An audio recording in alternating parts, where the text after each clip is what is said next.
Hey YouTube, Sizzy here. Hey guys, Isrin here. Hey everyone, so I was literally just about to go to bed. Hi, Scissorin here. Scissorin here with Scissorin here. Scissorin here with Scissorin here. Hi, Scissorin here. And welcome to my channel.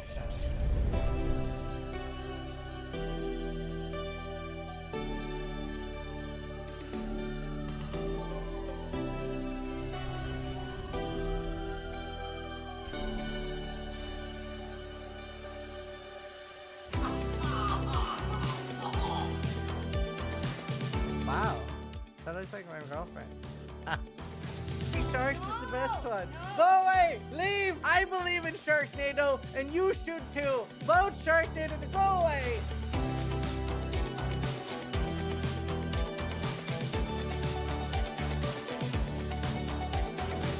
That says a lot. What? Excellent Dota will be held on Earth? Yes. Yes, it will.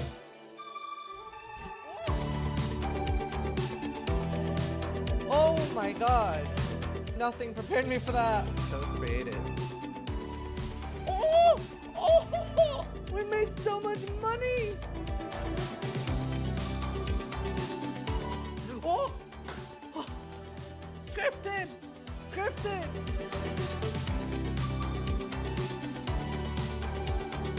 That's our card! That's our community card! We made this!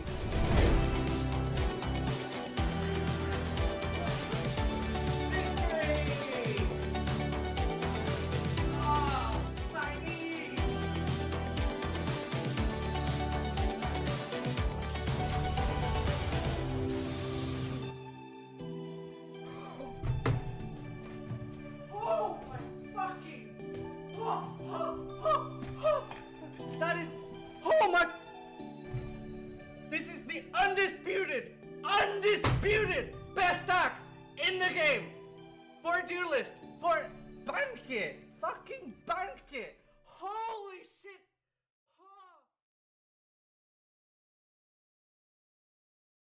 Oh, I'm not even muted. I've just been sitting here. Could have been saying all sorts of crazy things.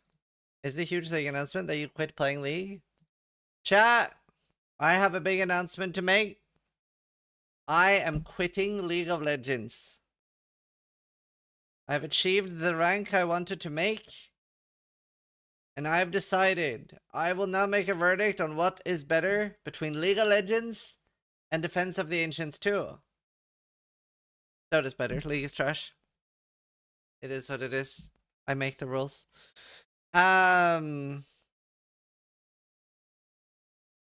Real talk, they're both awful games, and anyone who plays MOBAs are idiots.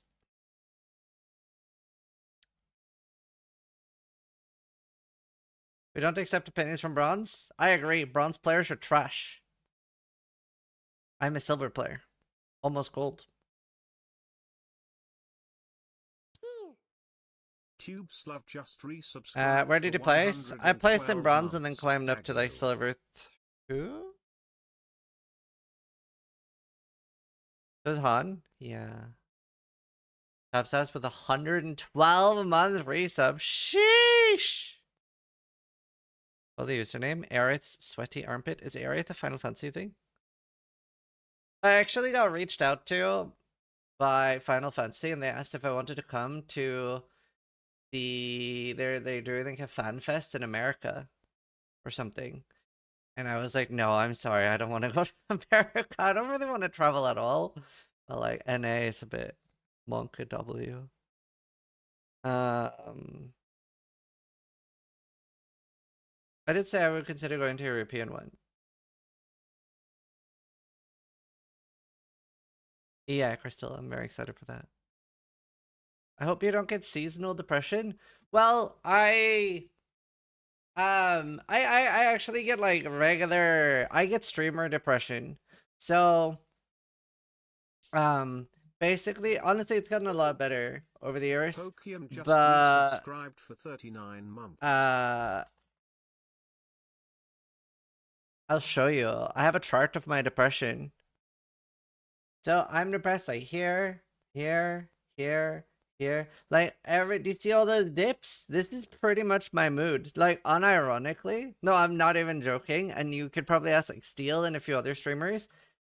It's very tied to this because like here is such a like peak in your life. You get like bombarded with dopamine as a streamer because it's like new subs, new people watching the channel. You feel really relevant. And then here it's just sort of like, what the fuck do I stream? Like now I got so depressed that I played League of Legends, you know? So now with PO2 you get less dips. Sort of. Yeah, I don't know. I mean, honestly, I've been shocked. I was looking at my stats. I did not think that I had this high concurrent viewership over the last year. My average is 4K. I really didn't think it was that high. So yeah, it definitely is better now with PoE2. It's been bad. How was League? It's been really good. I enjoyed trying it. Yeah, I heard something about Counter-Strike. Buy the dip, sell high. But yeah, obviously, like, whenever there's nothing to do, it's a bit like, oh, what do I do?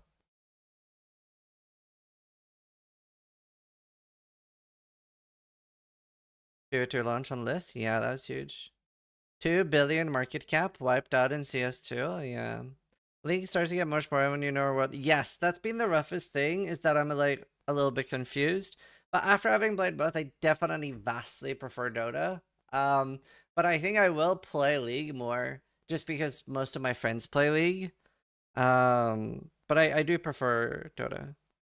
Did you react to the honorable mentions? What are the honorable mentions? Or do you mean like the alteration change and stuff? If so, yes. Why didn't you like Ruthless Mode that much, Mr. Streamer? That's a great question. First off, I think 10-year-old me would have really liked the concept of Ruthless, like really, really just grinding for the sake of grinding. I really, really enjoy agency. No, ISIS. I really, really enjoy agency. So being able to target farm things, use things like crafting bench, set goals, hit that goal. Whereas like Ruthless is rolling a D100 and hoping it lands on 77. And I'm not a big fan of that. Alright, Grappler. Smart. That's smart. What build do you think is gonna get nerfed? Lightning Strike.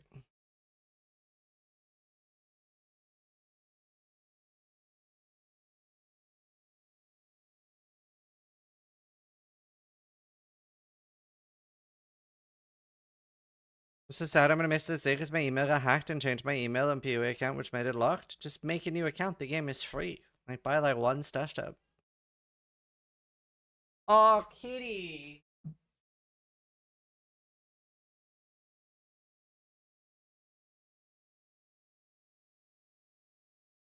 Very welcome.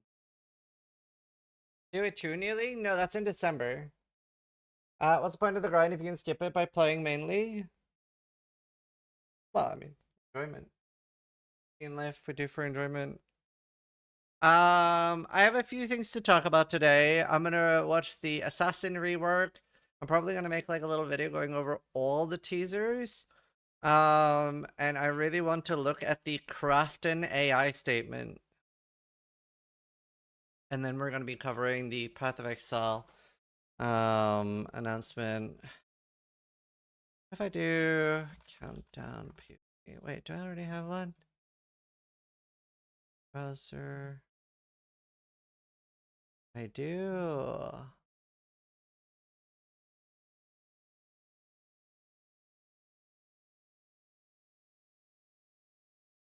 What is Krafton? That is the company that bought last Epoch.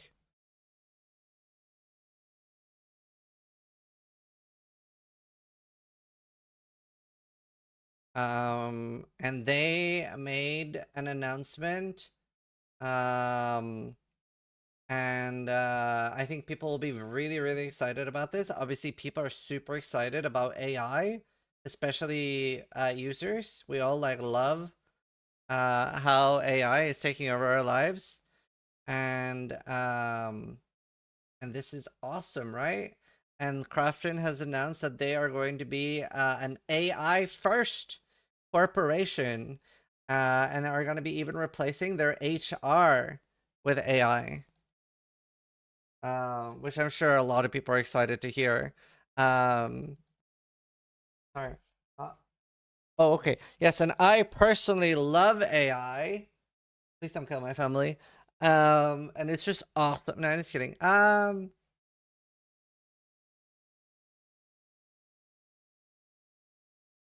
Krafton announces AI first corporate transformation, invests more than 100 billion won.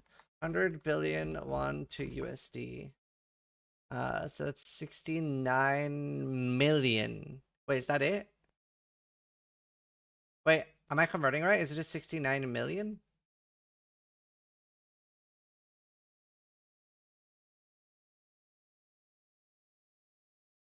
How much is Krafton worth? Krafton worth USD. They're worth 9.1 billion. Am I converting right? It's 100 billion won, only just resubscribed for 23 There's only 6 zeros. Smile.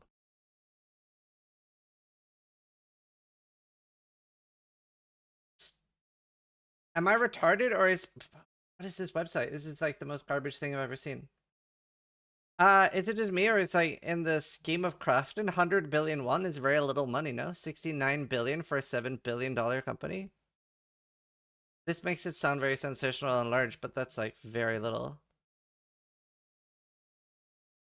It's AI generated?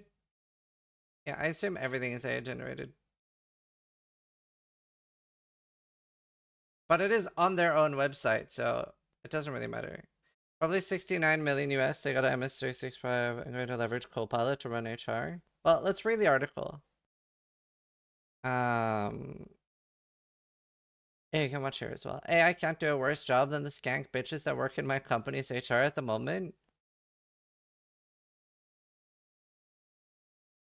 Put AI at the center of problem solving, reorganize the enterprising operation development system, innovation in the way we work with agentic AI-based automation, growth of members and competitive companies at the same time. On the 23rd, Krafton shared the mid to long-term mission, transition to AI-first company.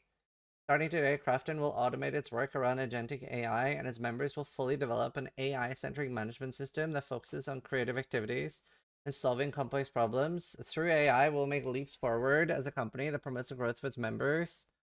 AI First is a strategy that uses AI at the center and the top priority for problem solving, promoting changes in individuals and organizations based on agentic AI. US 10 billion. See, that's larger. That's a seventh of their total net worth. To build a cluster of GPUs, the infrastructure supports multi-level tasks.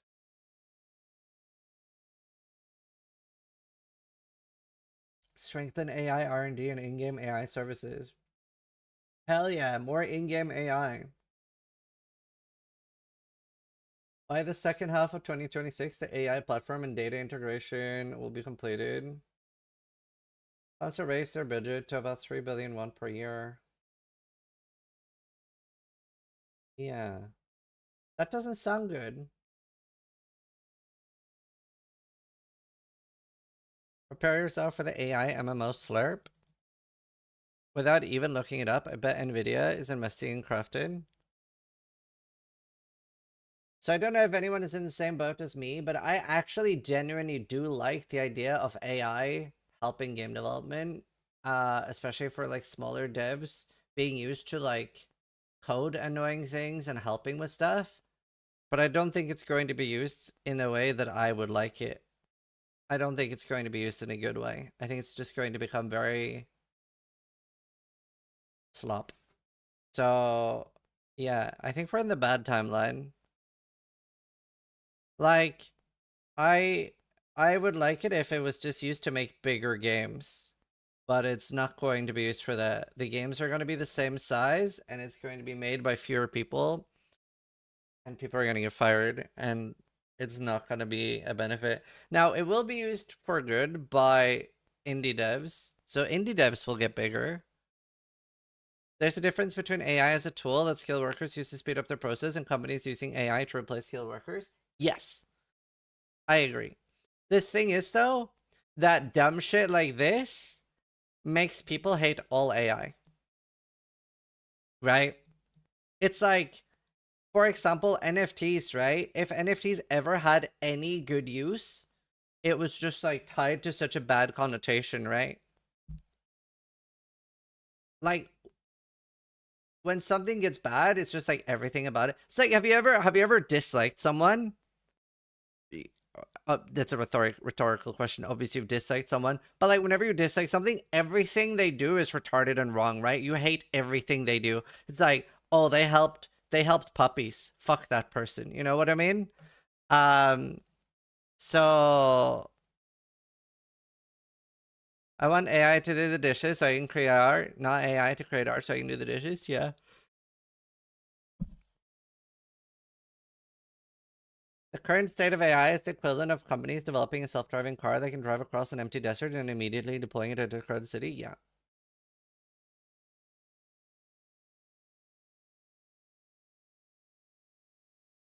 Oh, you should. I want an AI robot to fold and put away my laundry. I think I speak for everyone in chat when chat just wants an AI robot to fuck. Hi, Lolo.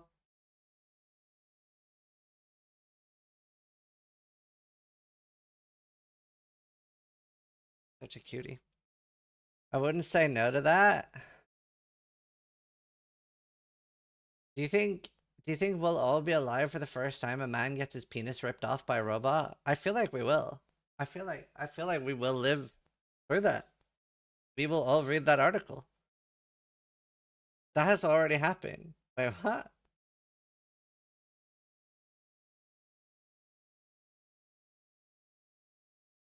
I don't know. Already happened? Oh. Yeah, I mean, I feel like Last Epoch has taken a lot of L's lately. I think they've taken a lot of L's lately.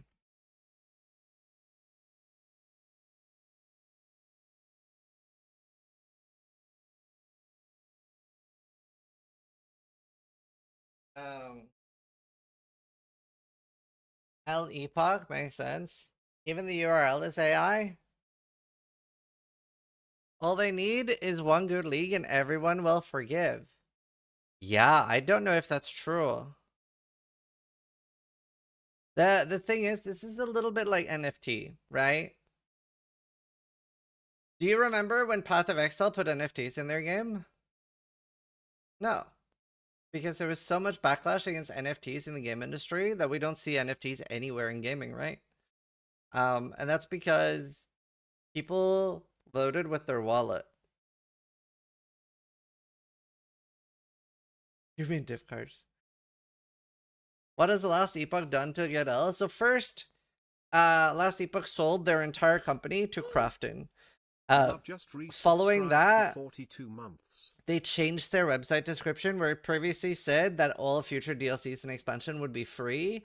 They've now changed that they will not be free, right? They're going to be charged for because they've said that it isn't profitable and that they can't sustain the game. Now that's fair. That part I think would have been the same with or without the Krafton merger, potentially. And I think we could all understand that the Last Epoch cosmetics were so bad that it wasn't sustainable. That's fine. But now this on top of all that, I mean, this is like multiple bad things after each other, right? Because like if Last Epoch came out and said like, well, do you want us to close down the studio or should we charge for future expansions? I'm in the boat that I would rather pay for an expansion than that the game closes down, personally. But now with this like AI stuff on top of that, I think a lot of people might not buy an expansion.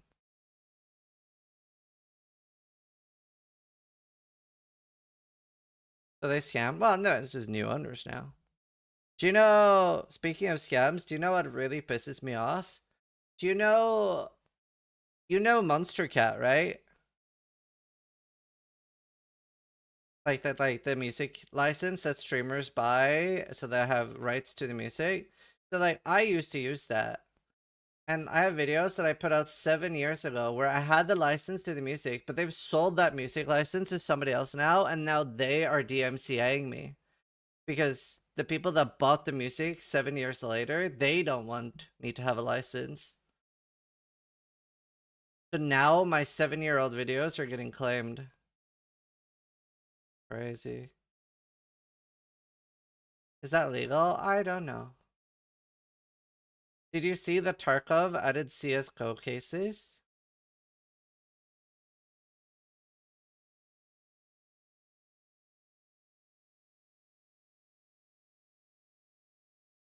I use GPT Codex High and Medium for my hobby coding. It's really good actually. I don't think most people are disputing whether AI is a good tool or not. Did I get some sun? No, I don't go outside. Like, I think we all see the potential in AI being a good tool. We're just not happy with how it's being used and replacing humans at an alarming rate.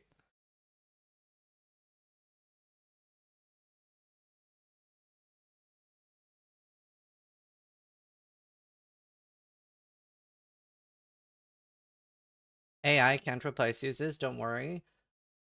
You know, I'm luckily in one of the more niche jobs in the world where, yeah, I definitely am one of the last things to get replaced by AI. But still. There are multiple extremely popular AI streamers, yeah, but it's gonna take a while for it to do PoE.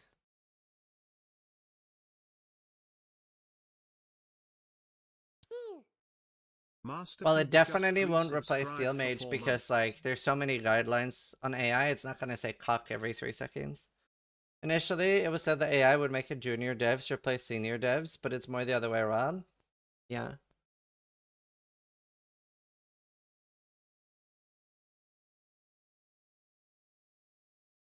Nice to see Ziz complaining about valid consumer issues after shitting on certain streamers that advocate for consumer rights and social values.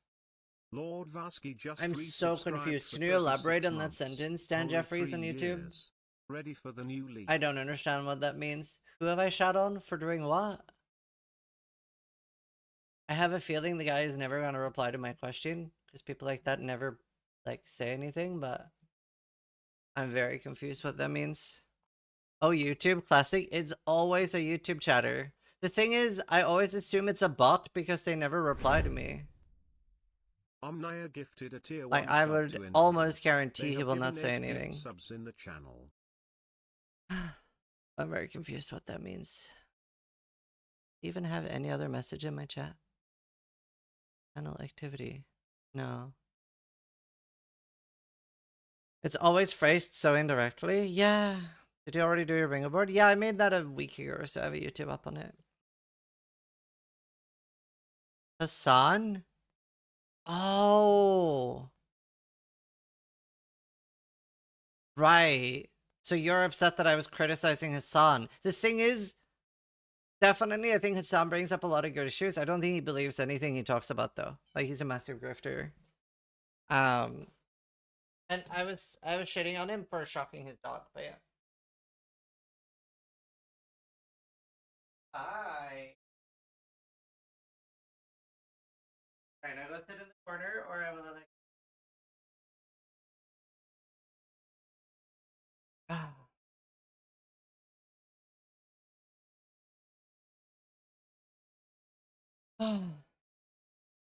Do I wear makeup for streaming? Yes, I use roughly 6 hours. This isn't even my face. Like, I'm subscribed for 2 months. Yeah. Let's go.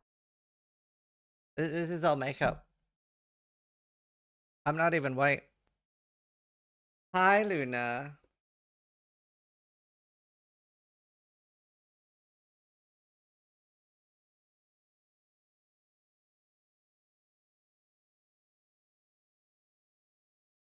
You want here? You want to lie here? Hi. Oh, she's.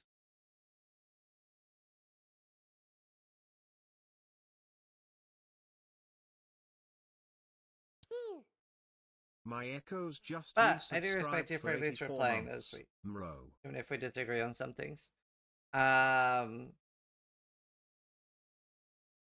You moisturize your eyeballs? No, I put mayo. Why doesn't she have a shut color? Mike, I was there for the 84 months. Oh, don't go under there. I don't want you under my PC. Yeah.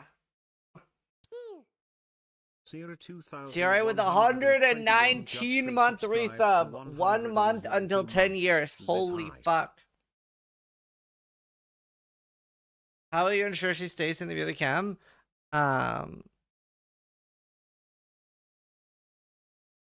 I didn't, Isis. I don't like that guy either.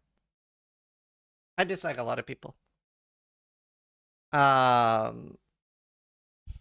It is a Bengal. Norexio just resubscribed for 30 months. Sensitive busker og andre I guess that's why they call it a tongue twister. Omni, I think for the 4 months. Here no more, I think for the 32 months. Rexio, I think for the 30 months. Sakata, I think for the 2 months. Omni, I think for the gift sub.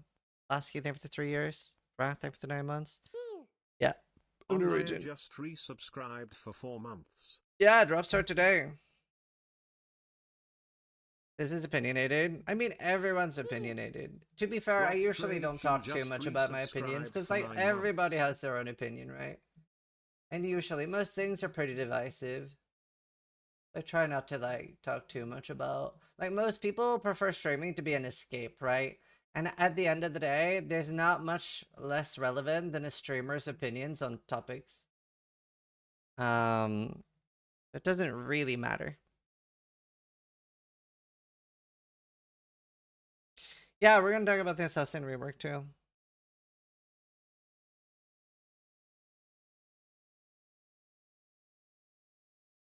I want to watch bad gameplay, not hear bad takes. Exactly.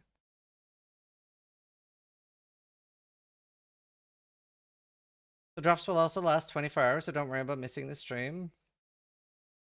Oh yeah, I want to watch the Heroes of Newerth trailer.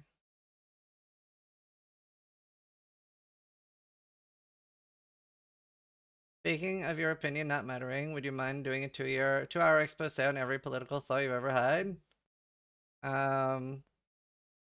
People that play MOBAs should be put down like dogs. Votes this for president. Heroes of Newerth trailer. Find it. Yeah, found it. Clean graphics. I'm definitely playing this.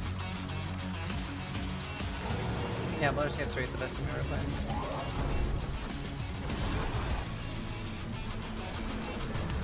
Oh, how I've missed it. Let's get it on. I don't know, this game was some magical garbage Web3 crypto scam, and now it's magically not. So, I don't think it was ever supposed to be. I think one of the parent companies were involved with stuff like that, but I don't think this game was ever supposed to be that. That's why there was confusion. Yeah, you're probably losing me for like a month when this comes out.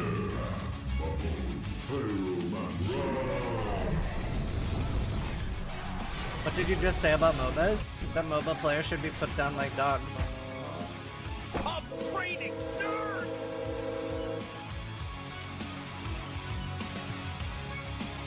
I will stream it. Isn't this a LOL clone? You shut your whore mouth. This came out way before League did.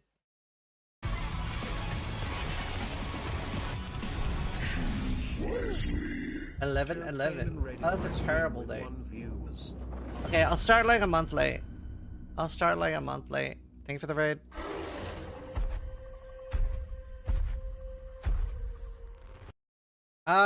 Yeah, it died because it had trash monetization. Oh, there were so many reasons for why it died. It just made every wrong choice. It was just like mismanaged terribly. It was run by a terrible company.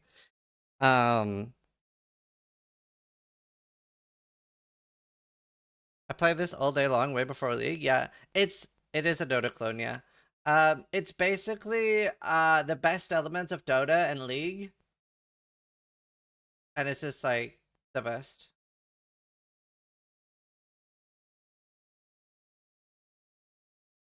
I don't know if it's the same company. I have no idea. I know I'm gonna play it. I hope it doesn't die instantly. I hope I get a week or two to play it. There are good elements of Dota and LoL. Oh, no, not really.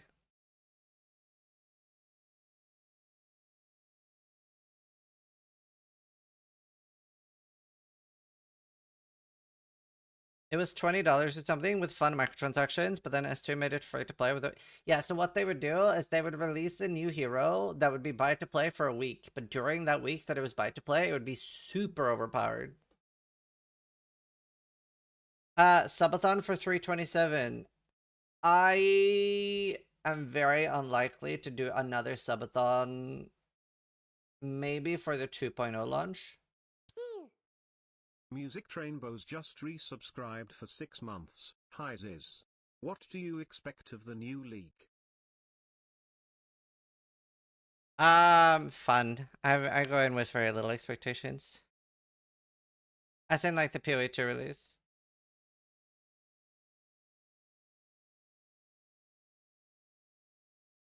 Newerth spell singer. Oh.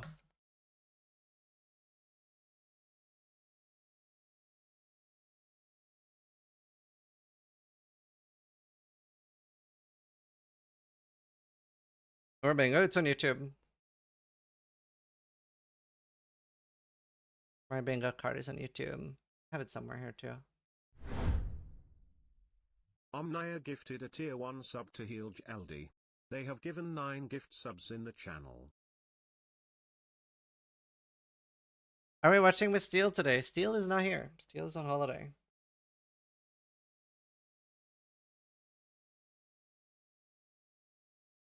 Oh, Marble. Omnia, thank you. Hope he's having fun with a girlfriend. I'm happy for him. Nerd, thank you for the 10 months. Nerd Mayhem just resubscribed for 10 months. I thought so, Flex. Yes, Daniel.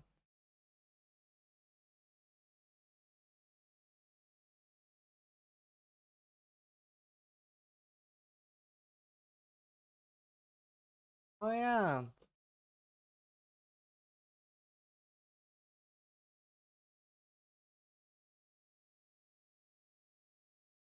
Better. Or better. How dare GGG make an announcement? Steel is not here? I know.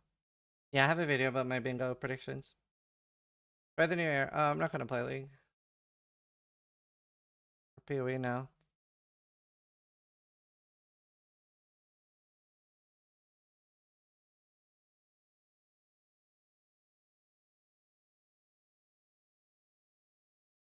Might do like a mini podcast with Ruru or something while stalling.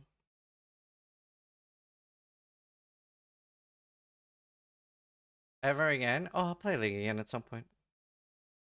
Right now, it's PoE focused. PoE streamer season hype started. Yeah. What did you think of your small session with League? For me, I definitely prefer Dota.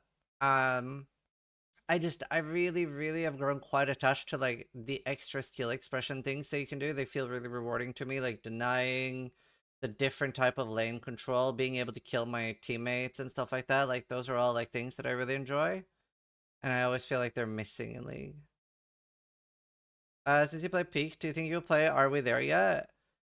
Is it made by the same people? It looked like exactly the same type of game. I don't know. I don't know if I'll play Are We There Yet. You like more complicated games, it seems? Yeah. You can kill your teammate in Dota? Yeah, so say your teammate is dying, you have 5% left, and it has a dot on them. You can last hit them. Bow Thank you, MMR. 1680 just resubscribed. I don't know if we're getting patch notes today. I hope so. Yeah, I'll do another stalling.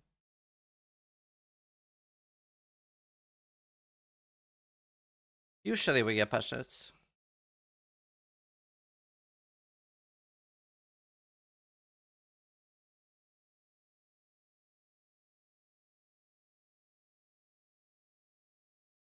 We get the alpha version.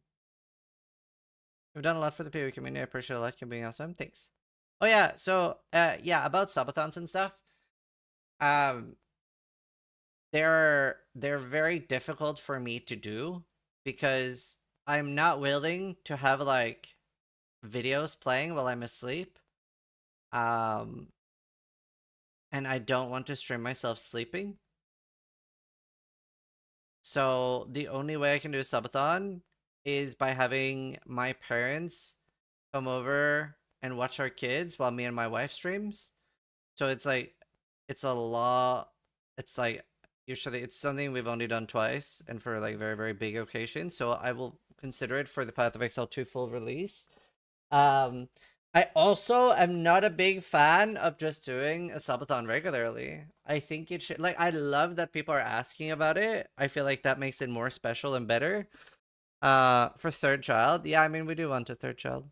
But I don't know, man. I feel like for me personally, it's something people do a little bit too frequently. I feel like when you do it too frequently and don't make it special enough, they're very boring in my opinion, and like really just like, hey, give me extra money for no reason. I personally really dislike that. And it still works. It makes loads of money. People are like, oh yeah, subathon, here, have some money. But I don't like that. I hate that it works personally. Like, there's so many people that do a subathon, like I've seen so many subathons where it's literally just a normal stream. Like, they're on for 8 hours and then the channel is live for another 12 with nothing. I personally hate it.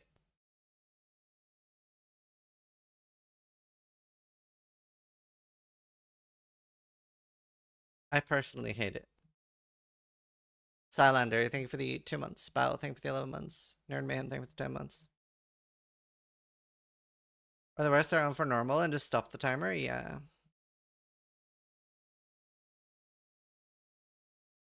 So like, I love money. It's one of my favorite things. But yeah, I want subathons to be something like rare and special.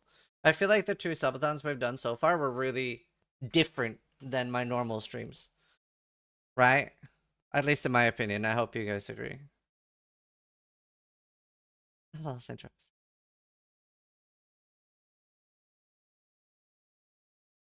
No, Marble, you're good.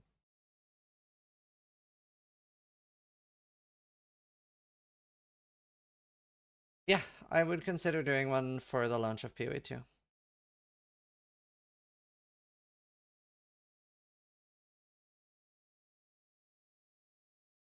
What's in the white box there? That's a fan.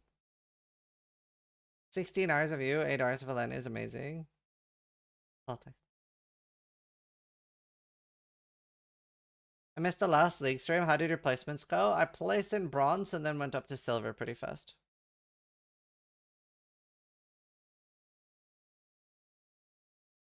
Now a charity subathon would be nice. I am not a big... First off, usually the way people do things like that is they do like 10 to 30% of the money goes to charity. So they end up making a shit ton more money personally. And that makes it sort of like shady in my opinion. Because then you're just making... Well, I have a countdown. It's just I showed more of Luna. Resubscribed for 6 months because you winked my wallet. Thanks. So like I'm not a big fan of that, and also I do all my charity stuff off stream to local things where I can see the impact that my money does. I'm very like distrustful of charities. I feel like very often no, Ember, it wasn't there. No, it wasn't even there. I was on a different scene. I'm very distrustful of charities. I feel like most of the time the money does not go where it's supposed to be. It's okay if you disclose 30%. I don't like it still. Because let's say that I was going to do a subathon, right? And 0% goes to charity and I make 200k, right? But then let's say that I do a charity subathon and I make 1 million, but 30% goes to charity. Now I made like 500k more because it's for charity. Do you see what I mean? Like, I don't know. I'd rather just use Twitch's feature for charities. It's built into the platform. I forgot they even had that. But anyway, I do local stuff. Like for example, for Christmas, me and a friend of mine, we go to toy stores near me and we fill up carts with toys, and then we go to like hospitals and give out to kids that are stuck over the holidays over in hospitals. Like I love doing stuff like that. To my knowledge, most of the more well-known ones do 70 to 100%. Make No. _a__which_. I don't think I've Foundation seen any just big streamer do over resubscribed for 50%. 38 months.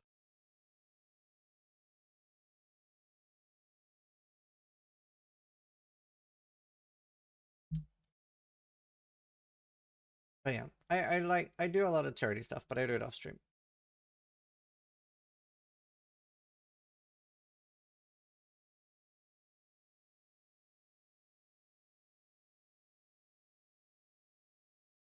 Yeah, Pestly's based. Make a Witch, thank you for the 38 months. Star Killer, thank you.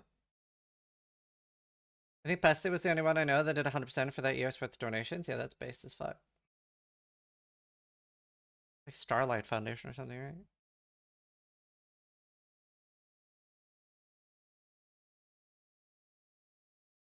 I hope so, Tennyson.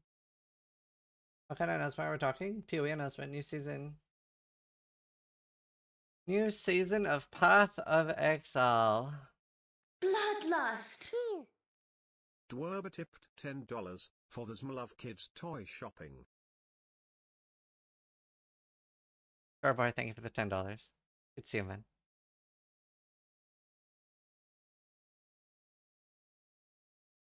I can watch you in 120 inches now. Nice. Will you dress up? I don't know. Yes, I have told my wife if you can get me an outfit that I can take off after for like 6 hours, then yeah, I'll cosplay something. Am I coping if I'm more excited about the unannounced changes now because Assassin seems so cracked? Yeah, maybe. Let's look at Assassin actually.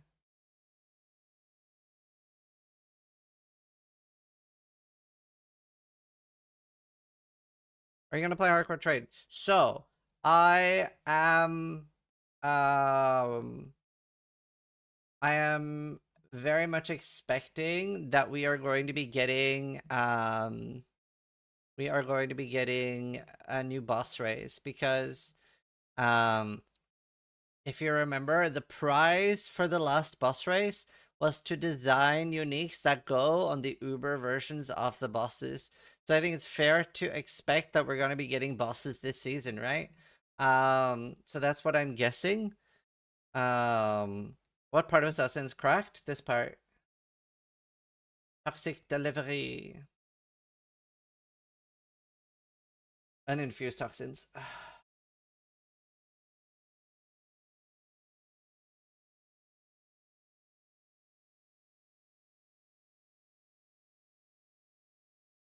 Probably got Bro SF for a small privately, because I was for selling coming a month, yeah.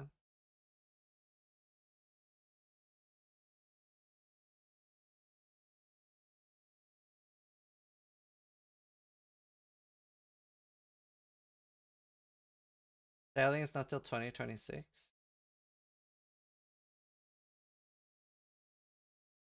Elusive is a nice defensive layer.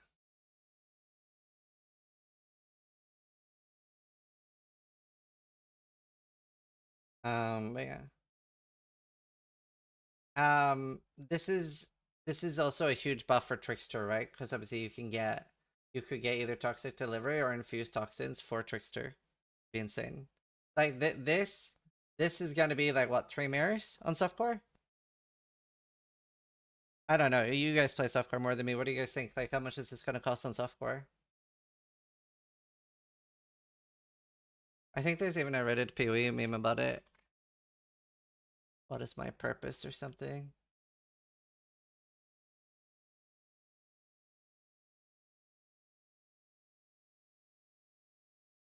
That sounds funny. There has to be bad news. What is my purpose? Trickster buffs. 250 to 350 divines per duel. Is the Exile hunting? Is that bannable? So if there is no boss kill race, I will go hardcore trade. If there is a boss kill race, I will go SSF into hardcore trade as soon as the race is over, or I don't think I can win anymore. I'm gonna start practicing today, tomorrow, to try to get like a whatever like the top unique placement is. I'm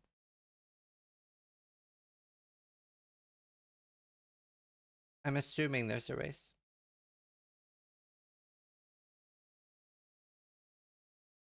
Holy Racer? Yeah, I mean, I say that, but like, Angormus knows how mentally boomed I am. Like, every time I tell Angormus I'm gonna race, I play Rimworld instead. So, anything you wish for the league? The biggest change I would want would probably be Spellslinger not having a mana cost on top of the reservation. I think it's so stupid. A Giga mental boom myself? Yeah. That's rough. I don't understand why that's reservation and a mana cost. The game as a whole was in a better state. Yeah, I hate the tourist memes too, Angormus. They're so stupid.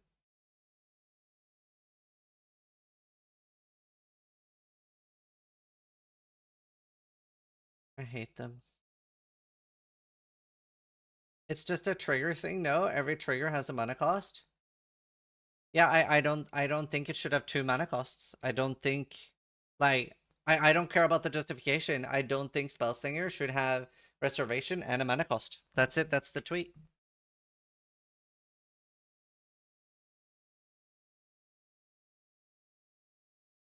I don't think it should have both. That's it. I don't think it's good. I don't think it's fun. I think the trigger should be free if it costs reservation, or it should cost mana and no reservation, not both. Seems like something to make it purposefully bad so it's not played. ALA Wintertide brand being shit, they don't like brands. But the thing is, okay, you could use the justification, like, if it is strong, we're only going to play that. But this is why, and I've been very consistent with this over the years, I don't think an ARPG should be balanced.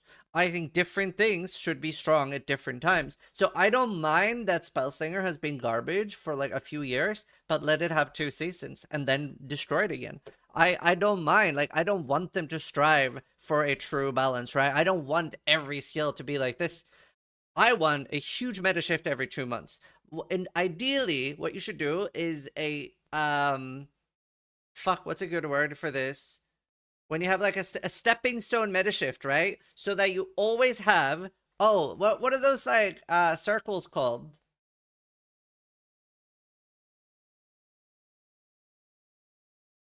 So I'm trying to explain my thoughts. So yeah, like a Venn diagram where let me see if this makes sense. So like these are the skills that get nerfed. And these stay. And these buffed. I don't know if I'm explaining my thoughts well, but I would love, like, as that every 2 legally, so every... It's an R now. So, okay, I'll try to explain what I mean. So, what kind of fucking R is that? It's a bad R. It's more like a tentacle. Anyway, whatever this is. So, what I mean is that they destroy a bunch of skills, right? But then a bunch of them get untouched. For like a bunch get nerfed for 1 league, a bunch stay for 1 league, and a bunch get buffed. And there's like, there will always be some things that were strong in like, let's say half of the skills in 326 get nerfed and half stay. So that's, yeah, a rolling meta. So that some people end up having like comfort skills, right? Because some people will want comfort skills. How can something be nerfed and also stay? So like half of skills getting nerfed and half not getting nerfed, so that you always have comfort skills.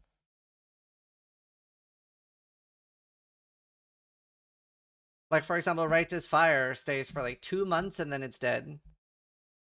Or sorry, 2 leagues and then it's dead. But yeah, something like that.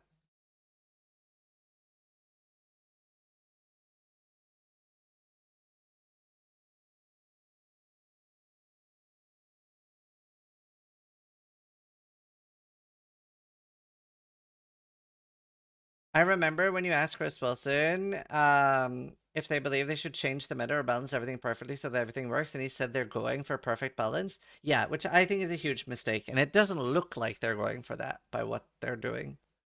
It looks like they're going for what I want, which is a rolling meta. So, why dead? Why just not popular? I mean, for an ARPG, they're sort of the same thing, no? People don't play things that aren't meta. What is a rolling meta? So that you just like, you have new things every season, but you also have a few things that you're familiar with for at least that season, so that you have that's a stepping stone to try out new skills.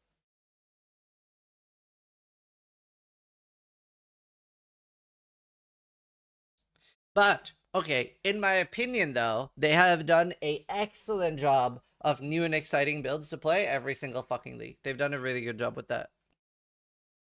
Hi, baby.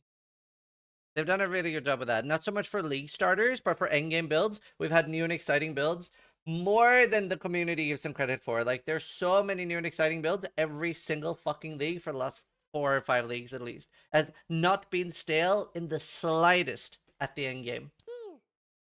Future Like, just anyone who subscribe. says it's been stale in the endgame for the last as many leagues as I can fucking remember is on crack. Lightning Strike? Does one functioning build make the entire meta stale? Am I cooked? Like, I feel like there's been so many cool builds to play that are strong. Even if Lightning Strike has been strong still, there's been so many other really strong builds to play. Yeah, Forbidden Ride of that one, like, so many. Like, there's been so much cool shit. I do agree that the leveling meta has been a little stale, but that's not the most important thing to me. But I would like to see some leveling meta changes. Hi, baby. Hi. People just saying, Line Strike confirms less popular equals dead. Yeah, true. Araki Assassin SSL. Thank you for the 91 months, dude. I need to reply to you. Love, Neko Spirit, Fagib, thank you. Rune words when? Dude, I'm so excited that Moonbeast game is gonna have rune words. I just want to see like that game get more updates. I'm actually just beyond excited for it. Can we get a drop by following you? Well, you don't need to follow the channel if you don't want to. You just have to watch the channel when drops go live. You only follow if you want to see like more of me in the future. I have no idea what rune words actually are. Rune word is a Diablo 2 feature with you basically it's construct your own uniques. It's sort of like divination cards but for unique items. Reese's thank you for 41 months. So you would find runes and then let's say you find a jaw rune, an ith rune, and a bear rune, jaw ith bear. Then you could make an enigma. Is it jaw ith bear? Yes. A bad wiki, but so you would find these runes and then that makes a unique item enigma. So it's like and you choose the base type. So it's like build a bear but for unique items in Diablo 2. Sir_Sweeper just resubscribed for 4 months. New league hype Z's Zlam.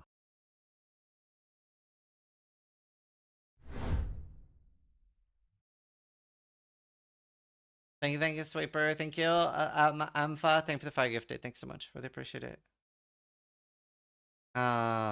Choose a number 1 to 100. 77. Kiwi needs a system where you upgrade base unique to high tier. Yes, upping would be cool. Upping would be cool. Runes, but in sockets, so you choose cool, unique, or a skill. Yeah. Ral mal ist The infinity? Ist No, I can't even remember. Oh, CTA. I was like, it's infinity or CTA. Oh, that's both just resubscribed for 7 months.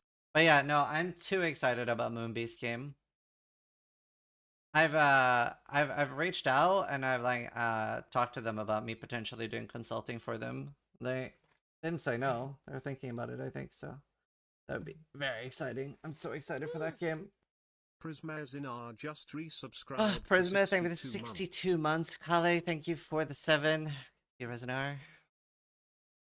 What game? Moonbeast game? It's by the developers of Diablo 2. I made a video about it. Are we excited, chat? We are very excited. We are very, very excited. This Item one. Messi just resubscribed for 67 months. It's basically Is it time it's again by soon? like Phil Shank and like the Eric Schaefer, etc. and And Paul Hu Froshi made just Diablo 2. subscribed. And they're making a new ARPG. I made a video about it. I'm very, very excited for it. It's basically gonna be like Valheim meets Path of Exile. Do we know when that is out? No, it's like pre-alpha right now, so it's not even early access yet. I have a video about it on YouTube. Your YouTube on it got me hyped? Yeah. Yeah, they're gonna have base building and stuff. What's the name of the game? They don't have a name of the game yet. Where do I buy stocks in that? Yeah, Starkiller, I saw. What's your take on the new assassin? So personally, I don't like these two nodes. I don't know if I'm fucked in the head, but I really dislike conditional stuff, so I guess that's part of that. I dislike that it's like, I don't know, the crit chance is something you want to be consistent, right? You want it to be, yeah, I don't want to have 100% crit chance only when they're low life. So that's annoying.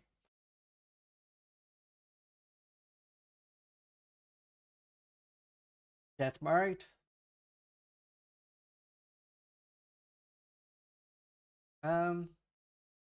Yeah, I don't know. That's also only against uniques or rares, though.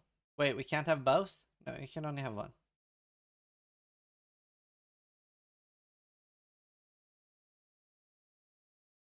Get 100% and then grab either one for call? Yeah, I mean, that's just like, I sort of dislike it. Those nodes are great for Mamba. Yeah. But then you don't get the crit multi.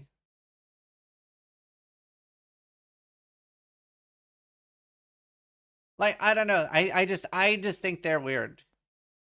You can have both with jewels. Can you? I don't think you can.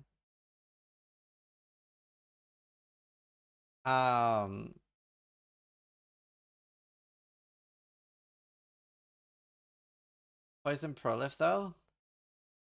Wait, is there Poison Prolif anywhere? I don't see Poison Prolif. No Poison Prolif. And with the jewel sounds kinda ass, yeah. Mistwalker seems great. An elusive on critical strike, 100%. Yeah. Yeah, Mistwalker's just insane. The Ascendancy is very good.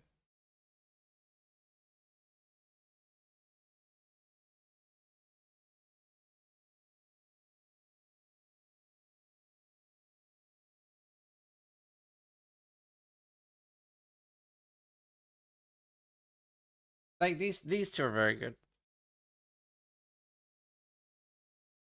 Tuna said it was a nerf? Oh, really?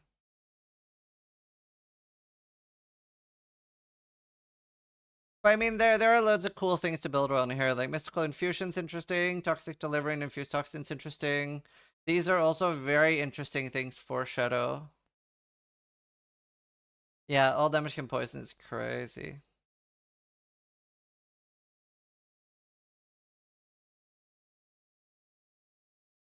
He was molding? Okay. Buffs to Pathfinder. How's it a buff to Pathfinder? You can't get anything from Assassin on Pathfinder. Pathfinder's not a shadow. Flesh and Flame? How are you going to use a Shadow, Flesh and Flame on a Ranger, my dude? Question mark. That's not how the game works. It's just an updated assassin.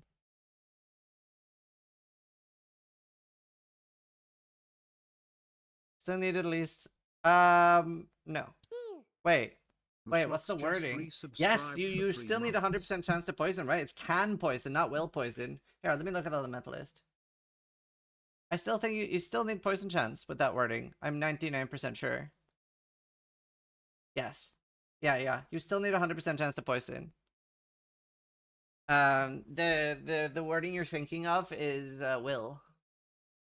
Elementalist has hits always ignite, as well as all damage can ignite.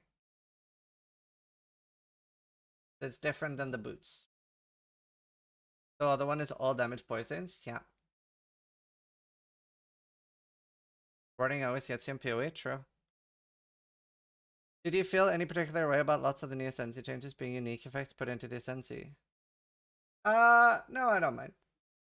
I just like new things. I'm pretty easy to please. I just like new stuff. What's the point if you already have the will poison from 100%? So, I'll explain. So, what infused toxins does is it lets fire damage poison, or cold damage poison, or lightning damage. Normally, only chaos and physical damage can poison. I feel like there must be so much coming if they tease an entire ascendancy. I had such a good time last patch, and like, in my opinion, Path of Exile 1 is in such a fucking good state. It is so fucking good. That for me personally, they just need to do so little for me to enjoy it, but they do so much, so it's just like so mind-blowingly good. Like, I was ready to play a lot. Honestly, to be completely honest, what made me play less Path of Exile last season was the limit of 3 mercenaries. I know this is probably completely dumb, but for me, I got so mind blocked by the fact that I had to release one of my mercenaries that I farmed for like 16 hours to find a perfect mercenary to maybe try a new build. And I was like, no, you know what? I'm just going to quit. I don't want to delete one of the mercenaries I farmed 16 hours for a build I maybe like. That just like completely like mood killed the season for me. And I know that's dumb because obviously I ended up quitting instead of trying new builds, but like that's 100% what happened. Well, that, and I got way too addicted to Albion. But now I have 2 great swords, so they're over there.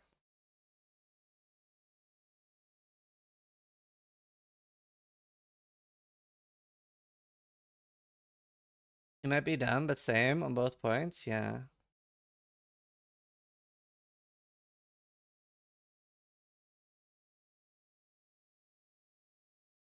I'm sorry, but we're gonna have to let you go to the mercenary, yeah. Why are you playing League? I'm not. Are you watching yesterday's one? And like, now we know that we're getting async trading. There's just so much exciting stuff. Giant split in PoE? Maybe. I think Walk will still be a great LS. I don't know. Yeah, I have a bingo sheet already.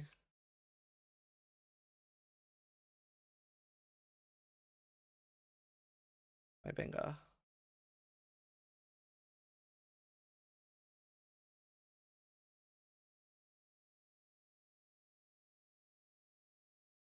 Found it.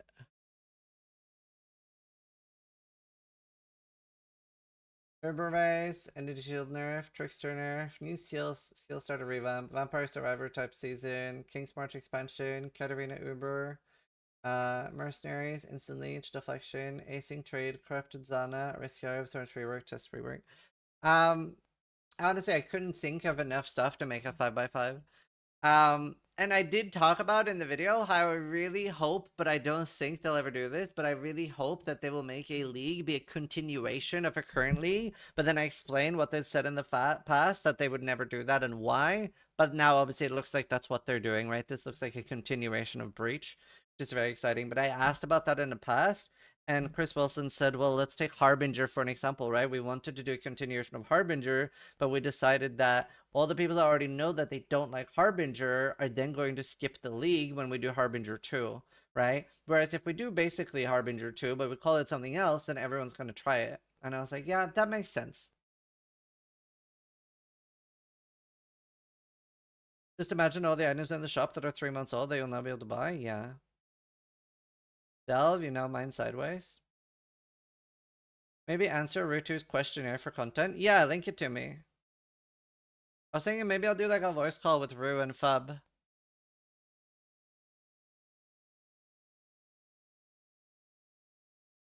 Path of Exile is a rewarding game if you can play all day every day, but for weekend warriors, the grind is too heavy and the market is too currency saturated. Yeah.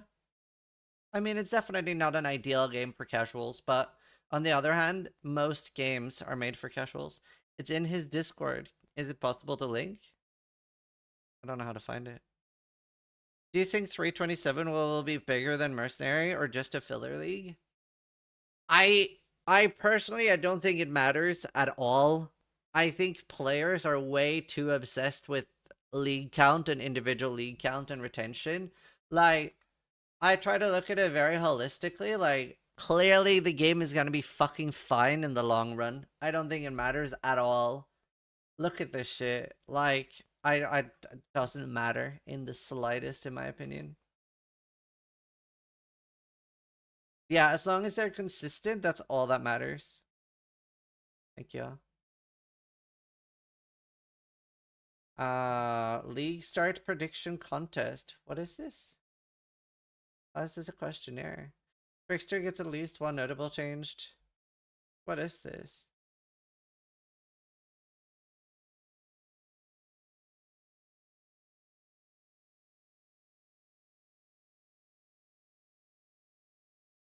How am I supposed to do this? What am I supposed to do? Type the numbers you think are going to happen in Discord, followed by a comma.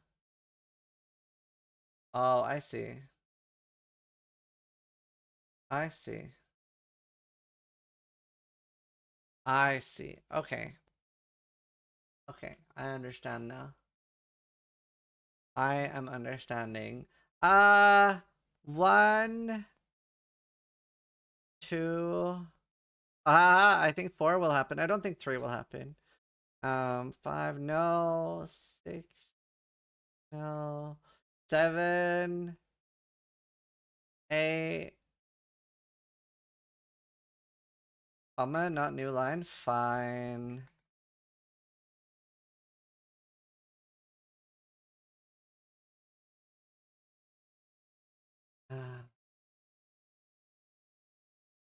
Make sure to pick 4. I did. It's the bingo one. It's the free one. Econ of bouncing is changed. No. 12, 13, 14. Official name ideas just resubscribed 16, for 6 months. 17. Less than 3.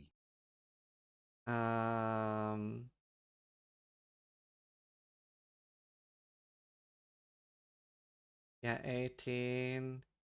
19, no. 20. 20. Maybe 20. No, I don't think they're gonna do Energy Blade. I don't think it needs to with all the S nerfs that are coming. At least 7 attack skills receive numerical nerfs. At least 7. Oh, that's a hard one.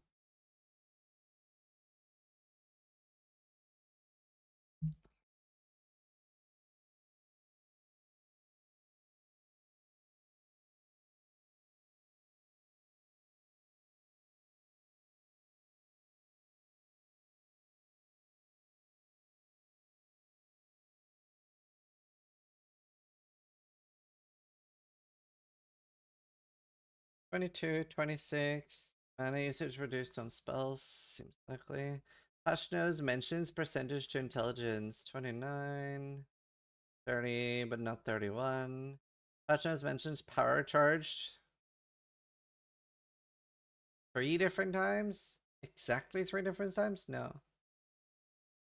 At least one mastery gets changed? Sure, likely. At least one notable on the tree gets changed, very likely. Hits cannot be evaded, removed from the game, unlikely. Life buffed, Ruse Call, ES nerfed, Ruse Call, right.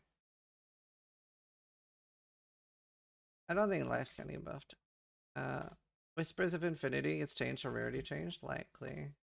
Boiling Whispers, yeah. Dark Monarch, no. I don't think Ephemeral Legend needs to be nerfed. Divine Charge out of the game, unlikely.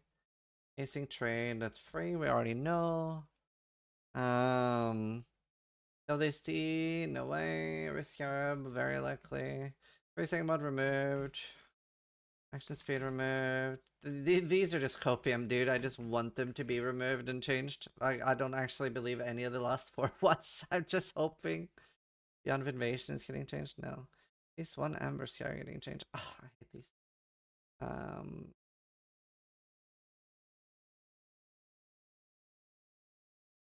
Abyss will get changed for sure. Breach, sure.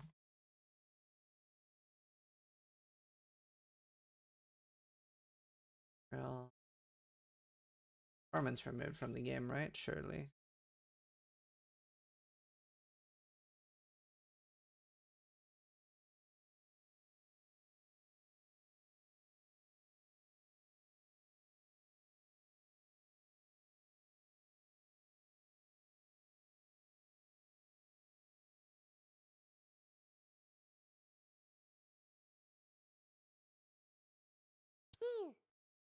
Blanks29 just subscribed.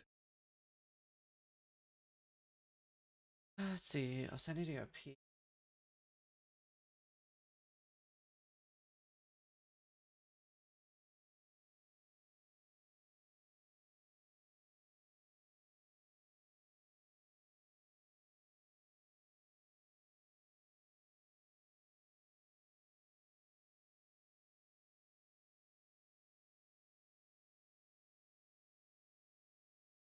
Oh, one sec.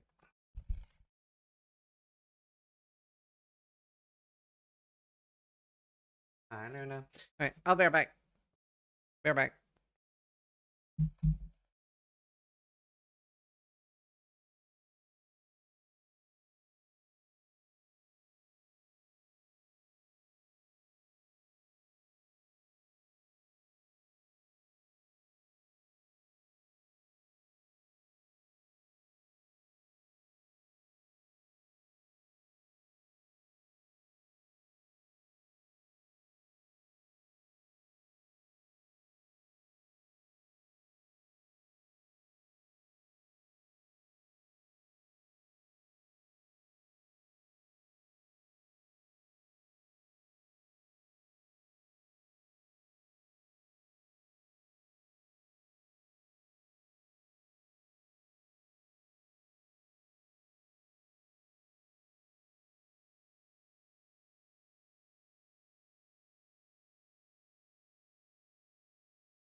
Luigi Cross just resubscribed for 14 months.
Oh, man, I don't know if there's anyone else in chat that has like toddlers and they work from home. Not their children, like you yourself work from home. The children crave the mines. But like Mila saw me when I was getting a drink and she was like walking towards me like this and I like hugged her and kissed her, but when I had to leave, she was just like bawling.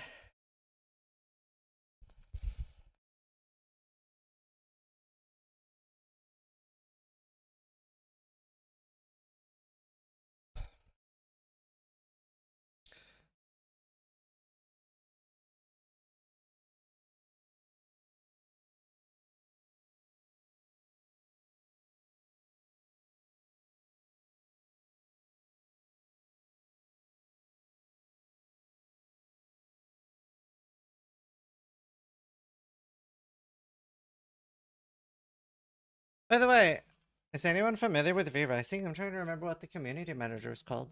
There's like two, right? One's Jeremy Barrison, but what's the other one?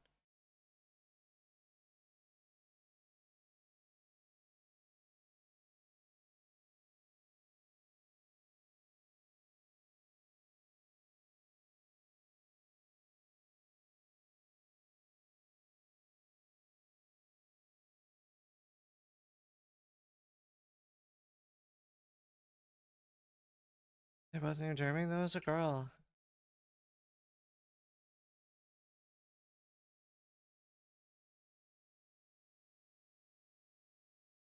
Is POE today? The announcement is today.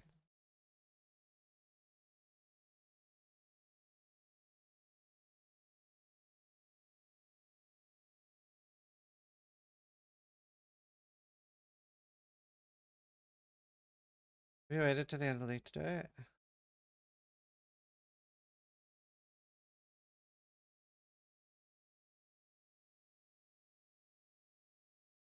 POE today is every day, yes, yeah.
Alright, one sec.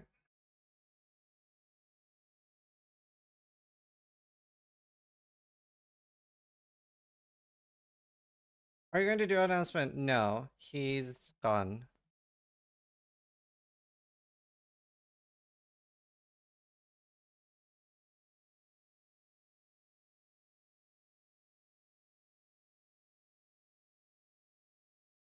Let's see. Alright, 62.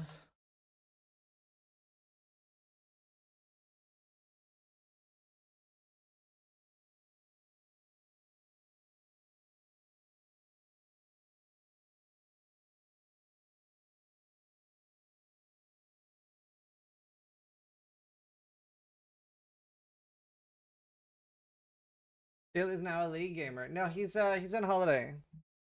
That's in how many patch notes are direct nerfs to Jungrun? Most of them. So I'm not supposed to talk about this. Fuck. Is there any GDD devs in chat? Because they're gonna be pissed if I expose this. Okay, I don't think Balaki's here. I can share it. GDD have actually employed 2 different people just to watch Jungrun stream to know what to buff and nerf, to target him specifically. So that's their full-time job, is just to watch Jung stream. Literally their entire job. Actually, no! Jesus Christ!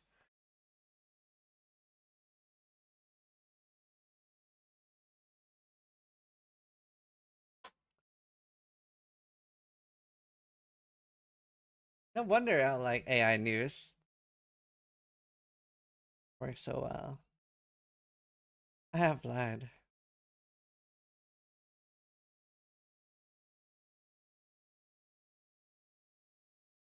What would even be the pay for that if it was true? Like 40k a year. Oh, Brands gets a buff? Yeah, I like Brands. Actually, it's just one. People trust you too much, Sis. Yeah. I hate it.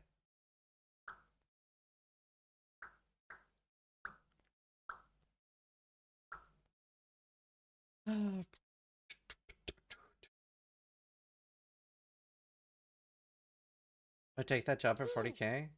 Avid Dude, Golfer 40k is so 86 little just nowadays if you ever order resubscribed for takeout. 58 months. I Hi. just, am I the Hope only one who all feel is like I well. blinked and takeout price? I don't, I order so little takeout now, but we had pizza night with the family and it was like £65 for pizza. That's like 75 bucks or something. And I'm like, what the fuck? What the fuck?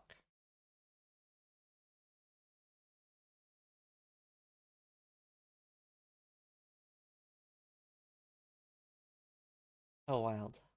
Where did, what, like, I remember how many pizzas? I think that's 4 pizzas. Amanal And 123 like, just stuff. resubscribed for 81 months. I mean, I remember like, fuck, was it last year where my wife was like, instead of ordering takeout, we could just eat 2 steaks a day each. And we did that for like a month and a half. She would wake me up with a steak for breakfast. And I would have a steak for dinner. Like a nice fillet.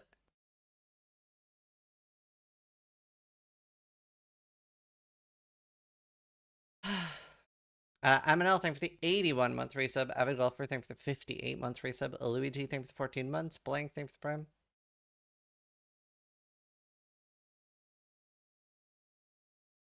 Fillet. Fillet.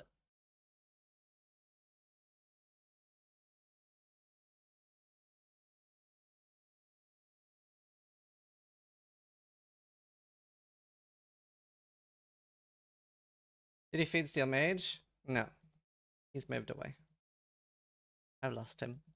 It's fillet? Oh. What's...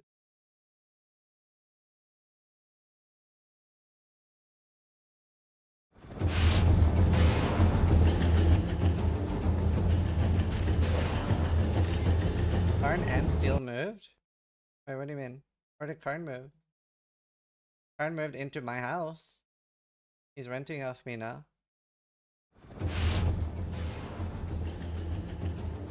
Oh, this is gonna be really cool. People with arachnophobia should be forced to have this pet. It's always chasing them.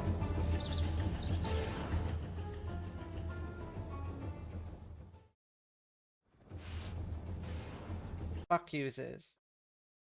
It's hard, I love it. Yeah, exposure therapy.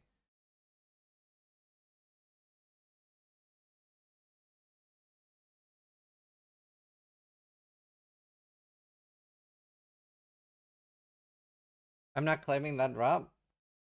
Fucking hate this pet almost as much as taxes. I like taxes. I like roads. Fuck, was it Denmark? I think it's in Denmark. Where when you pay taxes, you get a exact excerpt of what your taxes are spent on. So if you pay $10,000 in taxes, it goes like 1,200 went to this, 2,000 went to this, 700 went to this. That's kind of cool. I think it was Denmark. Yes, sir. Oh, that's so cool.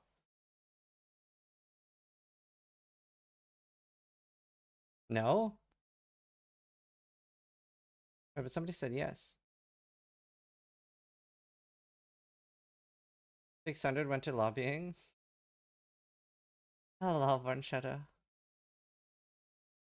Wasn't that Australia? Oh, maybe it was Australia. I just remember it was somewhere. No more landlord and the tenant? No. So he got stolen by a Polish woman.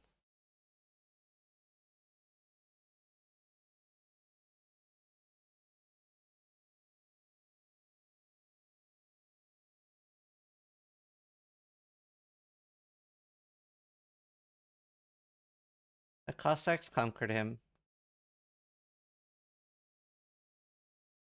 Move it from this rain? Oh, sorry. 31st, Marcus.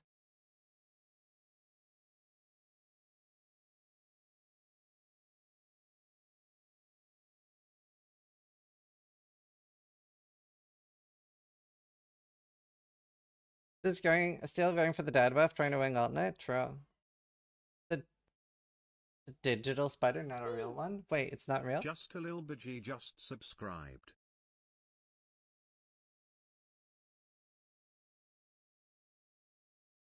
Now we can stare at your beautiful face. True. In my country, it would be 10% stolen.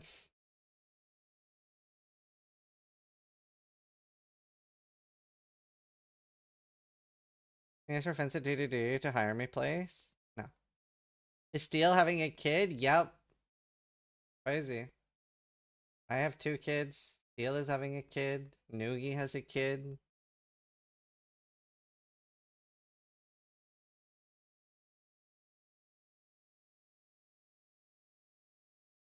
No kids for me ever.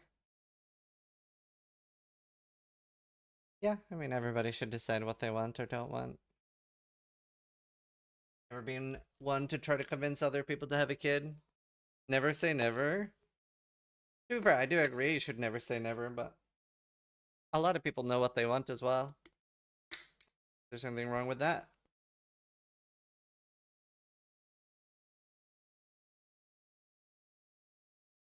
Oh, cool asses.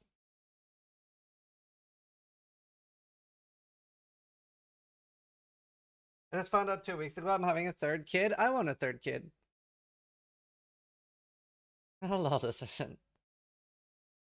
Still got lucky for the first time in years and instantly pregnant.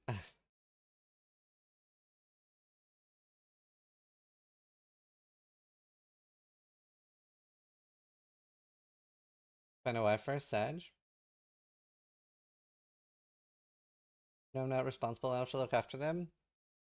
I mean, once they're 3 years, they take care of themselves. You just like lock them in a room, put some like biscuits on the floor and a toilet in the corner. They're fine, bro. Why do you think I game so much?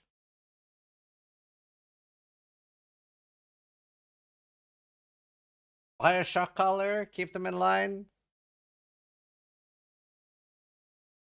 Plus shock collar attack.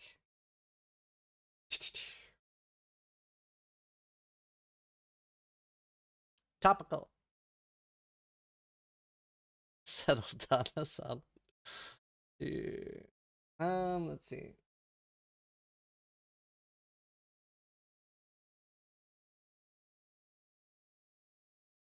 Oh, that's funny, circular.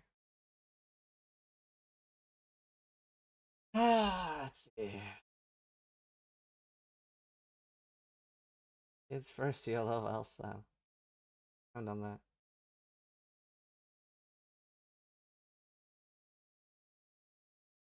You seen that Sunshock meme song? I haven't. I don't care. I'm not that invested. The funny meme I saw though was the tweet with like Alinity throws her cat, literally Hassan, and it's like Hassan as Raiden with like a full like blue electric. I laughed so hard. Like that was the best thing that came out of this. Alinity Hassan meme. Let's see if I can find it.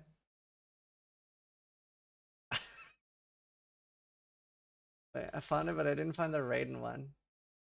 Okay, I can't find the Raiden one I Frost saw. the 4th time plus But it was just resubscribed for 6 basically, months. it was just so funny Nice. to me. I don't usually care for this type of stuff, but it was so funny to me. Alinity gets banned for slightly chucking her cats. I laughed for like a solid minute. It was just so funny. Phoenix Born 1986 I don't care. just Okay, resubscribed for that thing is 26 like months. over talked about in general, so I'll stick to Pee-wee. I just found it fucking hilarious. Ah, Zeus ulti. Phoenix, thank you for the 26 months. Frosty, thank you for the 6 months.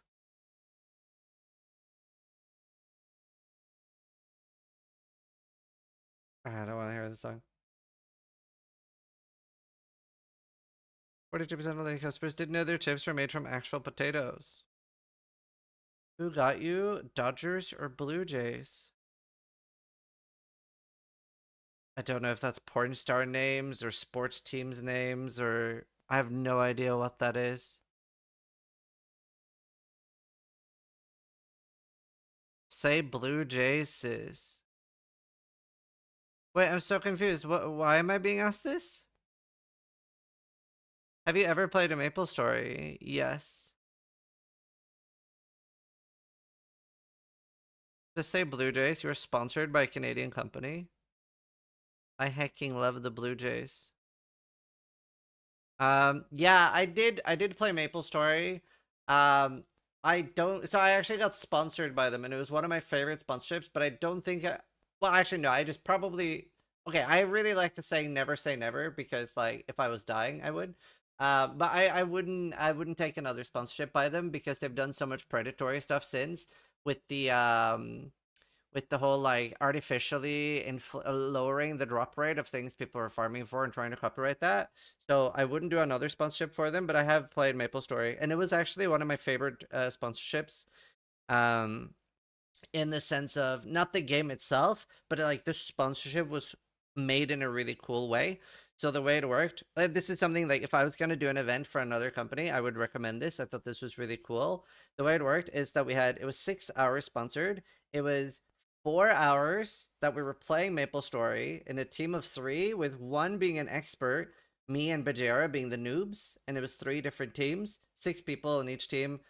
Sorry, 3 people in each team, 2 noobs and 1 pro, and then we had 4 hours to learn the game, and then they flew us out to America to compete in a tournament, and we had to do as well as we could in the tournament.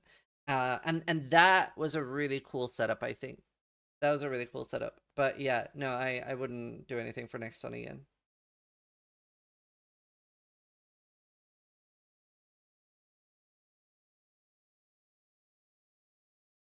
Next one, pioneered someone new the pro tournament session, yeah. But it was very cool.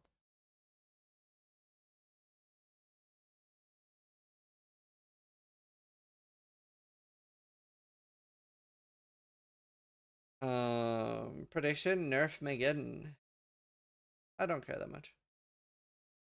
Game's gonna be good no matter what. I was playing Final Fantasy 11 when Maple Story was new. Yeah, I never really played it. Watch Street. Free stream streak. I played on a private server for 7 years, so much nostalgia. Right. Hello, Kev. I left from the YouTube crowd because my workplace blocks Twitch. Hi.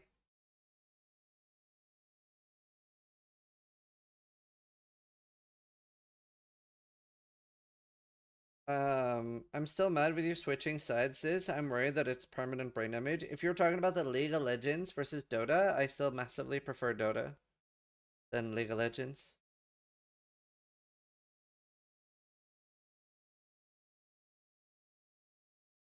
Dota is better. League can't deny. Do you remember your favorite scene in Always Sunny in Philadelphia? I have 2 favorite scenes. I love the scene where Dennis is like super predatory and like that scene where he's like where they're like, Dennis, you're not saying you would harm these women. It's like, no, of course not. I would never harm these women. But the implication, that scene is so funny.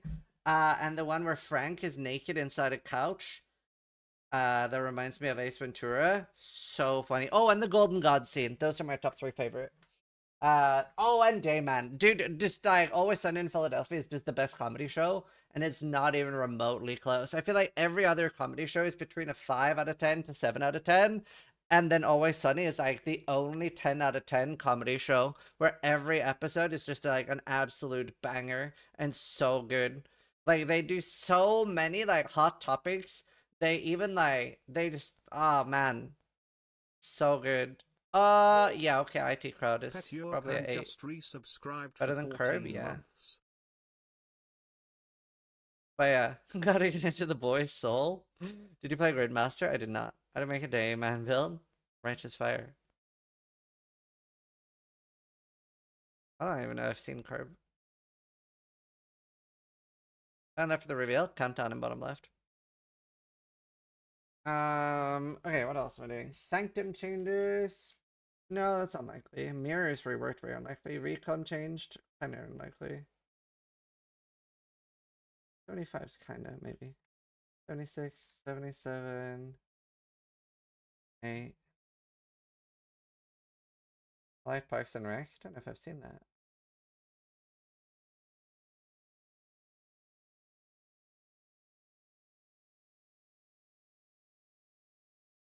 I think 78. 3. Campaign skip, yay or nay? I don't think we're getting a campaign skip ever. 7. Gear crafting options for sure. 89. Has a league, only item on, yeah. Has a boss, yep, definitely has a boss. Enough for breach, yep. An older league mechanic gets added this league? No. An older league mechanic gets reworked. Breach. Hi, Chas! Turn into an Excel sheet? Yeah. Appreciate Ascendancy notable added in some way. Yeah, I think it's time. I think so. 5 or more div cards, sure. Rework. Have they had time for all this? Buff? Okay, this is my prediction. I'm gonna message Root too. I messaged Root too. Hi, it's me, Chris from GDD. A little bird told me Beyond plus Breach equals Scourge. Hi, Chris from GDD.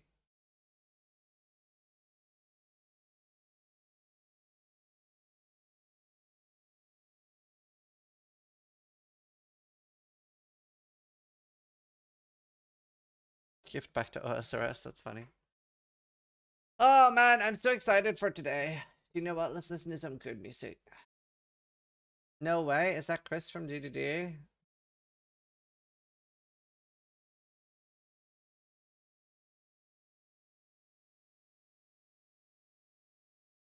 The best Pee-wee song? GDD should hire Chris Wilson from Blizzard and say, hi, I'm Chris Wilson from Going to Your Games. True. Do you think the new league will introduce communism as a mechanic? Okay, I don't know why this made me think of this, but I always wanted Path of Exile to have a similar mechanic to Encourage, where they set like an insane goal, like say like 1 billion Divine Orbs, and we as community needed to input 1 billion Divine Orbs by the end of the season, and that would change the outcome of the next season, whether we win or lose the mechanic. That would be the coolest fucking thing ever. And they literally decide what the theme, like it can be the exact same mechanic, right? They can be like, they don't have to literally change anything except the lore, right? Whether we win or lose a war, and put it as a community goal that between softcore, hardcore, we have to like some goal. We have to gather 1 billion, 3 trillion, whatever, something, some like kind of hard number that's gonna be clutch that we actually have to farm for. And as a community, we need a number that goes up throughout the entire league. And if we don't hit it, we lost a war. Like King's March gets destroyed or something. I don't know. But like something like that. Like, Gates of Encourage was the best experience I've ever had in gaming. Subscribed for 106 months. Will this league introduce fishing? TG, thank you for the 106 months resub, dude. Peter, thank you for the 14 months. Phoenix, thank you for the 26. Good to see you. TG.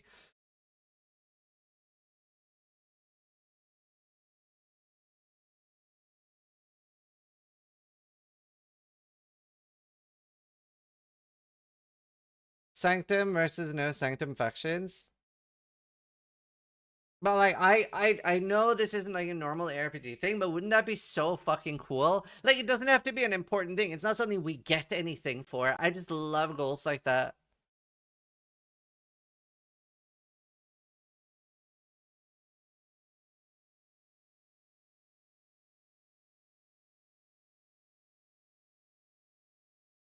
Give cosmetics to contributors? Yeah. I think it'd be so cool. Like, honestly, like, I will be chasing the high of Encourage my entire life. If players lose, we get Arch Nemesis back.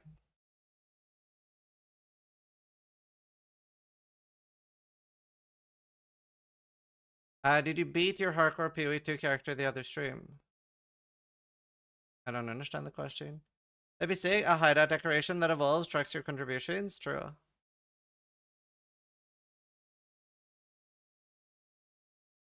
How does one spell Anchorage? I don't remember. Like that, maybe? Is that how you spell it? Oh my god, I spelled it right. Resubscribed for 87 months. So the Gates of Anchorage. So the way this worked was that this was a World of Warcraft event where the entire server had to come together and gather stone, gather wood, stuff like that. And the top contributing guild on the server get to be Scarab Lord, with one guy get to be the guy opening and get a special mount.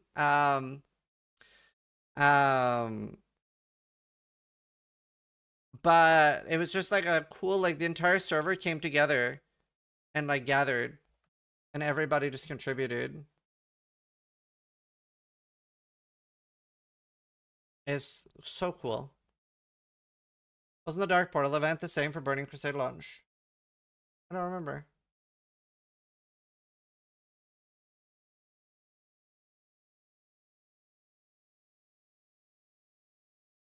That's not true. You had to ring the bell for that, and everybody got the mount and title, but for a certain amount of time? No, everybody did not get the Scarab Lord mount. Definitely not everybody got Scarab Lord mount. 100% not. I'm very excited, Winquist.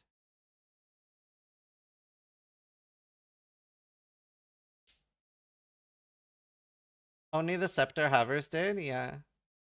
Yes, LMT.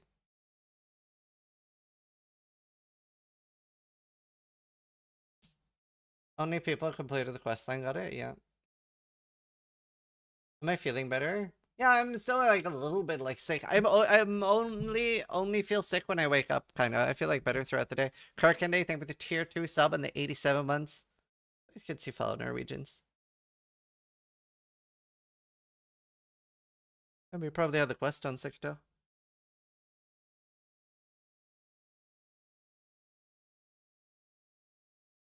Which in OG Classic was mostly one person on the server. Yeah, only one person on our server had it. I thought you were Danish. No, I'm Norwegian. Timur Olive just My wife is Danish. For 71 months. No, this is like a thing in Root 2's Discord. Everybody can guess. He just made like a little competition. Hello, TT. Is there anything in games like Albion which could be added to PoE? No, not really. I thought you were Irish. No, I live in Northern Ireland. I live in the UK. Don't you love having multiple kids? Being sick is just a perma debuff for the next 18 years. Do you know, I wasn't sick for like 7 years or something. Like, I was barely ever sick.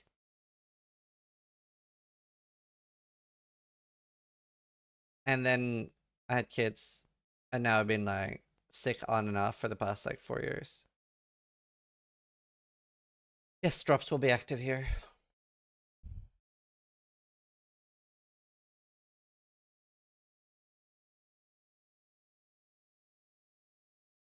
Do people like McGregor? No. How pay to win was Albion?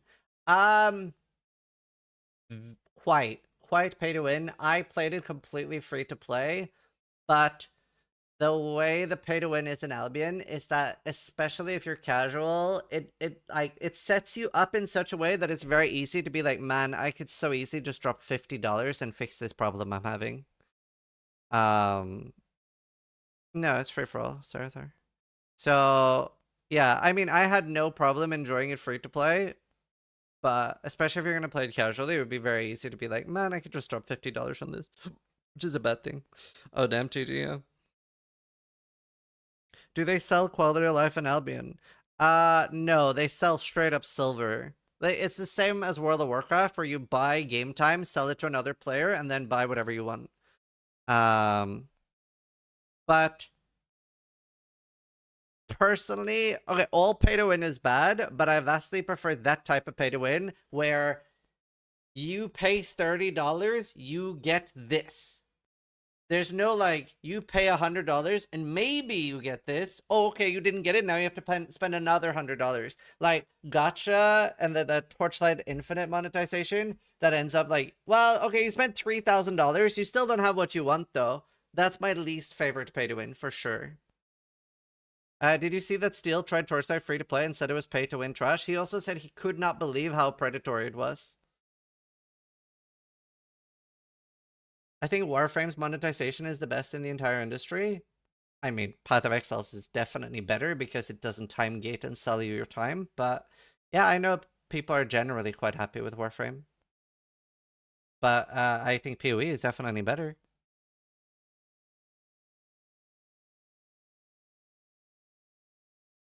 Like, yeah.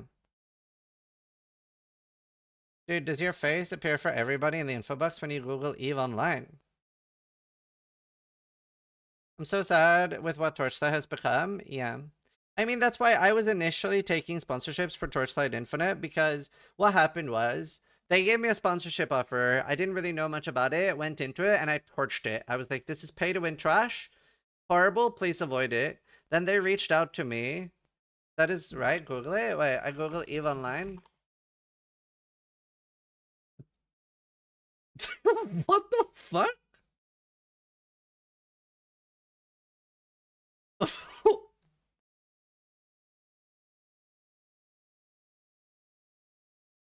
Why? What in the fuck? Why?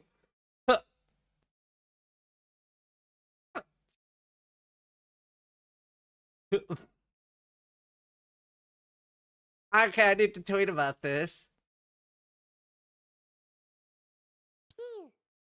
Gannick, who's 79, just resubscribed for 62 months.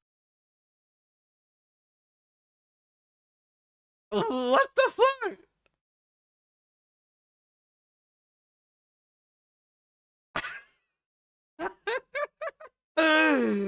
That's so funny.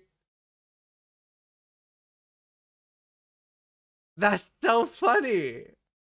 What the fuck? Oh, it's my YouTube video. That's so funny that it's the first thing that comes up. It used to be one of my main games.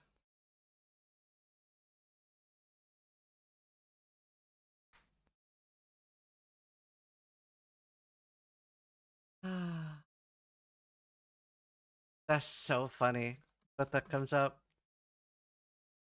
Yeah, it used to be... Hello, Mikos.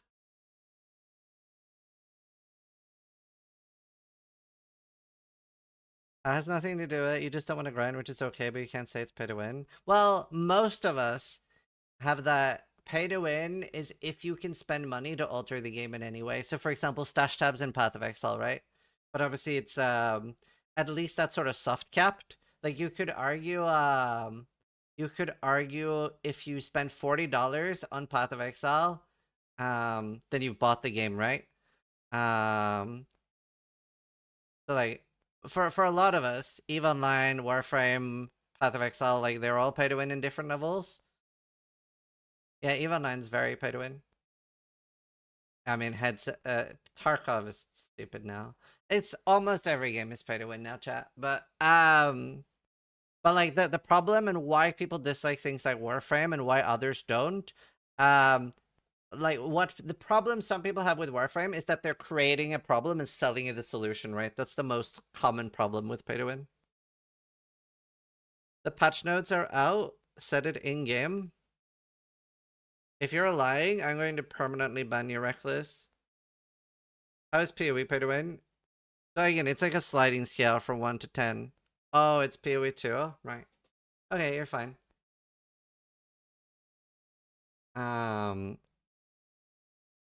So, yeah, sorry. So it's like a sliding scale, right? Like 1 would be mild pay to win, like the Dota Battle Pass or the League of Legends, like Hero Unlock, and then 10 would be like Diablo Immortal or like Gacha pay to win.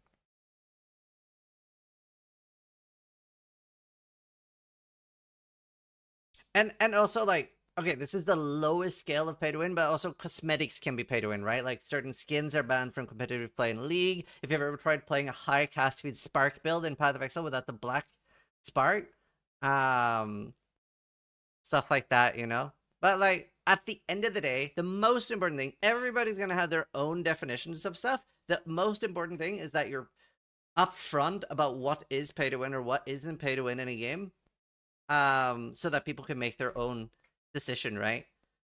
Right, for most people, like Warframe, League of Legends, Dota, all of those, and Path of Exile, all of those monetizations are fine for most people, right? It gets scary with things like Torchlight Infinite when people are saying that's not pay to win. They're like, well, I've only spent $3,000 on the game, but I'm sure you could play it for free. Don't worry about it. And then somebody gets into it, and you know that's always scary.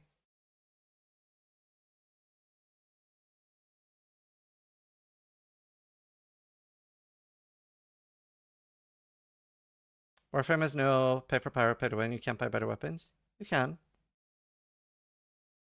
But at the end of the day, everyone has different definitions. Skin only, it's not pay to win, but PoE kind of is, because if you don't pay for premium, you don't have tabs, you don't sell items. Well, you still can sell items, but it's still like, to be fair, Path of Exile, I definitely also accept a definition buy to play, because if you spend $40 on Path of Exile, then you're fine, right?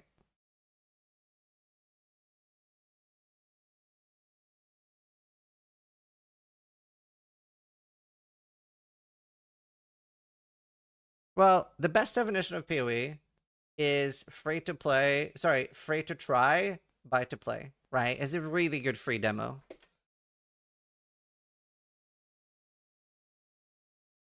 But like my personal definition is my least favorite stuff is gacha, so that like you have to gamble to get what you want, right? Like Genshin Impact, Blue Protocol, like all those games, right? Where you're buying a loot box and hoping that you get what you want.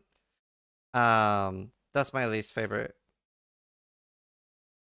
Whereas like anything like Albion, Eve, Warframe, in those games you get exactly what you pay for. Like they're still like unideal, but you get exactly what you pay for. Do you know what I mean? I can't believe that we're 20 years in this game and people can't immediately identify that Torchlight is exploitative cancer. Well, the problem is that like most creators are sponsored by it and promoting the game, right? Draw Monster just Like I remember, so for first I 21 torched the game. months. Like first I got Pro sponsored and I really torched it, love and I was going like, this is more. predatory dog Was that shit. hot? And then they reached out to me and they were like, hey, we've taken your feedback and we made it a lot less pay to win. We made it better. And I tried it again. And I was like, okay, cool. They actually did. And then the next patch, they made it worse again and then introduced League Pets. And I'm like, no, I'm out. They also give all their creators free currency to buy boxes. Yeah, I know.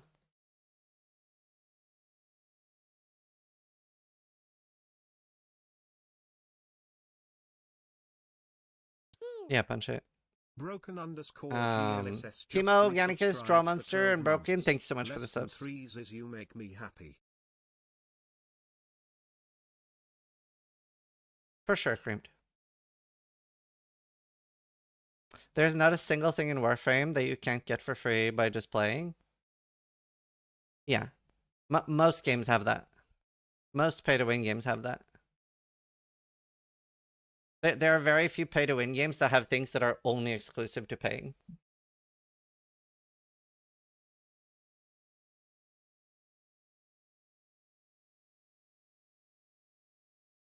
Like, that doesn't affect the definition of pay-to-win.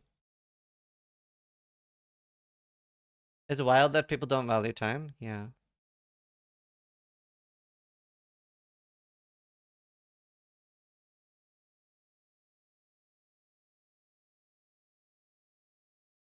But yeah.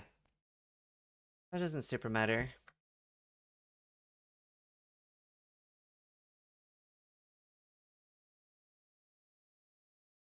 For me, it's pay to win. For me, it's pay to win if the only way of getting it as an extra use is by paying. Yeah, I mean, like I said, everyone has to have their own definition. For me, it's if money changes the interaction at all.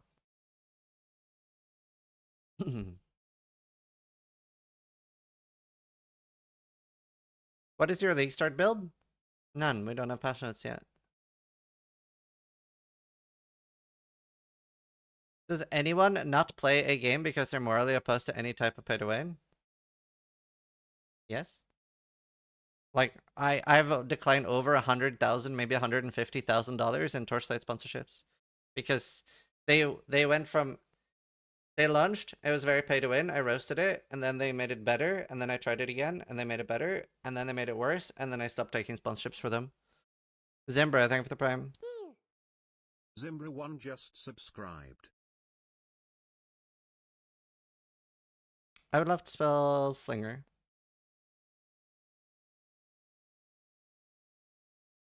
Doesn't it only become pay to win when things are exclusive to the shop? No.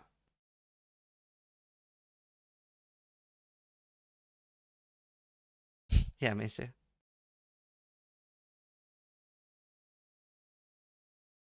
What time is the announcement? That's what the timer's for.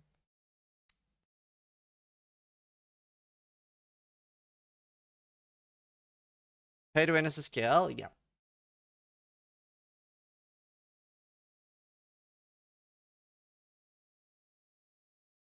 You can be OP in TLI without dollars. Why do most streamers spend like $3,000 then? Is it just for fun? Just resubscribed for 3 months. Sure, prime money, D. Why did Steelmage try to play it free to play and he said he could not believe how predatory it was? Interesting.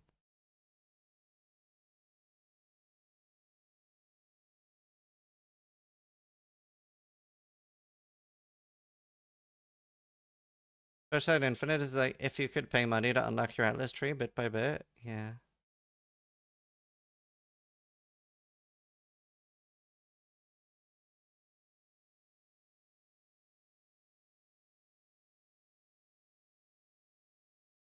Infinite harder, yeah. No, I don't think it's worse than Immortal. The worst thing by Immortal 2 and why Immortal was so bad was that it didn't even show all the monetization aspects early on. They like unlocked them over 8 different stages and it was directly in PvP.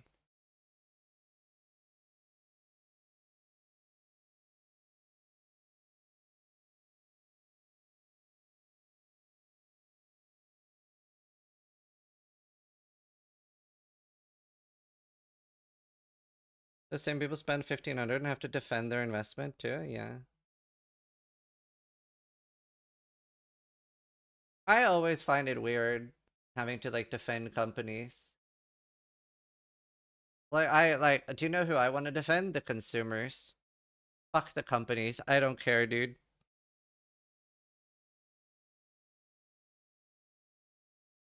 No, Super Akuma.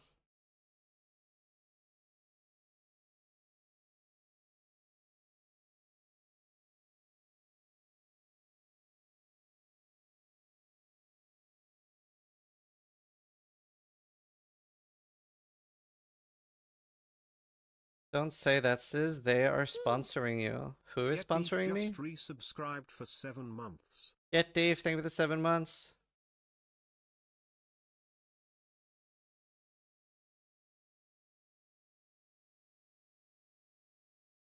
I love Ariel.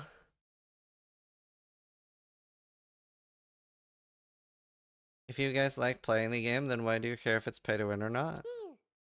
Spicy _ That comment physically hurt me to my very soul.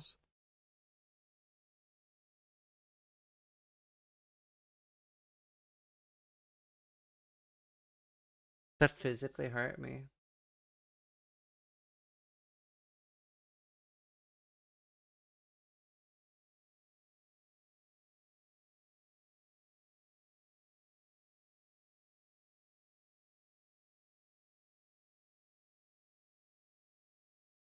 It may just be pre-ling rage baits, true. Yeah, Turbo.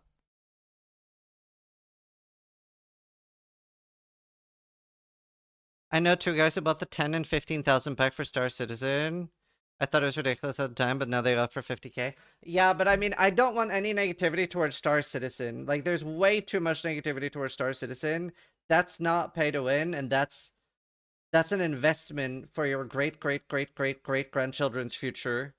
Like, that is going to be worth so much when Star Citizen releases in 634 years. People really need to stop ragging on it. That is going to be worth at least twice as much. You had me in the first half? Oh, shit. This is like Route 2's like league start prediction contest.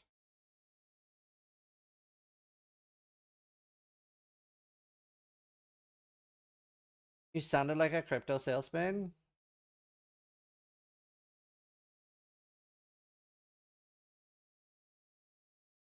Second Life? I have no idea.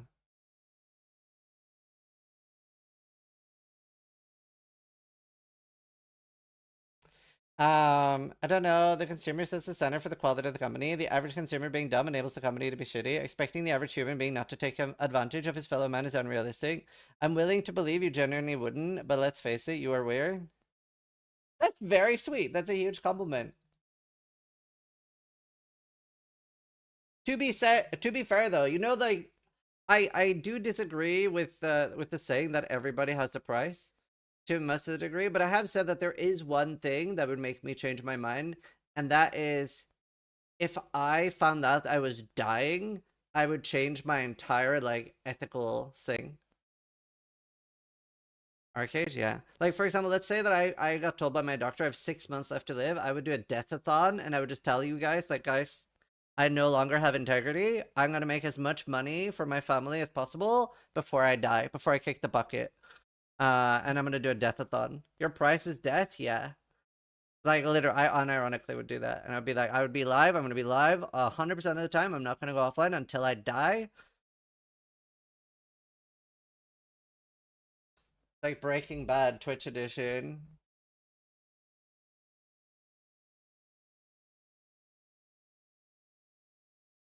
Ah.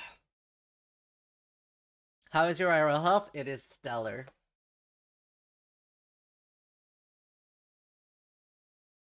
A woman live streamed herself giving birth. Only Francis does his death.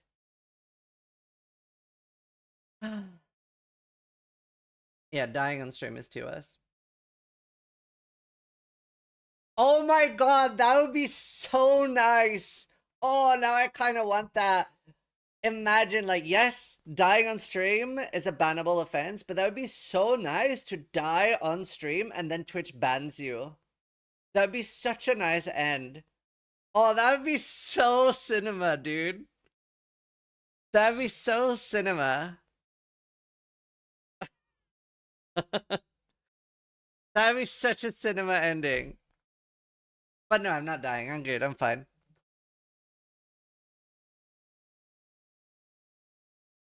We saw Life Born on Twitch. Why not? True. Cromassive just subscribed. Promise, thank you. Spicy, thank you. Man, I'm really enjoying yapping with you guys. Yap, yap, yap. Flying underscore kumquat just resubscribed Thank you, for kumquat. 6 months. Ziz wobble. If your band still get paid, I don't know how that works. Very excited, Scriba. How are you today, my goat? Bah! Bah! Do you follow any workout routines? No. I should. I won't. Yeah, we'll do a podcast. We'll do that a week from now. Grindy Games is live. Grindy Games. Where is it? Twitch.tv. Path of Exile. Crikey.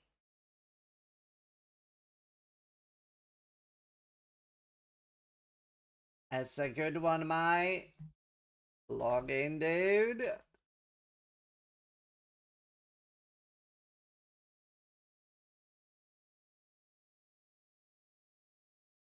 Is that the Breach theme? Oh, wrong browser.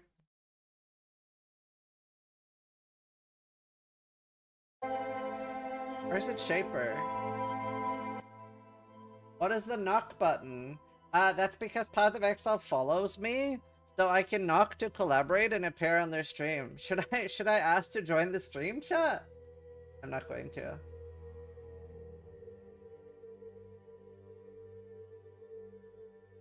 Be like, hello!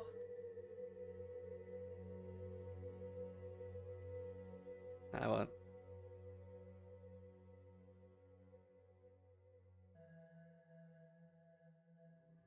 Use your superpower to obliterate all ads. I always pre-play my ads on my channel. I need to start doing that now, actually.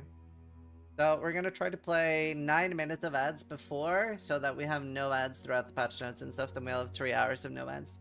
Start on that soon. For those that are new here, I always try to like curate my ads because I like making money, but I don't want ads to interrupt stuff. Ads, I haven't seen ads here in years. Yeah, but not everybody can afford to sub or even want to. Especially right now, the economy's kind of fucked, bro.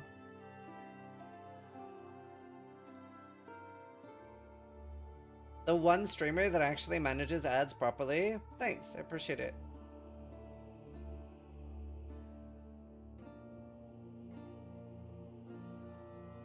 Yeah, I made a bingo video. Do we get drops by watching this? Yes. You do get drops by being here.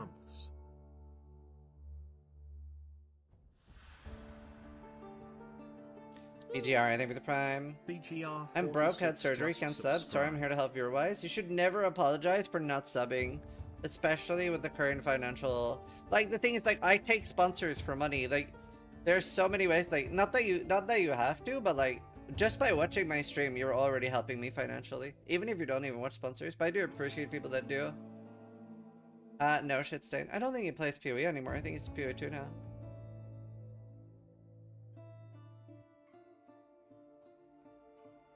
Do you know, oh my god, a little bit of a mini rant.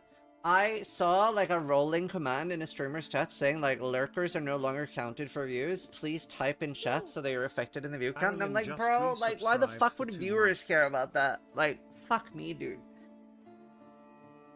It's so frustrating. Like, stop blaming your viewers for lurking. Just let people lurk. Holy shit. Leroy Benson like, gifted a tier holy 1 fuck, sub dude. to Attorney They're sub. still watching They you. have Does given your view count mean 41 everything? gift subs in the channel.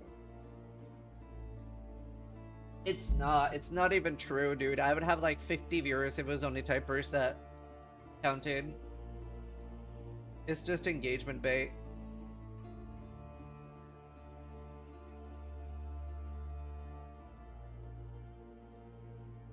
Any streamer that guilts you into subbing isn't a streamer you want to watch.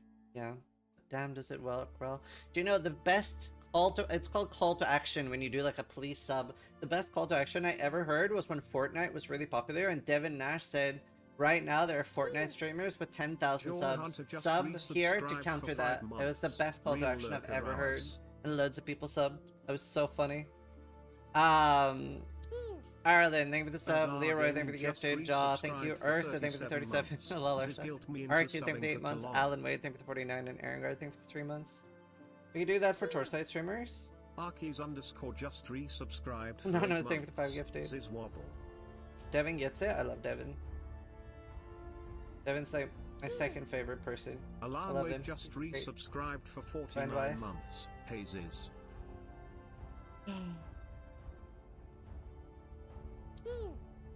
Just resubscribed for 3 months. Small reminder for everyone. If you have Amazon Prime, you can sub for free.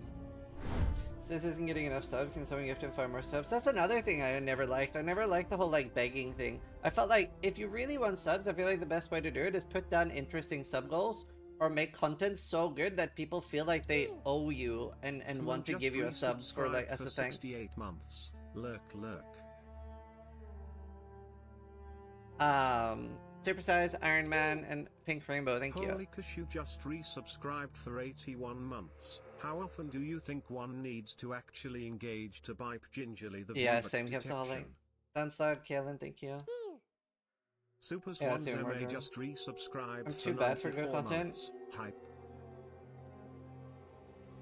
I kind of felt bad for being a freeloader given the production quality on the latest racing events. Well, I mean, I would never want people to feel bad for not monetarily supporting my channel. To be fair, like I'm not quite at the point where Moist Critical is, but I really respected what he did. He's like fully turned off all monetization now. To be fair, he has like 40 million. I wish I was at that stage, but I really respected that. I thought that was pretty based. Sandslug007 just resubscribed for 11 months. Yes, correct. That's not true, Viking. Yeah, people are already supporting this stream by watching. Alan just resubscribed for 4 months. Turbo's really good, yep. You're at 30 million. My total net worth is like 1.2, 1.3. I would like to get to 3 million would be like financial safety for 2 kids, plus I kind of want a third. But that's my goal. I'm pretty open about everything. Are any of the streamers doing Community League? Well, we're expecting a race announcement, so. How's the audio, by the way? Background audio.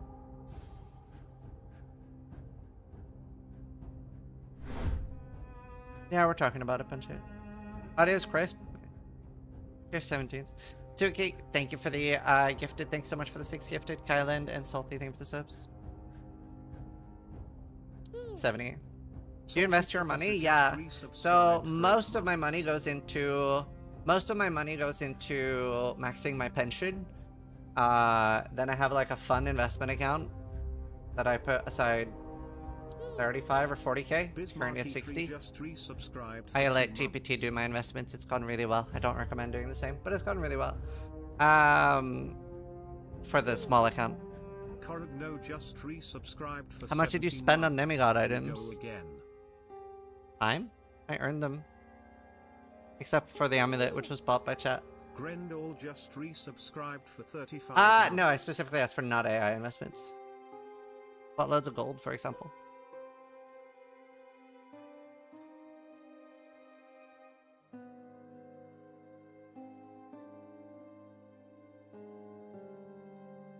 Oh, nice, Envy. Bam, mine's just based.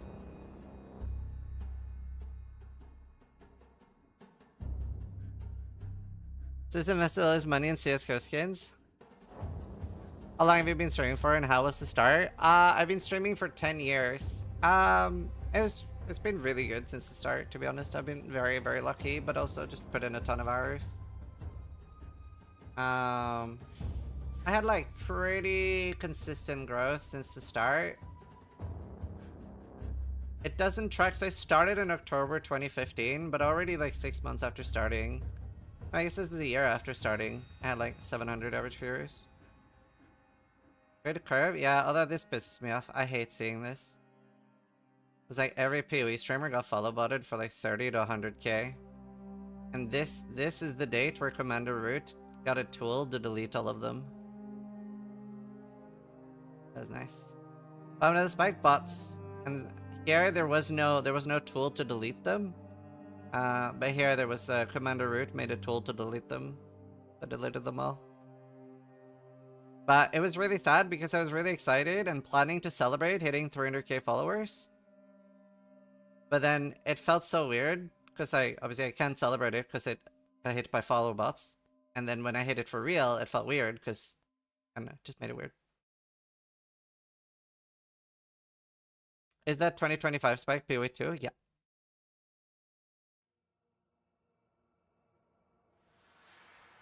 Yeah, what Chronic said hats.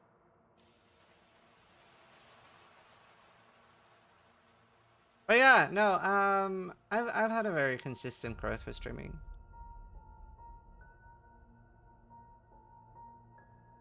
Yeah, exactly.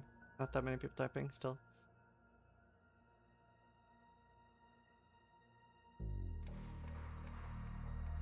Are you Norse? That's funny. What's the most epic build you've ever seen? Well, Molten Shell.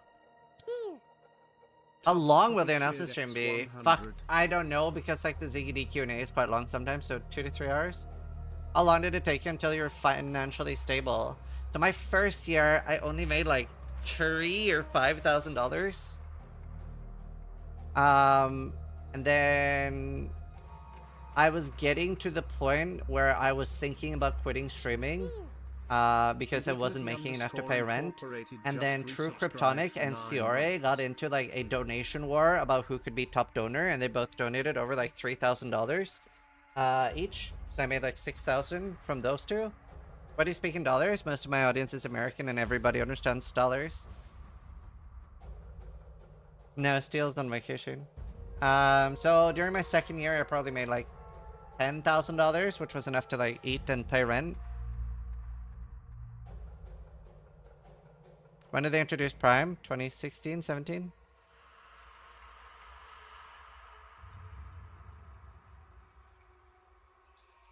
What do you think is the threshold of daily viewership that you consider paying the bills? Completely depends what country you live in and how much you ask. Like, Doomsday a streamer with just 300 viewers resubscribed could for make 23 more than somebody with months. 2,000 viewers, depending on, like, taking sponsorships, asking for subs, stuff like that.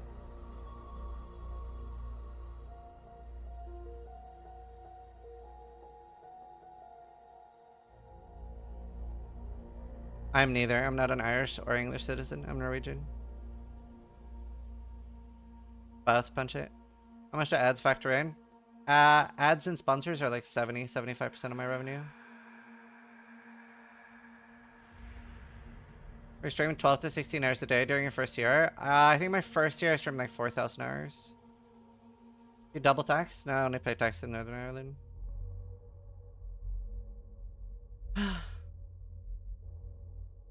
Who's your biggest sponsor?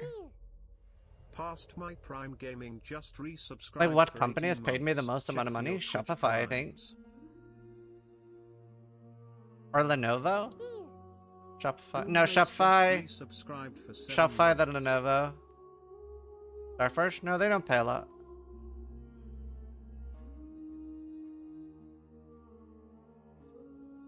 No, not Displate either. Definitely Shopify, then Lenovo.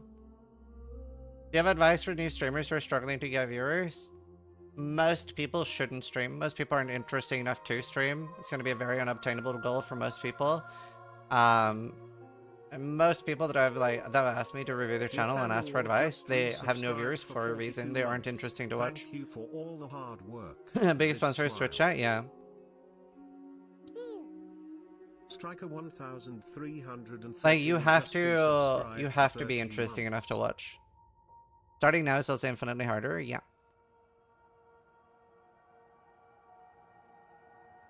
I think you're too chill, Leroy.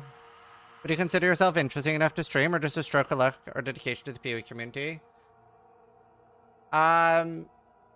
Well, especially when I started, the way I run my stream is very unique. So I think that is why I succeeded. Like, there are very few streamers my size that have my level of chat interaction. There are very few streamers my size where you can feel like an individual in chat and you're just not just part of a huge entity. I feel like nearly every chat over 2K, you are part of chat. You're part of an entity. Whereas here, I recognize people individually. I think that's very unique. I don't think there's there's less than 10 streams my size that do that.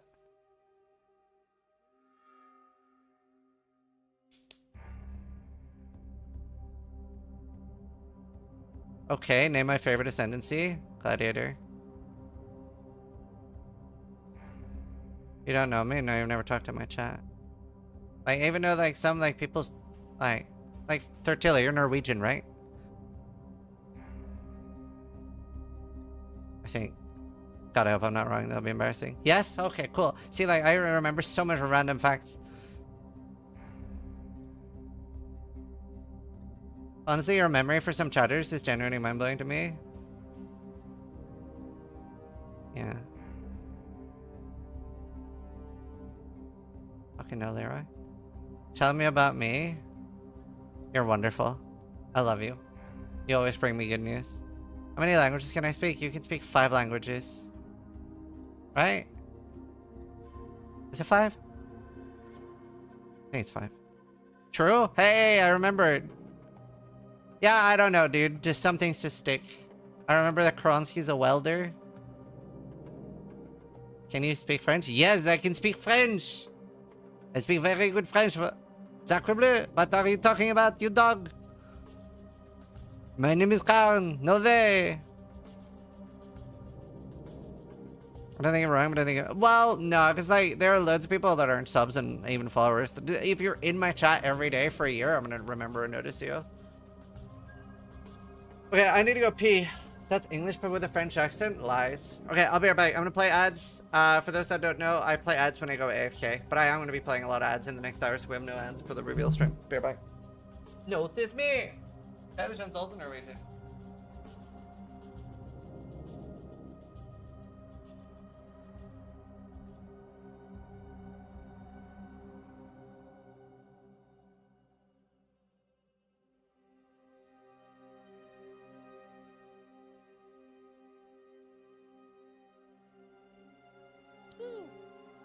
Latrovius just subscribed.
Is there a lot of Norwegians here? No, not a lot.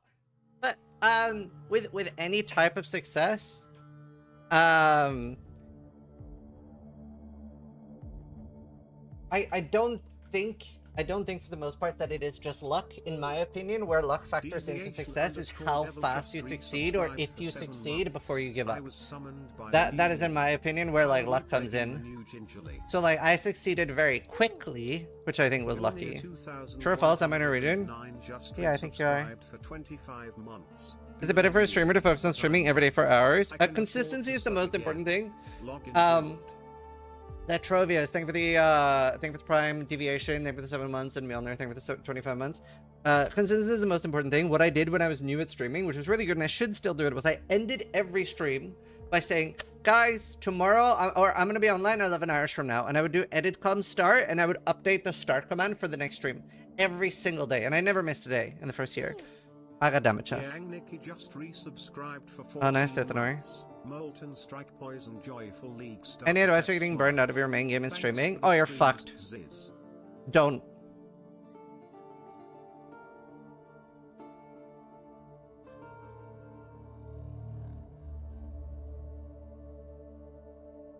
Okay, Northern Iron, dude, first stream with Miller is crushing it. Yeah, like I would probably be twice the size if I went live and offline at the exact same hours every day. I hope you don't take this the wrong way, but I really like you and I have no idea why. Thanks. I don't think there's a bad way to take that. I mean, they're also like, I don't know what I could do for this. It's probably part of my charm too, but like, I am very abrasive initially. Like, it's very easy to dislike me initially. Just resubscribed for 84 months. Co's really nailed the schedule thing, yeah, and Crib. Streams where you dressed up as Santa. I did that every year. Long ago. Thank you, Real Bubble. 84 months. Beating heart emoji. I don't think you're abrasive, just honest. Well, just the way I speak and the way I talk about things is very abrasive, or very like, most people don't talk like that. It can come off as very abrasive. I like that when somebody comments once and it's some BS, you call them out and try to talk to them in front of everyone to have a dialogue. Yeah. Candid? Yeah. Thanks, Arcadians. It's called being autistic. I'm not autistic. Can't say I've ever felt you being abrasive in a negative way, though. You're very blunt sometimes. Yeah, I mean, my wife's the same way. Like, Steelmage, like, was telling Helena that he, like, thought Helena was very scary just because the way she talks. Did you ever get offered casino deals? Yeah, actually, like, PokerStars reached out, and I used to play on PokerStars, and it was actually one of the harder sponsorships for me to turn down. I got offered to be bankrolled into a $10,000 PokerStars tournament in Barcelona, and they would basically bankroll me and pay for the entire thing, and all I had to do was tweet about it. This is in, like, 2020. And, like, that was one of the hardest ones to turn down. All I had to do was tweet about it. Poker isn't bad, casino games are. So I do agree for the most part that poker is skill based, but for the people that would get influenced by me playing poker on stream and playing it, it's not skill based for those people. And The problem is, I saw some people arguing that like gacha pay to win like Torchlight Infinite is worse than gambling. The difference is nobody's like killed themselves from like gambling in Torchlight Infinite to my knowledge, whereas like it's very easy to kill yourself from like actual gambling. Very, very, for sure, much. Your underscore evil twin. Your evil twin during 23 months, 80. Thank you for the 115 months sub, dude. Thanks so much. I don't know that now. 510 just resubscribed for 35. Thank you, Don. Deep fake, thank you. PokerStars doesn't have any betting, only poker. You should take it. This was in 2020, and I don't want to do any gambling. But that was the hardest one for me to turn down. But I've also had like other... I have a really fun story, or at least it's really funny to me. So I was at a big like influencer party once, and there was this older guy there. Now, if you're not familiar with influencer parties, they're very clout chasey, with almost everybody just wants to rim job like the biggest streamer there and try to like get on good terms with them. D-Trucks, thank you for the 65 months. And basically like collab with them and talk to them, right? Snipe this and that guy, Kirk, thank you as well. But there was this older guy there that a lot of people weren't really talking to him. And I don't know, having a really cool talk. Just talked to him a lot about loads of random stuff. And at the end of the party, he came over and he was like, by the way, just really enjoyed our talk earlier. I didn't really mention who I am. Here's my card. And he was the owner of a casino. So he was like, maybe a billionaire or at least close to it. And he was like, I actually watch your stream. I know you don't take like casino deals, but if you ever change your mind, here's my card. And he's like the CEO of like a huge gambling company. You're good, D-Trucks. So it was just so funny to me because all the other streamers that would have taken deals like that were ignoring him completely. That was like very funny. 100, I think it's already confirmed.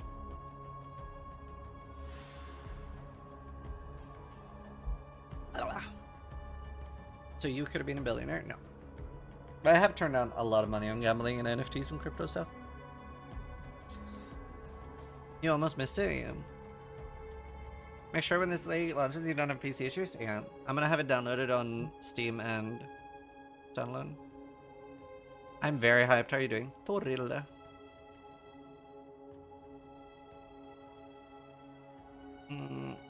Thanks. 84 months, dude. 7 years. Thanks so much, dude.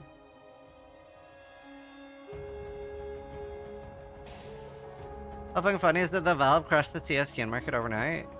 I don't really understand what happened. Yeah, Zebra. I don't really understand what happened. Did they make it so you could trade other things up into knives? Is that what happened? Velonar just subscribed. Velonar, thank you for the prime.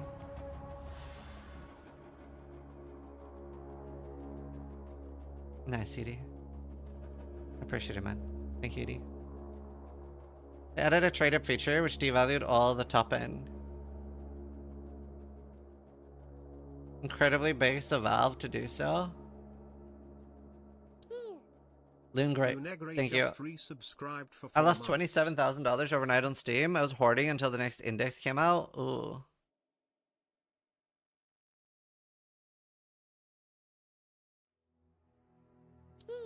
Not already something that there are people who have already taken their own lives. For 22 months. New league details. Let's go. 2 new seasons in December. Thank you for the 7 months. Pablo, thank you for the 22.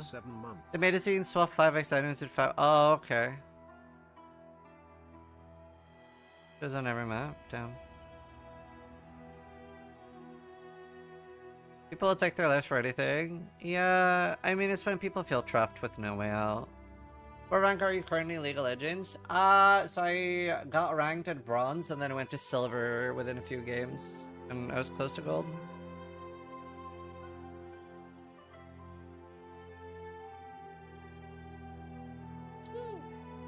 Tom Mr. just resubscribed for 2 months. What's up here? Oh, I don't know, SMC. Also, welcome back. Instantly was 50k down, so Soul loses his body? Yeah. League of Salt. Think they'll buff Spectres? Yeah, probably. Did I get stream sniped at all in League? No. All of my viewers are too high rank. All of my viewers are like Challenger or higher. So nobody could stream snipe me. I generally never, unless somebody admits to stream sniping me. The only time I was stream sniped that I genuinely know about was in Greystone Warfare, and somebody, I did think it was really weird, and it did feel like I was getting stream sniped, but I have this mentality, like, if somebody's cheating or stream sniping a game, I'd rather not blame it on that, because that's just gonna make me pissed off. That's just gonna make me tilt, and I don't want an excuse, right? So I never go for that. But somebody came into my stream and I was like, hey, I'm on the enemy team and they're stream sniping you. They all have your stream open. And I'm like, that explains how they're always finding me. But that's the only game that I'm being aware that I've been stream sniped in.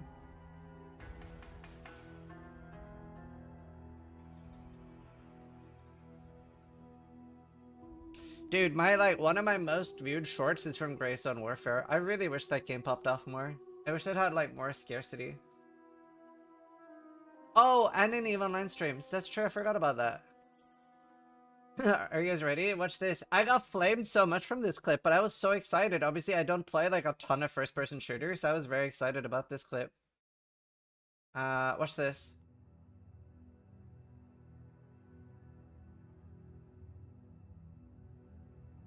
Right.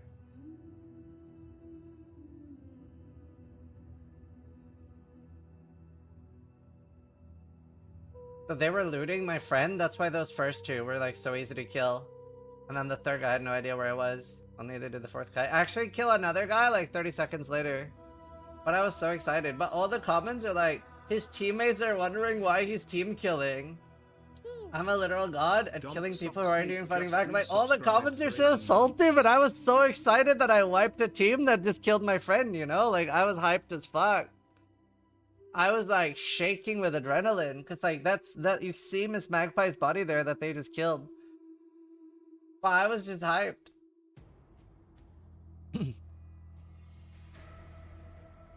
Dom, thank you for the 18 months. I would say you appreciate you highlighting how good PO2 Act 4 was in your league summary. Oh, nice. Yeah, no, it's really good.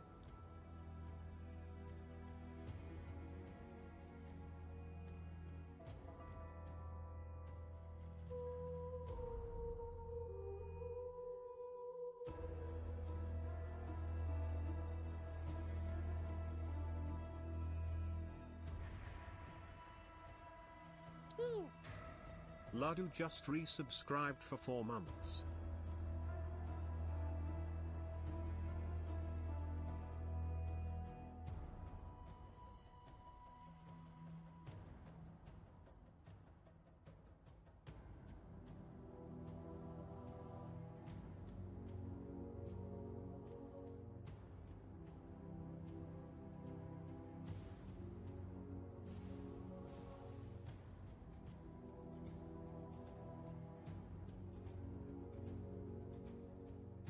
I'm sorry.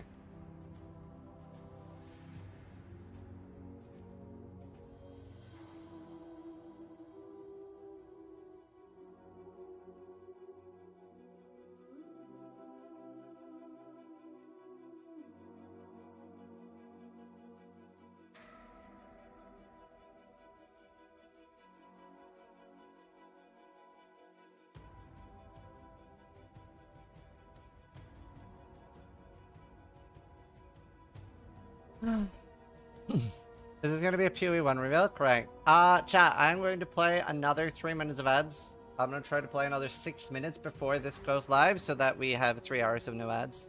If I can play 9 minutes, then it would be 4 hours of no ads. But yeah, I try to curate my ads so we don't get interrupted in the middle of it. A lot of things to sub. What would make you go back to Greystone Warfare? For me, I would just need a season to drop at a good time. Like, a problem for me is that, like, the developers of every game I like playing are collaborating with Path of Exile and dropping seasons at bad times for me. Like, right now, Blakey and everyone that works at 2DD have communicated with Battlestate Games to launch Tarkov 2 weeks after PoE so that I can't play it most likely. And like Arc creators as well, like launching now, like Heroes of Newerth launching now. Like every game dev, they talk to GDD and be like, he's like, yeah, this is when we're dropping. Make sure it says can't play. So that's a bit BM.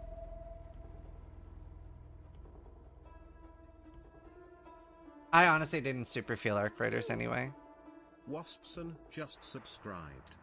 Thanks. Thanks, Waspson.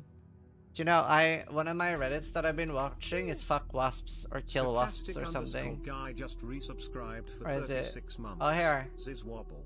I've been watching this subreddit, wasp hating. It's just a subreddit dedicated to killing wasps. It's nice. Just resubscribed for 19 months. Stochastic, thank you for 3 years. Mull, thank you. Pio, thank you. Mago, thank you. Pajukalu just subscribed.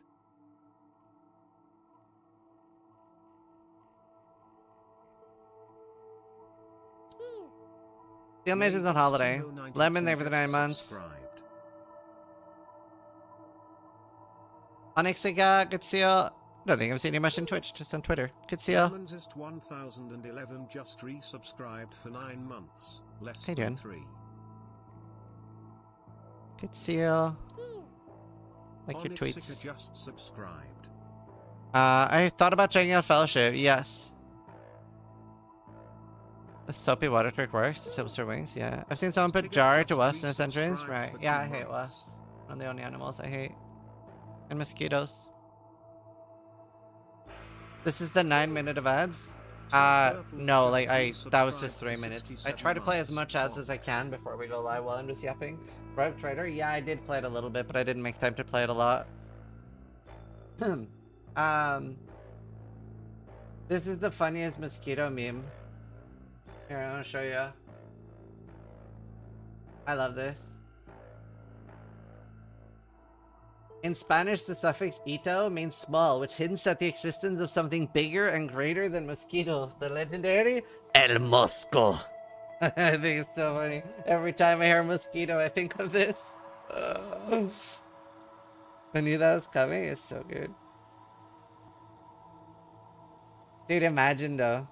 El Mosco. El Grande Mosco. I want to remove the timer. Oh, thanks.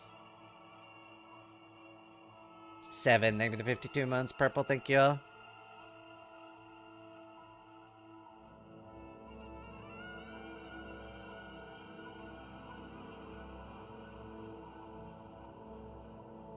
We have Moscow in Italy.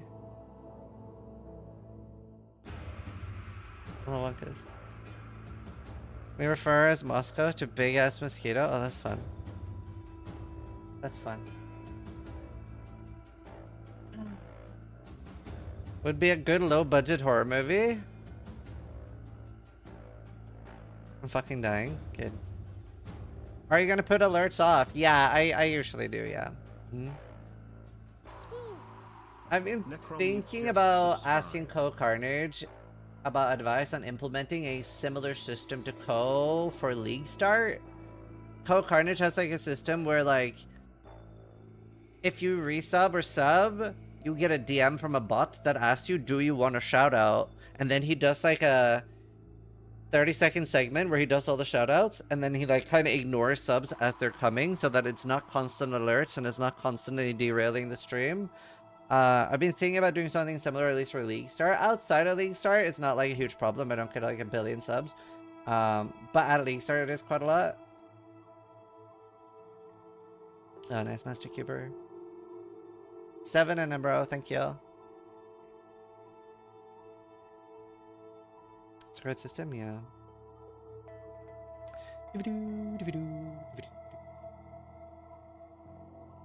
This is custom made, I don't think anyone else has it. Yeah. Other than the obvious ones, what do you think your favorite gaming genre is? Well, it might be a surprise to some that ARPGs is actually not my favorite gaming genre. PvP games are. So my favorite game of all time is Darkfall Online. You can even see my first videos on YouTube. I made these myself. Are all Darkfall Online. This was like the first content creation I did. So this is my favorite game of all time. I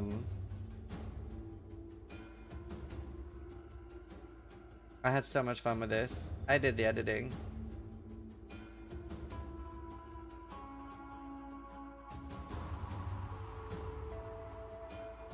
It was very fun. So that's why I liked Albion Online so much. So that's my favorite, and then ARPG is probably my second favorite. And then Survival is my third favorite. Is there a way to have Prime subs auto-renew each month? No.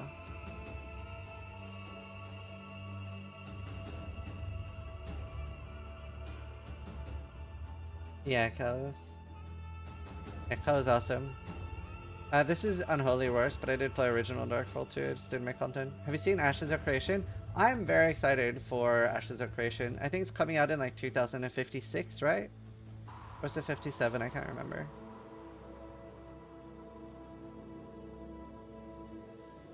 But yeah, I'm very excited for it.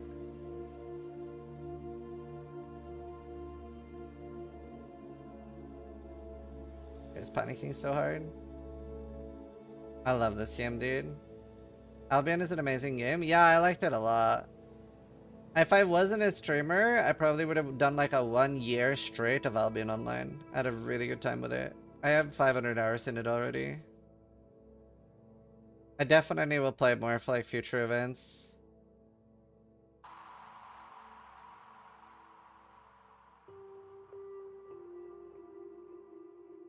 It's no joke, well on its way. Don't lump it in with Star Citizen.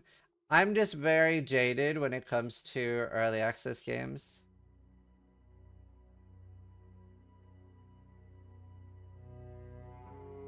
This being poster bar for EVE Online is glorious. It's so funny. It's still very funny to me on a personal level that I've been sponsored by EVE Online a few times because it was one of my main games. I have like 14,000 hours in EVE. I did try Arc Raiders. I didn't super love it. I never understood the hype for Star Citizen. It is because so many of us grew up on Freelancer and wanted a space game that was good. And then a bunch of people invested into the Kickstarter early on.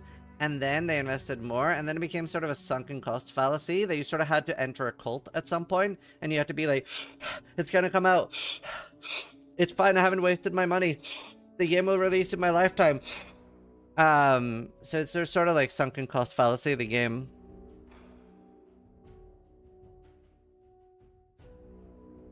Arc Raiders feels like a knockoff Tarkov. It doesn't. It's very different in my opinion. I really dislike this trend of calling games within the same genre a knockoff. I don't like that at all. I think what like Arc Raiders does way better than Tarkov is the PvE. Like the PvE is generally really good and scary, but the PvP is way worse than Tarkov.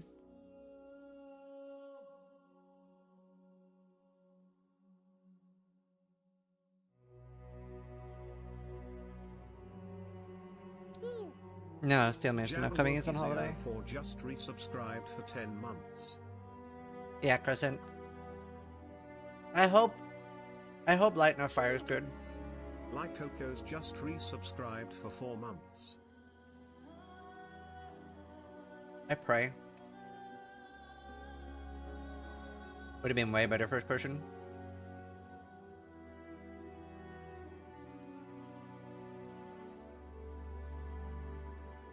Right, yeah, that's good. Are you going to play a horror game during Halloween?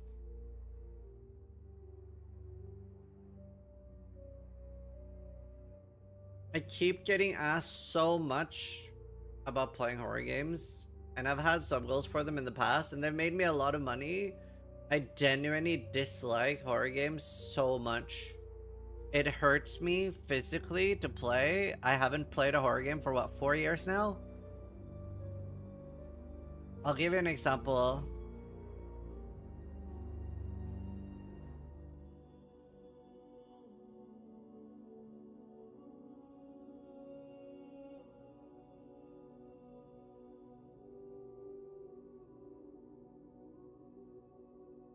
Ah, found it.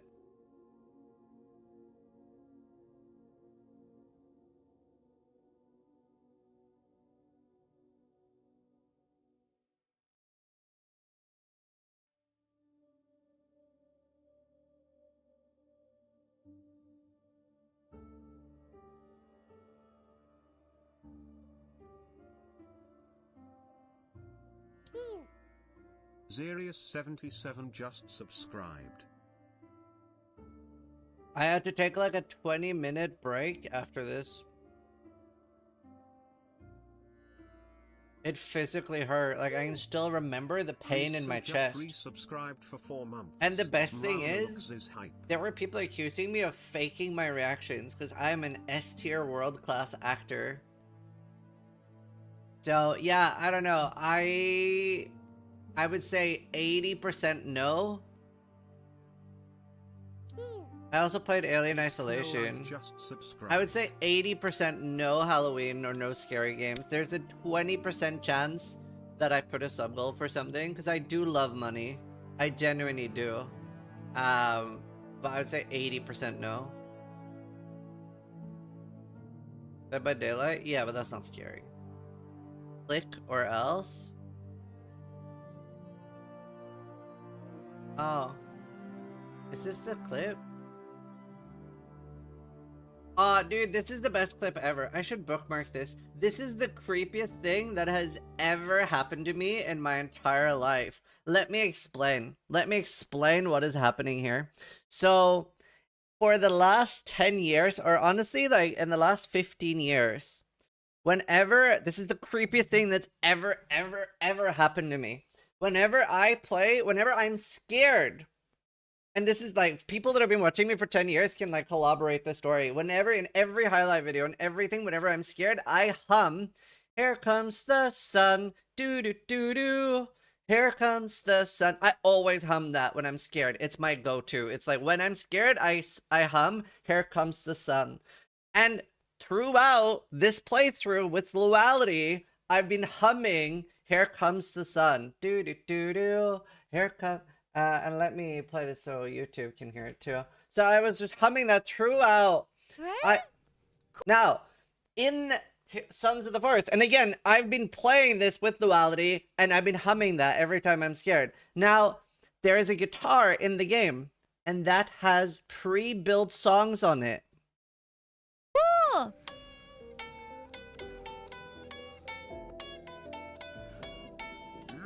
That's fucking awesome! Wait, no shot, you're playing Here Comes the Sun? Yeah! It is! That's so weird! Were you just singing? We were singing this! That's so freaky! We have been singing this for 3 days! That's so freaky! That's so weird! What the fuck? It's literally the single creepiest event in my life. I've just had that in my head randomly, and I've never watched anyone play this game. It really, truly freaked me out, because it's like 10 years of horror games and singing this song, and then it's randomly in the game. It was so creepy.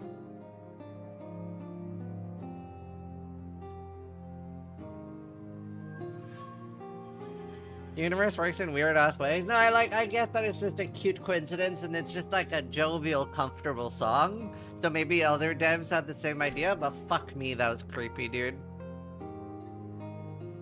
No, it is just a random coincidence. I don't believe that anything is like predetermined, but that's creepy.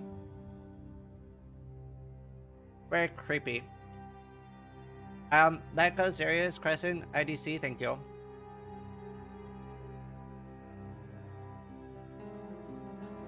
Yeah, horror.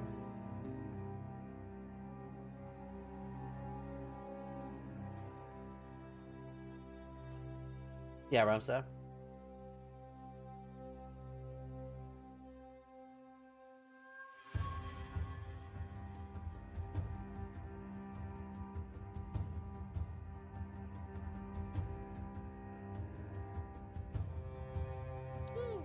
Oceans? Fuck that. And just resubscribed for Other 7 pack. months.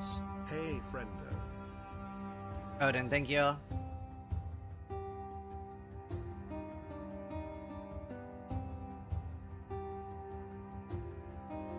Oh, this is creepy. At least you're not in the ocean. I hate getting chased. I just really dislike horror games. I'd say 80% no. Captain 80% no. Thank you, Captain Wardy. We played Until Dawn? No. The horror games that I've played is Alien Isolation, Path of Exile, Outlast, Amnesia, Outlast 2. What was that sound game? The VR sound game. Visage. What was the sound game I played that you had to make sound to see? It's a VR game. You can only see when you're like, hello, hello. I can't remember what it's called. Did you say Path of Exile? Yeah. I don't think group games are as scary. They're not horror. Sonar? Maybe that was it. I'm not fine with it IRL. I'm massive thalassophobia. Perception? I don't remember. I know somebody's working on a horror game that you have to be wired up to a heart rate monitor to play, and the monster can hear your heart rate.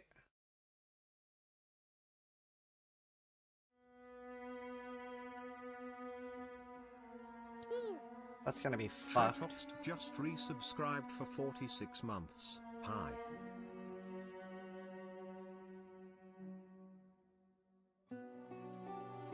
Extend there for the 46 months. Yeah, I'll play more ads now.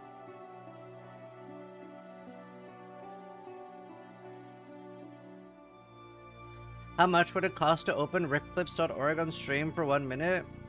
You want to sponsor me to open your website? I'll do it for free. What is this?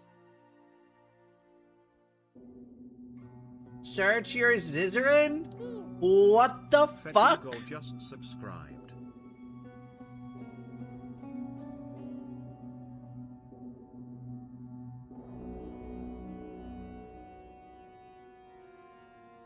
Bro. Search your Zizarin. This is horseshit. Okay, that's a cool idea. I don't know if I'm honored or insulted. Bro, this is bullshit. Yo, what is this? What is this? Okay, yeah, I might use it for content during the league. You don't need to pay me anything. We are not gonna go ad breaks when it all goes live? No.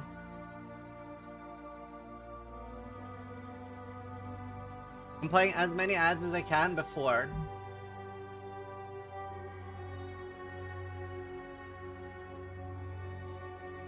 Thank you, you're welcome.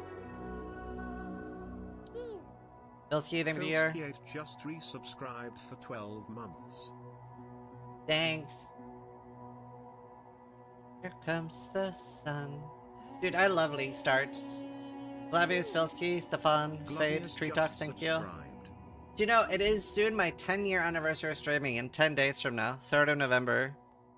I've been partnered for 10 years.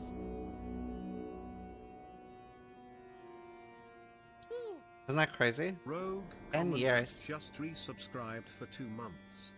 Rogue, for show, thank you. If you had to start streaming today, would you do it? Fosho21 just subscribed. I don't know. Probably, because when I started streaming, everybody told me it was too late. Or a lot of people told me it was too late to start streaming then. For 4 months. I love the hype of League Start Smile. Yeah, I should do more of those, Miller. Just being lazy. Very happy 10-year anniversary, thanks. Johnny, there for 4 months. Johnny Boy No steals on holiday. Subscribed for 4 months. Let's Here comes the sun. Lol, Nada. Wait, why? SMCTs just resubscribed for 4 months. I just think streaming games is dead. Nah. Lovrin, true.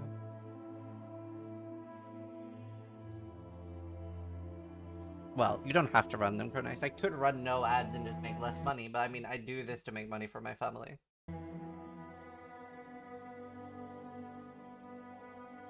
Yeah, too chill. I have a bingo board. Where'd I put it?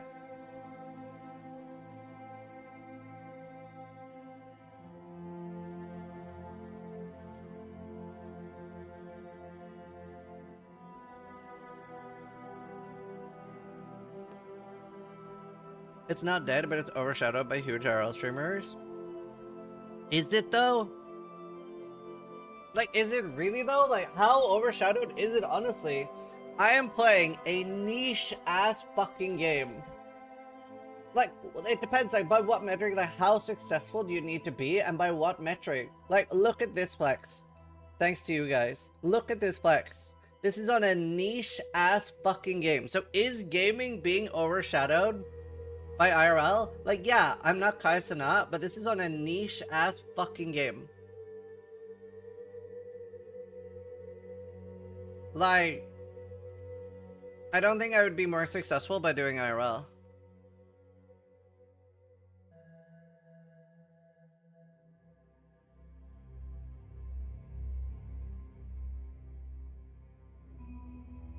And like, if I could literally put in more work, put in more effort, and I would be bigger than I currently am.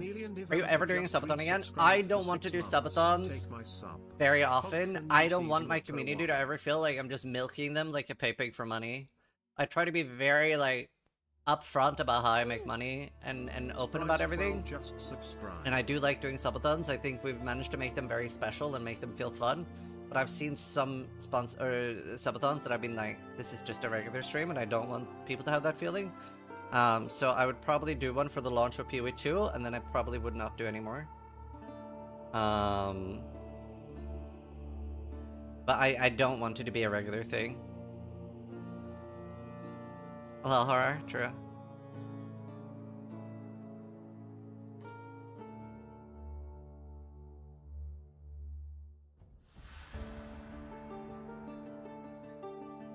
I always wanted to be a special thing.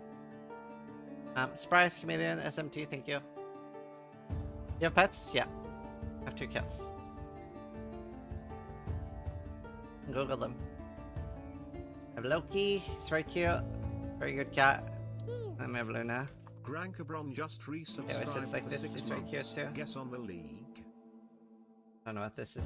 Not my cat. Zed Soccer just resubscribed for 4 months.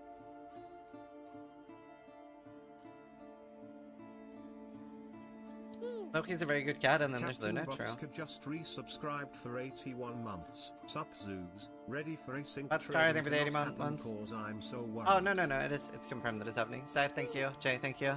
J_90 just resubscribed for 80 months. This is my bingo. Right. Do you use a shot color for your cats? I usually just threaten to kill them if they don't do what they say. Tug on their tail a bit. Oh, toilet. Fresh tail on holiday. I don't think I can play another batch of ads.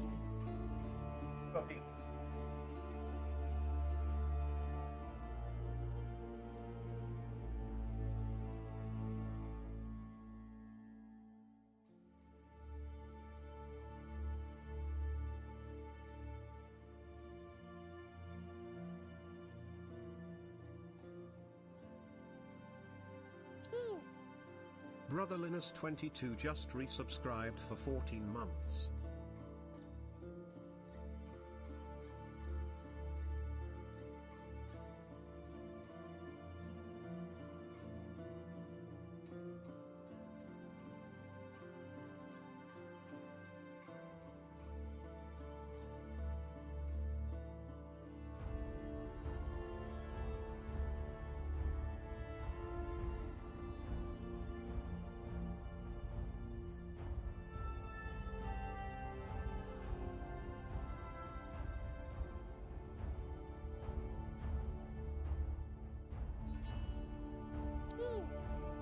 Idorn Boy just resubscribed for 5 months. 5 months.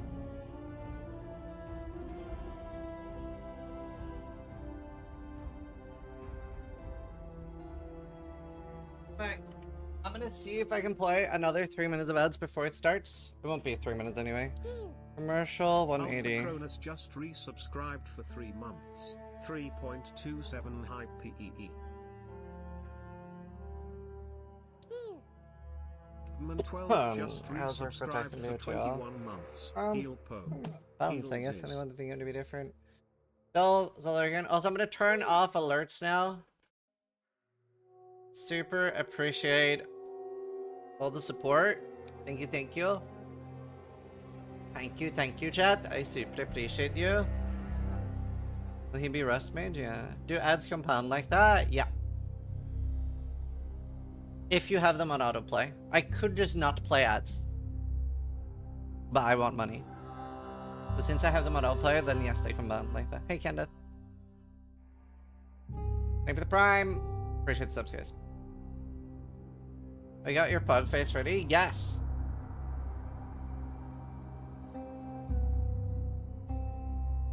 He's on holiday. Owned by a Polish woman. Watch the official stream and reaction 7 tomorrow. All good. Remember you do get drops too. Yes, no ads during this.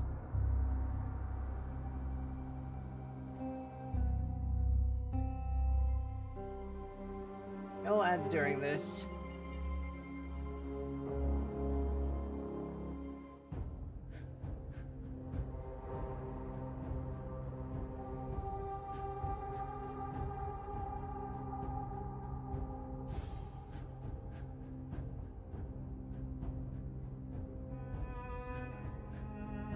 Actually, yeah, I have it up here on the other screen. Where's Steel Mage on holiday?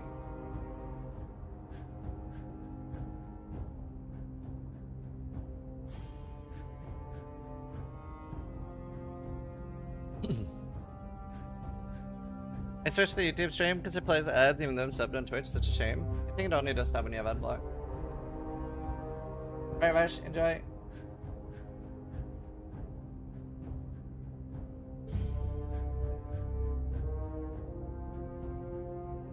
Different anything for the 7 months?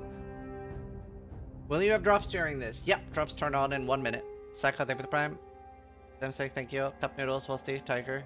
By the way, I will completely disregard any subs or anything during this. Obviously, I'm going to focus on the announcement. Robin, name for the 102 months. So resub afterwards at your own risk. Super appreciated that I collect money. And thank you so much for everybody tuning in and choosing to be here for the official reveal. I would say super, super appreciate it. Is this a bit low today? You want me to be? Casually, thank you.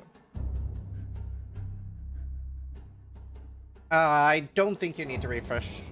I don't know though. Unsure. Log in, dude. Drake, thank you for the prime. What are the drops? It's a spider. Okay, let's get a login, dude. Let's get some spam. Let's get some hype. Are you fucking ready? I'm actually hyped. No deal stream is steel. No, he's on holiday. Let's fucking go. I'm actually so hyped. Honestly, I gotta be honest. I've already got the only change I cared about. The alteration augmentation thing, best thing ever. I'm already pre-hyped. I'm Jonathan Rogers from Grinding Gear Games, and welcome to GGG Live. That's the volume. Today we're going to show you an exclusive reveal of Path of Exile, Keepers of the Flame. It's exclusive which just is coming for out us. 1 week from now on October the 31st. Twitch drops are enabled on today's live stream, so you'll be able to claim your Hiveborn Crawler pet by I'd have my following the streamer face instructions on. below. Heavy reaction. Without further ado, let's roll the trailer for Path of Exile, Keepers of the Flame. Yeah. We, the Keepers of the Flame, serve the will of the Dreamer.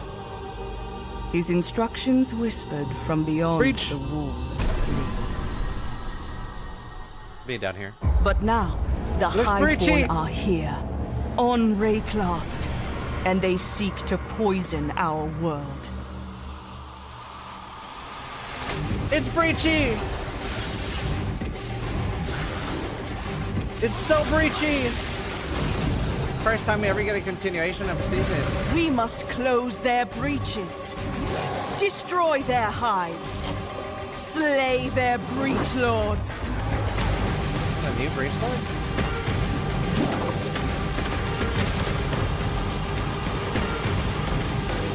Wave 3 out of 8. Oh, that is crazy. That looks like such a blaster league, dude. And by his gifts, the Dreamer provides. They brought Another this skill war tree. to our world, but we shall end it, whatever it takes. Are those bosses? The Genesis tree. Currency item boom. Are we gonna be breeding? Craft? New skills and support. New classes? Hurry, new Uber. Okay, that's the memory box. We knew that was coming. We knew that was coming. Dick. And currency auction house. Sorry, actual auction house. Basic trade confirmed. Wow. Okay. Good job, Blakey. Good job. That's fucking hype. Now, as you can see, this expansion is a true sequel to the Breach League, first introduced to the game in 2016. We felt like it was time to progress the story of Breach, bringing with it a slew of new updates to the base game. In today's stream, we'll take you on a deep dive into Path of Exile Keepers of the Flame, beginning with the League mechanic, covering all the fearsome challenges it presents, and the new twisted ways you'll be able to empower your character. After that, we'll dive into the newest Ascendancy options possible with Bloodline classes. Then we'll cover the much anticipated and synchronous trade system coming to Path of Exile 1. Afterwards, we'll move into the new Uber Pinnacle bosses, how to access them, and some new drops worthy of the added difficulty. Nice. Finally, we'll cover some notable quality of life improvements before moving on to our supporter packs and challenge rewards. We'll then have a live Q&A session where Ziggy D will ask Path of Exile's game directors Mark and myself your questions from Twitch chat. And after the live stream, we'll drop the full patch notes at 11 AM New Zealand time or 3 PM Pacific. So let's get started. I'll hand things over to Mark to introduce the new league. Hi, I'm Mark Roberts, Game Director on Path of Exile. Breach is a beloved league that has had an iconic history in PoE. We intend to honour that legacy with our first ever sequel league, Keepers of the Flame. This develops every aspect of Breach, adding new layers to discover, richer lore, scarier bosses, and entirely new mechanics. That said, this is still Breach, so you will still be opening breaches and slaying hordes of otherworldly monsters. Nice. The Breach Lords have found the means to stabilize the connection between their realm and Rayclast. Now, with their grip tightening, we learn their true goal in our world, conquest. The threat they pose has now escalated to home soil. This was my suggestion for the next iteration of Breach. You'll encounter Aleph, the founder of the Keepers of the Flame. Easy thing to think of. This is a monastic order sworn to defend Rayclast from the Breach Lords. The exit to the Mudflats has been barricaded by Hiveborn, Breach monsters that are working to claim every inch of Rayclast. Aleph can grant you a small spark of the power of the Flame, allowing you to blast away their barricade and move onwards. Idiots. Once you enter the Mudflats, you'll find it infested with Breach monsters. They appear to be constructing a kind of hive, creating strange shapes and structures that absolutely don't belong. Time to purge them with fire. Aleph needs you to protect her as she empowers the Flame to do so. Thanks. Hold off the assault long enough, and she'll be able to demolish the hive with cleansing flame. In other areas, the gap between worlds is strained. Here, you'll find a more familiar encounter with a new twist. A massive breach hand sunders the space between dimensions, and touching it will open an unstable breach, causing monsters to flood in. If you can slaughter them quickly enough, you can stabilize the breach. This brazen action can draw the attention of Vroon, Marshal of Zesht, who will do everything it can to stop you. Defeating this boss will permanently seal the breach, severing another connection between the Breach Lord's world and Rayclast. These stabilized breaches are similar to what a breach once was, but with upgraded monsters, a success condition to shoot for, UI tracking to keep the player informed of their progress through the encounter, and satisfying feedback when you do manage to complete the encounter. They've removed filters. We've taken all the lessons we've learned since the release of Breach 9 years ago and improved upon it in every way we can. However, much of the joy of Breach came from its simplicity. While we want to modernize the mechanic, we don't want to undermine the core experience. What is that? You're still mostly just slaughtering hordes of enemies in a circle. Finally, in endgame areas you might run into breach constructions that have been left unopposed for too long, and have grown into their full twisted glory. I hope Reaper's breach viable. hives. Towering flesh-crafted cities in the sky. These are the visions of the Breach Lords made real in Rayclast. teeming with breach monsters. You must raid and destroy these cities with the help of Aelith and her flame. In some of these hives, you may even encounter some of the Breach Lords themselves, who will not be happy you're intruding on their planned conquest. That was 12. Now, let's talk loot.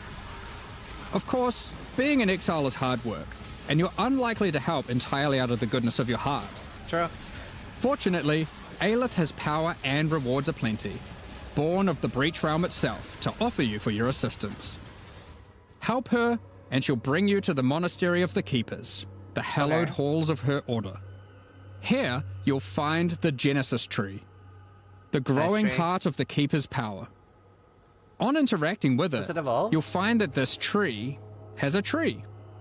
That's right. It couldn't be Path of Exile unless the tree also had a tree. More importantly, the Genesis Tree is an engine of unholy creation, and a profitable one.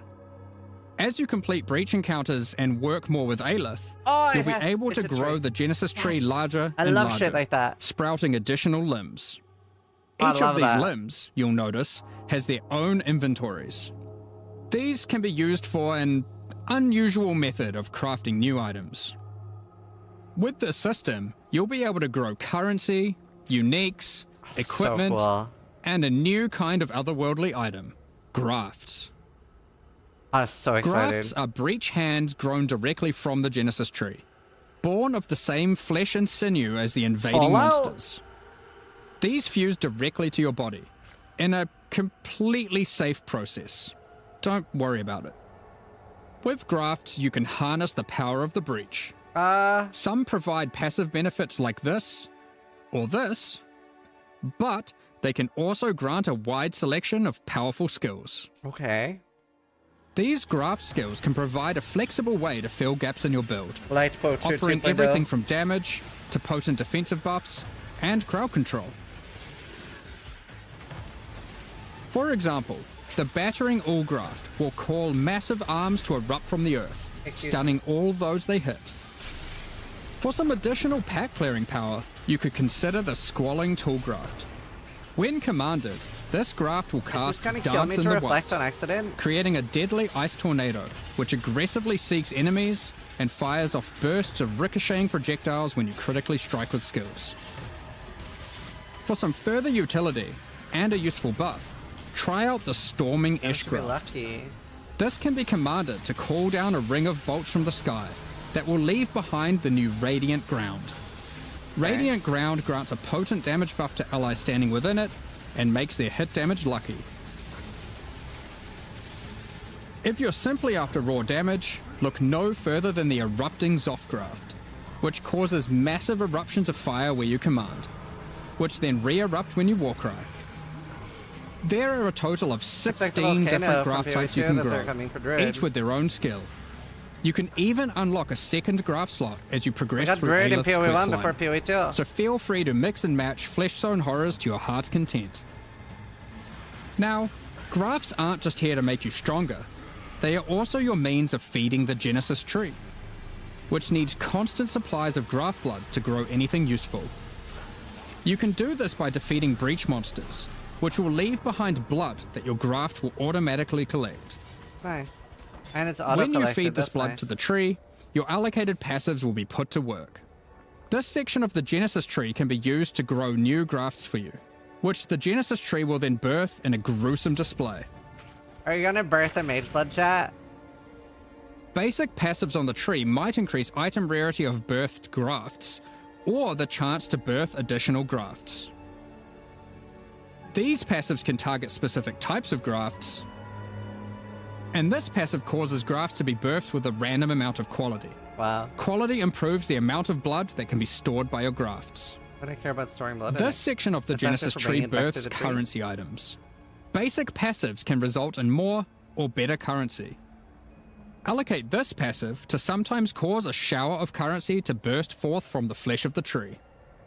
Yeah, it's a bit gross, but working with the organic matter of a bunch of dead otherworldly creatures was never going to be a clean affair. Grafts themselves are born of a different world, so are unmodifiable by most currencies.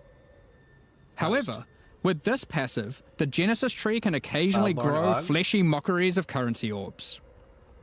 These function like augmentation orbs, regal orbs, or exalted orbs, but they work on your grafts instead of normal gear. Yep, it's graft crafting.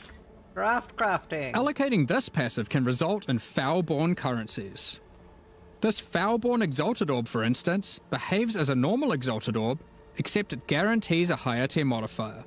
By locking out a large portion of the lower rolls, a normal exalted orb would be able to hit. The largest section of the Genesis tree is used to grow rare equipment items. For these, you have a lot of agency to influence the type and modifiers on your grown item. For example, you can specifically target boots with a dexterity requirement, with an increased chance for speed modifiers, and reduced chance for cold modifiers. Wow. Or maybe you'd prefer to look for a two-handed axe with increased chance for physical modifiers. Okay. This section of the tree is for growing unique items. Similar to the equipment section, there are passives that let you target growing specific types of uniques or rarer uniques.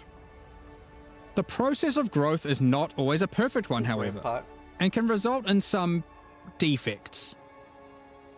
This passive can result in birth uniques becoming foul-born, which mutates one of the existing modifiers on the item into a new one, resulting in some interesting new ways to use that unique. Wow. For example, this foul-born quill rain no longer has increased projectile speed, but instead has increased area of effect. Another foul-born quill rain could replace the mana gained on hit with the much more powerful modifier where insufficient mana doesn't prevent your bow attacks. Cool. Here are some other examples. I love this. This is the best thing ever. I love shit like this. Oh my god. This passive even gives a rare chance for foul-born uniques to have multiple different modifiers mutated. That's so I'm sure creative. you'll come up with some extremely powerful uses for these. Oh, I'm so excited. We'll leave it up to you to discover what this mysterious part of the Genesis tree can grow. So, ultimately, you'll be slaying masses of breach monsters, harvesting blood with the aid of your grafts, feeding that to the Genesis tree, growing some items and better grafts, and back again to the slaughter. As with all our challenge leagues, this league will come with a set of 40 challenges to pursue, and completing them will award you with the Keeper of the Flame armor set, allowing you to truly embrace becoming a monk and worshipping the Dreamer. Now, graft skills won't be the only new tools to play with. In 327, we're also adding a collection of new skill and support gems. Let's go over them now. Kinetic Rain is a new wand attack, which covers the ground in unstable kinetic energy. These hazards collapse at the slightest touch, releasing their energies into any unfortunate soul who happens to be standing on them. That is cool. With enough projectiles and area of effect, an enterprising exile could carpet the world in dangerous kinetic force.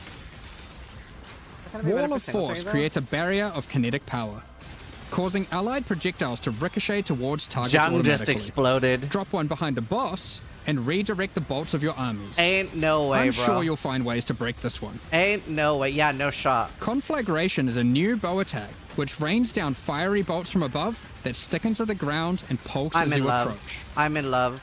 Once you get close enough, these bolts detonate, causing ravaging ignites. I'm league starting this. These bolts chain react, allowing you to create fields of incendiary destruction. Oh my god. Thunderstorm is a bow attack, which creates a whirling storm of wind and lightning where it lands. While you're within the storm, it will rapidly grow until it becomes violently thunderous with lightning-infused clouds. I'll figure it out. At this point, leaving the storm will cause it to detonate, dealing damage to everything within and releasing a flurry of tornadoes in all directions. Attacking with Kinetic Fusillade will create hovering orbs of energy. Oh, cool. These linger for a few moments above you before zipping off to nearby Pee-wee targets, 2 has a good effect on the chaining game, to be between honest. them, then detonating. Living Lightning support will bring to life living sparks of energy.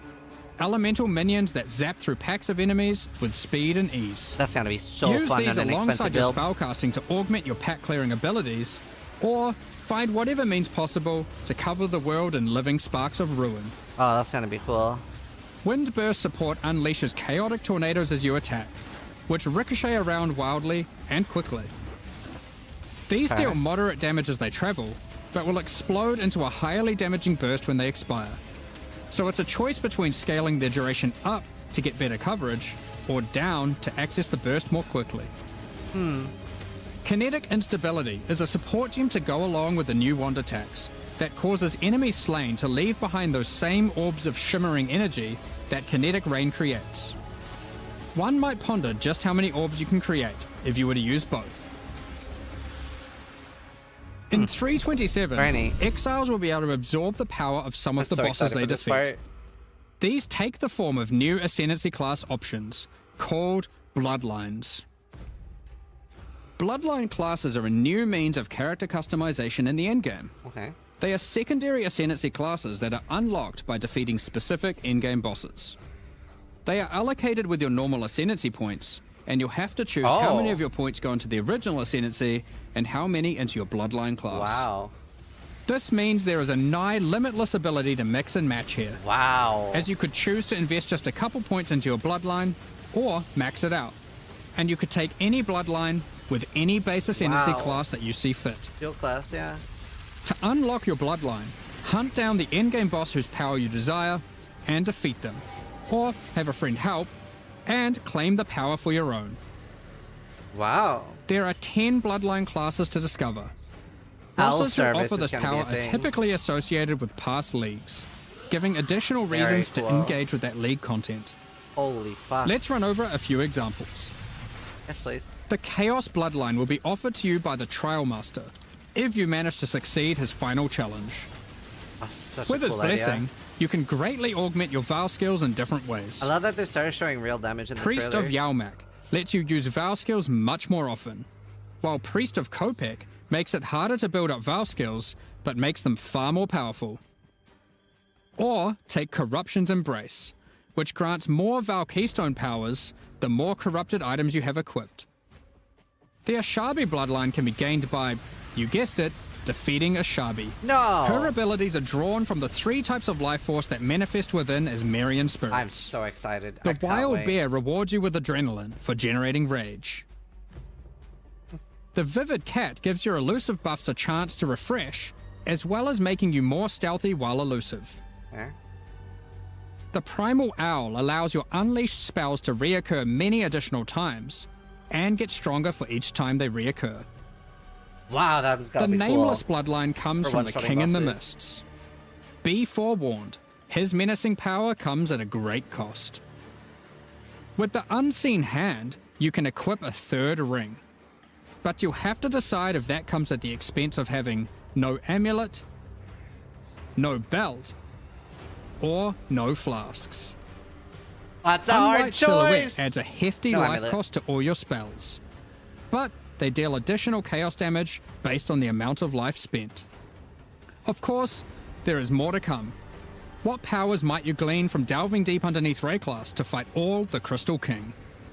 What secrets can you learn from Lycia, Herald of the Scourge, waiting at the end of the Forbidden Sanctum? As you can imagine, there are countless possible combinations with the system. Cool. You could be a Slayer that embraces corruption and vile power. Wow. Or perhaps you'll play an Occultist that doubles down on their dark power by integrating the Nameless Bloodline. We are excited to see what crazy and interesting builds players come up with.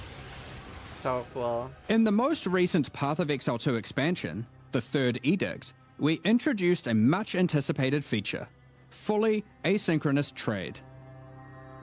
It was a fantastic success. So now, we're excited to announce that we'll also be adding this feature into Path of Exile 1. Yeah, we are! When you reach Act 6, you'll be able to find Faustus in Lion Eye's Watch. Previously, he just operated the currency exchange. Now, he will also act as a steward for your merchants tabs. These are where you can place items for sale, for direct and instant purchase by other players, even when you're not online. To list an item, simply place it in the tab and select a currency and an amount. The cheap name is. Go buy that chat. Once listed, other players will be able to find the item by searching for it via the trade website I love Lucy. or the new in-game market search.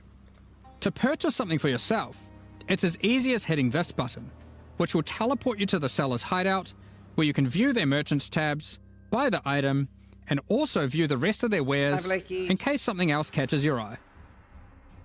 Every purchase costs a small fee of gold, as Faustus takes his cut. To account for this further drain on gold, acquisition and cost balance elsewhere in the game has been adjusted. Oh shit. Anything you've managed to sell successfully will have your profits collected here, in a separate tab to claim at your leisure. To be clear, previous means of trading, such as via pre-existing premium stash tabs and the website, will still function just as before.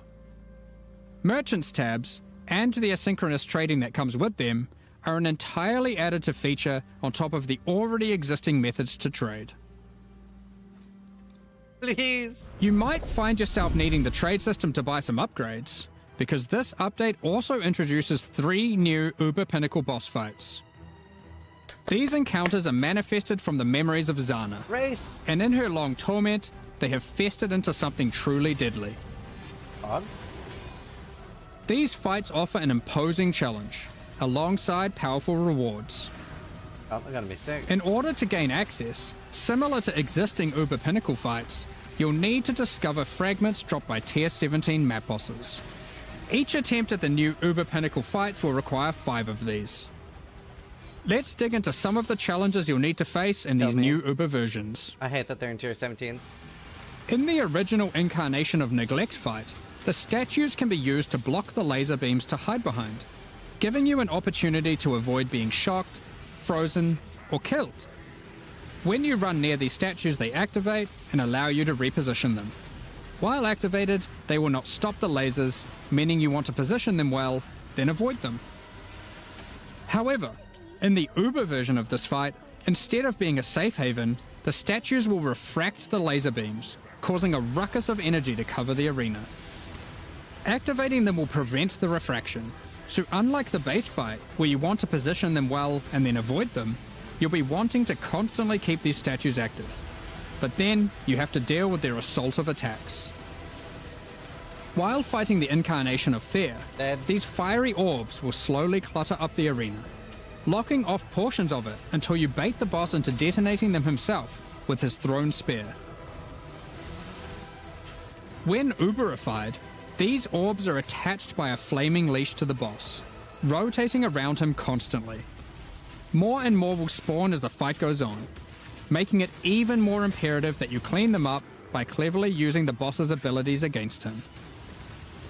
Okay, good. Normally in the incarnation of Dread fight, during the bullet hell phase, you have to acquire a red rose, run it to the boss, then collect a blue rose, doing the same, causing it to get heavy stunned and interrupting its mechanic. In the Uber version, you have to do the same, but in order to get the blue rose, you have to defeat the incarnation of Neglect, and to get the red rose, you have to defeat the incarnation of Fear. Good luck. Given the difficulty of these bosses, their rewards should be worth your while. Let's take a look at some. Good luck. From the Uber incarnation of Neglect fight, we have Bitter Instinct, a spiky shield that turns retaliatory strikes into preemptive ones, making it just a matter of time before the long arm of justice crushes your foes. Alternatively, you might find Festering Resentment, a poisoned blade with an unending supply of toxins built into the hilt. These toxins are put to good use, causing every spell you trigger to be capable of poisoning with all damage it deals, enabling a truly crazy trigger-centric poison ruckus. That sounds fun. And from the Uber incarnation of Dread, the Hallowed Monarch, a counterpart to the Dark Monarch, which focuses more heavily on investing into one or a few minions, rather than growing your hordes to massive proportions. Wow. Storm Rayclast, with your chosen few at your side, stealing power from your enemies as you go. So cool. We've got a number of quality of life changes to bring to 327 as well.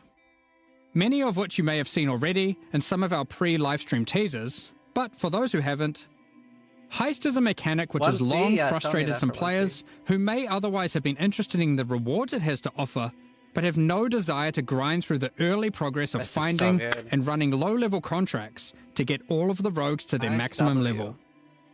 Well, starting in 327, heist rogues will automatically begin at maximum level, So nice. so you can start your dubious criminal career without all the busy work. Points invested into your Atlas passive tree will now be refundable with gold. Just speak to Kerak to do so. For players who love jumping losing? between strategies, there's also Are we an option losing? to instantly I'm a refund bit your worried about entire this. tree, which of course If can we now lose also the be orbs. done with your regular passive tree as well. There's so Now many you gold can make sinks. all your decisions with no regrets. Well, maybe some regrets. You no longer need to purchase bestiary orbs. You can now itemize beasts for free directly from your This is so bestiary. nice. From late Act 1, you can now mass identify your items at an NPC So in nice. every town. And from Helena in your hideout. Helena. This does not require Scrolls of Wisdom at all. Oh, goodbye, Scrolls. While using an Alteration Orb, you can now hold Alt This is to the swap to best using an feature of all Augmentation time. Orb, if one is available. So good. Opening a Blight Chest will There's now just so much open further all left this other Blight season. Chests near it. Rogue's disenchanting services can now be accessed from towns and hideouts. Kerak missions now have a handy icon to show at a glance what kind of mission they are. Holding down Control and right-clicking on stacked decks will now continuously open them to your inventory, notifying you in chat what the outcome is. If you still want to open them direct to the ground, to let your loot filter provide a dose of dopamine, you can still do that too by also holding Shift. Val Orbs can be used on monsters encased in essences, to the same effect that Remnants of Corruption have. Specifically. I hope SST is good. Oh, When that's the ES multiple one. skill gems are ready to level at the same time, you'll now be able to click this button to level them all up at once. So nice. Next up, we're going to be talking about our new League Take my supporter money! packs. Today, we're launching 2 new series of supporter packs. The Champion of Theopolis and the Verdant Magus packs. Yeah, level up. Each tier contains the pack's full face value in points, alongside several exclusive microtransactions. As always, the microtransactions in these packs are purely cosmetic and do not affect your character's power or progression in any way. The Champion of Theopolis series of supporter packs contains 6 exclusive microtransactions. The fuck? Manifest a champion's ferocity, as the Lion's Might unique finisher effect I hate rips finisher your effects. enemies to shreds. Personally, Open the Champion of Theopolis portal to end your crusade through maps in the style expected of a true victor of the arena. Defeat your enemies like a true gladiator, wearing the Grand Champion of Theopolis armor set. that is The pretty armor cool. awarded only to the most elite warriors of the Really Grand nice Arena. helmet. I'd use the helmet on another set, I Take think. charge of the situation That's so cool. and storm into combat with the Flaming Minotaur's Quicksilver Flask effect. That is so cool. The Champion's Podium map device rises up to honor the glory you've achieved as you activate it. Ascend the stairs and stand atop the platform as you enter your maps. Nice, clean. Each clean. flame surrounding the platform represents a remaining use on your portal.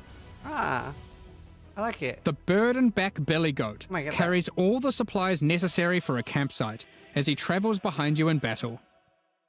When placed in a hideout, instead of roaming around like your other pets, Cute. their supplies are deployed, creating a small camp where you can access your stash and providing a place to take a load off while you rest next to the campfire. Yeah. The Verdant Magus series contains 6 exclusive microtransactions. It lagged. Having Faustus sell your items on your behalf is great and all, but sometimes you just want to feel a little bit more shady about your dealings. The Back Alley Trader hideout decoration is more secretive with your trades, creating distance between you and your customers. Note that until 327 is released, this Back Alley Trader will only serve as your currency exchange. Once it's out, it will be updated to have the new That's managed cool. shop option to also facilitate your trades. I like that. The Verdant Wayfinder pet is a loyal companion to any Master Magus. Yeah. As you approach waypoints, it envelops them with its vines, guiding you throughout Rayclast. Control Earth and nature itself, as the Great Verdant Magus armor set envelops you in the ancient power now lost to time. I like the helmet. There's also a matching back attachment included. For waypoint finding. Remnants of the forest ripple out from within you with the Verdant Magus level up effect equipped, restoring life to the corrupted land. Call on an ancient golem to use their power to create a safe passage for you to retreat through with the Arcane Golem Portal. A very cool portal. As a Supreme Verdant Magus, one, you can travel to your Arcane Isle hideout. A cluster of islands held together by ancient magic passed down between elite mages. That's so nice. Stand atop your tower and relish the great heights you've reached above those who have not harnessed the arcane. These packs are now available for purchase on both PC and console and will remain so during Path of Exile, Keepers of the Flame. Additionally, any microtransactions from these supporter packs will be made available for use in Path of Exile 2. Nice. Meanwhile, the Crypt Keeper and Frisian Magistrate packs leave the store forever at the launch of the Keepers of the Flame League, so now's your last chance to purchase them. Thank you so much for your ongoing support. I don't think about the last ones, I can't remember. We're just about to start the Q&A with Ziggy D. Q&A Afterwards, with Ziggy D. we'll post the full patch notes for Path of Exile, Keepers of the Flame Gonna be a late at one, 11 boys. a.m. New Zealand time, 3 p.m. Pacific. Gonna be a late one. With release at the end of next week, our community team will be posting crucial information you'll need for the release. Keep an eye on the news. Thanks for joining us today and checking out our latest developments. We'll end the, We're YouTube looking forward to video there. holding off the Breach Lord's conquest, crafting gruesome grafts, planning dozens of Bloodline-empowered builds, and filling out our trees tree. We hope you all join us. 07. Okay, that was epic. Honestly, like, PoE 1 for me is in such a good state. I'm just so excited about it anyway. I had such a good time last league, and this looks like it's gonna have really good stuff. Super hyped. We're really excited to read the patch notes. Just so much cool stuff. I hope you all enjoyed watching me react. To the post-reveal discussion and Q&A with Jonathan and Mark. Lead guys who make games, I believe was what we discussed as the titles. Yeah, That's the official title. Yeah. Excellent. I like it. It's good. We're talking about how to inflate their titles in the lead up to this. 327 Keepers of the Flame, the reveal we just had there was, I think, quite a banger, but I've been even more impressed with what I've been playing here in the office with some of that, so we'll get into that in a moment. But I'm curious, this is kind of like a special kind of reveal day for PoE 1 fans, as I think it marks a return to schedule for us. You announced this plan to do the 4-month cycle for the games, two twos, and it seems to be working. Yeah, I mean, it's certainly hard, I'll tell you that, right? Like, it can be pretty brutal on some of the stuff when it's like, you know, every 2 months you got a deadline. But yeah, I mean, look, we have to do it, right? Like, I mean, that was always the intention, to get, you know, the regular schedule. It's super important. So we have to make it happen. You know, we have to make sure that is something that we can do going forward. But yeah, I would, like, I'm honestly, I'm so happy that we managed to, you know, to get everything back. And I think it helps a lot. I think, like, things feel a lot less, like, crazy here this visit for me, like, and things seem a bit more of a finished state as well from what I've been looking at. So well, we're putting a lot more effort into sort of getting that production process down, making sure that everything's you know, going well. Like, you know, we're hiring producers at the moment, just by the way, in case anyone's out there it's like looking for as a production job. But yeah, it's something that we're really concentrating on, making sure that you know, because when you've got a schedule like this, when it's this tight, you have to be really, really careful, because like, I would say one of the hardest things that we didn't expect, trying to make sure that we get the schedule this short, is you start to become really vulnerable to just like random things, like this person gets sick or like something like that, and that's like suddenly it's like a real challenge. So that's been, you know, real hard to adapt to. But yeah, I mean, honestly, we have to do it. Because PoE 2's 030 kind of, we missed it by a week or two as well. Like, normally that's okay. Yeah, you slip a week or two, but now all of a sudden, now you got a bit 2 week more overlap with 327, and you know, it certainly has less room for error. But again, that's why more production staff should help, and we are just going to get better at it. But yes, we made it to 326 and now 327, mostly on schedule, you know, give or take. But you know, one was you could argue one's an anomaly, two is a pattern. So hopefully, it should continue as normal. But yeah, we'll get better at 100%. So we'll work out the kinks. But it was always going to be some growing pains to going to 6 releases a year for both across both Path of Exile. So. Yeah, I remember thinking when you guys were doing 4 releases a year that was crazy. So 6 is pretty wild, but I wouldn't be surprised. it seems to be happening. So fingers crossed it keeps happening. Is the contingency just that like occasionally you just might delay by a few weeks here? I don't want to. I really want to be real strict about it. Like, we said we'd stick to the time and adapt the content around the time. Like consistency is key. So hopefully we can keep doing that. That's still our current philosophy and plan. So yeah. I think you were telling me once before, Jonathan, that when you have that for a while, it kind of helps everyone get an idea of like scoping a lot better. Yeah, absolutely. I mean, look, it helps with everything, right? It helps with the players just feeling the consistency. It helps with like developers. Like it's just overall, no audio issues. Like a way better state to be in. So, Breach 2, aka Keepers of the Flame. It's the first real direct sequel league in PoE. Now, I know we're kind of sequeling with stuff in PoE 2. There's like definitely follow-ups there, but this is the actual first true sequel league, and it seems like people are pretty keen on the idea. I think the reception's been pretty good so far, first impressions. What are your guys' thoughts on doing a sequel? Were you like anti-sequel, pro-sequel? Because I know people kind of... I would say personally that so whenever you do a sequel, you're entering a dangerous territory because people who didn't like the original could then now be like, oh, I'm disappointed because like as soon as they hear that it's a sequel to something they didn't like, they're like, it's not happy. So you could just be ruling out a bunch of people in your audience right away. Now, Breaches, I would say, is a pretty popular one, so like there's less danger there. Yeah. But effectively, in order to make a sequel to something, I think you really have to be doing something that had to be a real banger back when you did it, so that people actually are definitely on board from the beginning. In general, I'd say we'd prefer to do stuff that's like new, but I think this one was a good fit. It was a good example of something to do, and people are liking it. So it's I mean, as Jonathan said, yes, like some leagues are more divisive than others. Some have more kind of X factor out there gameplay. With the whole Blight Tower defense, and some of them are more maps and a bit more crazy. And immediately you do turn off some people, and we know that going in. When we make these, we try and make it something good for everyone, but Breach had that just like you're just slaying hordes of monsters. You're just killing. It's the classic. We talk about reinventing the wheel here. We talk about not reinventing the killing monsters in circles. And it has that. And by the way, that is a massive thing when doing the sequel is we're like, we must keep the killing monsters in circle. Because the last thing I want to do is, and this is another risk of a sequel, is take something that people love and then just ruin it. We really focused on the weaknesses of what Breach had, because it was nine years ago, almost to date, I think it was. I think it was December 9 years ago, so we're almost there. Yeah, just if you want to feel a bit old for a moment there. My back, ow. I actually still remember working on it. It does not feel like it was that long ago. I made those 5, the 5 Breach Lords back when, and put together all the monsters and all that interesting stuff back then. And I was like, what was I doing? Like we took the player characters, put some micros on them, and dunked them in red paint. That was the style at the time.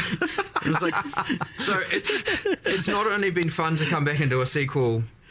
Which, by the way, we've codenamed Breakwall, which is obviously a given. But important. We've coming with like 9 years of lessons learned, including with all the lessons learned from PoE 2 as well, and then coming back and being like, what do we know now that we didn't know back then? And it's like, okay, let's not sabotage the gameplay, the killing of monsters, the killing monsters in a circle, and let's focus on the weaknesses. And so then we looked at, okay, well, nowadays, if we were to do a league, it generally comes with, some character power arc. You've got some crafting system. There's generally a meta system, and then that's where you get like the grafts, the Genesis tree, and all that stuff come in. And again, focusing on that, less of like, focusing on the combat mechanic this time around, because we kind of knew that was a success. You'll find that. Might be less trivial with some of the other contents that's a little bit more like crazy with respect to combat. But we'll see. I'm definitely eager to dive into like basically all of the things you mentioned there. But out of interest, what's like a league mechanic or a expansion that you either would or wouldn't want to sequel at some point? Like, what would be a bad example? Is maybe interesting. Well, I think the one that you said there with the tower defense stuff, it's just like that would be very divisive, right? Immediately, if we said we're doing a sequel here, we want that, there'd be immediately a bunch of people be like, yeah, I know. I think you'll get both ends of this. I think you'll get the most passionate people wanting it, and then you'll get the most people that hate it on the other side. Right. For sure. Yeah. That being said, like, it isn't like, oh no, that means Blight's never getting improved. Right. There's differences between overhauling and improving a league, and there's and obviously doing a narrative sequel where you kind of step away from some of it, and so Archnam too. Really, here it's like yes. Blight, there's so many leagues, right? Insert all of them will get attention. Sometimes they'll just be quality of life, similar to what we've done with Heist this time round, because honestly, that probably deserves more. And then other times it'll just be an upgrade. I certainly wouldn't want people to say, oh yeah, we're just going to do sequels from now on, though. We're definitely not. Like, I don't think it's going to be the most common thing. I think it's just a thing we decided to do here, and maybe we'll do it again sometime, but most of the time I think people want new stuff and, different new things. We are so lucky with our developers. There's definitely some lore and stuff I'd like to see expanded. Like, I feel like Harbinger, for example, I do want to touched see on Harbinger. some stuff that was maybe only scratching the surface. Part of what allows us to do the sequel here, by the way, and from a more production point of view, is that because we did the Twisted Domain and the new Breach monsters in PoE 2. We got to utilize the monsters. So we didn't take the bosses from PoE 2. We made full from scratch boss fights for this version for Keepers of the Flame. Cool. But for the monsters, a lot of it's reusing the models, the animations, the rigging, a lot of the art side of it. And because we get to do that, we get to then focus our attention on all those other things that we would otherwise have to have a bunch of resources dedicated to. So like there's a kind of like two birds, one stone going on there where we not only got to do it, we got to do it in a more cost-effective way that allowed us to focus on other features that are going in the expansion. So, win-win for players and for us in that regard. But, it would be less trivial with other sequels or to other leagues where we don't necessarily have all the monsters and everything made like that. So, not to say it's impossible, but it's just an interesting factor that came up that allowed us to do more here than we might, if we don't forward think enough or forward plan enough, and I mean quite far in advance, because like making these full monsters from scratch is not a short term process. We might not be able to do for some other leagues. So the legs now. Just a kind of fun internal kind of consideration that we made.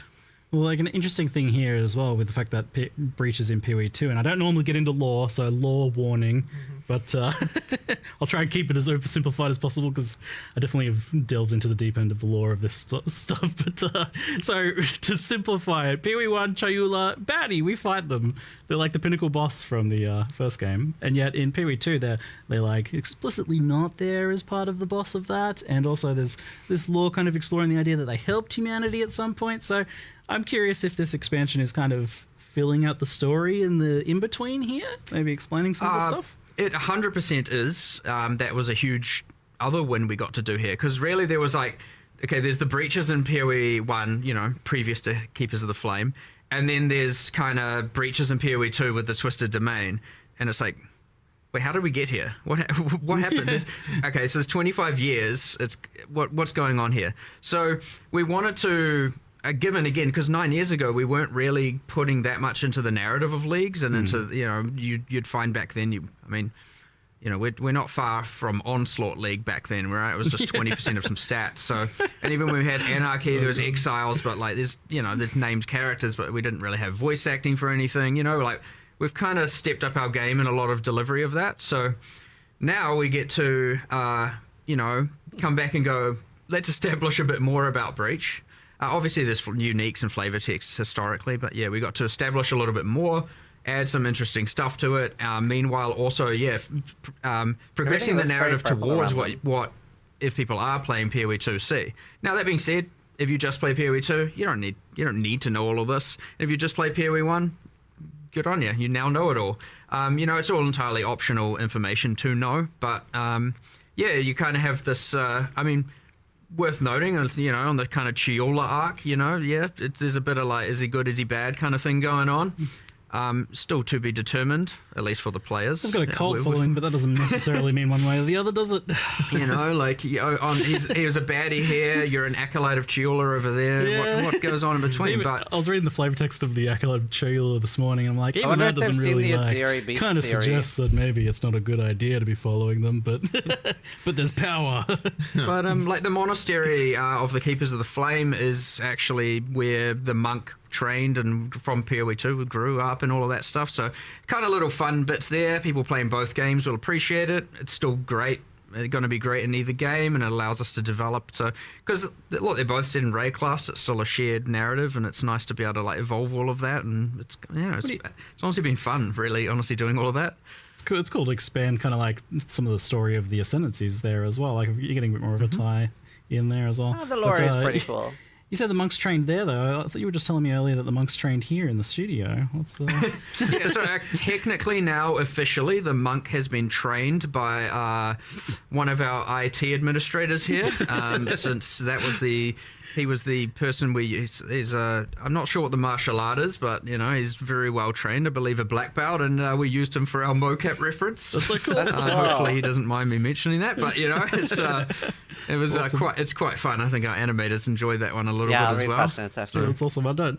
You guys hadn't really done too much of that in the past, or? You mean mocap? Yeah, like I mean, the animators always film visual references, so like, I mean, they've got a room basically where they go up and they're just, you know, like doing all the animation, acting out. They're often not actually mocapping technically with like, you know, all the suit and everything, but they're often filming that and then doing animation to it. I'd say one of the most useful pieces of technology that we've been able to benefit from is it's a literally single phone shot mocap, and very quick from recording to in-game animation. It works really well for animating, obviously, humans, but also for when it's involving just a single human. It's like ultra quick. Like if you have two and they have to interact and make contact, it's not very good at handling that, but it's been insanely fast. So you just get a single small tripod with a phone, and you can record a human and chuck it in game pretty rapidly.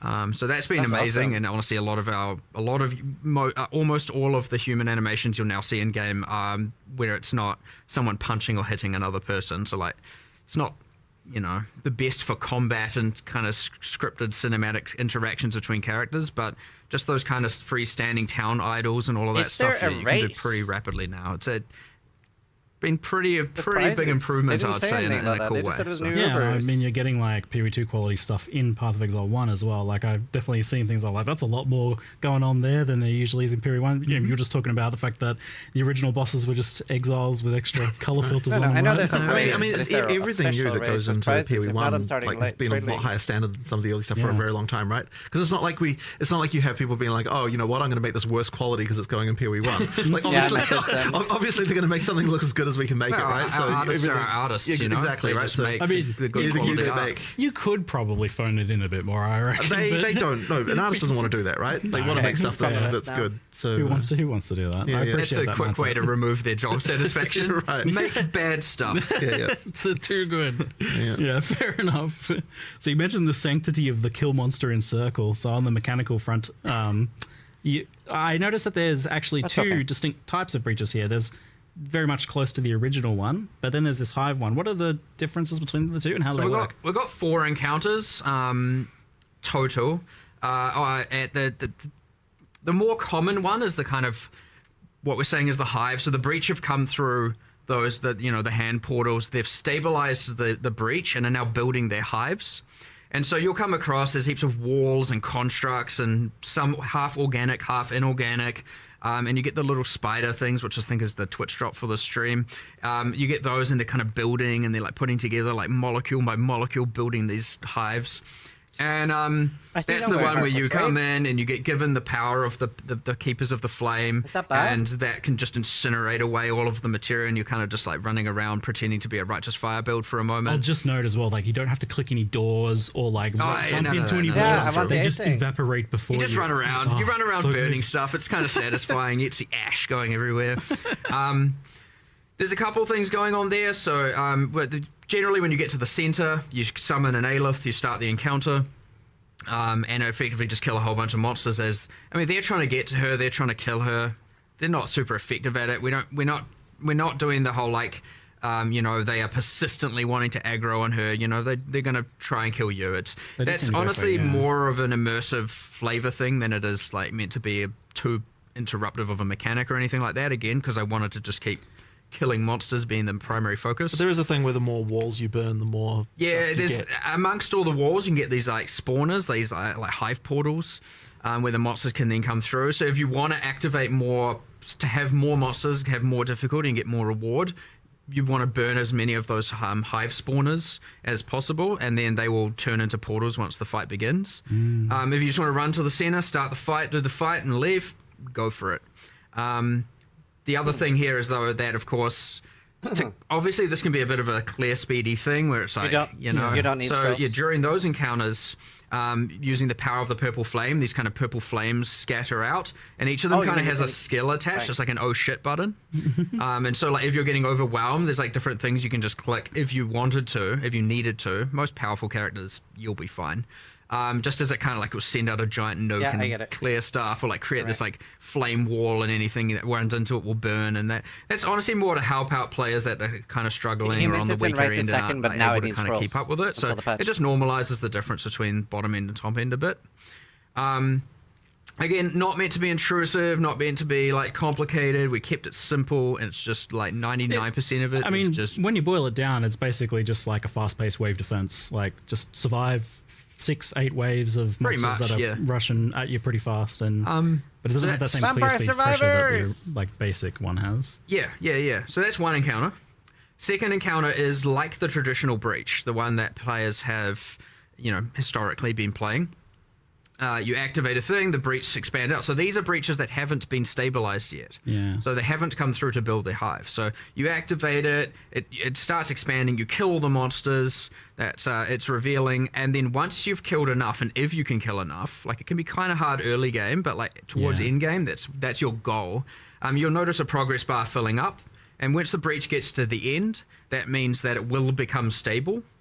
And so what was going to happen is when it becomes stable, the breach are going to send through their like difficult monsters, their elites, their enforcers, their front line to come through and secure the area so they can send through their like little worker spiders to start building their hives. So this is like a yet to be a hive. And so you don't witness all of that. Generally what you do experience is you kill enough monsters, and then in the center the portal activates and a bunch of monsters and often a boss floods through. And so now you have to go back to the center and fight all that, kill everything, defeat the boss, get the loot, and then everything drops then and there once you successfully do that. If you can't do it, run away. That's up to you. You can still play it the old way if you want and like not get so much rewards, just kill as many as you want and move on.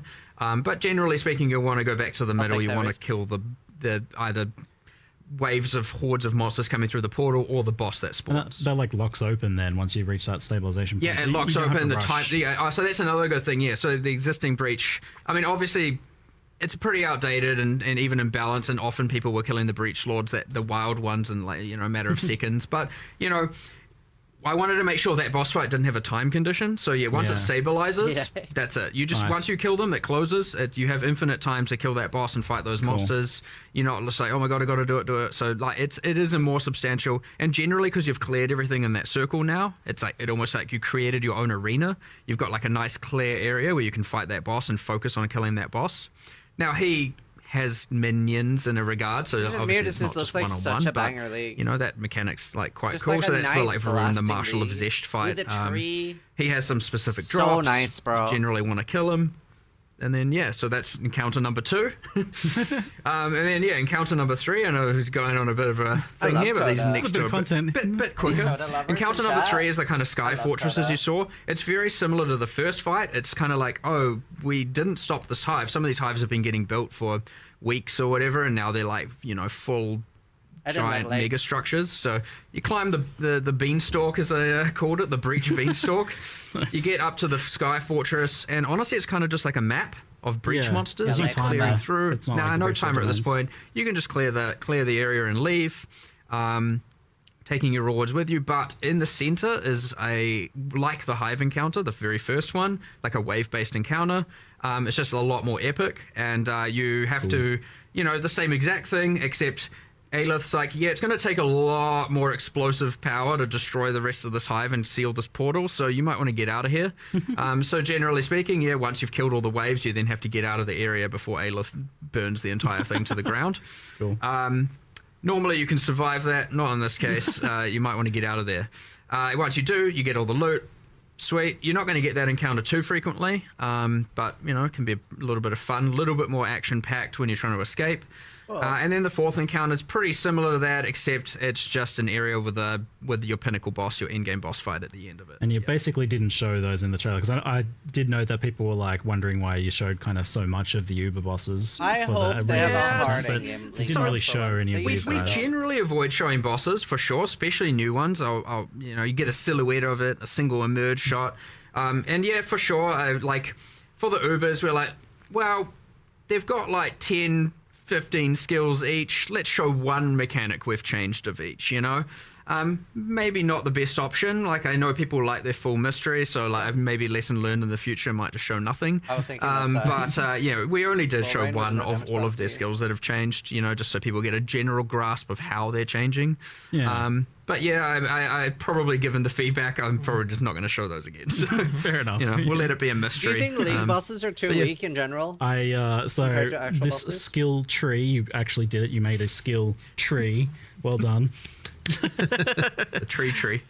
But this tree is quite fascinating, because it's not just a meta progression system for the league or something. Like, there is that, it is progressing, but it is a crafting system. It's a tree that is a crafting system.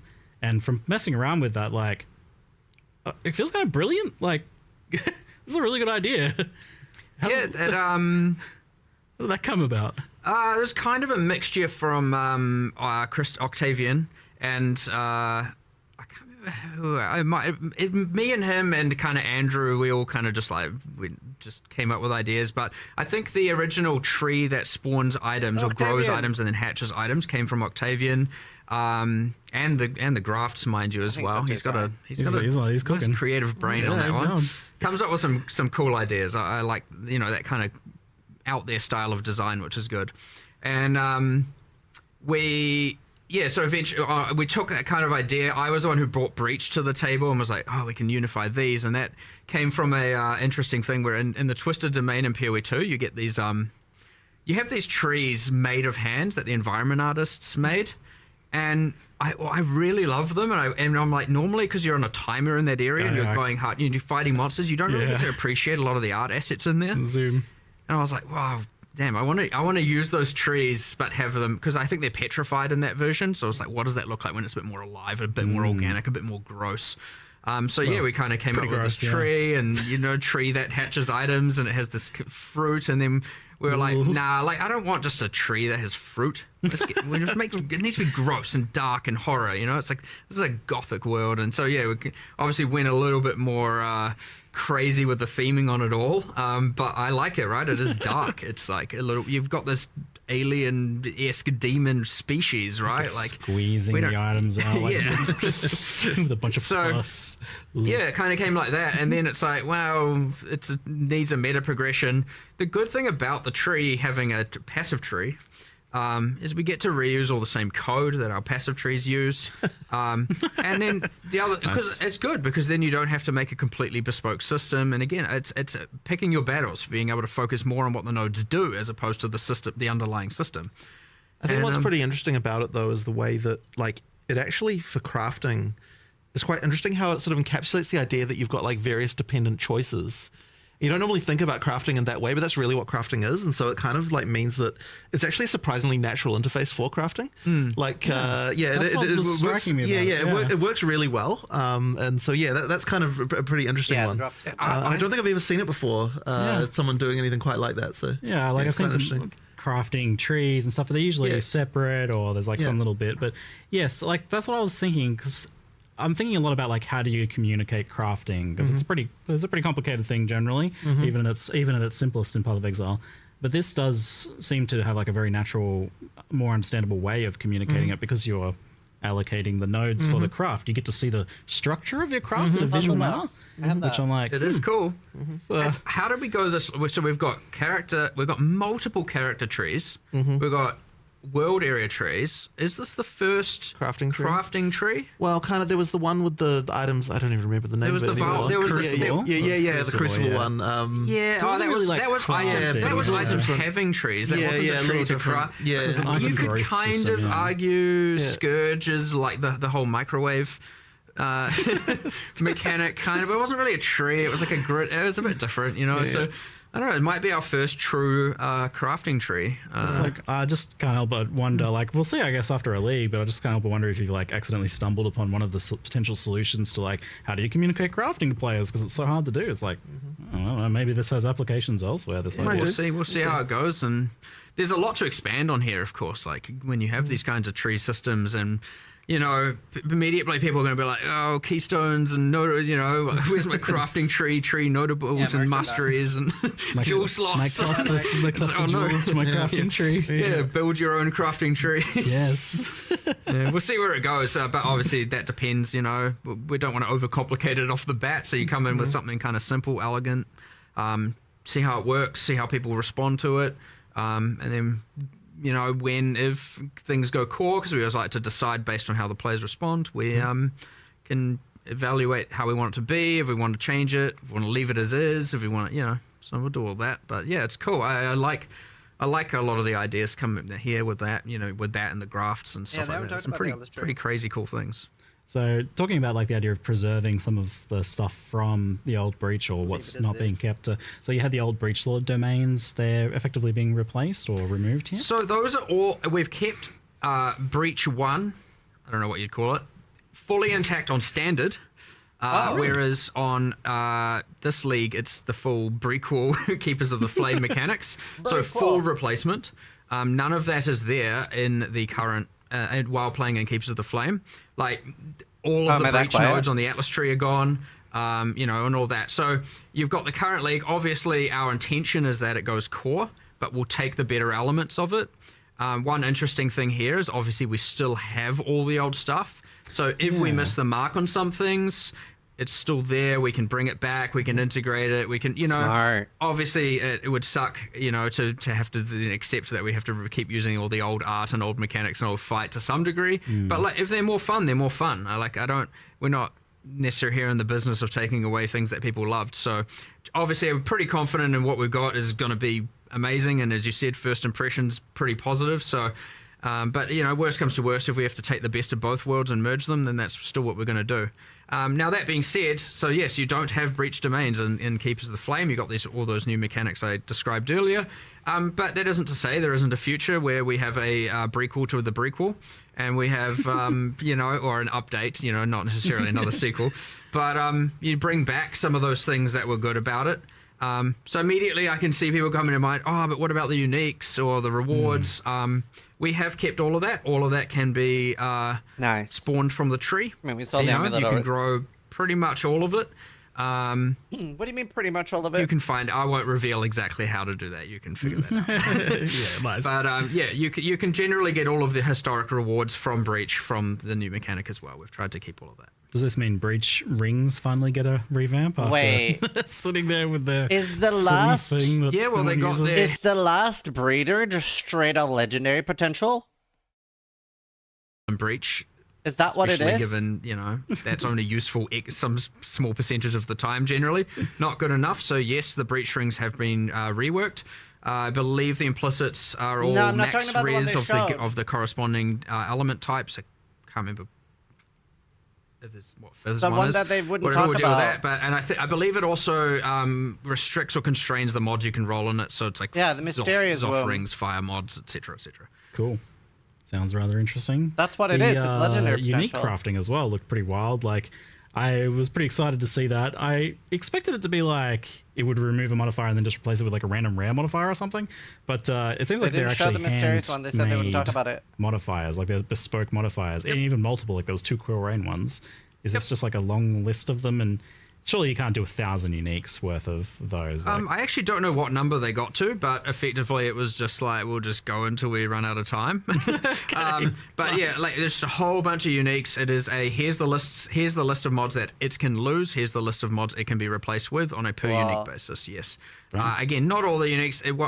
I almost assure you it won't be the majority. And obviously you're not going to be getting pinnacle boss uniques from here and stuff like that. Those are restricted to things that have specific drop locations. But yeah, that being said, it is a list. It would suck to, lose the key mod on an item. So generally speaking, we don't allow like what gives that unique full identity to be removed. A lot of it can be either the fluff stats, sometimes the downsides, some stuff like that. So yeah, we'll just kind of see what happens there. If people love that, it would be the thing where we can add more and more and more and more, and then eventually we will have the entire unique pool covered. So we'll just see how that goes. But it's kind of fun. I already love it. It's already my favorite thing you've ever done. That you can grow on yourself. I love that. We just have an arm. Sure, just plug it into your back. Why not? I mean, we were shoving rusty bits of metal in ourselves and stuff before, so why not continue with that?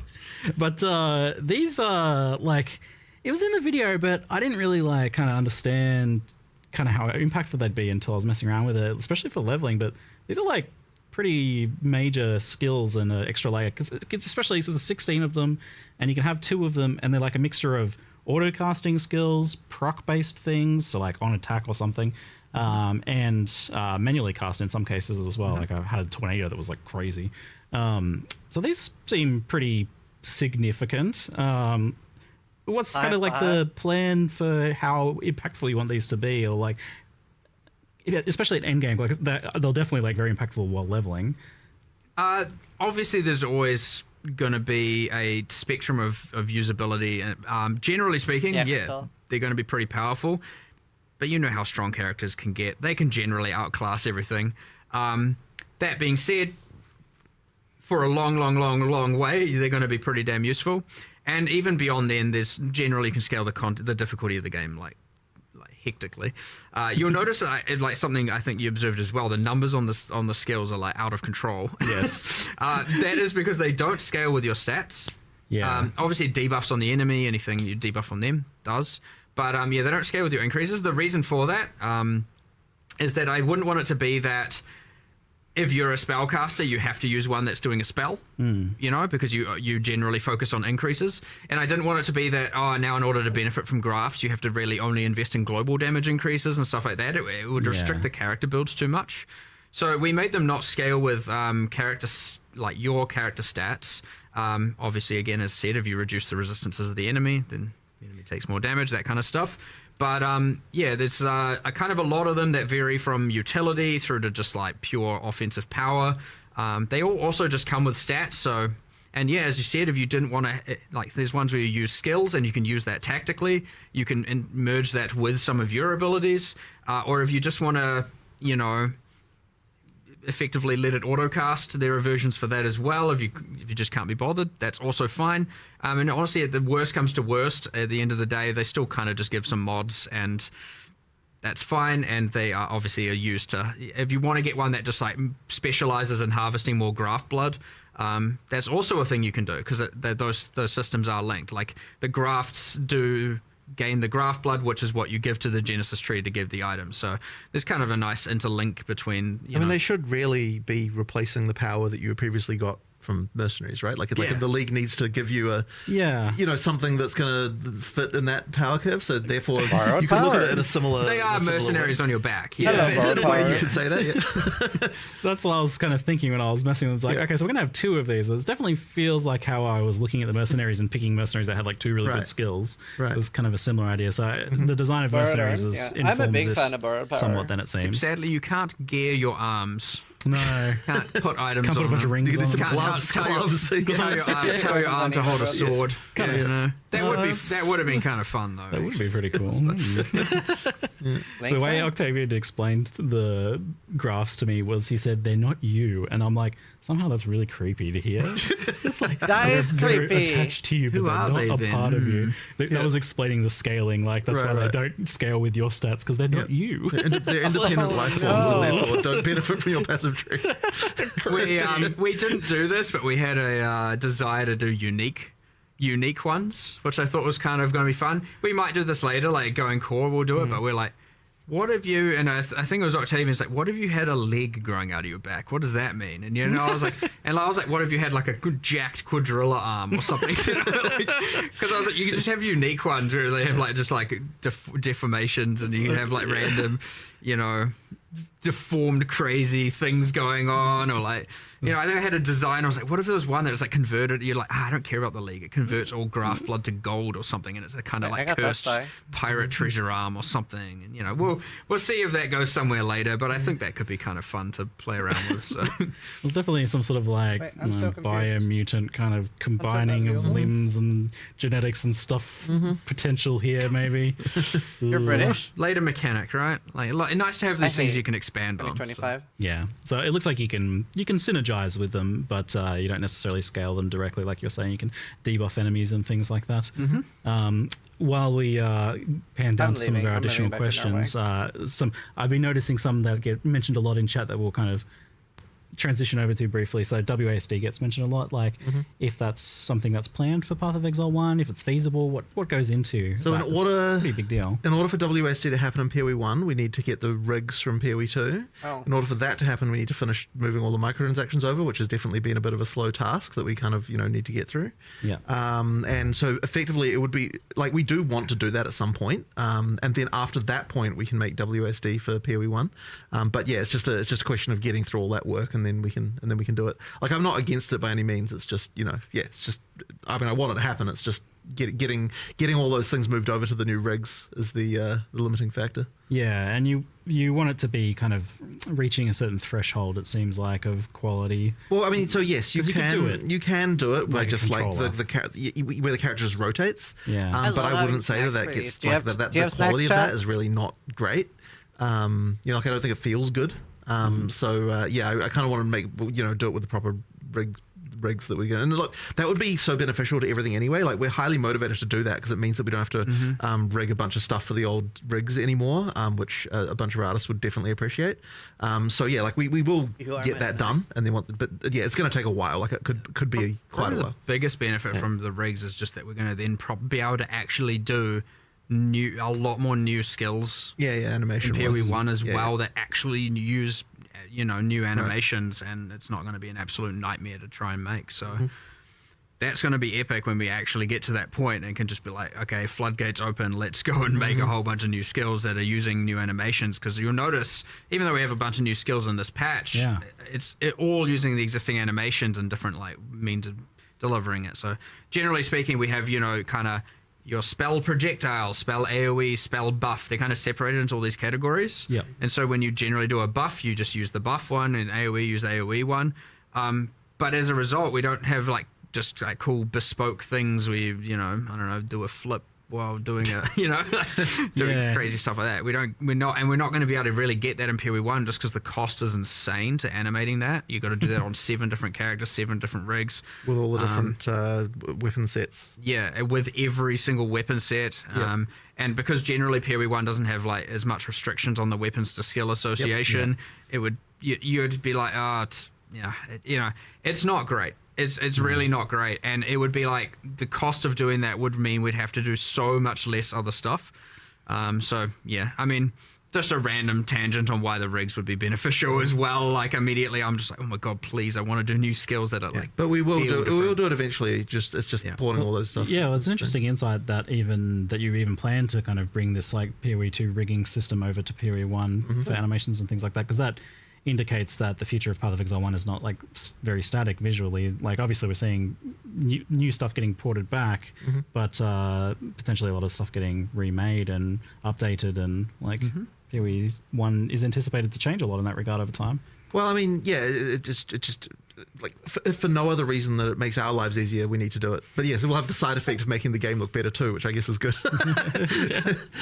So another thing I saw mentioned in chat quite often was like asking for Trial of the Ancestors, and what's the plans or status of that?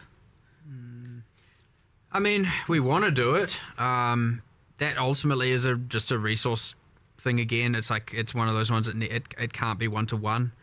It was too gameable, too solvable. It got to a point where it was like, this is the strat you do. We need to like fix a bunch of stuff with it. It's not out of the question. It's honestly just a like, whenever we assess the scope, it comes up all the time. And it's like, oh, we could do this, or this. What do we? And it's always going to come at a cost to something. And it just has been so far, you know, at least 326, 327 that we've wanted to make sure that we had other priorities, I guess it's safe to say. That's fine. So need to be a priority. TBD, who knows? You know, well, every single time we don't like plan too far in advance with the stuff. So generally, when we are at the next league or the next 2 leagues worth of discussions, it's like we have a list of things that we could do. It's in that list. There's no $500. I'm sure it'll come up at some point. So we'll see. Feel free to be coy about this, but it seems like since something similar is occurring in Path of Exile 2, that might help you kind of like solve some of these questions for PoE 1. Maybe that gives people an idea of the time frame. Well, as I said once, if obviously there's a could do with respect to PoE 2, but if we manage to go down that route, we get to do the exact same thing we did with Breach here, which is that if we have all the monsters made, you know, and a lot of art made, and a lot of encounters, so even if it doesn't appear the exact same way, it'll allow us to do a massive shortcut, which would mean that all of a sudden it is way more possible to add as a feature without having to compromise too much else. So nice. Yeah, I can see that. All right, let's talk endgame, and I'm sure you're anticipating a discussion on Tier 17 modifiers, modifier design, their addition to mana strand maps, risk scarabs, and map modifier effect. So I list all these things out because they all come together to form a bit of a tangled mess of late endgame. And I'm just curious, like, before we even get into like what people are asking or what people are saying about it, I'm curious what your guys' thoughts are on this topic, I guess, of Tier 17 modifiers and their impact on late endgame. I mean, the main thing I'd say there, like just as an overall view on it, is that like T17s, there's this tension between, like, it is not a good place to be when there is a tension between what players are enjoying and what the thing we want to try and do is. Like, that's like a problem that needs to be resolved. So effectively, it's like, what T17s are supposed to do in theory is something that we want, which is to say, like, you know, that like you get something that you don't necessarily like want to have to play against, and like, you know, like you have to actually, and you have to deal with it or come up with a way to get around that. But in practice, players don't want to do that, so there's something clearly wrong here. So something does need to change, but it's a little bit tricky to come up with something that we want to, like, that both sort of satisfies our desires for, like, you know, like interesting challenges that are different each time that you play them, that like all that, you know, there's like, you know, new and interesting things you encounter, but yet also something that players actually like. So there's a problem for sure. So what is your desires for Tier 17 maps? Like, what do you want? Well, as I said, I don't think it's necessarily the desire for T17s as such. It's more the desire that you have, like, you know, like interesting combinations of mods happen, and they're like, oh, this is a new challenge I have to rise to, you know, and like, how am I going to deal with this, and that kind of stuff. And like, that's something that like in practice players aren't like really liking. So as I said, there's a problem here for sure. It's just a question of how we kind of 100%. They're not in the right spot. Yeah, I am of the like, we need to go back to the drawing board a little bit here, because like we, and to be fair, we are like trying to band-aid it, but we can only do that for so long. We kind of just need to reinvent something here a little bit. Like, they were intended to be the penultimate bosses that allow you to do the Ubers. But they're also now, you know, also this non-sustainable map, and where you have to, obviously a lot of people feel like shouldn't have to be the trade best for place. it. This And shouldn't then be in the other best map to cases you've got farm. a bunch of modifiers people hate. You've got this like thing where, because of the mods, you end up devolving down to the in-game strat becomes, as you said, stacking map mod effect and modifiers via risk. And it's like, it's not fun. It's not ideal. We tried to narrow the gap with T16 and a half. That kind of worked. And then you get some other weird problems where, like, because those can be APROP corrupted and Tier 17s can't. There's some weird issues there as well. And honestly, it's like, it is a kind of mess. And we intend to keep band-aiding it until we can drawing board, but I would expect you'd probably see a pretty... I think it needs a full redesign. Yes. It needs a full redesign to try and see if we can come up with a way to both achieve what we're hoping to achieve, but also make the players not dislike it, right? So is this maybe like separating out what you're trying to do with the Tier 17 modifiers and what you're trying to do with this penultimate, like, they need Tier 17s for mapping and Tier 17s for bossing, and they should not be the same. At the very least. I don't think that we've worked out exactly how this can work, though. Like, I don't think that like the best, most rewarding content in the game should also be the tickets to the Ubers, and in that well, that even that's like broad and sounds weird when you first say it, but it's like so hard because it's kind of, you know what I mean, where it's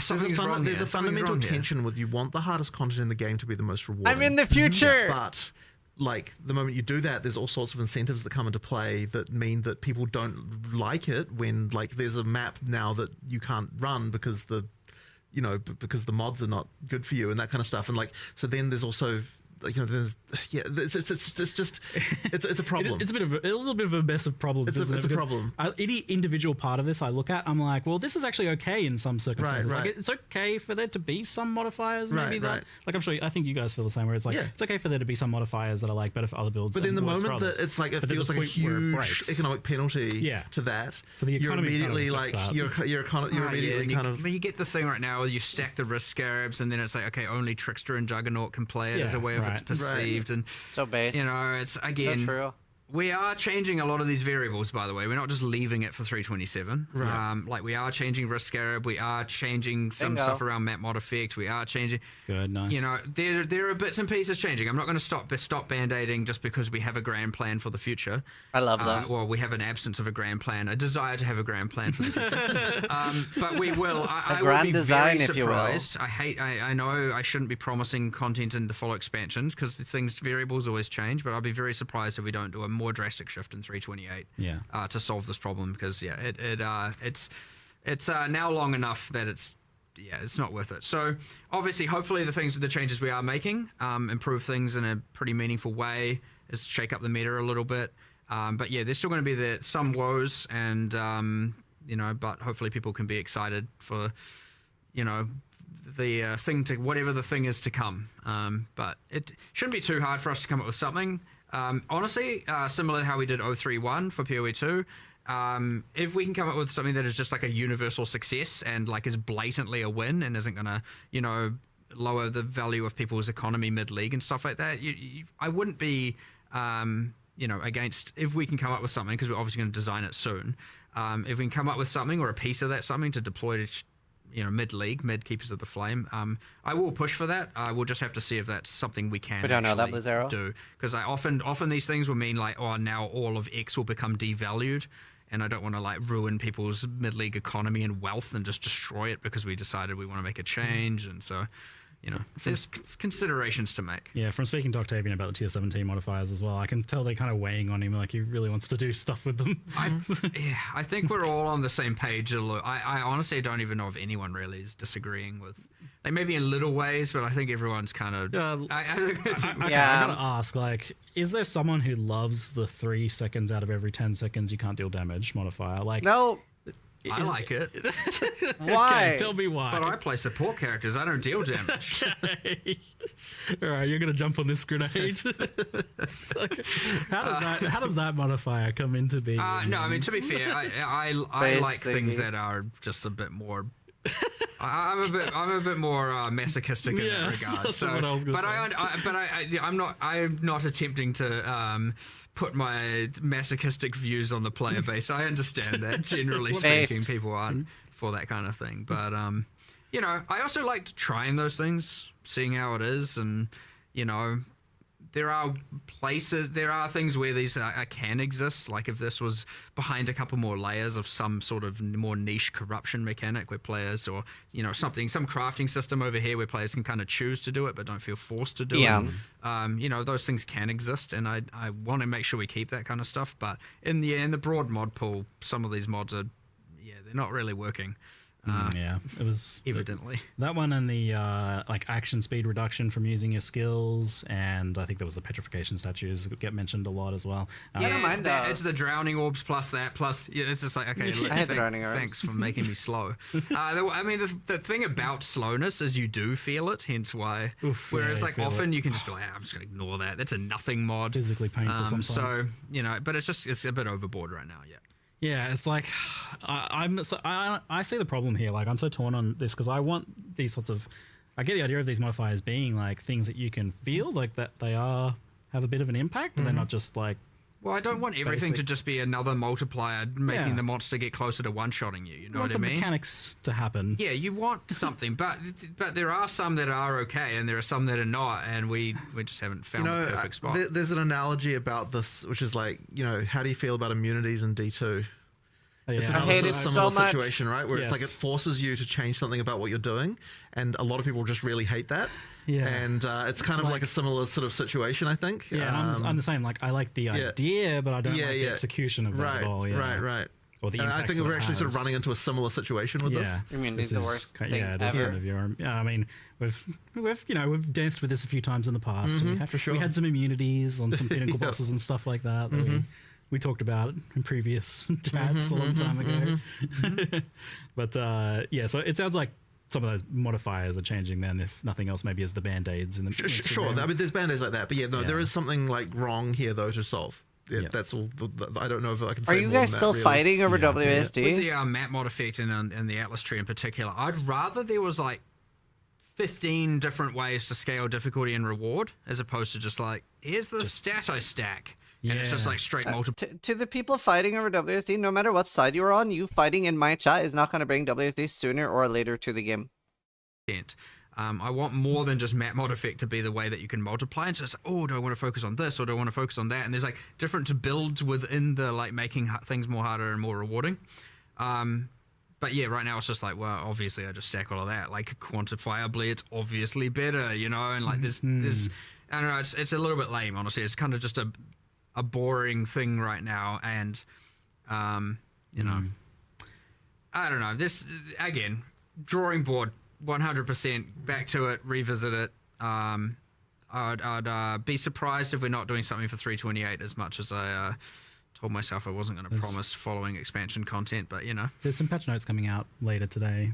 Is that, or is it later? Yeah, I don't know what the time is, but our 11 a.m. NZ or whatever it is kind of thing. Like, there'll probably be like a rollout over time as well, from what I'm hearing. Like that's just generally the case. When's that? I thought it was right after this. It takes quite a while to get all that stuff. I mean, you've got an extra week to make additional changes. Like people are like, sure, there's always that like, too. To nerf whatever John comes up with is what they mean. But it can be.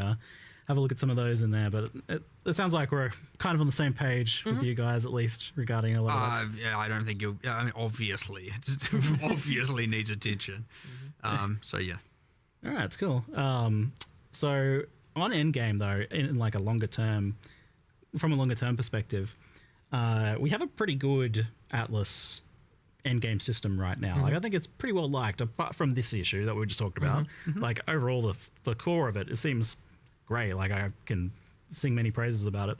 But previously, like historically, you've done a lot of complete endgame overhauls, and to the point that it was definitely a trend. Like it seemed to be like the way that you guys would go about it. Like every so often, there'd be a major endgame overhaul. Is that still the case? Like have you achieved something you kind of want to keep and maybe change instead? I don't think that we would want to not overhaul the endgame again. Like the reason that it's not like we're like, oh, this is what we're set on, we're now just going to keep this forever. Certainly not. It's more just that comes down to like it is hard to come up with the ability to do a scope for that, and it's been especially hard, since we've had like PoE2 in in early access. So it's kind of like we just need to get back to a point again where like that level of scope can happen. And I don't think will be necessarily that far away from the point where that should be fine again. It's just that like, it really is just a question of like, can we get the ability and time to do it? Yeah, like I don't think, as I said, I don't think it will necessarily be that far away before we do something like that again. And I like you do need to change the stuff every once in a while. Like it does become stagnant eventually. Interesting. So I think we should do another big overhaul. But obviously the term overhaul can mean a lot of different things, right? We should be careful with overhaul. Like it's not like it's going to change into like it'll still be fundamentally the PoE1 Atlas and the. None of the overhauls we did changed it too fundamentally, I would say, in some respects. I mean, there's big changes, but I guess it depends on how you look at it. But it's not like we're going to suddenly be like, oh yeah, we're changing it to be like a PoE2 like system or something like that. Like but we do need would need new pinnacles and new challenges there and that sort of stuff. Like that's something that we will have to do eventually. It's just getting time. That kind of stuff, like escalating the narrative and cycling out bosses and cycling out characters and changing all that stuff is like generally pretty harmless. and generally cool. Like you're not really messing with the systems and the core of what people like and the cycle that people like. So like obviously that's always just a nice win when you get to be like, all right, what are the next set of what much like Breach has now evolved and gone forward in time, so will the end game story at some point, and we will do that for sure. And it's just like there's always mechanics that come with it, and sometimes if you add those mechanics, they can't coexist with some existing ones because it overcomplicates everything, it becomes a mess. I would hate to have I don't want to add more systems and now all of a sudden it's extra steps even more over to have to do on your maps before you run them and that kind of stuff. So sometimes things need to be replaced, but like, we appreciate the fact that PoE1's endgame is in a pretty, overall, I mean, everything always has its problems, I'm not going to deny it, we just discussed them as you said, but it's in a pretty damn good spot and there's so much good about it and I don't want to ruin that. So we'll be very careful with that stuff, but so good. Honestly, generally, we'd like what you might find is that we use this T17 thing as a motivation to go, what is the redesign? Okay, let's use that as the like crux of what we design around and fix the problem both narratively and like game design wise by removing these problems from the game, creating something new in its stead. And I think what I'm most curious about is like if let's say you went into a meeting today to try and come up with a new end game for PoE1. Like an overhaul for it, would it still have an Atlas passive tree like it has now? Yes. Yeah. Yes. I already, there's no way you'd get rid of that. I already know. It's too good, right? I already know what it is, so I already have it in my mind. Oh, okay. You were saying before last time that it's deep in my mind. You've got a story arc planned. Well, the Secrets of the Atlas was intended to be part one of a multi-part, right? So I've got the other parts, or at least most of it. And yes, the tree is still there. And honestly, I don't think anything is fundamentally in my plan in my head is changing enough to cause any concern. So, I mean, all right, great. It's all for the better. I'm pretty confident of that as well. Great. And now everyone will have to just wait to see what those ideas are for an undetermined amount of time. I assume we'll get a follow-up. Dude, we are so lucky. Next expansion, perhaps, of following along what's happened. That was a pretty interesting last one. We'll see. Yeah. So let's talk a little bit about balance. There wasn't too much revealed about balance in the trailer to PoE1 itself, but I know it was mentioned that there would be a bit of balance stuff going on here, and I've had a chat to a few people and scoped out some things. Like, for example, there is the unplayed assassin that gets asked about a lot, and it seems like something's happening for assassin. Yeah, that actually came kind of recently. We were just like, can we really... I think what I had said, and my intention was to do this for both games, is like, we should at least look at, like at least with respect to ascendancies, look at the least played class, especially if it's been consistently least played. Yeah. And make sure that that's on the radar and getting some level of improvement. And even if it means we have a go at it, and if the scope's too high, we do it a bit later, and if the scope's within spec, we do it immediately. In this case, we looked at the assassin. It was like 40% lower, at least on the primary leagues. It was like much lower usage than even the next class, and then, so it wasn't doing very well. And that's been the case for a little while. So we were like, look, let's just do something. Like, come on, it's better than doing nothing. So obviously we just put together what we could over a couple of days and kind of mix and match. We had like 3 or 4 different iterations, and came up when we were looking at it. It was like the whole. You have the interesting thing. You go and look. You look at the class, and it's like, why is the ruthless poison node better than the non-ruthless poison node? Weren't the classes on ruthless meant to be a bit weaker? And then it was kind of like, oh, okay, well that's a thing we can maybe draw inspiration from, and we just did our whole like process for Amazing. that. But yeah, so we teased that last night. Whatever the time zone is, hopefully people enjoy it and play it. But yeah, I kind of want to get into the rhythm of every expansion. At least we look at, not necessarily change because it depends on the scope a bit, but we at least give it a go of making sure we look at the worst class no matter what, even if ascendancy classes aren't part of our the package of things that we're wanting to improve. Because sometimes we do a focus on ascendancy classes, other times skills, other times this, other times that, and but I was like, okay, it's like this is pretty bad. Let's do something about it this time and see if we can be consistent with that. No promises, but we'll try. And there's a little bit of a wild card in the mix here with Bloodline Ascendancies. So just to clarify, these are Ascendancies on top of your original class that you can choose where to put your points. Same point pool. And the reason a lot of people ask, or immediately are like, well, why don't you give separate points like Affliction? And the real reason is, combinations are great, but also I didn't want to have to water down the power of the points. That's too much power creep, like to add to a character to be able to give trees at large. And so there was that interesting part of it. The other second part is that we wanted to make sure that there weren't enough points that you could put all 8, at least generally speaking.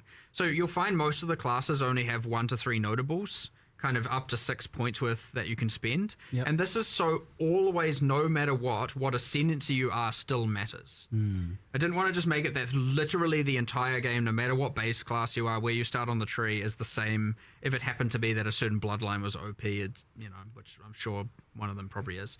And all of a sudden now every single person is just this one thing. It wanted to be like, nah, I think we want to do a feature that adds as much in-game build permutations as possible. Yeah. Well, and also what's cooler than just being able to take the powers or learn the powers of your favorite boss for the purpose of a fantasy.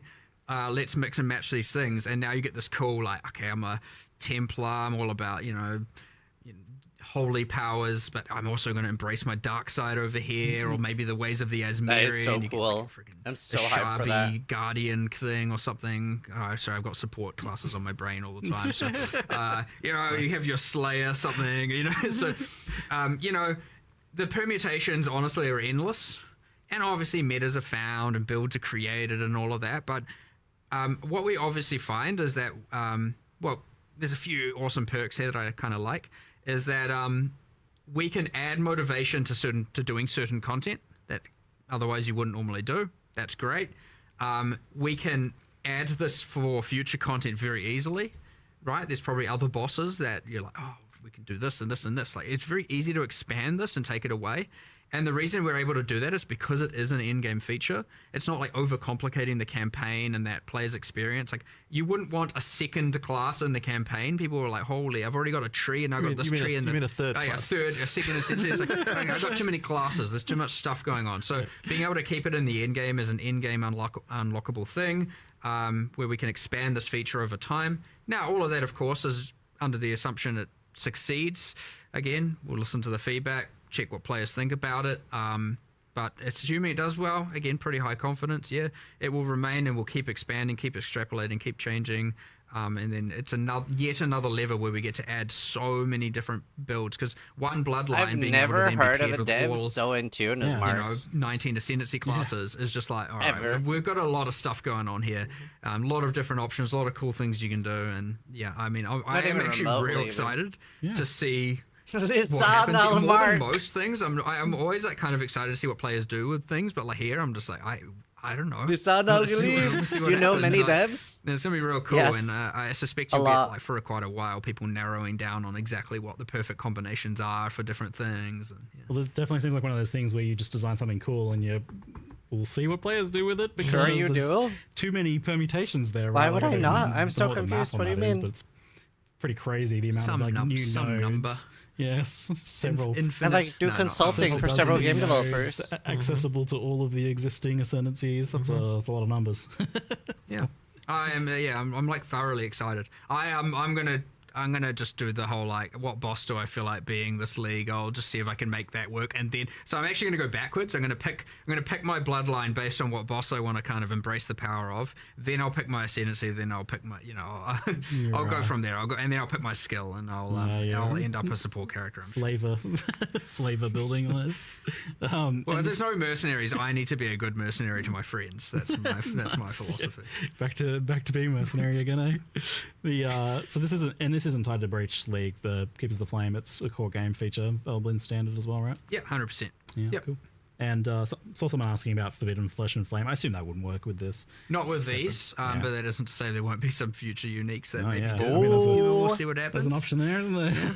Okay. More Forbidden Flesh and Flame. I don't know what I want to call them. Yeah. All right. Continuing on the balance topic from asking around the PoE community, some of the more common things I missed that, which was taken. Well, the most popular thing was just the general idea of buffing underprivileged skills, like giving them some love. So you mentioned this idea of like looking at the worst thing in terms of ascendancies. Is that something you want to do with skills as well? We're always, there's a little bit of there's a few things to go into here. Like, for example, yes, there's obviously the core skills that are bad. Sometimes those are then enabled by something else going on, some other feature getting added, uniques, whatever. But most of the time, they're just, as you said, underprivileged. We've done a decent chunk of numerical changes here, mostly numerical. Some are, I don't want to say unsalvageable, but like, you know, they don't have the same level of different multiplicative scaling that other skills could get. There's not too many though. And they require more, what I'm getting at there is they require more of a rework in order to actually become, you know, truly viable. That being said, yes, there are plenty that always need numerical improvements. I don't know, and then you got things like the Trathan gems, right? Cool concept. You know, 90% of them weren't really seeing any use. A few were, and now those are going core, I believe, into heist is what it is. But is meanwhile also full balance pass, so hopefully some more come to the foreground there, and you know, so on. So like, but like honestly, this is like a kind of endless task. It's like almost like you could just never stop. So like, we like to just do batches at a time and send it, and we try and do as many as we can. But like each require discussions. They can be quite time consuming. Some are more obvious, where it's like, okay, obvious increase, and others are I'll like, be doing patch notes. do we want to do this, or do we want to rework it? And then you get lost in a rework discussion. It's important to like cut the time, and it's like, actually, look, for now, buff it. We'll come back to it later. But yeah, like we get through as many as we can. We've done a bunch. You know, I could always say, ideally we'd do more, but like, I don't think, again, there's no real end point to that. So yes, sure. I wanted this patch to be very class-centric in terms of balance, and like we did, I would say we did a decent chunk, but it's, you know, we didn't get to cover every base 100%, so obviously like you got the bloodline classes, you've got grafts, which are character-centric, and then we got the whole set of new skills and support gems, and some changes around that. There are a bunch of other changes, but yeah, like, it's that thing where I don't know if I'm ever satisfied. I always just you want to do everything. You want to literally do it all, and you never can. So like, hopefully there's enough. Certainly should be enough to shake up the meta. Should be enough to make everything feel fresh and some awesome, cool new stuff. But like, you know, don't be surprised if a particular person's favorite skill didn't happen to get touched. Like, that's the interesting thing about the skill buffs idea is that you manage to achieve these days very like. There's lots of. I don't know if it's just me, but it's maybe a little unfortunate that the patch notes are like between this and the trailer. Because whenever I'm watching these, I'm just like, patch notes when, patch notes when. I just want to read the patch notes. I have a hard time focusing on the Q&A because of that. But when it comes to the skill buffs, I think it's more just about, like you said, like someone has like a favorite skill that has been languishing. Some sweep lover it is out sucks there to just crying see. still. It sucks to miss something, like, because you see, because what happens when you buff everything, then you get a lot of like, but what about this? And you're like, yeah, I know, I'm sorry, I wanted to, I really wanted to, and you know, and then sometimes we still try and just squeeze it in before the patch, and we just try and get as many done as we can.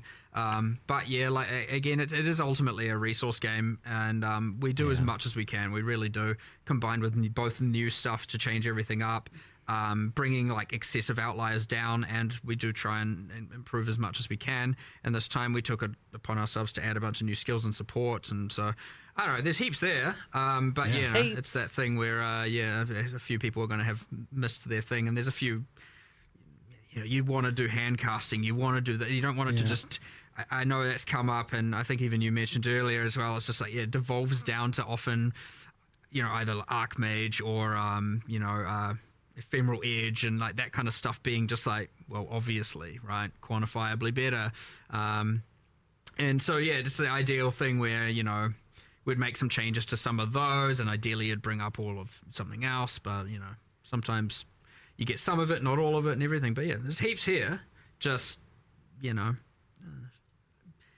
you never quite catch everything, but there will be new metas, there will be new builds, and probably a lot of existing stuff will still be, I think Lonely Mirror one, you know, pretty decent.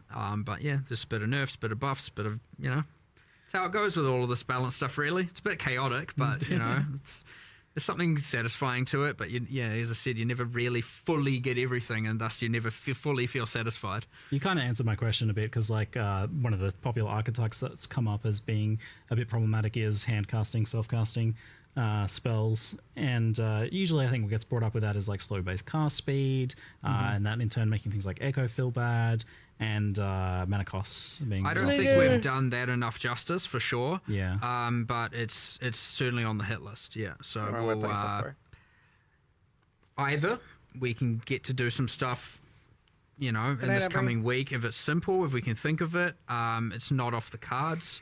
That being said, there's always next expansion as well. But honestly, you never know, because often these external variables, like the new classes and stuff like that, can really change these things up, you know, without you really predicting it as well. So, you know, I can't speak to what we'll do in 3.28 with respect to all of this, because we have to observe what happens in this patch first, given how many variables we've added. And like we said, we've added a nearly infinite number of permutations of builds with the new bloodline classes and stuff like that. So, yeah, we'll see how all that goes. And then, but we'll just keep doing it. It never stops, never ends. It literally is an infinite task. You never run out of stuff to do here. So we'll just keep doing it every single patch as best as we can. One that comes up a lot is the kind of dominance of ES stacking and kind of stacking builds in general, but ES probably has been getting mentioned a lot more. Forbidden Ride, Ephemeral Edge, things like that, but also just ES compared to Life as well. Yeah, it does happen. Classic. You know, there are Band-Aid fixes and stuff like that we always like to do, whether or not you can consider them Band-Aids or just like, you know, you just change some numbers here and there. Sometimes in the case of like Ephemeral Edge, it can be a matter of like, yeah, that's an acceptable thing to do. It just shouldn't be so easy to do. So yeah, I wouldn't say there's no broad solution here, but yeah, I agree that it's a problem where it's like the more traditional just do a thing feels like it's now wrong. It feels like you got to like pre-commit to being like, what is this singular thing I'm going to stack and then pick the thing that scales off of that. So be it like attributes historically, you know, not just thinking current meta. It's always it's always like, yeah, you just like heavily stack this one thing and here's a unique that scales off that thing. And it's like, well, that's on one part it's interesting. It's like fun. That is the build. I'm in two minds on it. But then when every build is just like, okay, well, that's stacking this, that's stacking that, that's stacking, and you start going through the builds and you're like, okay, we definitely like very slowly got here over time. I feel like in the stacking where it just became kind of like, just a little bit at a time. It became PoE1 became all about stacking builds. It really primarily comes down to mostly to the unique items that got added, right? Like, it's often generally a unique item's special thing is like, what am I going to scale off? You know, be it, you know, off evasion or off armor or off energy shield or off life or off ES or mana, and you know, or off int or off strength. You know, it does end up in that, and then some unique gets added. Like maybe it's one per year, and it's like, oh, here's another 6% increased intelligence. There we go. That build's now just got a little bit more of an edge, and you do kind of just power creep into that point for sure. So it's like I don't even know like how much of a problem it is, but it's like definitely identifiable that it's like a big aspect of the build meta for PoE1. It is. I think it's other things out maybe. I think it's too dominant, but yeah, he lives close and he's good at it. It's fun. It's cool. It's very interesting. He's very safe. You could argue it's what makes things kind of as part of PoE to a degree. Yeah, it's an actual action RPG. Yeah, so you got to be careful with it. You don't just want to take away all the fun and just make everything flat and boring. On the other hand, but you also don't want it to feel like a player's made a mistake by playing a more traditional, you know, build, and it often can feel that way. So there's a fine line here. Hard to be at that fine line, but yeah, some things are a bit too OTT at this point, and other things are too far on the bottom end. And the other problem is if they start buffing all the skills, well, a lot of those skills might see use, but they'll still see use in that stacking ecosystem, and then it's like, exactly what I say. It's really not a brand risk. Build at that point, like. I think that's sometimes the problem is like, my builds feel the same because ultimately like I'm using different skills, but they're all, I'm just stacking on all of them or something like that. I don't have a like here's the solution. Yeah, because it really isn't how it actually. It's it's not really how it plays. Kind of gauging your thoughts on it. Yeah, overall. I mean, I enjoy discussing it. It's just a matter of It lives like in Australia. it's honestly 500 different solutions, and we need to just chip away at them and you know, mold it, and it will eventually, you know, shift into something else, and then that will be meta, and then that will be complained about probably after a while, and then something else will be, and you know, it's the cycles. It is balance. It is an, as I said, it's an infinite amount of work, and we just need to keep doing it. Like, you don't give up on it because it can never be solved. You just keep going. And as long as people are having fun. The legs is where the Citadel spawns. Like, it's in that direction. Like, it's pointed towards where the Citadel spawn. Yeah, it's not about the destination. It's about the journey. It is. It actually is. Yeah, for real. I mean, sure, it's the stops along the way. Every expansion. That's it. Yes. Every reroll. Well, a nice stop on this expansion I noticed is wand. So you did actually mention it last 326 Q&A. You said wand specifically. I went back and watched, and I was like, oh, interesting. I should ask about that. And then you showed off a bunch of wand skills. By distance, it's Ziggy or Quinn. It seems like there's some nice wand buffs going on in there to help wanders out. Yeah, I'll do stalling. I mean, there's a couple things. There's like a bit of a hidden gem is that there's attack mod only wand based types in the series now. So they're literally, and they're kind of themed more around kinetic wands. Wands, and so because that's always been a bit of an annoyance. Like, there is a place for the hybrids, but that's been a bit of an annoyance. So now we get the like pure attack ones to help it a bit easier to roll for those builds. You got way more of a skill set to pick from now. And then, I mean, generally speaking, the skills, they can be pretty hectic. You know, they can scale pretty well. Kinetic round is very hectic. But yeah, I don't know, it's kind of a cool theme, just like that general kind of like, you know, physical kinetic energy kind of thing going on. We had a little bit of it with kinetic bolt, kinetic blast, so we just extrapolated on that theme, and you know, you got your wanders, and it's the thing, and then we also added a little bit of like kind of wind magic, some tornado stuff. It's like a force wall. I'm surprised how many new skills we got. You've got like a little bit of inspired by Huntress from PoE 2 a little bit with some of the, you know, I walked upstairs the other day and saw some QA playing, and I'm like, oh, someone's embracing the tornadoes, and he's like, that's not even half the tornadoes you can make. And I was like, all right, sweet, all right. I was like, yeah, that's PoE 1, and I walked out of the room. I was like, all right. I blasted like 10 out of 10 hype. yesterday. Unironically, probably the most hyped I've been. Like, man, this I haven't is even seen so patch good. notes I'm yet. having the time of my life. Like, oh my lord, the new skills and the alteration wands. change is so like, big. It's not just the kinetic ones as well. Like, it actually pairs pretty well with the other ones that have like the flat added elemental damage, and it all kind of came together a bit. It's like, it's cool. I definitely in the past I just kind of like wrote ones off. I was like, yeah, they're never gonna get to ones. It's like forgotten about. It's always been pretty kind of just, it's niche. It's actually an interesting thing. I mean, obviously it was designed before I started on PoE, and I always thought, I was like, yeah, that's kind of cool. Like, that wands that aren't about just spellcasting. It's, you know, they're about doing attack damage. I thought it was interesting. Pistolero style. That's what I like about it. Wands. Yeah, this might be the largest update to wand attackers that we've ever had in now like 15 years or something. So finally, look, I know there's some people in the chat have been a long time waiting for this one. Yeah, you're right. It has been your forever. moment has finally come. It's good cool stuff. Yeah, there's a few other little gems in there as well, like some fire archer kind of things, and there's some that we want to still extrapolate on, but like wands was the main focus. Yeah, definitely a lot of love for wands, and pairing in nicely with the added skills from the hands on your back as well. Pretty cool. Lots of fun synergies there. So or strength stacker, I don't care. We kind of touched on it a little bit earlier, but shifting gears a little bit, I'm curious about the long-term development of PoE 1. Like, how much is PoE Classic, PoE 1 kind of like sacrosanct to you? Like, how much do you like not want to change it? Or because, you know, you've been taking things from PoE 2 and feeding them back into PoE 1, and I'm curious, like, is there points you get to where you're like, well, actually, let's not push it too much closer to PoE 2 in that direction, but keep it its own thing? Or maybe Ooh, like that's a actually great let's kind of question. preserve it as it is to some extent. I wouldn't want PoE1 to ossify into something where we feel like we can't change stuff. Like that would be bad. Cool. But Sounds cool though. Yeah, but it's kind of Turn into like okay, bone. the stuff people that we'll rigid. probably take back from PoE2 is more around the sort of QOL areas of stuff, right? So obviously, people would have been rioting if we hadn't brought async trade from PoE2 into PoE1. That's obviously something required. And so it's been sort of nice that we get to do a little bit of like proving grounds in some cases in PoE2 for some of those changes to see whether or not it'll be okay. The thing we wouldn't ever do to PoE1 is make changes that would break what people like about it fundamentally. So there's things like the trickiest No, they parts, have a things where like we the way are. that They item have drops a are thing and to stuff read like that. questions Like off. I don't know that They have even like a- though they- there they are things see I don't chat like as about well. that, I don't think we could necessarily change them either. In terms of so like there's stuff like that you just have to kind of like let it be because they could easily break. I mean, they're still doing a stuff great that job, people by the really way. like.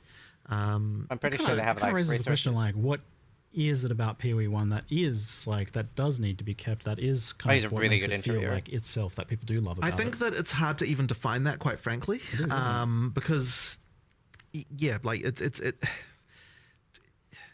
it's a mix of things. I mean, look, the thing that PoE1, I guess, has become known for, as opposed to PoE2, is just like the combat pace stuff, like where it's just like ultra fast in a lot of ways. But it's not like there was like a goal to make PoE1 like that either. It just kind of is, and so you wouldn't like it's I wouldn't even want to nerf that about PoE1, right? Like it just is how that is, right? So that's like really the fundamental difference. But the thing is, I think actually that the community sees more differences between the two games than what we do. Like from our perspective, like it's like there are I don't even know how to really get into this exactly, but it's like, we're just trying to make a good game. And it's like, it's not like we changed design philosophy or anything like this, right? Like it's the same design philosophy from the same designers. Like going on in both. It's more just a question of like PoE1 got a bit out of control in a certain few aspects, and that's kind of become part of its DNA, and so we can't really change that. And so when it comes down to stuff like that we'd take from PoE2 to PoE1, well, it's just like all the things that PoE1 players would like, and none of the things that PoE1 players wouldn't really. I mean, look, that's ultimately we want to be doing. But yeah, I wouldn't want it to be. I wouldn't want to be in a situation, as I said before, where it's like, okay, we're like PoE1 is in some kind of perfect state that needs to be preserved forever. Like I don't think it's like that. We do need to be able to make changes. Sure. So yeah, it's just a question of. I think a pivot with PoE2 out, and this isn't obviously black or white, but PoE1 is, we always had this is still true. We still want to bring in new players. I have that. But I would say PoE1 now, it's more important to us to keep the PoE1 player base, the fans of the game, the long-term players, the people who love PoE1 happy, as opposed to going, we need more new players, we bring people in. Whereas obviously PoE2 is still now a growing game. There's a new audience available, that kind of thing. So obviously we still want people who love PoE1 to love PoE2. That's the ideal world. But that being said, when we're looking at PoE1, we're not going to try and do anything that's going to compromise what the fans love about it in order to bring in a new set of players at this point. I would say that's going to be pretty rare. So it's about making sure that the people who do love the game continue to love the game. And that's why you're probably going to see less in the way of some grand structural change to all kinds of stuff. Because, if that change would bring in a bunch of new players. I think making sure you have a good, popular game that people love will inherently bring people in, because people will see that positivity and be like, I'm going to give this game a try. Less focus on bringing in new, more focus on keeping the existing fan base happy. And whereas obviously with PoE2, it's a bit of a different story, where we really did think we want to, there's a new room for a new audience here, there's room for a different audience, we want to make sure we get as many of those players as possible. What would it take to do so?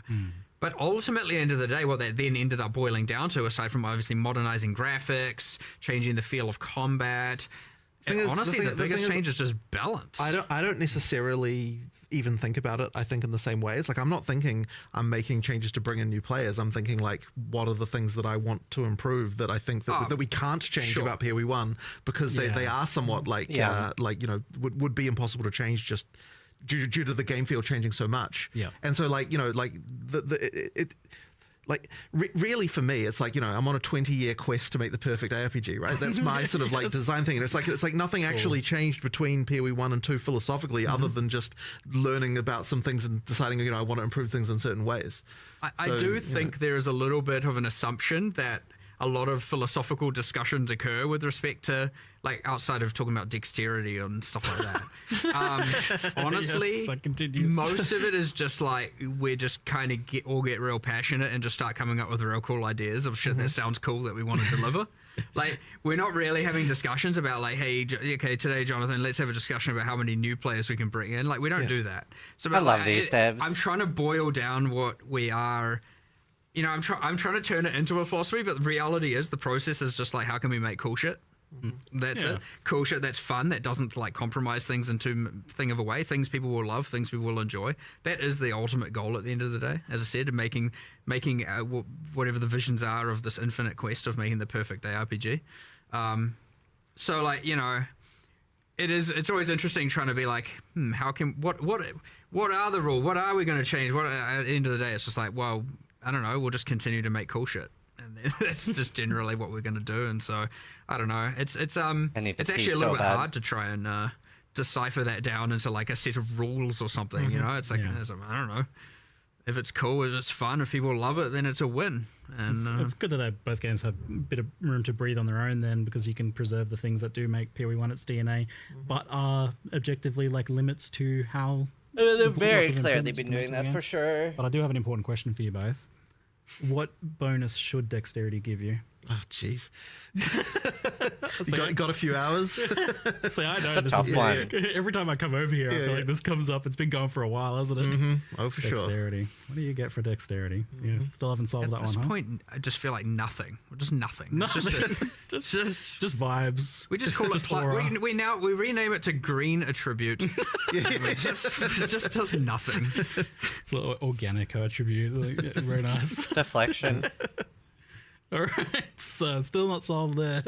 So you did mention that asynchronous has come over to PoE 1. It's like, initially I was like, there's almost not a question about that because it went into PoE 2. It worked.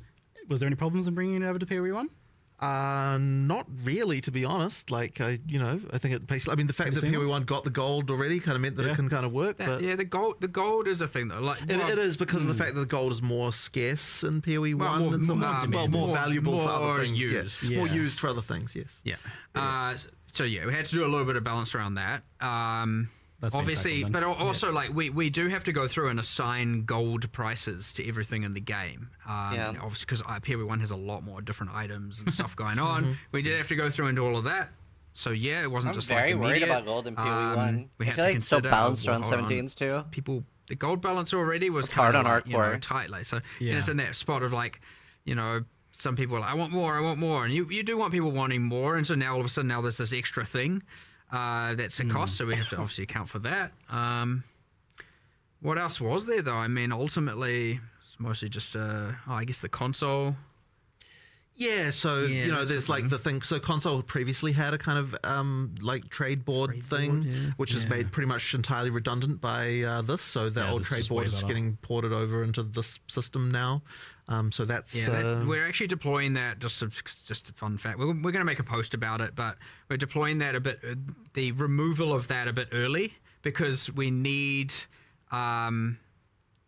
There's like a thing where we have to get rid of it before the new system is put in place due to just like database migration kind of territory things. Oh, I hope it so doesn't break. we're doing that like a couple days early to remove the console tray board, and then a couple of days later 327 releases. So there'll be a little bit. We'll do a whole post about that, just about what happens to those items. You don't lose your items. Deleted. They all get put in remove only tabs and all of that stuff. But well, I'll tell you, for the PoE 1 only players who maybe haven't tried it in PoE 2 yet, it's been pretty phenomenal. Right. The asynchronous trade is definitely like a massive quality of life improvement and very pleasing to use. It's a new era. We have a bunch of UX improvements we still need to make to it.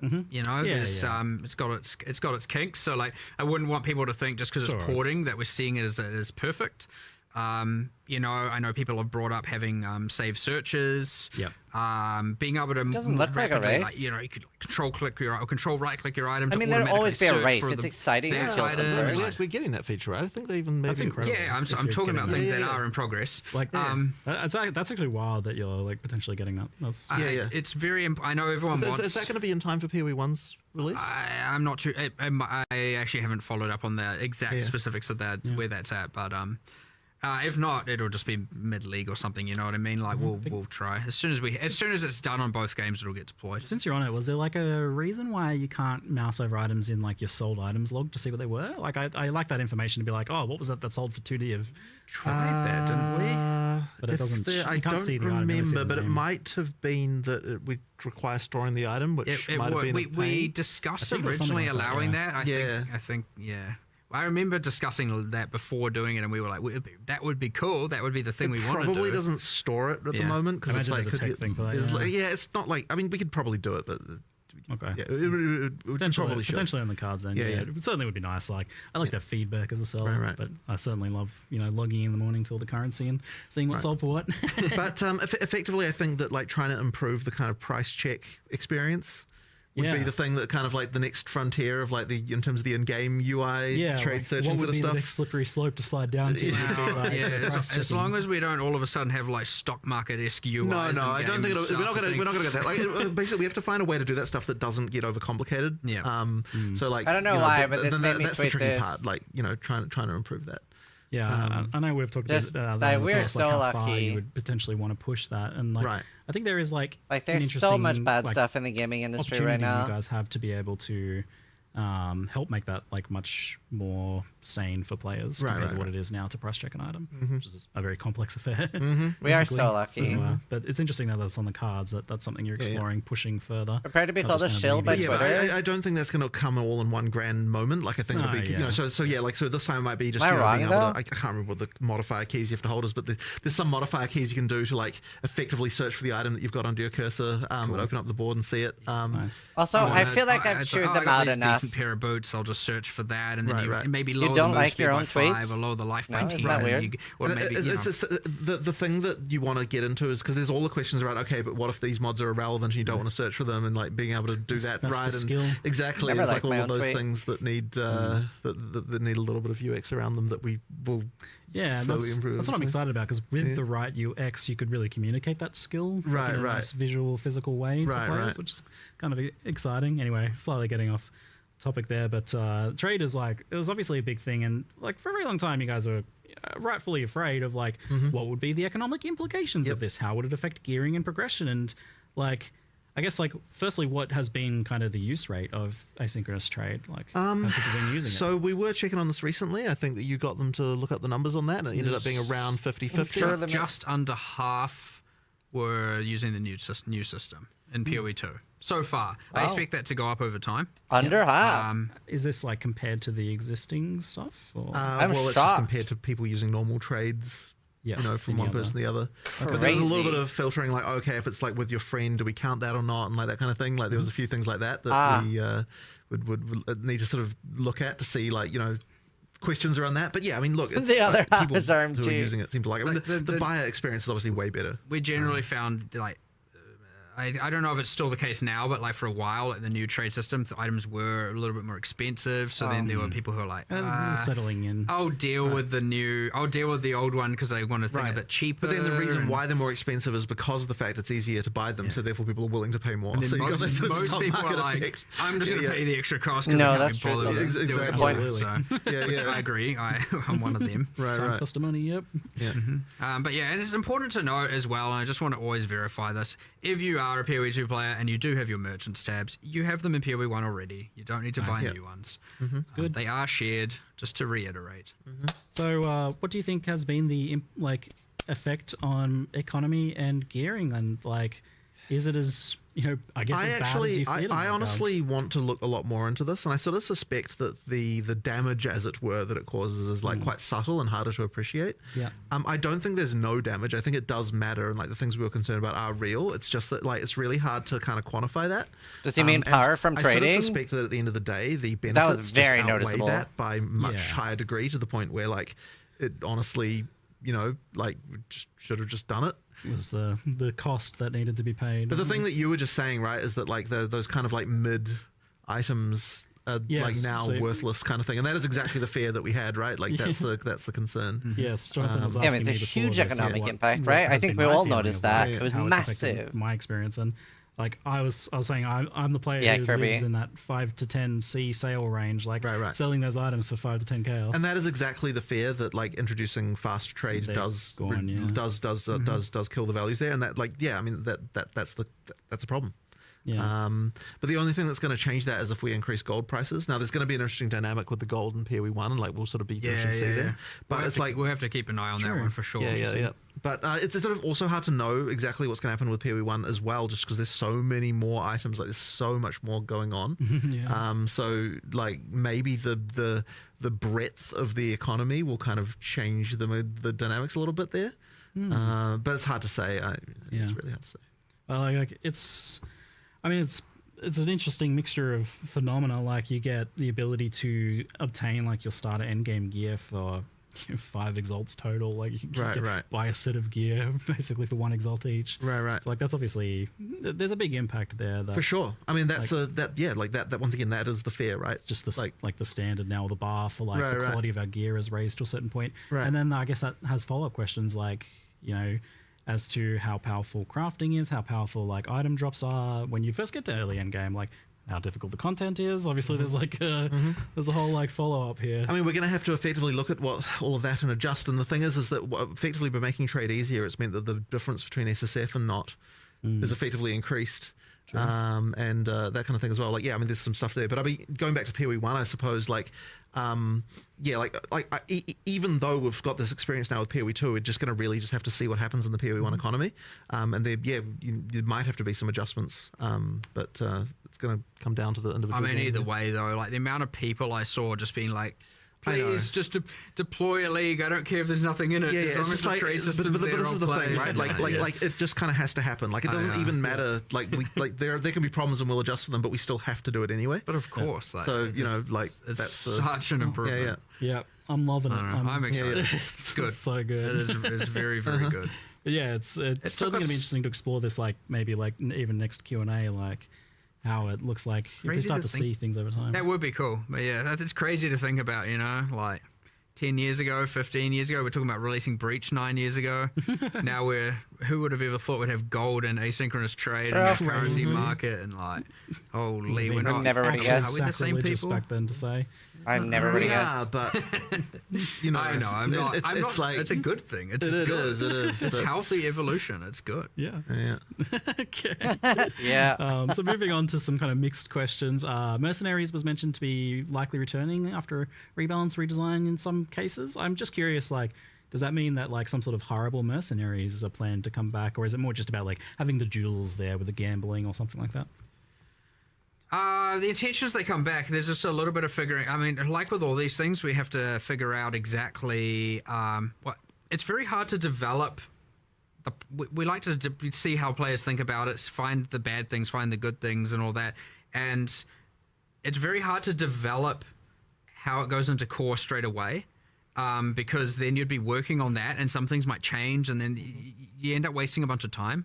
It's way, way, way, way easier to let it end, be able to process everything all in one collective and then make the changes and bring it back together. But like, what is it like? It's a great new player tool. It's great, like, or less skilled players experience tool. But like, what does it look like when it's not the active league? Like, I don't want a mercenary in every area, and there's all these kinds of like things you got to mess around with and change about how they appear. Is it on the Atlas tree? Are there scarabs for it? Like, what does that even mean? I don't know. And then all the way through to are we happy with how they were itemized? Like, I thought it was too free to just put all the uniques on them without really caring about the downside. Like they would, there's like they weren't balanced quite right. There were some that were terrible, some that were not so terrible, and so there's just heaps of stuff to change. It's really hard to do that when you're in the middle of the league and where you're gathering all that information. So. Generally, and this is what you find with a lot of leagues, you get the league, you get a break, and then it comes back 1 or 2 leagues later because it's given us enough time to work out all those kinks and put it in game, Fundamentally, though, so I quite liked Mercenaries, but I also see it as like the sort of thing that I don't know if I want it to always like you to always have to hire a mercenary. I agree. Well, it would be mandatory, right? And then this is the thing with the additive power like that as well. Is like the moment you've got that, well, what's the reason why you don't do it? Yeah, and that's answering that question. It needs to be an ascendancy. Mercenaries need to be an ascendancy. Yeah, you'd have to have a reason. If you had a permanent mercenary and then permanent grafts and exactly. like, it needs to be an have to start watering down the power systems. Exactly right. There's questions there. But I think there should be a way to bring them back, and you just need to find the right way to do it that doesn't involve everyone has a mercenary all the time now, which is fine in a league. Not just fine for just the game. Yeah, so I imagine it. When it comes back, it'll be some sort of more like limited or maybe. Honestly, it's hard to say. It's hard to say at this point. Yeah, like I imagine there's like a lot of different ways you could go with that. Whether it's like they're tied to a skill gem or they're tied to a certain ascendancy or something like that. Right. But I mean, it's a cool design. Like it would be cool to have them back in some capacity. Yeah, no, for sure. I'm sure they will come back eventually. It's just how. Yeah, we already said they were, so they are. Yeah, you promised when you said mercenaries and then the graphs, and I was like, what's that game with the giant rolling ball that just sucks up all the entire city? Like I was like imagining Exile's just kind of becoming that over time. Yeah, don't want to just turn the game into just like everyone's an auto bomber. Yeah. You know, with all their just like league mechanics just killing everything for them, you know. Katamari, thanks, Chad. That's the one. Yes, giant Katamari ball exiles. So we did touch on gold. That was good. Heist is mentioned as getting the Krafton gems added to it to give it a little bit more. It got some nice quality of life improvements. But something that I saw that was an interesting question was. So at one point, Heist had these like extra modifiers you could get on contracts to like make them more interesting, and they don't really have anything like that. And I would go so far as to say right now Heist doesn't really have any decision making. How do you guys feel about the state of Heist overall? It's not good enough. And this is the part of the problem is we were having. It's like, we want to do this kind of like mid to grand rework for it, like make it better and change this and change that.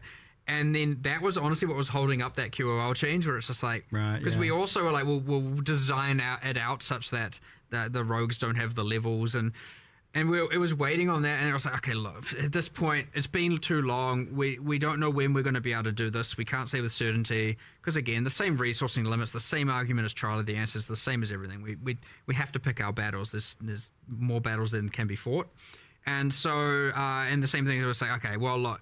If we're not doing this anytime soon, then yeah, we should do this QOL change, and we'll make little incremental improvements to them all the time. But yeah, it's one of those ones that needs some love for sure, and it'll come eventually. We cycle through everything eventually. So yeah, I mean, I just can't win. I don't know. You never know. You never know with these things because we assess the battles every time, and we try and pick the best fought ones. And I know there'll be some people who are like, Heist should be your number one priority battle, but I don't think that's the majority vote right now. So we try and make sure we. Heist is a tricky one because I think it always suffered a bit of an identity and mechanics issue as to what is it supposed to be? Is it a stealth thing? Is it a just run through as fast as you can? What's the decision making? For sure. Wow. But it's also simultaneously it is quite well loved by the people who like it, and it had a lot of flavor and cool characters and stuff in it. It seems worth salvaging. It's definitely rich of character involvement, NPCs and lore and stuff like that. So it's nice, and it. I named my daughter after one of the characters, so you better save the mechanic, please. Just saying. That's such a good email. Was it Talina? I was going to say, I was going to suggest one of the crazy character. That would be an interesting name for my daughter. Well, I don't know why you named her that. That's your choice. I'm a fan, okay. It comes up every now and then, of course. Campaign and leveling. At one point, I think Path of Exile 2 was kind of the thing that people were looking for to help save kind of the campaign experience for PoE1. But obviously it's a separate game now. So. Yeah. But you've done some nice improvements, like adding new things and doing a few little streamlinings of earlier acts. Is this something that you're still looking to continue, especially with the context of you're saying that you're not really beholden to trying to seek out new players now, so it might not be as important as it once was, but I would argue it's more important. Interesting. Because those campaign changes are what helps it keep fresh for people who are replaying the game. True. It's actually it's way more important for the existing players. So yeah, it is something I do want to keep doing for sure. Great. I liked the adding things, like different things happening, different zones, and you can kind of restructure some of the areas a little bit and add a little thing here and there. I like doing all that for sure. So yeah, I would expect to continue seeing things. I don't think we have anything particular in 327 for that, but it will, at some point we'll certainly be doing another set of things, and we'll try and keep that up pretty consistently. If not on a patch by patch basis, at least every year you get a certain set of them and stuff like that, just to help it feel a bit fresh. I also like the things you just get to integrate like some other random league into the campaign somewhere in a few areas. It's like, these areas are being overrun by X or something. It helps it feel a little bit cool, and the world is changing, and it's not just this static thing all of the time. So yeah, I like the deeper integration of league mechanics into the campaign that you've been doing in PoE 2 and to a lesser extent in PoE 1. It's cool. Yeah, they're wireless. That's good. It's good way right now. I just refuse to. At the time as well. Did you ever have like a crazy fever dream where you like dreamt having like a league where you have some alternate leveling experience besides the campaign? I know that's never been a. That would be a bit of a tricky one to do, honestly. Yes, I know. Yeah, I don't know. I think I'm pretty sure that has been something we've discussed for a very short amount of time, a long time ago. But don't know if we could really.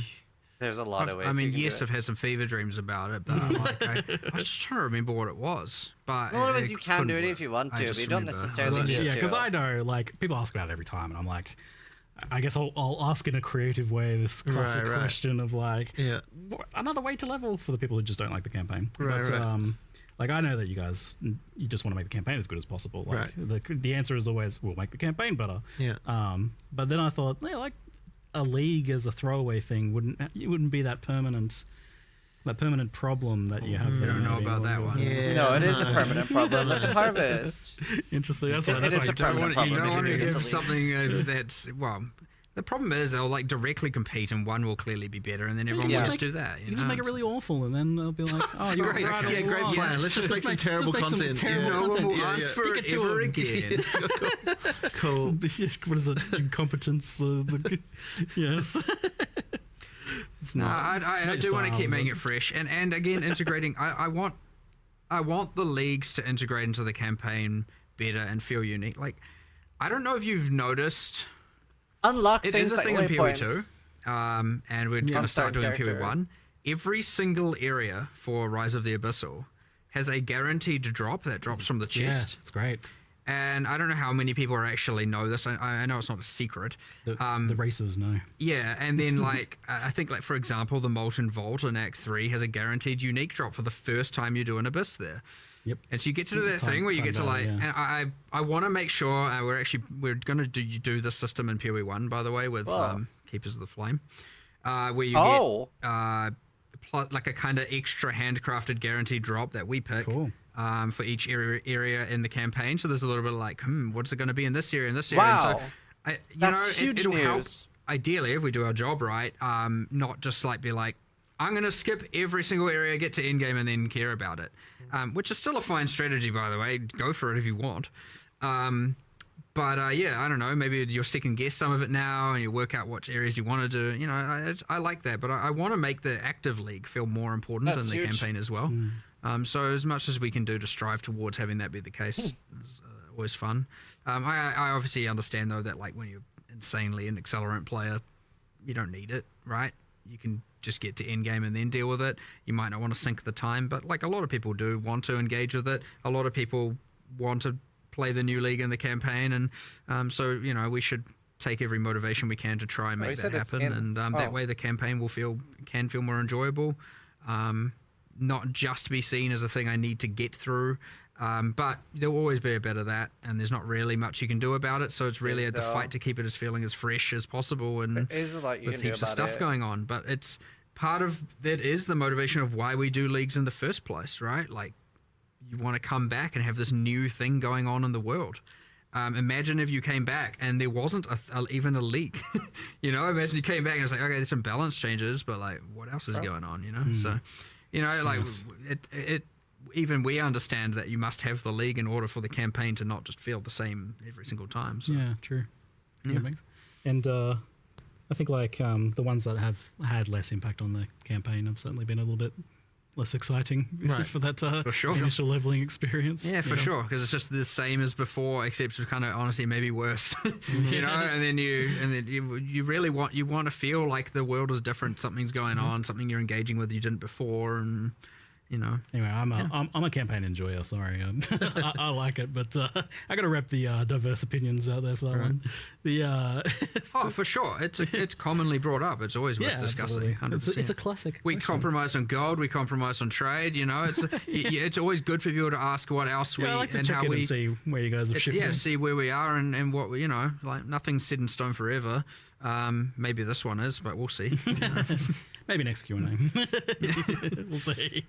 So a question that I saw that was interesting was how does GGG track bugs? What's the best way to report them? And the kind of like, the example was like they had a specific transfigured skill gem as like an ice golem that doesn't work with support gems and hasn't since launched. So just kind of like stuff getting kind of lost in the woodwork. Like, unfortunately, one of the realities of live service development is, okay, so if we're going to make a league by a certain deadline, like every time we're looking at each issue and being like, okay, is this more important than getting this league finished? And it's really, really hard to prioritize some of those things in some cases. Like they should get attention eventually, but it's like we have like, you know, I have no idea how many open issues there are in our bug tracker. It could easily be tens of thousands. It will be. Yeah, it will be. And like this is one of those things where like games. like we have this thing where it's like, okay, here's something that might affect 0.1% of players, and like it's really, really hard to prioritize that over like, you know, here's the new content that everyone's going to be playing. So people do get slack time where they can just kind of work on random things like that, but like it can be hard to get some of them. You might find something as simple as like this skill doesn't get affected by support gems. Could take 5 seconds and hasn't really been observed or prioritized. That is an option. All the time. It was my turn. Or it's going to take 5 weeks to implement some giant refactor, and honestly, we should have just deleted the skill and added 15 others. You know what I mean? Like, it's. You guys do it to me every league. It's honestly kind of hard to know, and it's easy to go look at that single thing after this because you happen to bring it up and like we'll see what the problem really is. But often sometimes the simplest things boil down to like, oh, we have to refactor this and about how damage is dealt and how, you know, something with conversion and dexterity and, you know, not dexterity, and it boils down to this like giant refactor of how all this code works, and then it's like, now we can do this thing. Okay, what else did it get us? No, just kind of just that. And you get issues stuck in this hell effectively of like, you know, someone like read it, they put it in the issue tracker, someone looked into it, they realized there was some annoying detail of it that would require some larger change, and then someone was like, oh well, we don't have time for that, we're doing some other thing, and then it kind of gets put into some like hell of like unversion this, like, you know, when we get time thing, and then it just kind of dies, and that's kind of an unfortunate situation that I have several thousand assigned to me in a version called unscheduled. I don't know what to do with this. You know, like one day there used to be this optimism of like, one day I'll get there, and then I've accepted defeat. But I mean, ultimately, like obviously we prioritize things based on how much the community cares about it. So if people do care a lot about it, then obviously we'll get some attention. So to the point of the question, then, like, what can players do from their perspective for something that they think is important? Generally, most of the media, like our community team, has a generally good eye on things that are more at the larger issues that get brought up. They do get noted down. They do generally get forwarded to us or the relevant people. For the fine detail bug reports, our QA team, it is part of their routine to go through the bug reports forums, and the forum seems to be the most pertinent place. That is part of the day-to-day routine of the QA team. So if you want to take like the time to actually document something that is like that you think maybe has been missed or doesn't have enough information or could get the bug report forum. The slash bug in game comes with like a thing, but it's that's more about like terrain issues or like something that's like, oh, what the heck, this generated weird, or like, what the heck is this weird thing here? And it does give us a like recreate of the level so we can come in and then like figure it out. But like if slash bug going a skill is broken or like my skill can't be supported, those two things are not correlated. So that's like if it's like broken and like if the level is bad or there's monsters in the level or something glitching out, slash bug is a good way, and then there's a brief description. If you want to like report a skill or something like that, it's better on the forums for sure. Okay. a couple popular requests. One was dual stash tab, and also kind of tangential to that was like more affinities. Is this something? You said dual stash tab. I thought you meant as in two stash. I was like, well, I want more stash tabs in my stash tabs. You had the quad one. You want to? I want a halfway between those. It's too much. Okay. The items are too small. Duels. Right, I got it. Okay. Generally speaking, yeah, we wanted it to always be that like rollable equipment, things with modifiers don't get specific stash tabs. Like that's the stuff you have to deal with. That's the item management should be in that. But then I understand technically compromised on flasks and bits and pieces, and it's like a little bit of a gray area.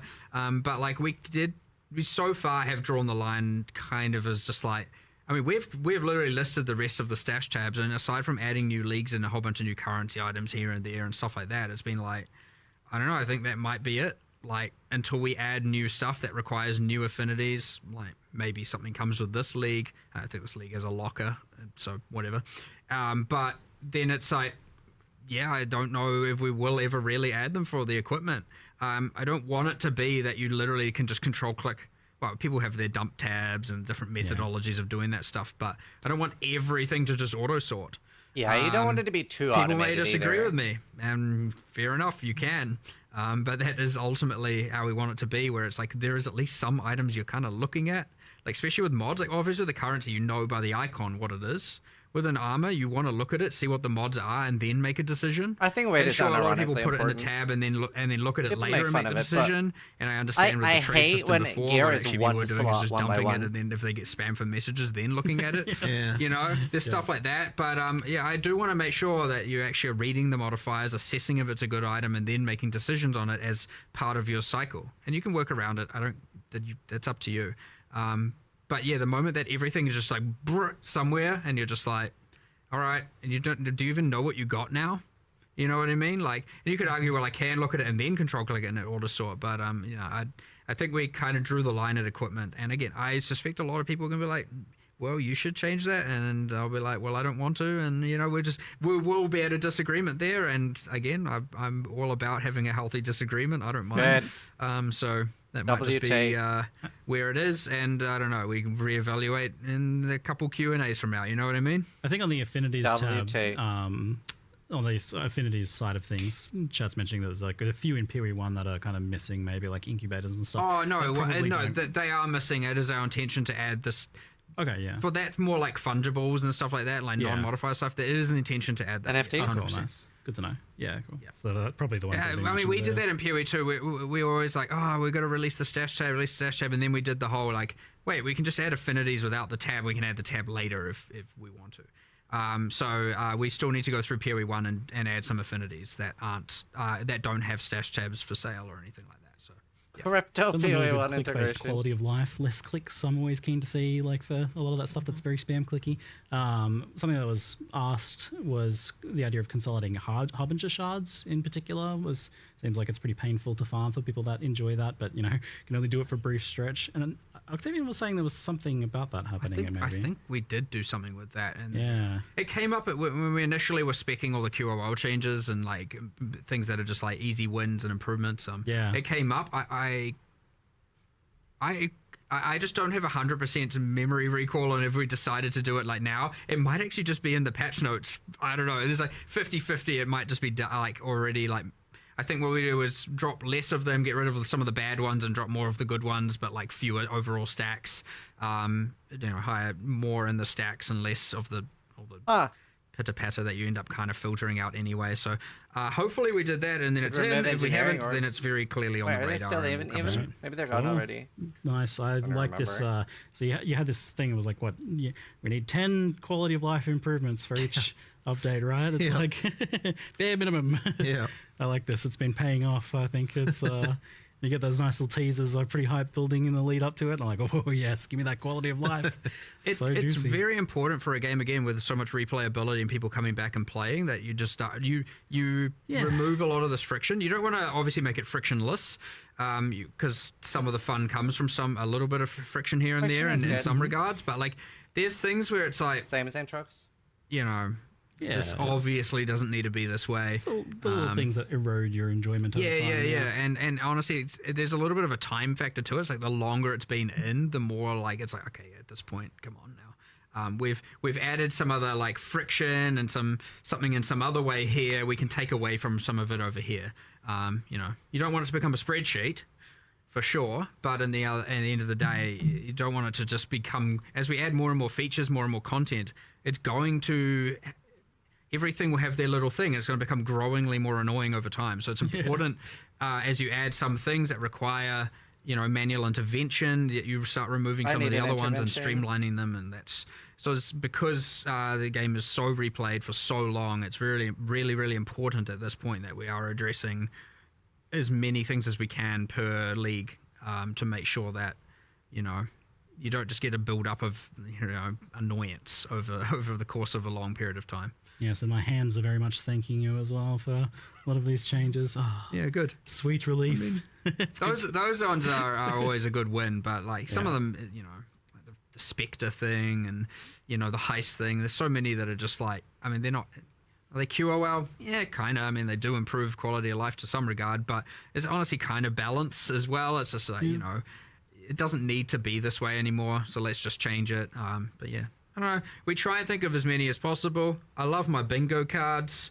I don't think I've had too many recently, so feel free to put some more bingo cards through. I love the ideas. Bingo cards they can going. look, if you don't have 20, it doesn't have to be a 5x5 grid. You can make a 2x2 bingo card. It can, if you can't think of more than 4 things, or just have 4. If you only have one thing, I made just a 4x4 single cell bingo card. It's also fine. Stretching the definition but, a little bit. You know, we do take a moment bingo. to sit down and go like, what do we want to fix? We crowdsource. We go to our QA. We talk to other designers here who play and stuff, and we're just like, what annoys you the most? And then we try and come up with something. So yeah, it's good. I don't know. It's actually quite a fun process, and yeah, we go. I think this time around we've got some pretty good winners. Yeah, so, absolutely. Yeah. Oh, I mean, asynchronous trade, not to mention. Yeah, I mean that's the big and obvious That's the thing. big But one, yeah. Woohoo, pretty nice. So, thank you very much, guys, for the chat today. I look forward to playing Didn't ask some about more. the race. And we'll see you fine, folks, in 327. Yeah, excellent. Well, thanks everyone for watching. Thanks again, and yeah. Hopefully you guys enjoyed it. Okay, I'm gonna go pee. Huge thank you to Grindy Games for a banger announcement. Yeah, there's no race. There's no bus race. What a banger, mate. What a banger. What an absolute banger, mate. Okay, I'm gonna go pee. I'm gonna play ads when I'm peeing.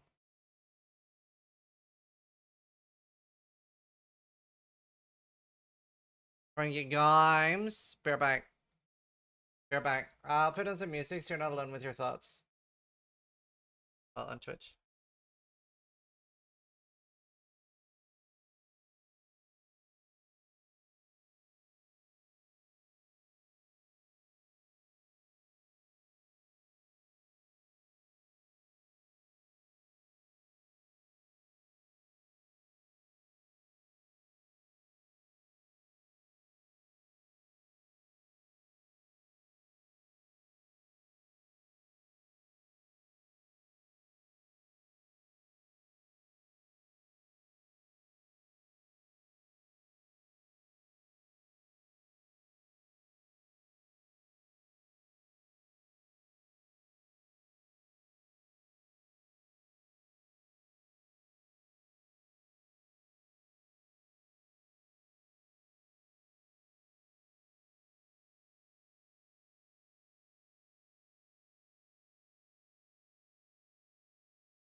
I'm back.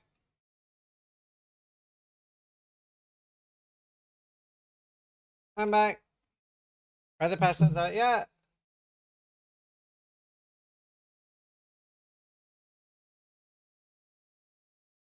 That was a nice session. That was really good. That was really, really good. They're in 21 minutes. Okay. Where is Steel? He has been stolen away by a Polish woman. So she brought him on a holiday for his birthday. That was the longest Q&A ever. It's really hard for me to like focus on it when I'm so excited for the passionates, so I get like very distracted. Fuck women, am I right? Hey!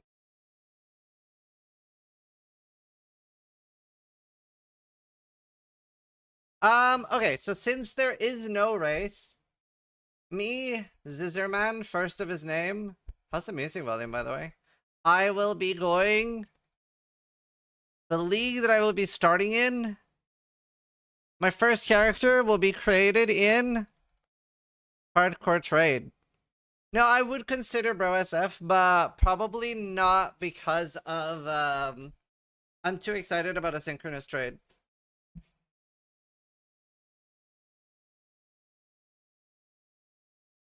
And I will be league starting new explosive arrow.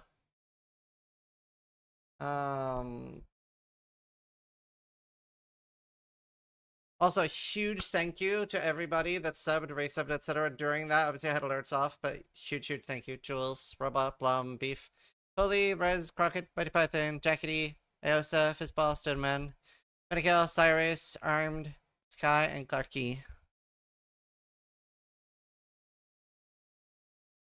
Path of the Exiles, Keepers of the Flame. Conflagrations, he looks broken. The Order of the Keepers. They come from another world. Aelith. Nice name. Keeper Challenge. The dot on it looks absolutely terrible. We're just doing hit base then, no?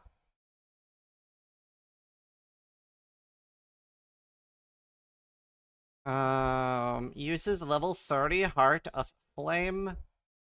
When you're missing life, this craft will apply a buff that takes some damage from hits for you before being depleted. Fiery Nova. Okay. Wonder how it scales. Isn't the number really low if it doesn't scale at all? Like it does. They said it's not you. It doesn't scale from your skill tree. So isn't 150k damage like nothing?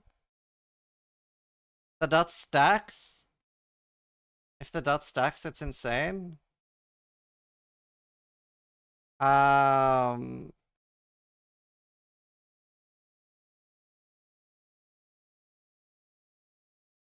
summon an army of hiveborn. Wow, that sounds fun.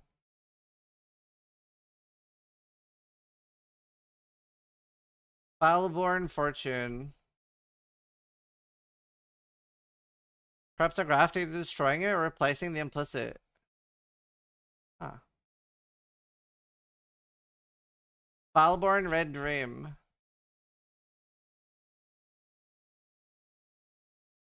Fire or all res. Cool. Is this worth it though? I don't know if that's ever worth it. That item is so busted. Dual slots are pretty, where do you even put that for it to be super worth? 40% increased life, where? It works with tattoos? Oh. Oh, then it'll be nice. You're right, I didn't think about the tattoo thing. Damage cannot be... Is this bugged? Damage cannot be... What does that mean? Damage cannot be weird. Bugged, I guess. Restore the hive.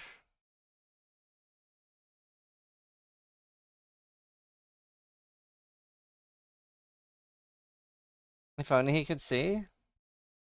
Assess his item. Conflagration. Fires arrows into the rain down, leaving the arrow stuck in the ground for the duration. If you move close to a stuck arrow, it'll explode. And applying a fire damage over time debuff, as well as causing other stuck arrows to also explode. Modifiers to projectile damage applies to this damage over time. There's no indication that this stacks, no?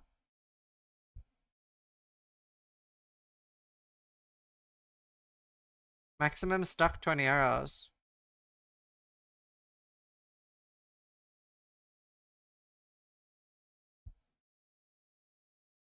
They said it stacks in the reveal.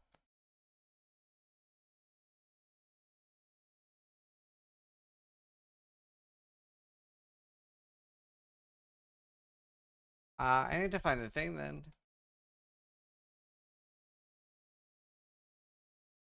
Find it.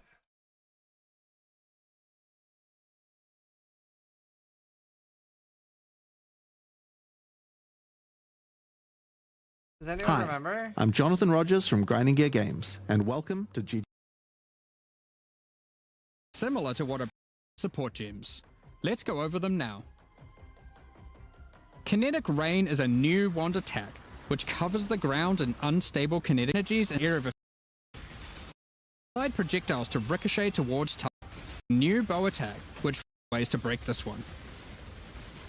Conflagration is a new bow attack, which rains down fiery bolts from above that stick into the ground and pulse as you approach. Once you get close enough, these bolts detonate, causing ravaging ignites. These bolts chain react, allowing you to create fields of incendiary destruction. Thunderstorm is a bow attack, which creates a whirling storm of wind and lightning. There's no indication. Also, I'm so tempted. Did you see the U2's thing they had, like the Kitava thing? I don't necessarily want to buy that, but I'm so hecking tempted to buy this. I've been thinking about it for days. I usually think things like that are stupid, but I'm such a RimWorld fan. It's so hecking cute. I might buy it. I think I'm just gonna buy it. What in the Neopets is that? It's a Thrumbo! Just buy it? I'm gonna buy it. I just wanted somebody to tell me I should buy it. Your kids will love it. My kids are not going anywhere fucking near it. What is RimWorld? It's such a good game. I never kill them. Oh, I butcher them, but I do have a Thrumbo farm. I have like 15 Thrumbos. Lightning where it lands. Fiery bolts from above that stick into the ground and pulse as you approach. Fiery bolts from above that stick into the ground and pulse as you approach. Once you get close enough, these bolts detonate. Could you link it? Yeah, sure. Yeah, fuck it. I'm gonna buy it. I'm gonna buy it.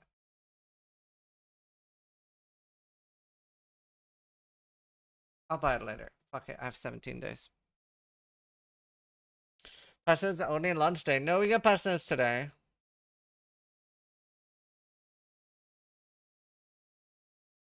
We shouldn't buy 3. I don't want 3. Drops for bug. I don't like the detonation requirement. Surely it'll just insta-detonate if you're firing it on top of yourself.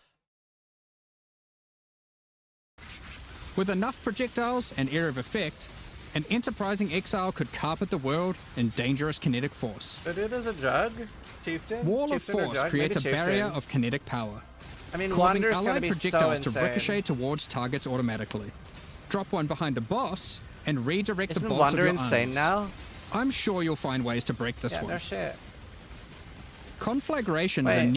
I'm did it- sure you'll find ways to break this. It does have charges. You can't keep it up all the time, maybe? Conflagration is a new bow attack, which rains down fiery bolts from above that stick into the ground and pulse as you approach. Once you get close enough, these bolts detonate, causing ravaging ignites.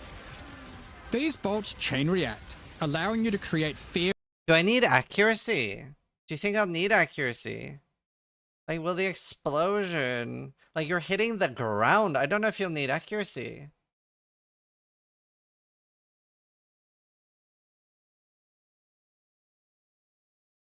The explosion is a hit? Yeah, spells are a hit.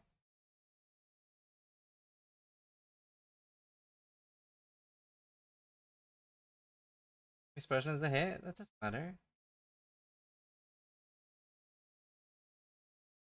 If you want to hit with Toxic Rain, you need it as well, right?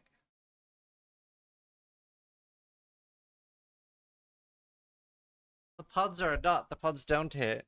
Let's be real, you'll play champion anyway. That's not true. Like, there's reasons to play chieftain, especially... What do you mean? There's so much more reasons to play chieftain now with the new ascendancies. Any ascendancy that only have 1 or 2 good nodes now is so buffed this patch.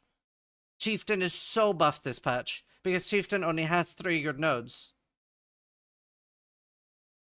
Chieftain is mega buffed.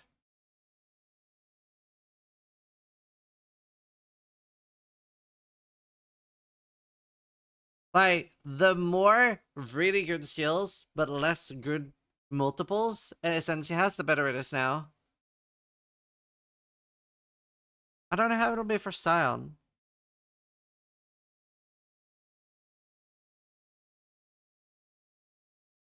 What's the damage numbers like? What's the damage numbers on this compared to like a 20 stack self-cast explosive arrow? Because that's what you're competing with, right? I guess that's what we're gonna have to look at. Mathil did that a few times, right? That's like the direct comparison. Is this gonna be better or worse than direct? That's annoying to calculate, yeah. But we're definitely looking at this, right, Sai? Putting our heads together. Throwing a conflag build together. I want to league start this. Will you make a wonder this league? Yes. Selfcast or a totem? I don't think there's a reason to go totem on this.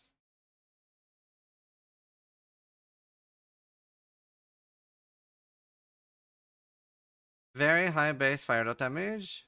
It's worse than Last Reign of Trathus, and that was shit.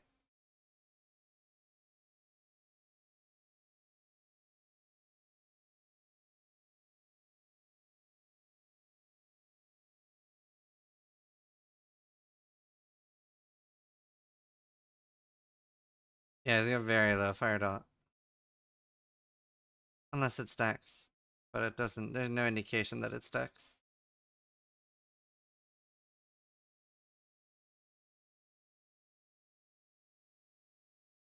I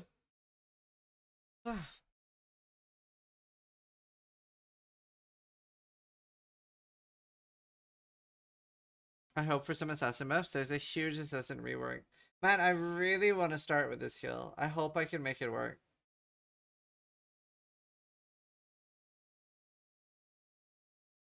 And importantly, the Dota isn't ignite, so you can double up.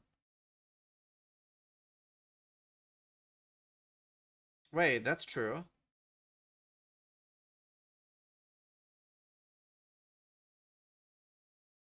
Can't? Why not?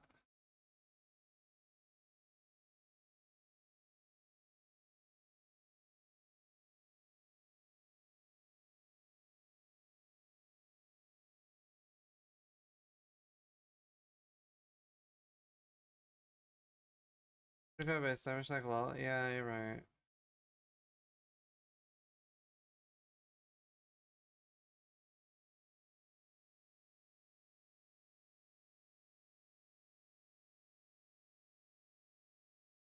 No, that's for the hit only part. And you just go poison with the new assassin node instead of ignite.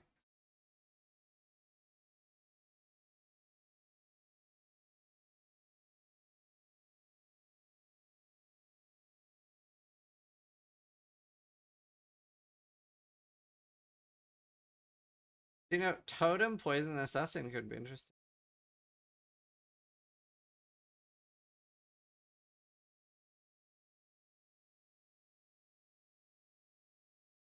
Because then you actually have a reason to be totems because you want as much duration as possible. Man, I wonder, do you think Totem Assassin is cooked, Sai?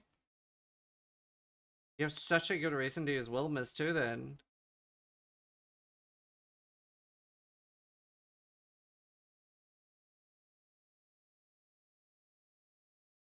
Don't know how easily you reach 20 stock arrows. They'll insta detonate if they're on top of you all.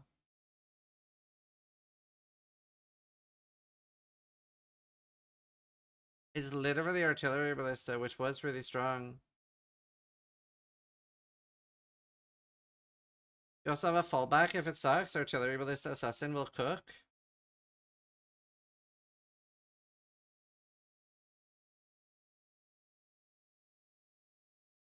That sounds kind of fun.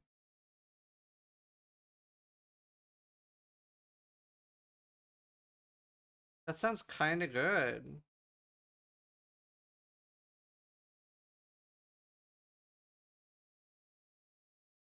Cool way to do it. Is it even that much base damage? 3% proj, 35% each. I'm bad at math.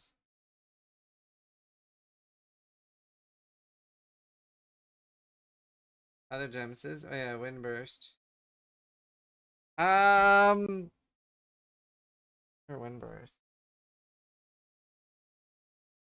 Fires projectiles that move randomly and damage enemies that pierce through after the explode, dealing area damage.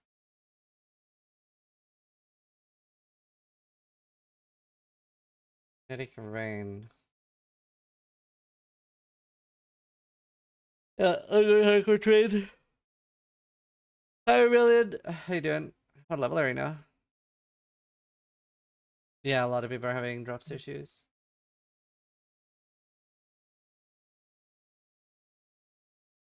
Skills gain added chaos equal to 20% of life cost.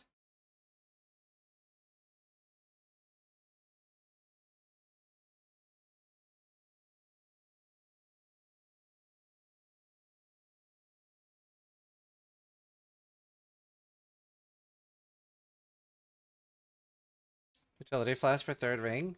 Yeah, I was surprised. Why are people even considering disabling flasks? Like, flasks are insanely strong. That's crazy to me. I can't imagine. Like, yeah, they're all crazy downsides. They're all insane downsides.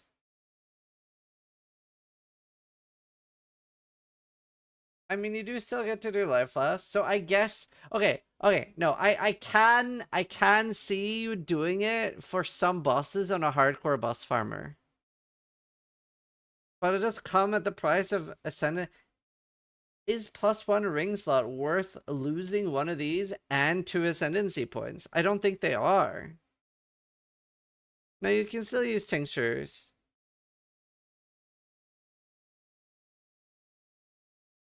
Like, it is an insane price to pay.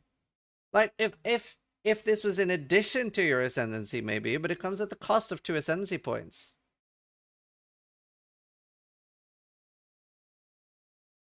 We already know how calendar touch will work because we have this exact scenario in PoE too. On a softcore boss farmer, maybe. But then if you're already at that price, you're using Mage Blood instead and then you want your flasks. I don't know. It's gonna be very niche. That's extremely niche.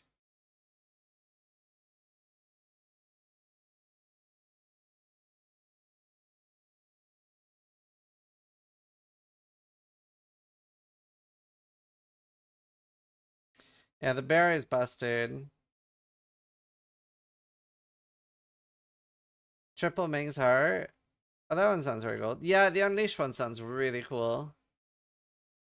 Especially for like some sort of like boss one-shot thing.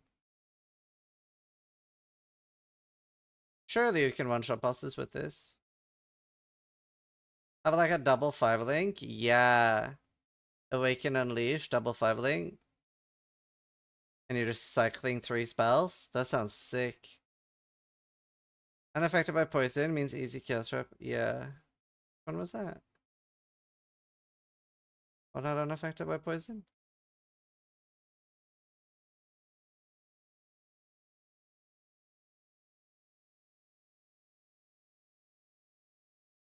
On the disabling flask? Oh. Right.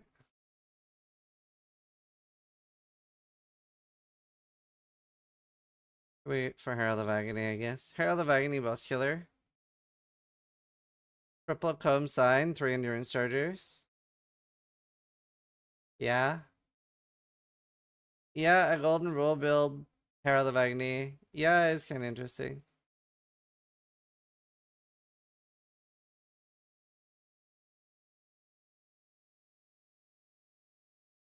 Yeah, it's generic Rage on hit. On attack hit, so even with once.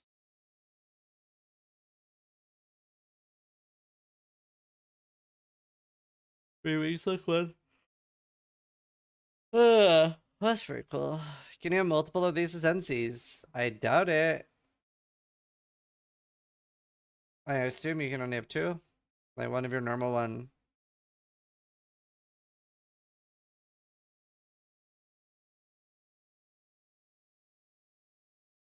Yes.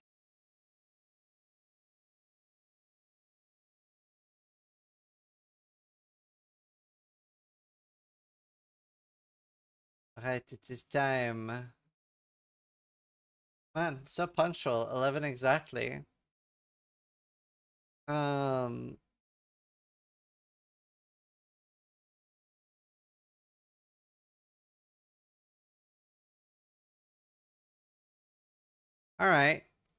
How long are they? Oh, they're pretty short. They're very short. Wait, that's so short. Is Rune not a cap?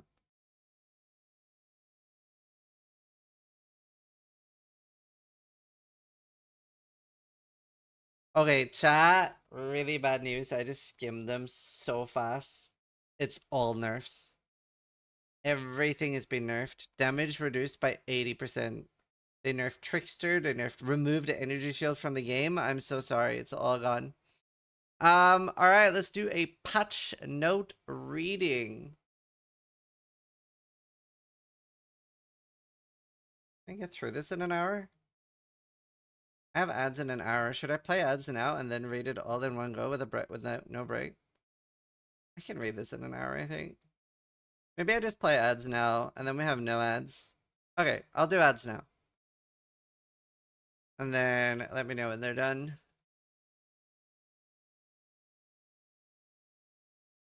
Okay, I'll do that.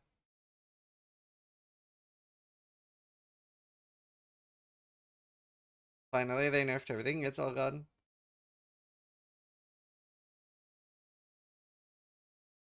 Dude, literally, I'm the least concerned I've ever been for Passionates. I'm just so excited for this season. I'm so excited for synchronous trade, all the small quality of life things, the new ascendancies, the new skills. I'm just so excited. I don't think I've... There's so much good stuff.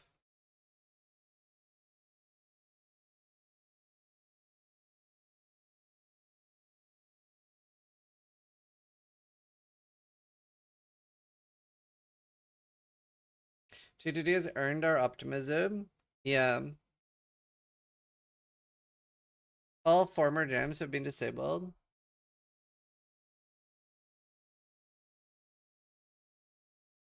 Thank you for the subs, guys. I appreciate it.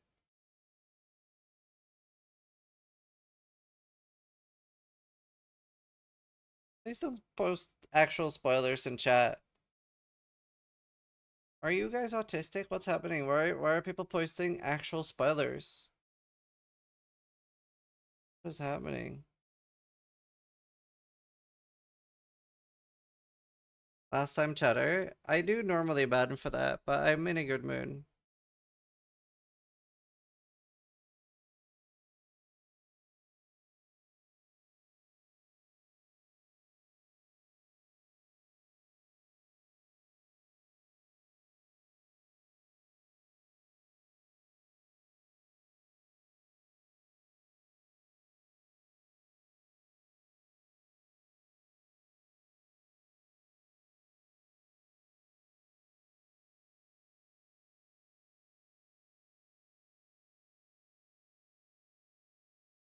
Continue to increment. Yeah, I love that change.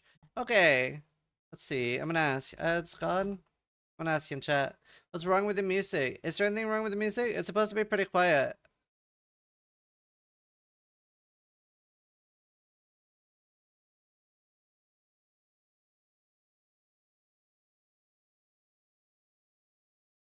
It's quiet. I want it to be quiet. I'll turn it up a tiny bit. Yes, the Twitch ropes are still on. They're just bugged. YouTube won't be able to hear it.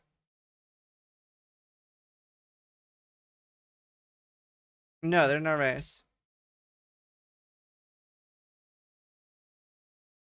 Using autism as a bad thing is ://.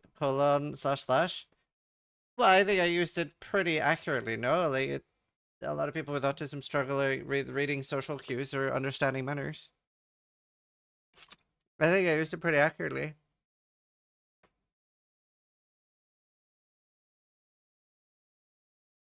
All right. All right. Ads are over.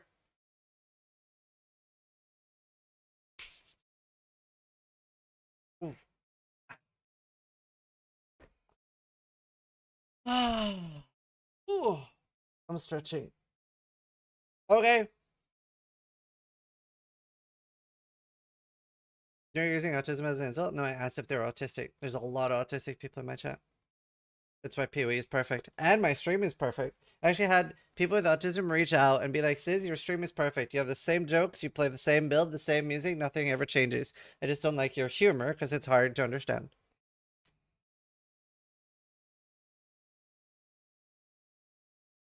Alright, let's see. Are you guys ready? People look for anything for clips? True. You make jokes? By deadpan humor. Please be funny. I've tried. I didn't like it. Alright. Hi, Scissorin here. This is going to be the raw, unfiltered patch notes reading. It is a pretty short one. Last one was very long. So yeah, very excited. As a TLDR on the video, that looked very good. I'm very excited. Just so much quality of life stuff. And to be completely honest, asynchronous trade and alteration augmentation change with holding alt down to use the augmentation automatically. That alone was just so chef's kiss. So super excited for those changes alone. So least concerned with the patch notes I've ever been. But very excited to read through it. We're gonna skip through all the stuff that was in the video. The quick glance to see if there was anything that wasn't in the video here. I don't think there is. The new gems: Conflict, Thunderstorm, Somatic Shell. Was that in the video? Yeah. Kinetic Fusillade, Kinetic Rain, Wall of Force. Kinetic Rain of Impact, Windburst, and Living Lightning. Yeah, they're all there. 20 new uniques, 3 new wand base types. Cannot roll caster modifiers. Cool. 6 new ring bases. Can be found in Keepers of the Flame. And 5 new divination cards. Introduce the new currencies. Falborn Regal Orb. Falborn Exalted Orb. And these are all for rolling. Well, some of these are basically tier 2 Exalted Orbs, etc. And there's new currencies for rolling the new items. The graphs. Man, we're basically playing RimWorld and Path of Exile now. I'm gonna have Archotech arms in PoE. Introduce the unstable implant, corrupts a graft, the implicit for the graphs. Added asynchronous trade. Huge fan of this. Just such a wonderful, really, really good thing. Like, it felt so incredibly good to wake up to a bunch of divine orbs. Like, I think the most I logged into was like 80 divines or 60 divines in one sleep, and it was just like, it was so nice. It was so nice. After the 327 update is deployed, you will be able to access the Merchant tab upgrade tool. Faustus is now in your hideout when you met him in King's March or Lionized Watch. The in-game trade market has been added to Path of Exile. Press the hotkey to open it in-game. In each town, you are now able to find an NPC that offers you to identify. Does not use Scrolls of Wisdom. When specters die, they transform into a floating orb. A specter, they can be targeted when you enter an area. The orb specter will transform back into the original. This is huge, by the way. If you didn't pay attention to all the teasers, this also includes the Bible specters, the turtle with the aura, all of those. So they are massively buffed. Huge, massive. When holding, stack decks can be auto-opened now. Val Orbs have replaced Remnants. 5 new stash tab affinities. Incubators, scouting reports, ritual items, sanctum tomes, research, and settler items. Wow. Those are huge. So you can make quad tabs or making your own system with affinities for that. That's massive. I love that they've like gotten this new mentality in of like band-aids are okay. I was very frustrated for a very long time, especially around the part where rain was a very big issue. Like rain was a very big issue, and also burning ground was a very big issue in Path of Exile, and they kept saying that they really wanted to fix the problems completely and didn't want to just do band-aid solution, and I was so frustrated. I was like, just either remove them from the game or do a band-aid fix until you can properly fix it. And now I feel like they've just really started doing that, and it's so good. I really appreciate and love that. Like, perfect is the enemy of good enough. I love that saying. That's so great. I'm a big fan of band-aid solutions. It doesn't need to be perfect, it just needs to improve.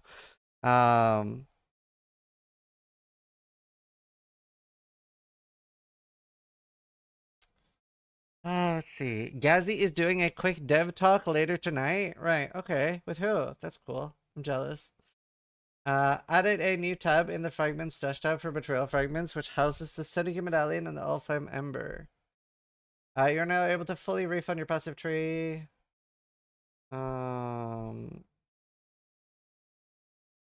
See. Added native Apple Silicon support. Okay. Can we get a big round of applause for this line? I'm always a big fan of this. Continue to incrementally improve the sound, art, and effects and environments. And I feel like they just do a really, really good job of this. It's a very underappreciated line. Just like the game has changed so much since 2013, 14. Crazy. Bloodlines. Added bloodline classes to the game. I am particularly excited for these. Because one thing that these do really well is whenever you feel like you have an ascendancy that only have 3 good points or only 2 good points for your ascendancy, I am sure some of these will really shine, really come into play. Like think Chieftain for some like attack builds, etc. Or Champion for some builds, Gladiator for some builds. It's so strong. Yeah, Golems for Elementalists. Like this is gonna be really exciting, I think. I don't know if it's necessarily as big as a buff for Scion as it is for others, but it's very exciting. Endgame changes. Introduced the Lonely, Reverent, and Traumatic Fragments, which can be used to access the new Uber versions of the Moment of Loneliness, Moment of Reverence, and Moment of Trauma. These new fragments can be obtained from tier 17 map bosses. The total number of Uber fragments that drop from these have been increased such that the total amount of Uber fragments you're getting remains unchanged. Okay. And they did say that they are not happy with tier 17s, so they are going to get a full rework at some point. But they haven't settled on what to do with them. The feared Maven invitation now requires Cyrus and the Incarnation of Dread to be witnessed instead of Cholula and Zeri. Huh? First off, where's Zeri? What happened there? And is Cyrus in the feared now? And Dread? That sounds terrifying. Maven invitation. The hidden is now replaced with the remembered, required and witnessed, courtyard of wasting, chamber of impurity, and theater of lies. Okay. 3 of them. Interesting. The tier 17 map modifiers now grants item rarity, quantity, and pack size at similar values to red map modifiers, except in cases where the item rarity, item quantity, or pack size have been specifically augmented to be higher. Tier 17 maps can now sometimes be corrupted to have 8 modifiers. I mean, I'm sure blasters will love that. The Abyss Scarab of Edifice no longer causes Abyss in area to spawn hordes as they travel. Instead, it now causes Abyss pits in area that do not lead to spawn Abyssal Trove. Will spawn minor Stygian Spires. Oh, okay. Interesting. That's good. That was too OP. Additional bosses from Blight Scarab of Blooming no longer spawn extra monsters in their wave. Cartographer Scarab of Wrist has a limit of 1, previously 5. That was on the bingo sheet. The following maps have been added back to the Atlas, and I'll read it out in a sad or happy voice depending if I dislike the map and I'm sad that it's on the Atlas, or if I like the map and I'm happy it's on the Atlas. Academy, Arachnid Nest, Arena, Burial Chambers. You know, Burial Chambers kind of okay, I guess. Do you know, I gotta say, I think Cells is my favorite indoor map just because of the amount of monsters on it. Coves, Raider, Crimson Dale, Desert, Excavation, Factory, Forking River. I don't know why. Infested Valley should be good, but it's had so many performance issues over the years. I really dislike it. Lava Chamber, Lookout, Marshes, Muddy Geyser, Pit, Port, Primordial Pool, Residence, Sulfur Vents, Summit. I think it's okay. And Volcano. Man, I feel like a lot of bad maps got added.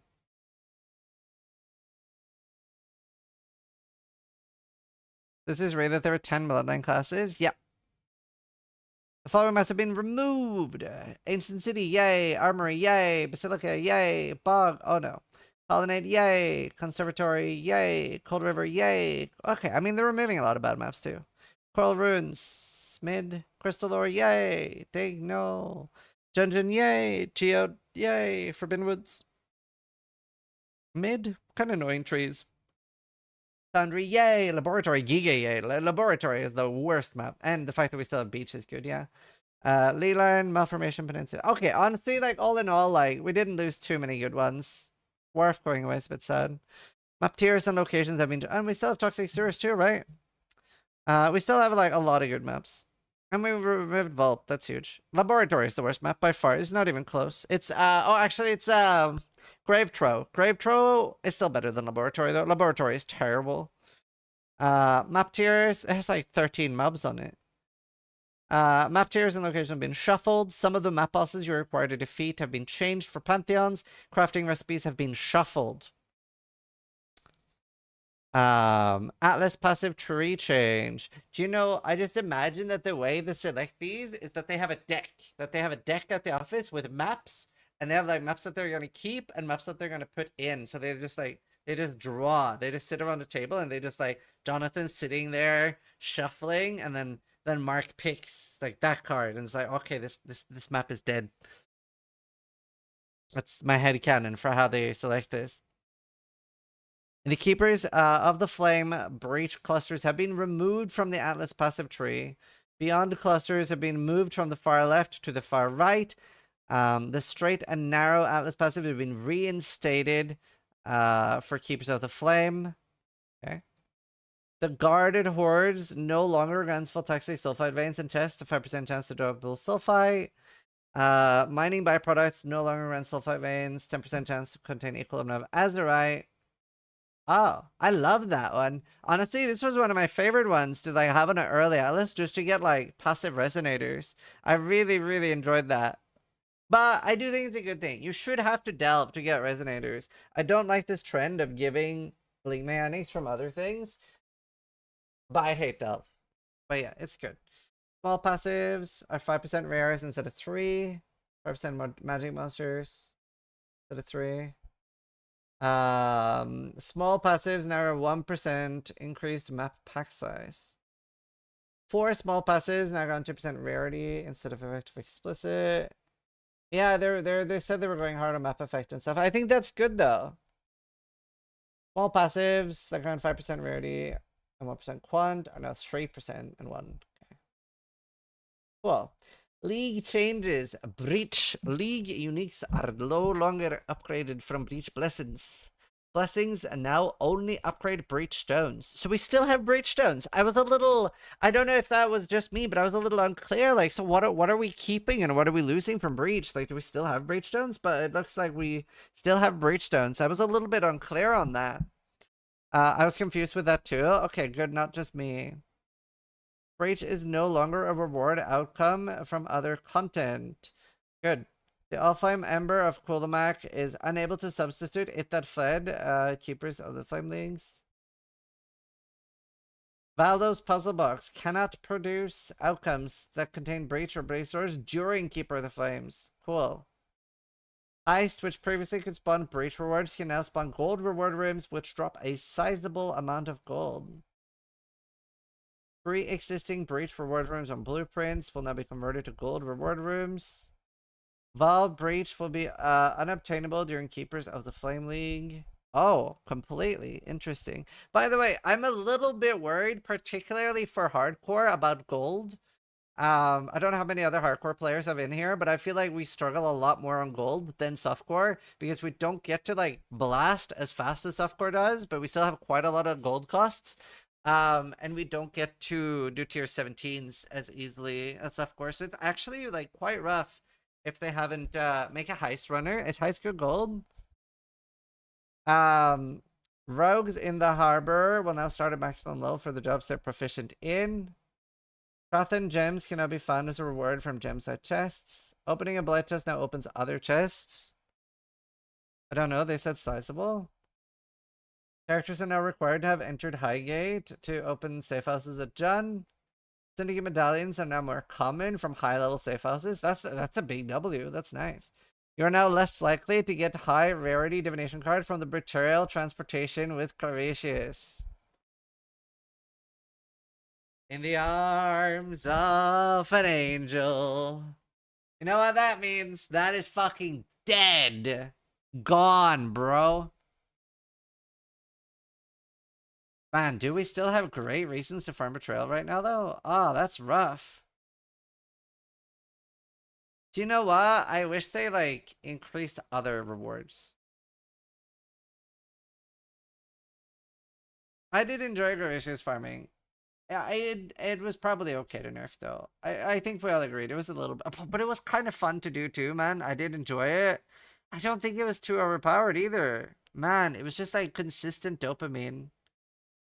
It was just consistent dopamine. Man, I did enjoy that quite a lot. I'm a little, it stings a little bit, but you know what? I have lots of other things to do this season. Harvest Reforged crafts, which guarantee a certain modifier type, such as Reforged rare item with random modifiers, including lightning, will now respect modifiers on the item, which restrict modifier types, such as cannot roll attack mods.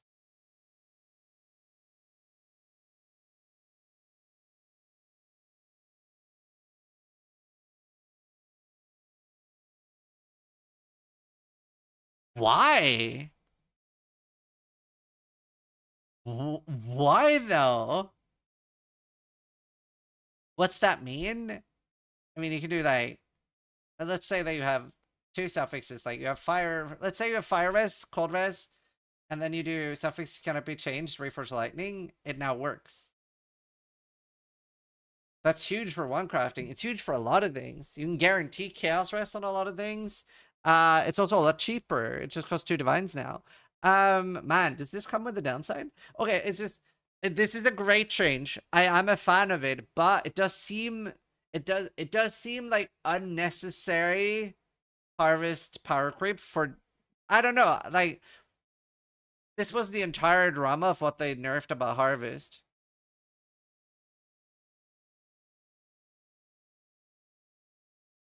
Will now respect modifiers which restrict modifier types. So surely that also means prefixes cannot be changed and suffixes cannot be changed. No, it already does that. It already does that. This is just like cannot roll attack mods and caster mods. No, you're right. They already did that. It's just the caster it didn't do. Was it just caster and attack it didn't? No, it already did that. I'm just like zoinked in the head. It already affected it. It was just caster it couldn't do.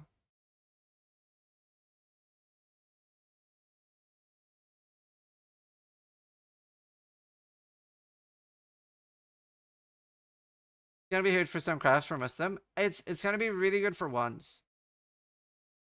It is kind of a bug fix.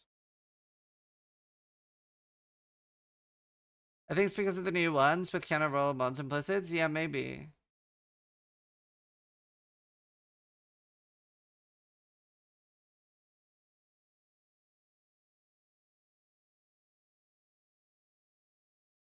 One of the changes of all time.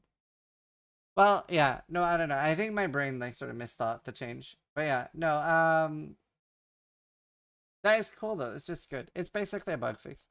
When re-rolling recruits at Rolf and Kingsmarch works with expertise in mapping, disenchanting, and farming will have less chance to have expertise in other job types. Oh, that's huge. They were like so unnecessarily expensive. The reroll with high quality recruits now costs 16,000 instead of 20. That's nice.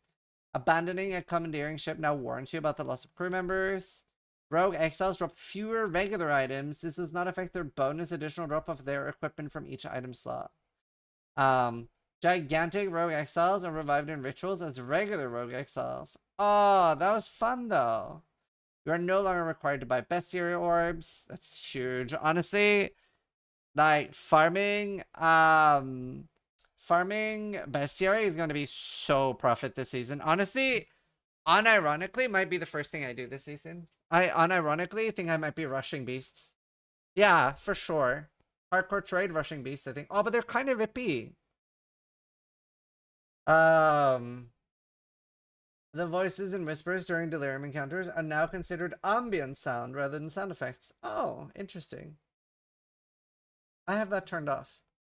Player changes. Drowning orbs no longer drown the player faster when they have sources of debuffs on you expire 100% faster. That is a W. Holy win. Spell suppression now prevents 40% of the damage from suppressed hits and ailment save flight. Previously 50. I am surprised they didn't go down to 35. Definitely a justified change. Still gonna be mandatory on every build. Minion attacks now inherently always hit. What? Wait, no minion accuracy anymore? It's not like a 30% damage boost? In PoE 1? They went for PoE 2 minions? Removed all sources of minion accuracy? Yeah, wow. That's huge.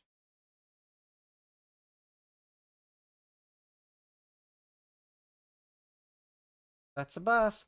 Sources that specified other rings having they work with the opposite ring instead.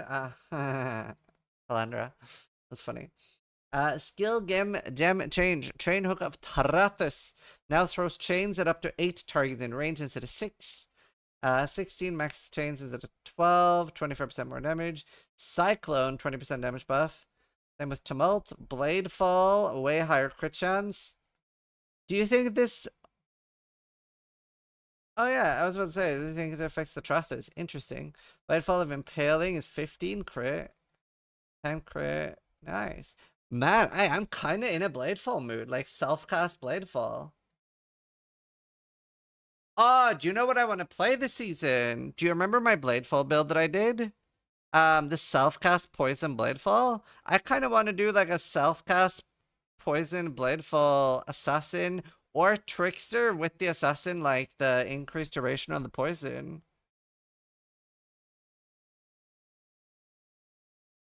That sounds fun. Last round of Trath is base radius is 4, 20% more base fire damage per second. That's pretty substantial. Blink arrow for prismatic clones, 20% less damage.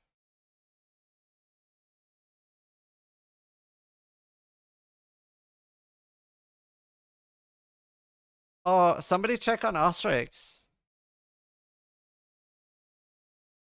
I'm gonna message him. Yo, are you okay?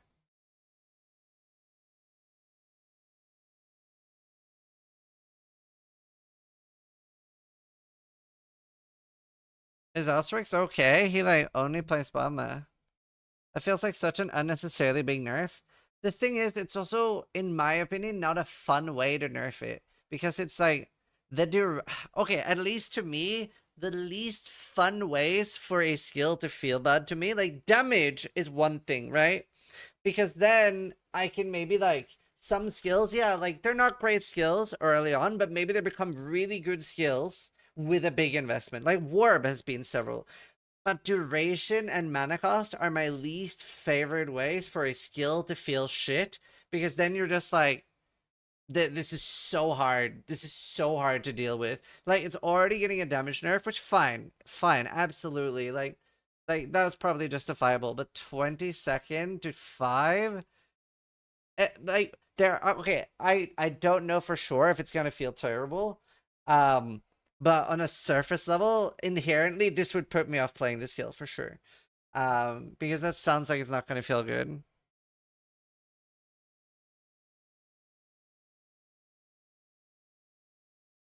Playing out bombarding clones, same treatment.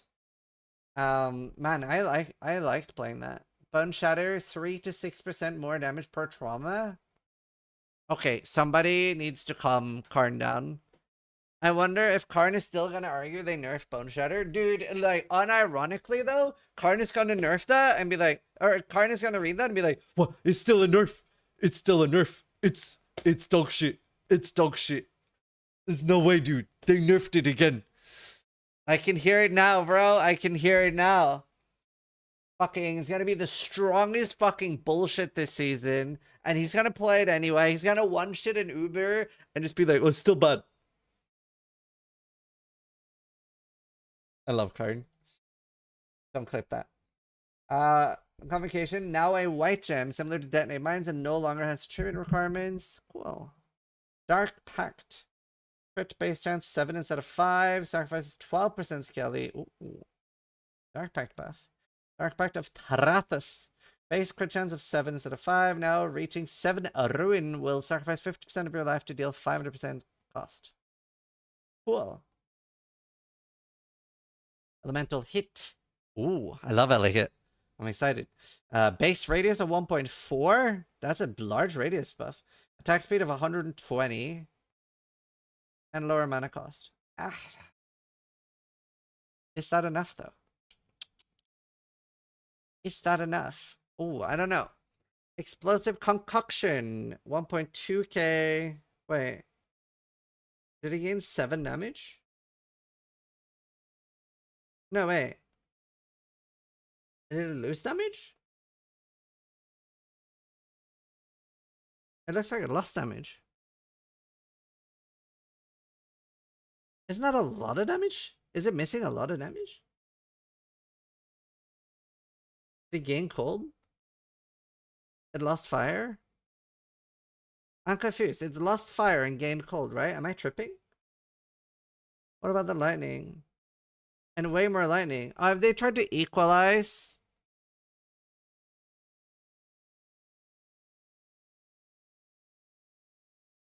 Oh, wait. Oh, they've buffed the scaling with the flasks and lowered its base. I see. They want people to actually play it the way it's intended. Because it was too powerful without any flasks. That makes sense. That makes sense. That makes sense. It was too good for leveling. I mean, everyone was doing it. Okay, I don't have to practice that then.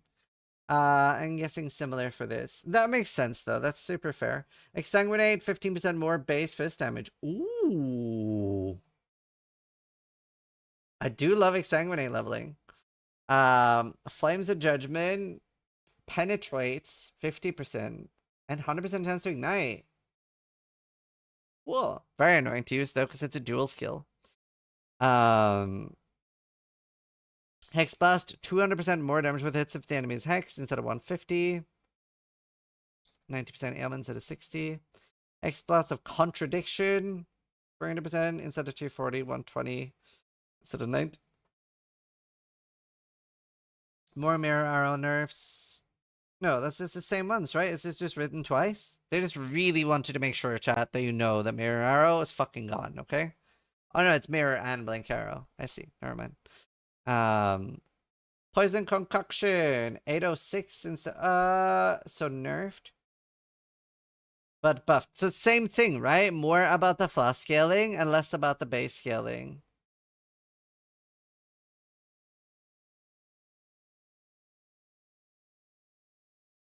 What does this... I need one of the math guys to actually, like... I think it's literally the same with a 30% Divine Life Flask. Okay, so it's a nerf then, right? Because you're not gonna have a 30% life. Divine Flask. Okay. Oh, true, you live over 30. Okay. I mean, it makes sense. It makes sense. You're bouncing. Cool. Okay, so that's fine. Placed Pyroclast mines no longer have an aura that adds fire damage to hits against enemies near them. They instead now have applied an aura that affects fire exposure. The effect of this exposure scales with the effect of auras, but multiple placed mines do not cause the exposure effect to be higher. Huge W.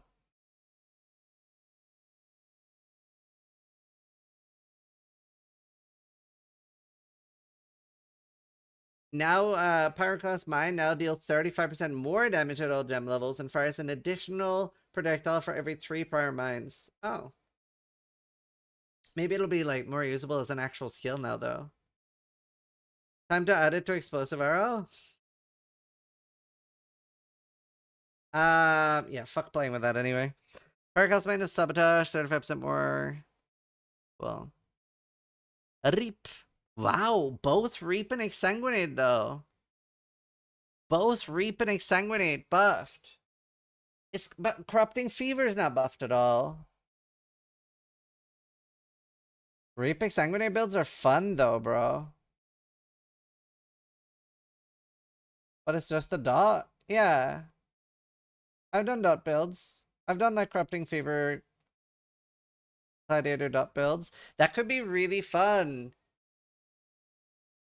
Because Gladiator might be really good for that now with the new ascendancies. Because of the, what are they called? Bloodlines? Yeah, with the new bloodline ascendancies, Gladiator could be a really fun mapper with that.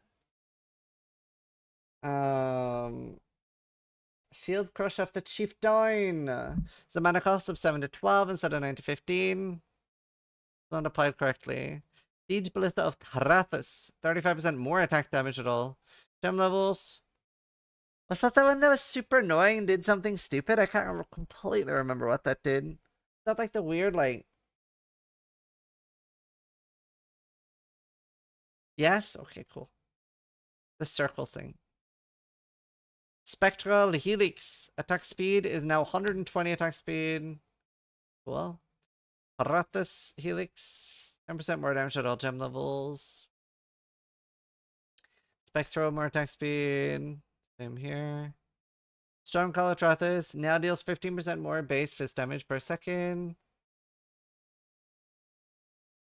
Storm of Judgment. Now penetrates. Oh, okay. I mean, the Xerius roll could be more interesting now since both are buffed. Storm Rain of the Fence. Beams every 0.15 seconds. It's a 25% buff, right? Wait, no, isn't this a massive buff? Wait, isn't that a freakishly huge buff?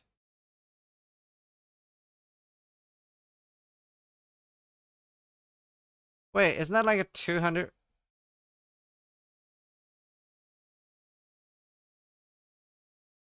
Let's not talk about Storm Rain of Defense anymore. That's way more than 33% DPS. It's way more than 33. Right? 33% more on the beam frequency? Yeah, but there's more changes. You can fire 20 beams. And quality is better too.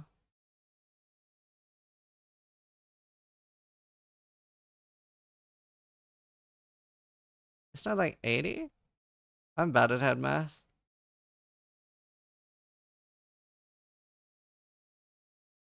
I have no idea how to calculate storm rate anymore. It's more like 88%. Yeah.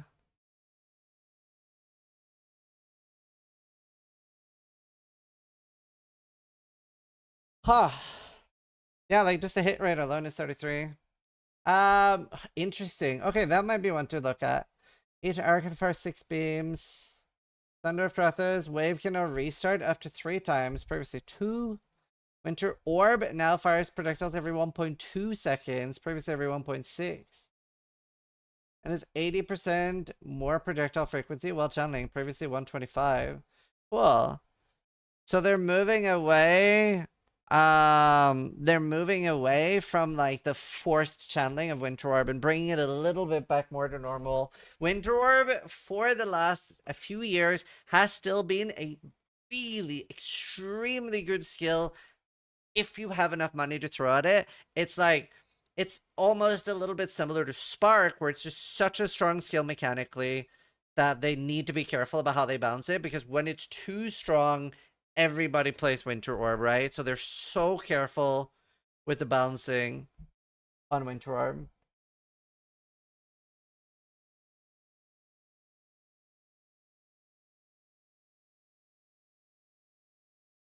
Volatile Dead. Orb explosions, 25% more damage at all levels.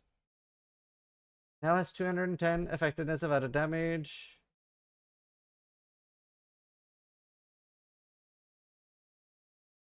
Base radius. Is there nothing about Spell Slinger? Volcanic Fissure of Snaking no longer has 50% more AoE. Oh wow. Isn't that a huge nerf? Wait, isn't that like absolute death to that skill? Toxic Burst.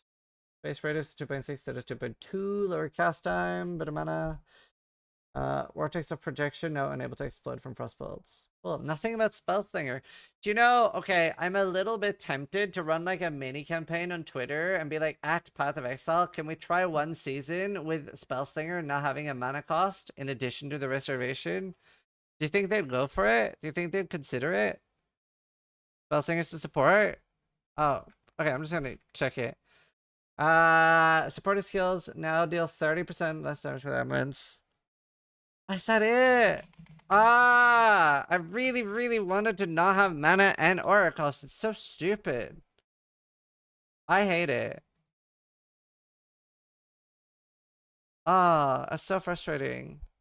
I think it's just silly that you have to reserve your entire mana and then work out mana cost on top of that. Like, I just remember every season where I've been able to just really dive into Spellslinger, I've had more fun than most other seasons, to be completely honest with you. Like, it's so fun, dude. Like, I always get so frustrated when I have to deal with both. Spellslinger is a beast. I played it last league and it was great. Do you mean, did you play it in Freesia? Or did you play it in Mercenary League? Can't remember it being good in Mercenary League. No mercenaries. Okay, cool. There's so many downsides. I miss Spellslinger just being missed here. Yeah, I don't know. That's good to hear. Val Cyclone now deals 20% more damage at all gem levels. Val Arip. 15 and Val Spectros Row. So the same buffs as their parent gems. Cool. Awaken Hex Touch. Support skills now 25 to 23 less curse duration. Previously 30 to 26. That's nerfed.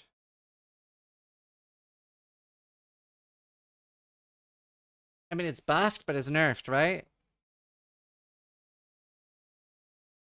Like, this is targeting the ring, right? Or am I cooked? It's a Coiling Whispers nerf? Yeah. That's why I'm like, nerfed. Why is that a nerf? Because it's to, it's just targeting Coiling Whispers. For our Soul Eater stacks. So it like, it could sound like a buff on paper, but it's not. Corrupting Cry support now deals 15% more fist damage with dots. Well, Energy Leech support, surprised they're not buffing Corrupting Fever. Energy Leech support no longer has supported skills deal more damage while leeching Energy Shield. Supported skills now deal 24% more damage while on full Energy Shield. Okay, interesting. That's a big nerf to a lot of skills, to be honest. How do you feel about the Cyclone buff? To be completely honest with you, I haven't really played around with Cyclone for a long time, so I don't really have a good mental map of where Cyclone is in the state of things right now and how impactful the 20% damage boost is. Like, it's not nothing.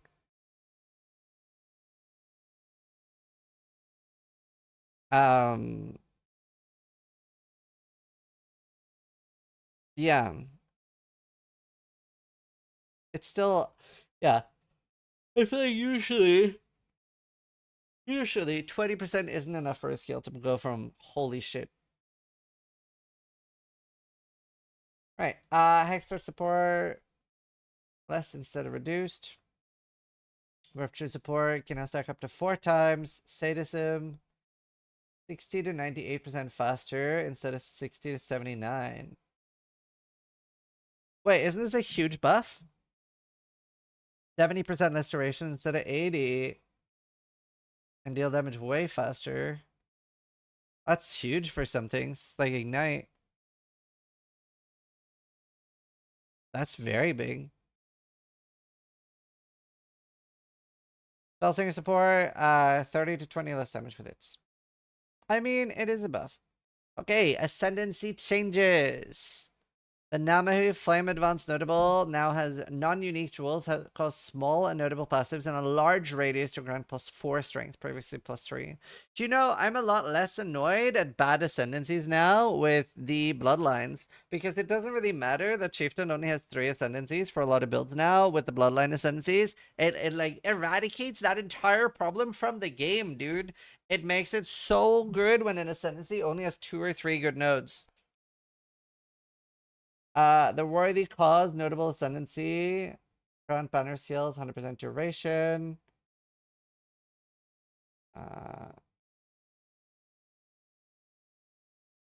Let's see.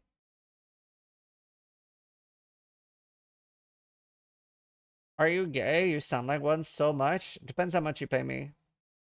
The Worthy Cause, Notable, 100% duration. That is nice. That is nice. I see why Sai wants to play banners. And then it's the entire Assassin rework, which we won over. I'll probably have a separate video just going over Assassin. TLDR for me of Assassin. Do I have the picture anywhere?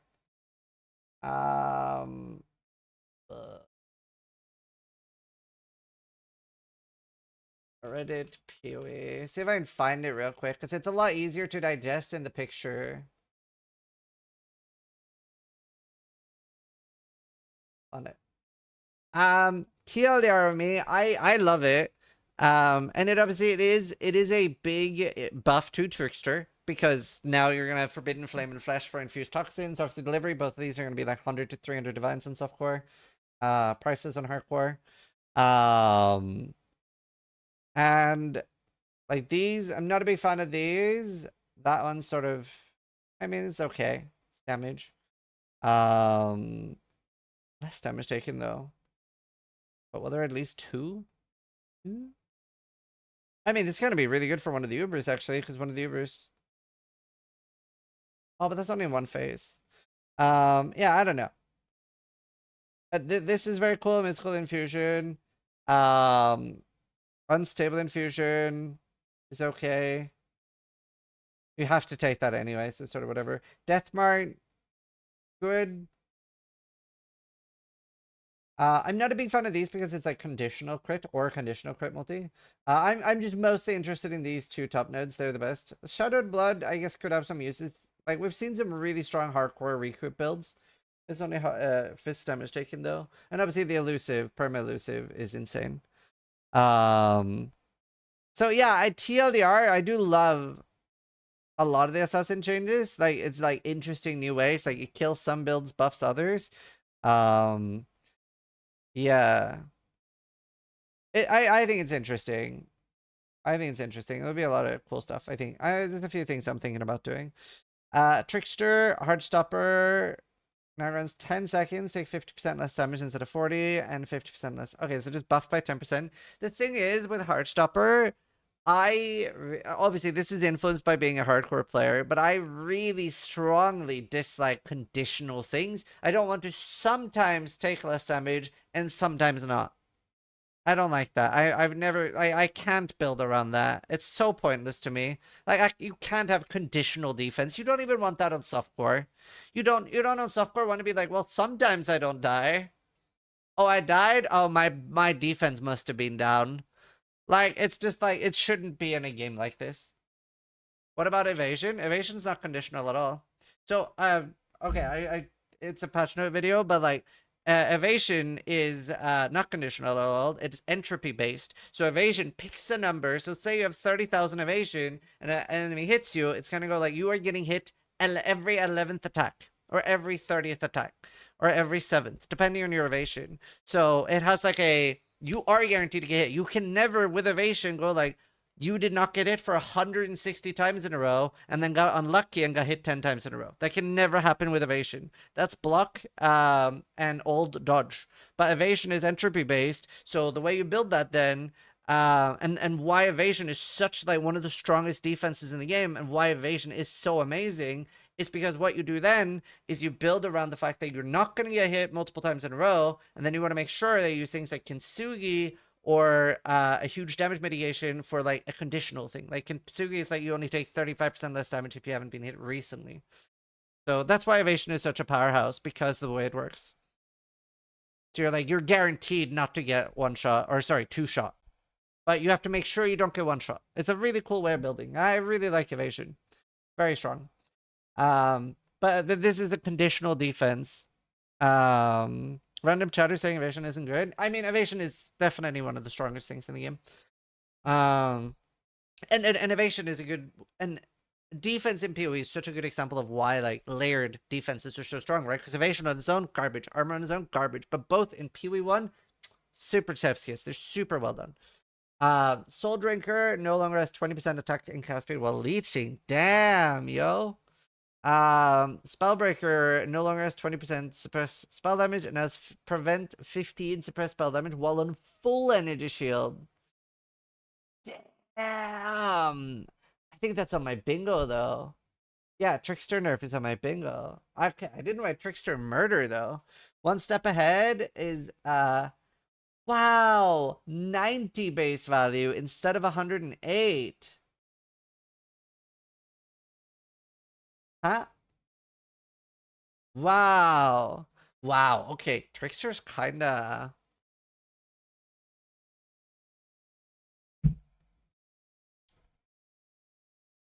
Wow. Yeah, it should be called One Step Behind.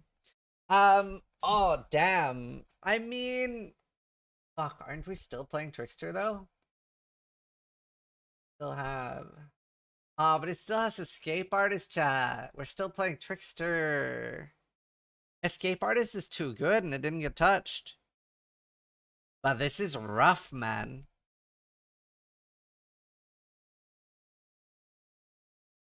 And we have Bloodlines. I mean, we still have the ES evasion thing.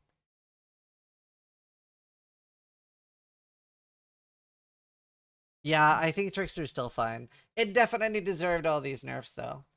Saboteur, the light clockwork, no, 40% instead of 30 for CDR. Elementalist, Liege of the Primordial, notable ascendancy passive skill now provides 50% increased effect of buffs granted by your golems. Wow. Damn. To be fair, this is still going to be really strong, and this is done a little bit because it's going to be so incredibly popular this season to only take the golem nodes and then take a bloodline ascendancy. That is going to be incredibly popular this season. Incredibly popular.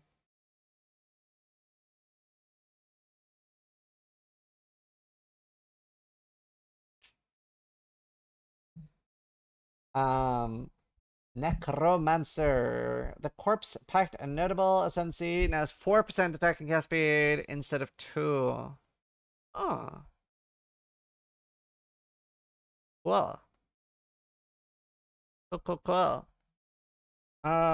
Small little buff there. Pathfinder, the master distiller. Notable ascendancy. Now grants bonuses to non-channeling skills you're consuming. 3 charges. If Bismuth is computed.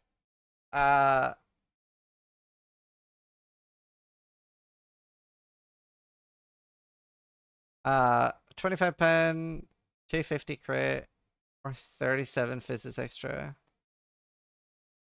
That is a lot of crit early game.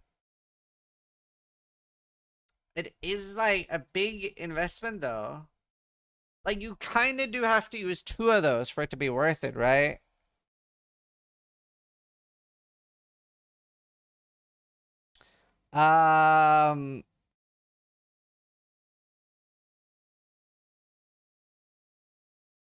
Yo, stop fighting in chat.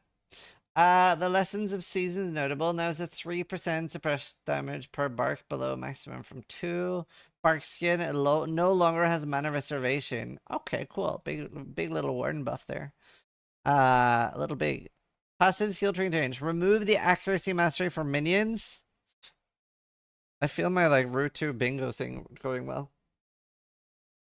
Replace the minion offense mastery that grants minions of 250 accuracy rating. Brave Pact now grants chaos resist instead of minion accuracy. Cool. Alright, unique item changes. Oh, there's not that many. The Ash Collar unique wand is now found on Goat Horn.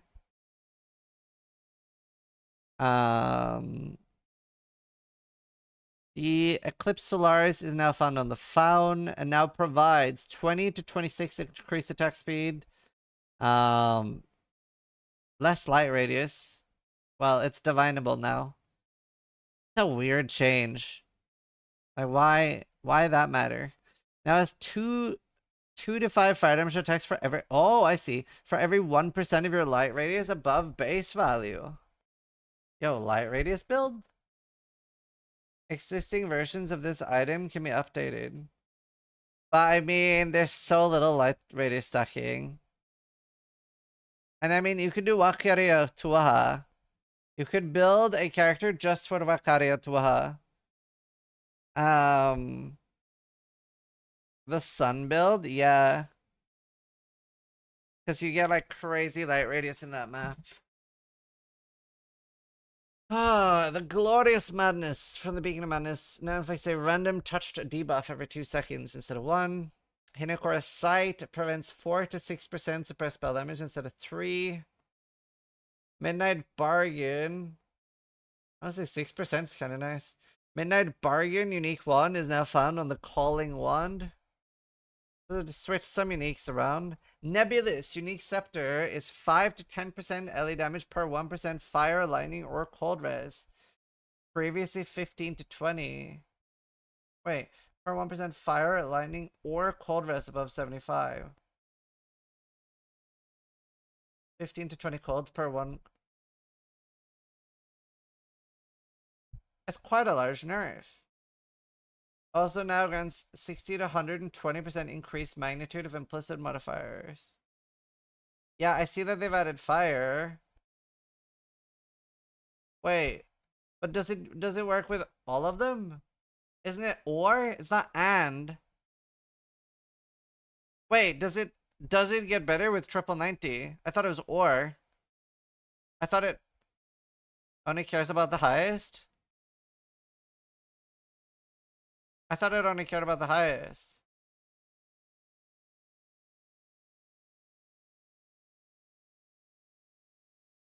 Doesn't it only care about the highest?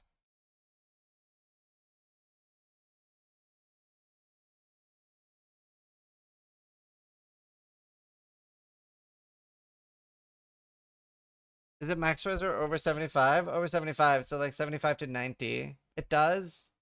Yeah, that's what I thought.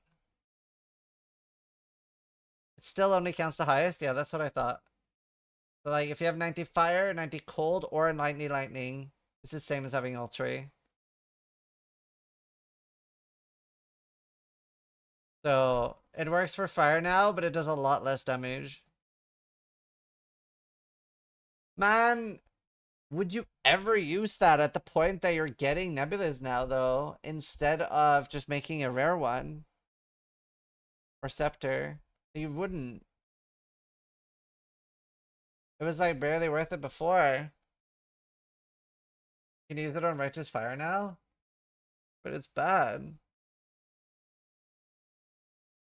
Matter. Obliteration, base change, base change. Replica nebulous, similar. 10 to 15. Okay. A similar change. What do all of those unique base item changes means? It's just like the base unique. Like it used now it's found on a kinetic wand instead of a imbued wand. They've just changed like the base that it drops on. Replica Twizel has more damage. Piscator's Vigil base change. Puts pen base change. Twizel no longer has socketed gems fire an additional projectile. It now has 80 to 140 increased fist damage. And attacks fire 1 to 2 projectiles when in offhand or AoE while in main hand. Okay. I mean, this will be a very, very popular leveling unique for sure. Void spawn minion summoned by servant after K deals 100% more damage. Interesting. Wine of the Prophet from the Doctor's buff. Wine of the Prophet unique fast. Oh, I forgot about this one. Oh, cool. Whispers of Infinity unique amulet now has 50 to 100 maximum energy shield, previously 200 to 400. If I recall correctly, is this item not dead anyway?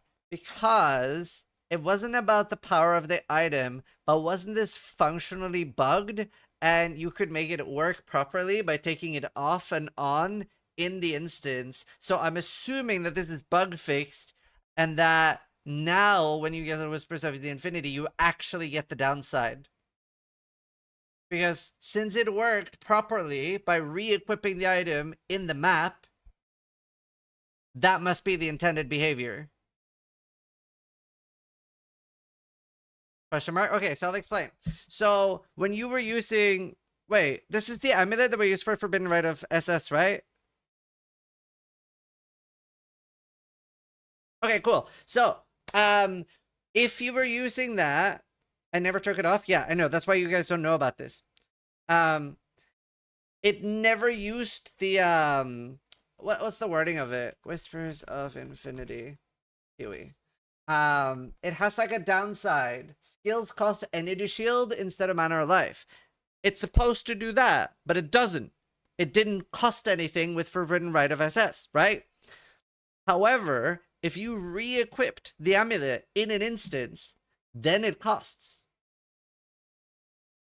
It did? I'm 90% sure it didn't. I feel like my ES never moved. Am I cooked?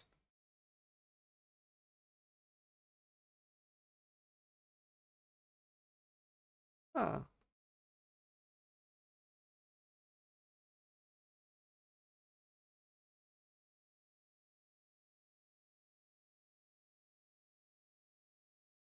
What are you on about?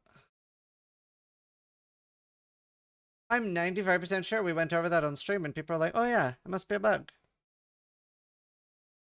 It costs ES and you could frost with CI because of it. No, I get that. I'm pretty sure it didn't cost ES. Man, okay, I'm gonna log in and check. I think the bug was re-equipping it. Huh. Okay, hold on. I'm too curious. What was my character called? I'm too curious. I hope you guys are right because that's definitely the better scenario.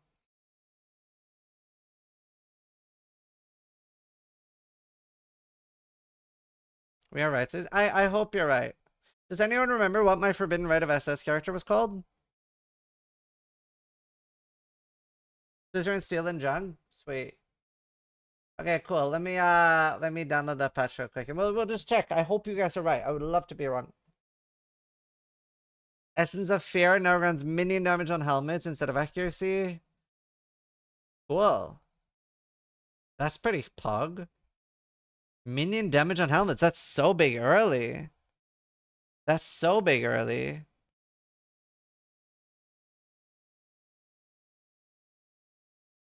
Cool. I guess it's a prefix, right? Yeah, it's so big for fuck, what's this thing called? Spiritual aid. Okay, I just want to like check real quick.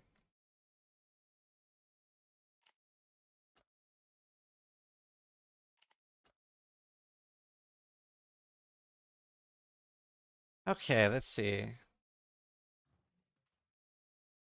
Hopefully chat is right.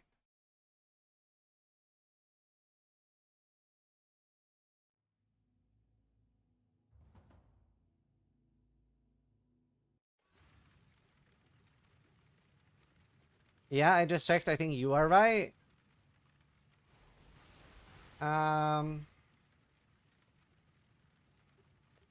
Right, let's see. Hopefully I'm wrong.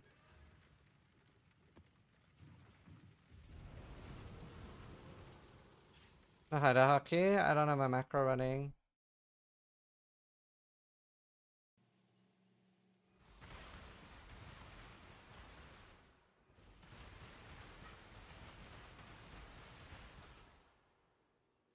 I think I am right. It didn't move until I re-equipped it. So I am right.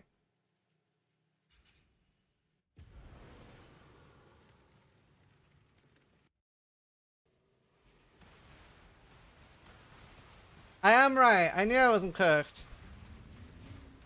See, it doesn't cost fucking shit. No, it doesn't barely not cost anything. I'm absolutely right. You guys are cooked. Holy fuck. It doesn't cost shit until you re-equip it. I was right. You were wrong.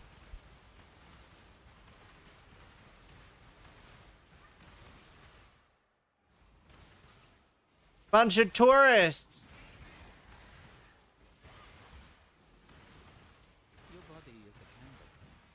I believe you guys are gaslighting me into thinking I was wrong. You guys were so confident too.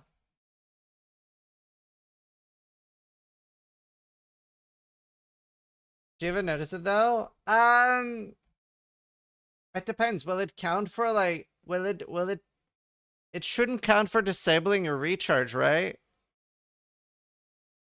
So it's just like slightly less recovery. There's no bug fix listed. Maybe they don't even know about it. I mean, clearly I'm the fucking only one who knew about it. Why isn't that fixed? Maybe I'm the only one who knows about it. Chat didn't know about it either.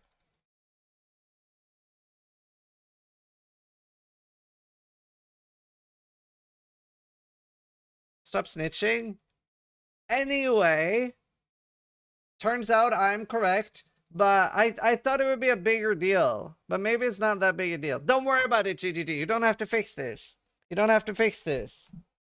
Don't worry about it. Don't worry about it.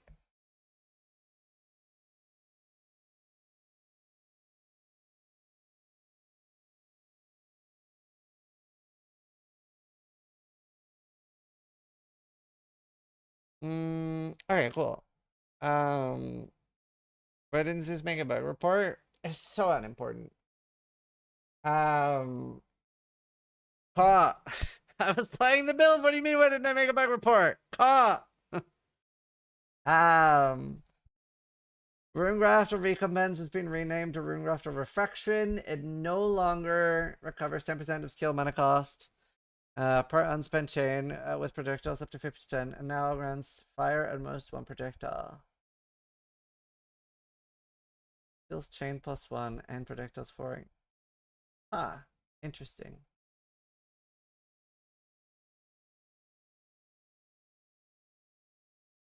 At least one projectile. Damn. Weird. Enjoy your vacation, sis. Redeemer amulets can now roll prevent 3 to 5% suppressed damage instead of 2. Cool. So we can get back up to where we were at least. You can no longer, or no, can you? You can only get, I can get up to 45. 48 pretty easily. You can no longer obtain rings in. I'm just happy that I was right. That was nice. I thought I was going crazy because everyone was saying I was wrong. You can no longer obtain rings in Delve that have the curse skills have increased skill effect duration. Camera froze. That happens a lot. I don't know why. I think it's just have like 13 USB devices. Some ones can no longer be obtained. Accumulator 1 is a base crit of 8.5 instead of 9. Base crit of 8 instead of 8.3 on a few ones. Coiling ones, base crit of 8 instead of 9. Demon Horn 8 instead of 9.5. So I guess these are nerfed because of the new Assassin one. They don't want too easy, too high crit. Even Omen is down to 8.7. I'm sad that you were right. People need to check themselves.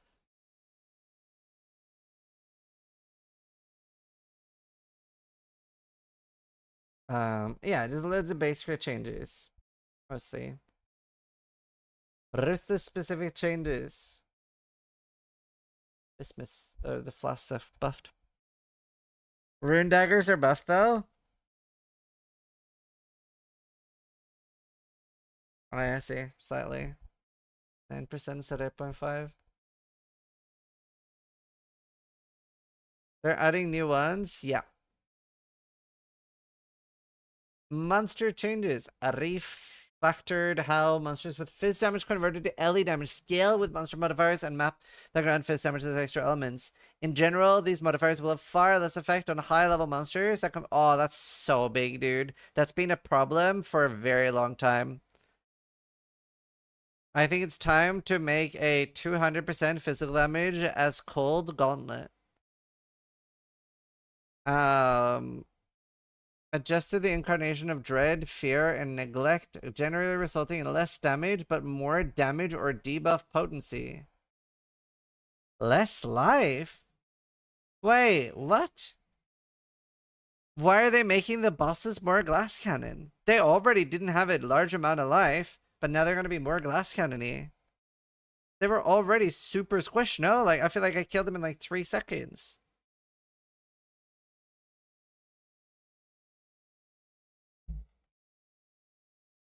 Because they added the Uber fights?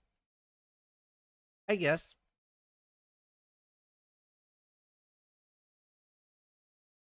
Yeah, you're right. You're right, they're just normal bosses. They're not supposed to be too crazy. That's fine. The detonation speed of monster volatile cores can no longer scale with attack or cast speed. Additionally, the ability for some source of volatile cores can ignore block, evasion, spell suppression, speed removed. Volatile cores have also had their damage reduced. Dude, I'm gonna have so much PTSD from how scary volatile cores are though. I don't know if I'll be like brave enough to run them.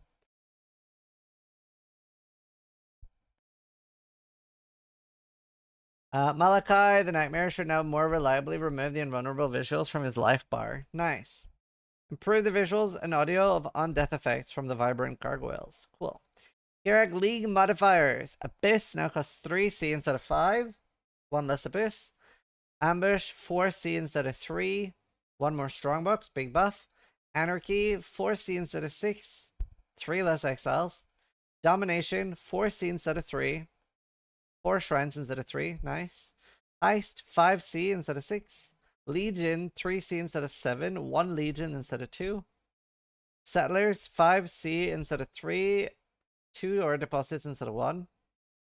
Torment, 2C instead of 4. I'm surprised Torment's still in the game. Less Ghosts. Breach and Imbued Breach removed. Added Imbued Heist. 5 Smuggler's Caches. Nice. Yeah, Settlers is very good. Quest reward changes. Don't really care. Where's Conflag? Sever the right hand. Gravish is it's level 28 starting skill. Use your interface changes. Added an option in gameplay settings to prevent the game from pausing during gameplay. Tai is so fucking happy right now. Tai is like logging, dude. I don't know if he'll get to this point in the patch notes. He might stop before then because he's so fast, but like he'll be like logging, dude. Let's get some boba. Yo. It's a big problem for like speedrunners that like when they open the skill tree while moving. Yeah, it's just like it allows for more skill expressions for racers. Added an indicator for your current thaumaturgic dust to the recombinator. While using an orb of alteration, you can now I want to get this framed, bro. While using an Orb of Alteration, you can now hold Alt to use an Orb of Augmentation if one is available in your inventory or stash. So big. When multiple gems are able to level up, you can level up multiple. You can now access Disenchanting from towns. Icon for Kirak represents the objective. Skill gems traded to other players now have their level up dismissed and attack in place properties reset. I didn't know they didn't. Reordered the list of currency items. Cursor size UI has been changed to a slider. I've been asking for that. Do you remember? Do you remember I brought that up several times in several videos? I was like, because I was like, the largest one is too big and the medium one is too small. I want something in between. That's so nice. Yay. I feel heard. I mean, like, slightly bigger now. Oh, that's so nice. Oh, that's so cool. That's so nice. I'm so happy with that. I still want an opacity slider, but I'm very happy. The portal access option, able to control it with hideout stash. Increase the size of resistant icons for bosses when playing controller. Improve the management of cache files. Cool. And then a bunch of bug fixes. Summon Reaper was calling all existing Reapers to be idle. Lightning resist synth and blizzards could still roll on weapons. Simplex amulets. Oh, could be magic rarity with modifiers. Wait, is that a nerf for crafting? I missed this one somehow. The hardcore variations of keepers are parenting to their standard keepers equivalent, meaning if you die in hardcore keepers, you can continue in standard league. Where is that?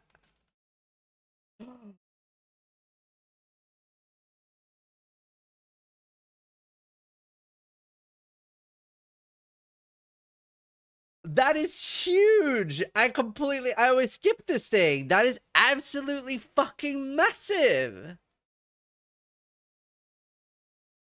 Wait, oh my god, I'll tweet about that. That's huge. What does that mean? That means that if you start in hardcore, you go to softcore when you die. You don't go to standard.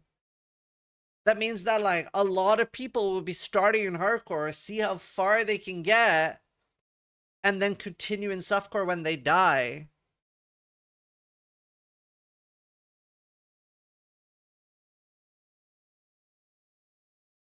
Wow, I'll tweet about that.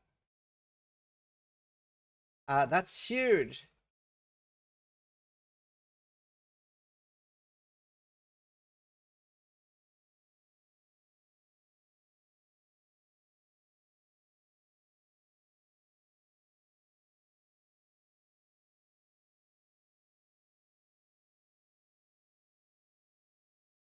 Wow.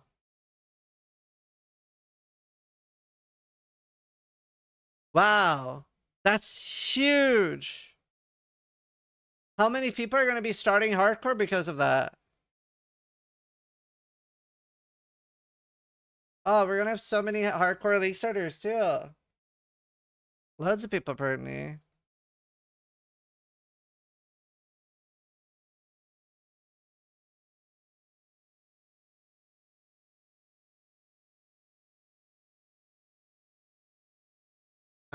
That's crazy. That's so cool. Literally no reason to not start hardcore now? No, there's no reason. There's no reason not to start hardcore now, chat. Zero. Literally zero. No reason. Gold. Your gold doesn't transfer.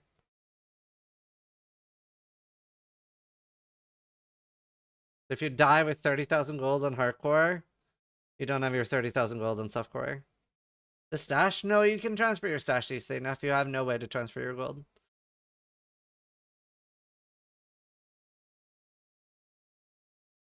Migrate all? Oh, does that work? Does migrate all transfer your gold? If so, then you literally have no reason. That's very cool though. That's so cool though. Still worth starting hardcore.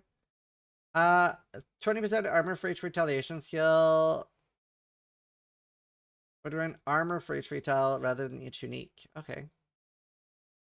Scold's Bridle dealt damage to the player based on overtime mana costs, even though it specified that it did not do so. Wave of Conviction of Trothwoods could sometimes hit an enemy a second time before returning and then not hit them when returning. Oh. Tectonics, but like same damage, right? Tectonic sum of cataclysms sometimes scaled from endurance charges without removing them. Interesting. Damage over time debuffs applied to enemies by Blaster and Atrothus were incorrectly affected by area damage. Energy from within was not granting Golem's maximum energy shield. LE damage from hits with Lucky where you're shocked from Fulcrum was making your LE damage lucky even if you were not shocked. Red, green, blue, Nightmare were not applying modifiers to minions or totems. Dark Pact was not correctly sacrificing life. It will no longer kill skeletons to sacrifice on. It will only grant damage. Oh, okay. Orbiting volatiles in the Maimon boss would fail to play their build-up animation. Yeah. Incarnation of Dread could be prevented from starting the Rose phase. Incarnation of Dread could desync in party flag. Is it Dread that has the like crazy shotgun on the lightning? It doesn't say anything about that being fixed, right? That's what killed me. Like, it has like Omega shotgun. It does like no damage if you're not like in the zone of death. It just like insta kills you in that one spot. So it's intended. It may be. I might ask about it. It might be intended. But it's just like one tiny pixel that you just insta die in basically. Cold River prevents players from re-entering if the portal is placed on the arena stairs. Moment of Loneliness could become inaccessible. Expensive settler costs could be unreadable during recruitment. Gold cost for refunding Ascendancy was not visible. Flashing Horror, more accurate how rage affects them. It would not remain paused when exiting the character selection. Wow. Number of user interface did not get correct search text box maximum character limit. Disabling output dialogue to chat did not stop character output. Guild hideout pin in the world map showing the wrong message when hovering it if your guild didn't have a hideout selected.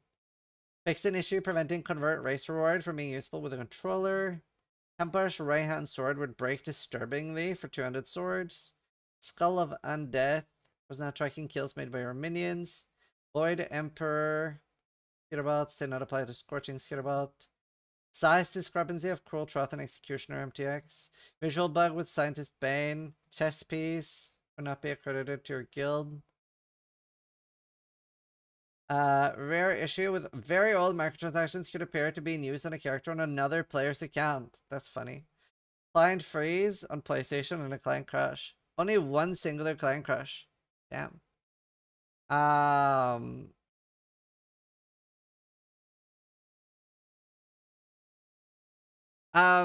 Okay, these are really, really good patch notes. And somebody already asked on Twitter, because I posted about the hardcore thing and what this entails. About the hardcore going to softcore instead of standard now. Somebody asked, is that still an appropriate risk reward for hardcore players? This is so much better. And I will explain to you why, because this is not going to be inherently obvious to softcore players. Now, if I'm playing Hardcore Keepers of the Flame, I will go to Softcore Keepers of the Flame. And you might be thinking, but Zizarin, you're not going to play Softcore no matter what. Why does this matter for you? It does massively.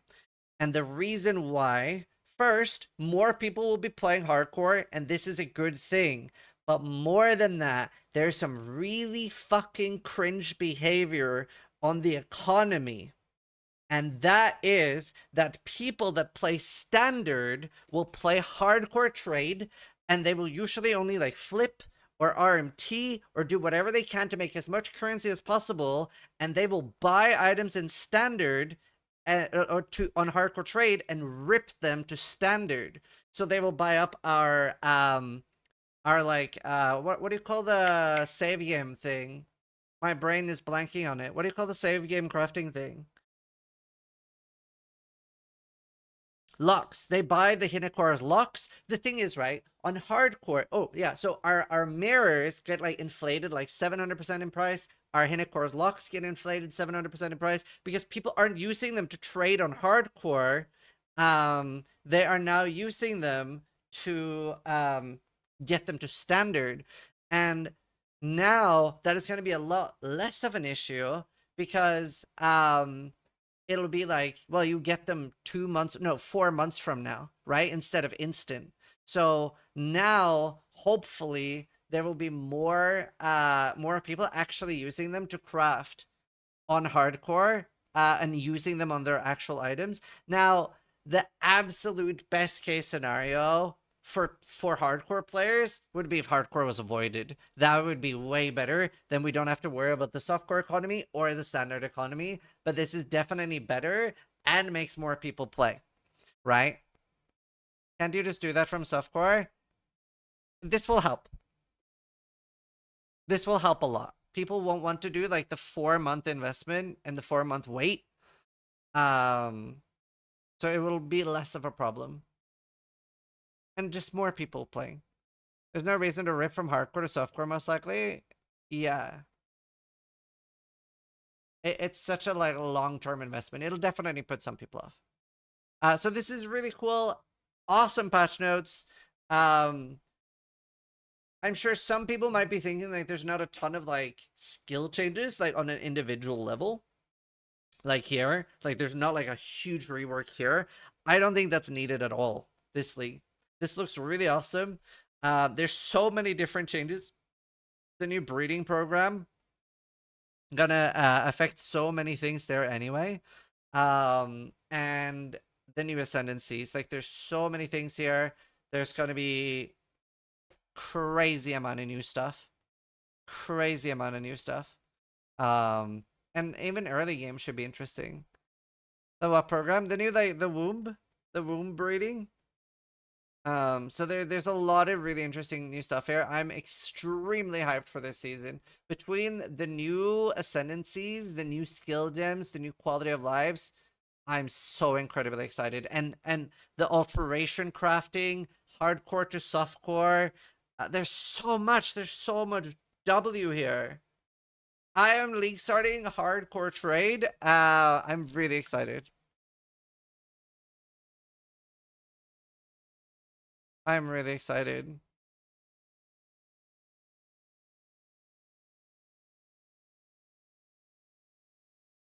Yeah. So for those that are watching the long video on YouTube, thanks for watching. So if you like the video, but more importantly, try to die less than I do. Cool. That was really nice.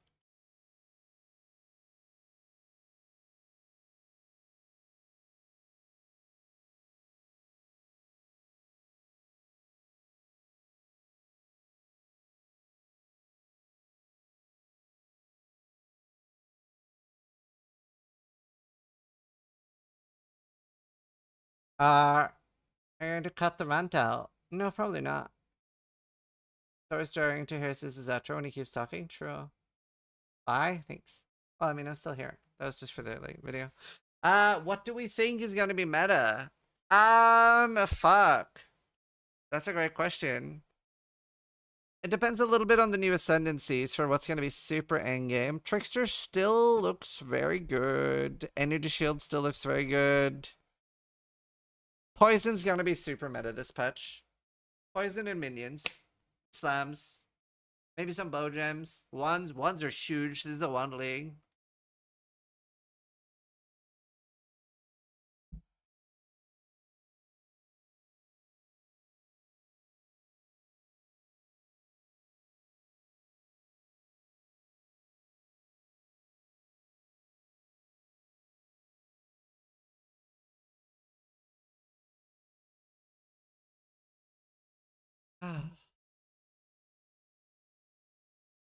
BDSS Necro. That could be an option. Why are ones huge this league?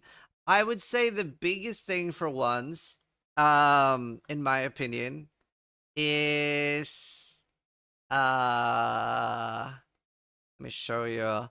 The biggest thing for ones. Fields of incendiary destruction. New bases? Thunderstorm is a bow attack, the which biggest creates thing a is whirling this one. storm Well, of wind and wherever it lightning is. where it lands. While you're within the storm, it will rapidly grow until it becomes violent. Allied projectiles to ricochet towards targets automatically. This one. Of kinetic. This is, in my opinion, the biggest. Not that one.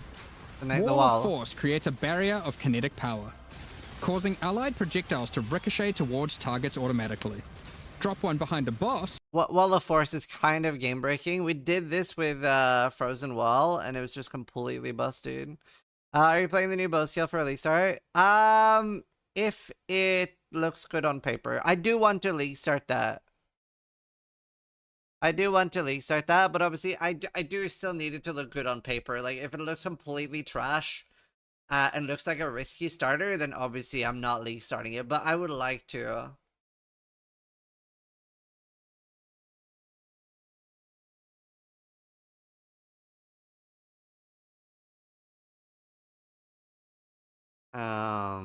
The fire one, yeah, the fire one. If it's conflict, 30% effective damage is 20.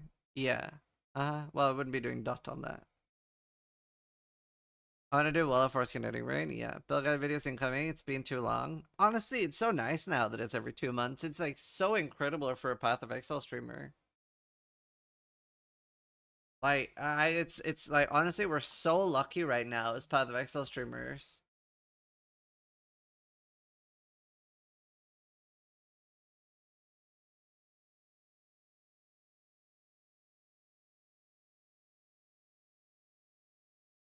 Honestly, so spoiled. Rip Tarkov? Yeah, that does suck a bit.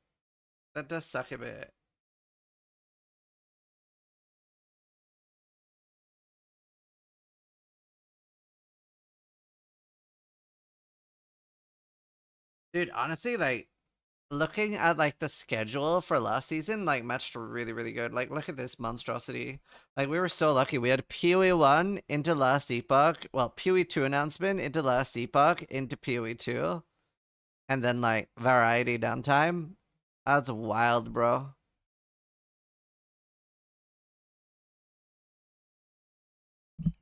First world problems? No, it's just awesome.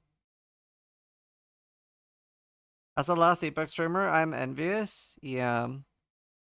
Especially right now. Like, last Epoch's had like a bit of a beating.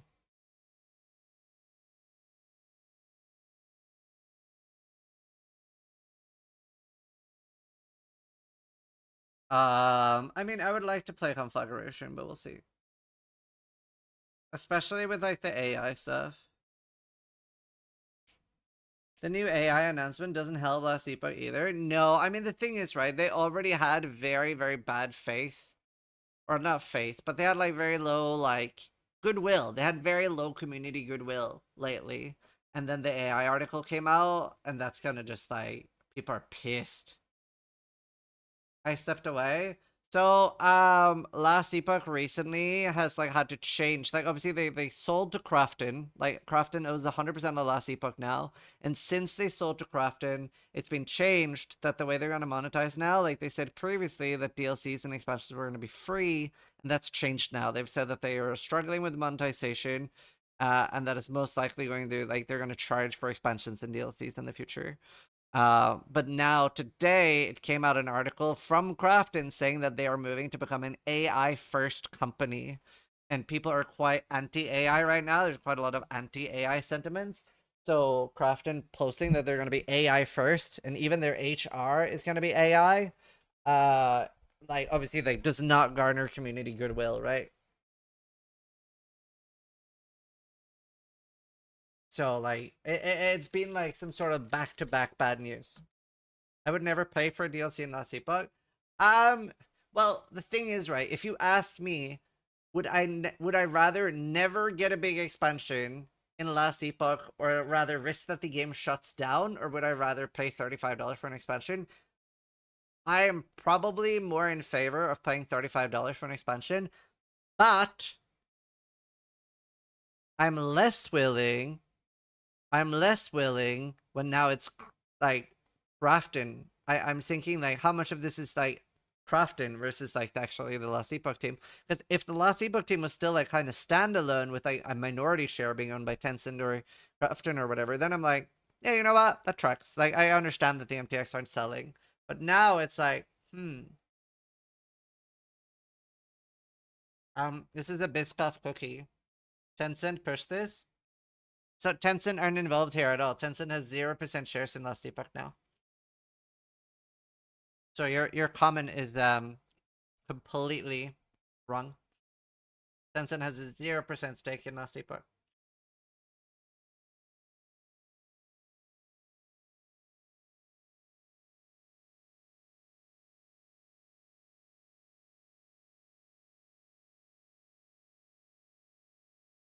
none of the Tencent games are pushing AI.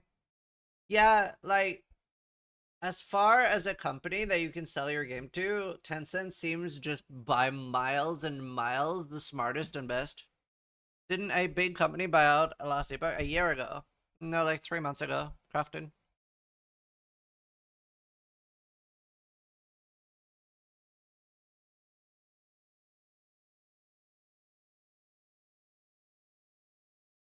Tencent catches strays all the time while being known for not getting involved with the new studios.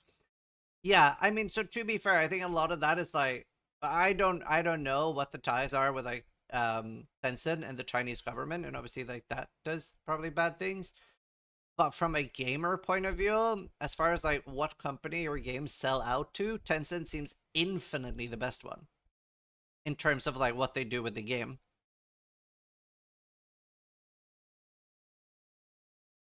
Like, I haven't seen them fuck up a game, you know?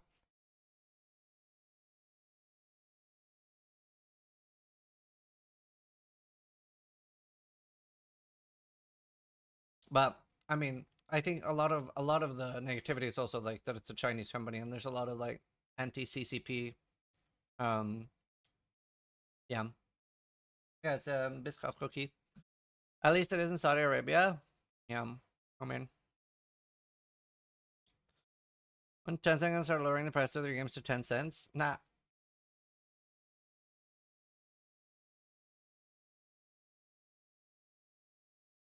What is the bowl on the floor? That the fan.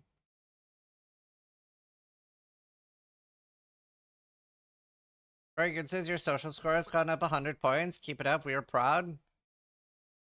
I can take taxis now, right?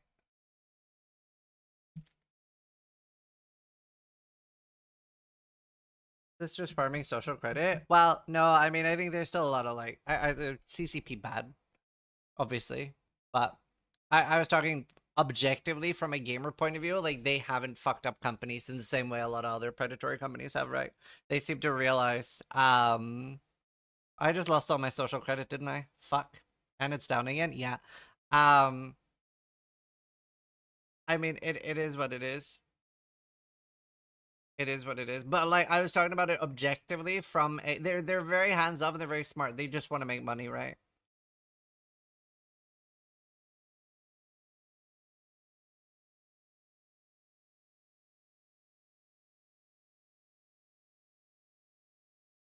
But to be honest, even though they had a journalist dismembered in the SA embassy, MBS is nowhere near as bad as the SCCP.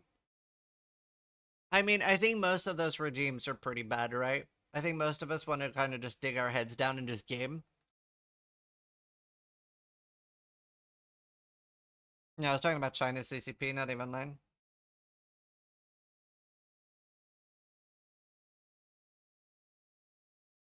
I mean, I think most of us are getting SA-7 to worse step slaves. Aren't you like literally arguing like what's worse, drinking bleach or like, I don't know what the other one would be. I don't know. Aren't you just like, isn't this is almost like semantics? They're both like terrible options, right? They're both like pretty terrible options.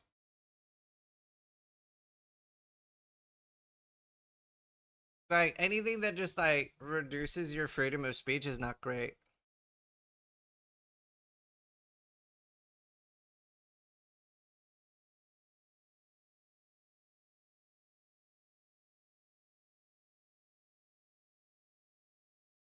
But what I was talking about was like purely from a gaming point of view.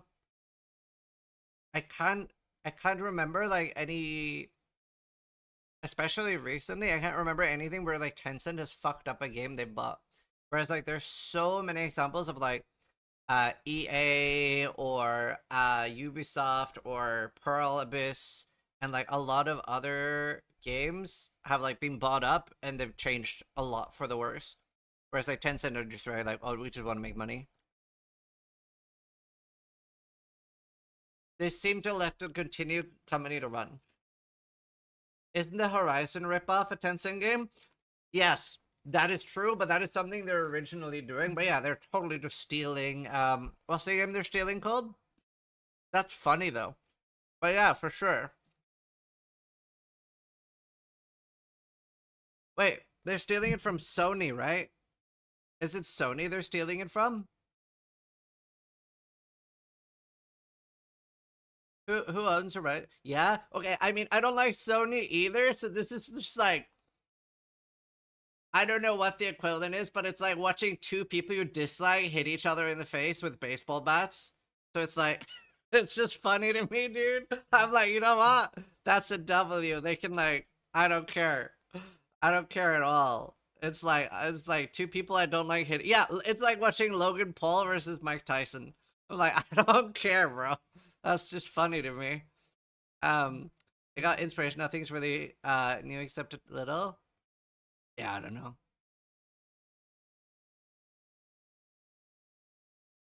It could be good, Kuzio.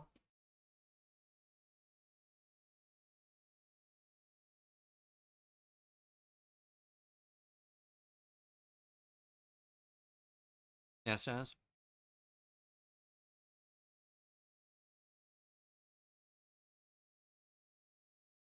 Cock? Yeah, I could see cock. Are you planning on getting them new SteelSeries headsets? I didn't even know. I don't really like keep up to date with tech, and I feel like usually new equals worse.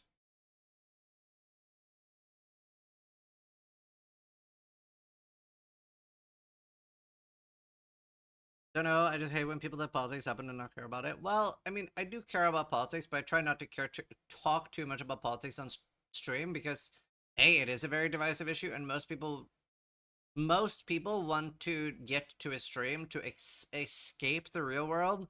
And even if they do care about politics, I don't think there's anything less relevant than what a Path of Exile streamer has to say about real world topics. But, like, obviously everyone has their own opinions on things.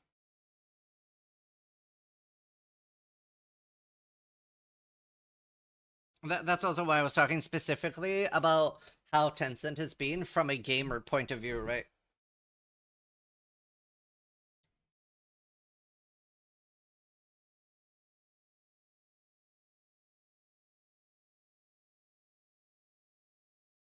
I would vote for you. Dude, I played a game called Democracy 3. I became the president of the United States, and I basically turned the United States into Norway. I'm Norwegian. So I made, I unprivatized prisons. I decriminalized drugs. I set up like a really good like social welfare program, really good like state-of-the-art healthcare that was like accessible for the entire country. I criminalized guns. And then I got assassinated. Very realistic game.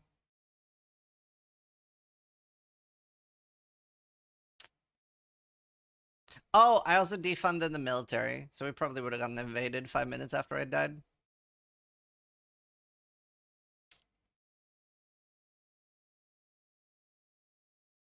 Is this dictator arc? I'm being a great benevolent dictator, though.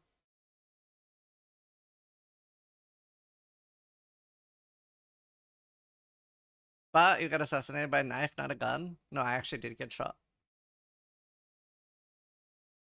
Glorious later.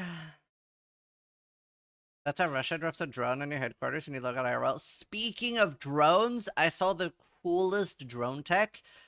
Some places are gonna start having drone lifeguards. So if somebody's kind of far out, they can fly a drone with a boyo, or what are the floating devices called? Not a boyo. Boy? No, I don't know what they're called. What's the actual name? How do I pronounce that? I feel like I have some sort of like speech impediment. Boy. Boy? I can't speak. Boy? Boy? Buoy? I sort of lost 70 IQ here. I heard all this. Your message failed to send. I feel like my brain is doing that right now. Buoy? Anyway, buoy. Maybe that's it. But anyway, they can drone that out and drop it on you. How cool is that? Boy if you're British, boy if you're American. Right. Boo then E. Buoy. Bowie. Right. Pronounce boy in British English, but simplified English it just sound like key.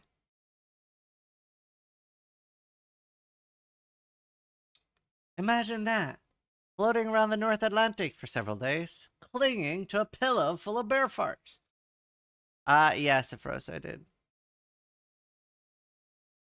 Even more awesome if they can land it right and knock the guy out. They've been doing that for 5 years for giant wave surfers here in Portugal. That's so cool. Dude, today was a really good day. Yeah, don't invade Finland during winter time. I don't know why they surf waves that big, but yeah, dude, honestly, every time I see somebody doing anything risky, I'm like, why? I don't know if that's like relatable for people in chat, but like jumping out of planes, bungee jumping, driving fast cars, everything like that, I'm like, why? Brother. I got timed out in the reveal stream for saying I was gonna come. That's fair. I think we all did. What do you think of the nerf grabs is? I'm a little bit sad about it, but it's fine. I didn't even climb trees as a kid. I did actually, but yeah. He says before logging into hardcore, I like adrenaline safely.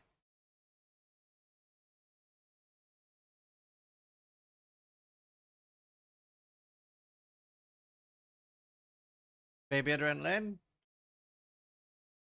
Do you know, that would be really fucking interesting to measure the amount of adrenaline a gamer gets from playing like a hardcore game like Albion Online versus like what somebody gets from skydiving. That would be really interesting.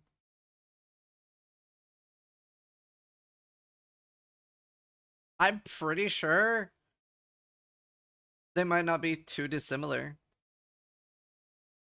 That's coughing baby versus atomic bomb level comparison. I don't know that it is. I don't know if it's, definitely not what you said, by the way, coughing baby versus atomic bomb, because I had so much adrenaline on my world first shaper that I almost passed out.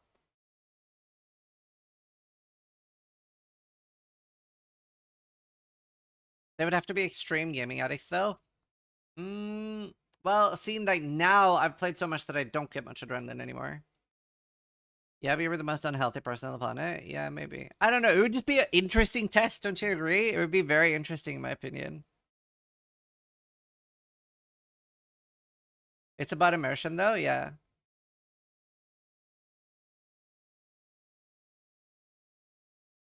Do you still slam cokes? I have not had a coke. I've not had coke in a very long time. I'm trying to get clips out of context. Yeah, I have not drank coke in a very long time. I don't do the drug. I'm just talking. I'm not drug free. I don't do drugs. I'm talking about Coca-Cola. I had to stop drinking it because of the acidity in it. I still have Red Bull from time to time. But I was having really bad stomach issues. Snorting on the other hand. I was having really bad stomach issues from the acidity. So, or maybe the carbon, I'm not sure, but either way, I can have one Red Bull now and again. But I don't remember the last time I had a Coke. I saw the spoon picture you shared on Twitter. Somebody got really offended by that. I like leaked my DMs with Lily on Twitter, which I thought was hilarious. That's like absolutely up my alley of humor. But I tweeted this. How was League? Because like Lily saw that I was streaming League. I was like, really good, did 2 games in the series. I'd love to play with you.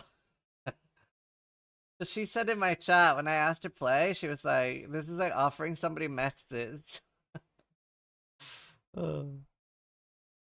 Yeah, she found it funny as fuck.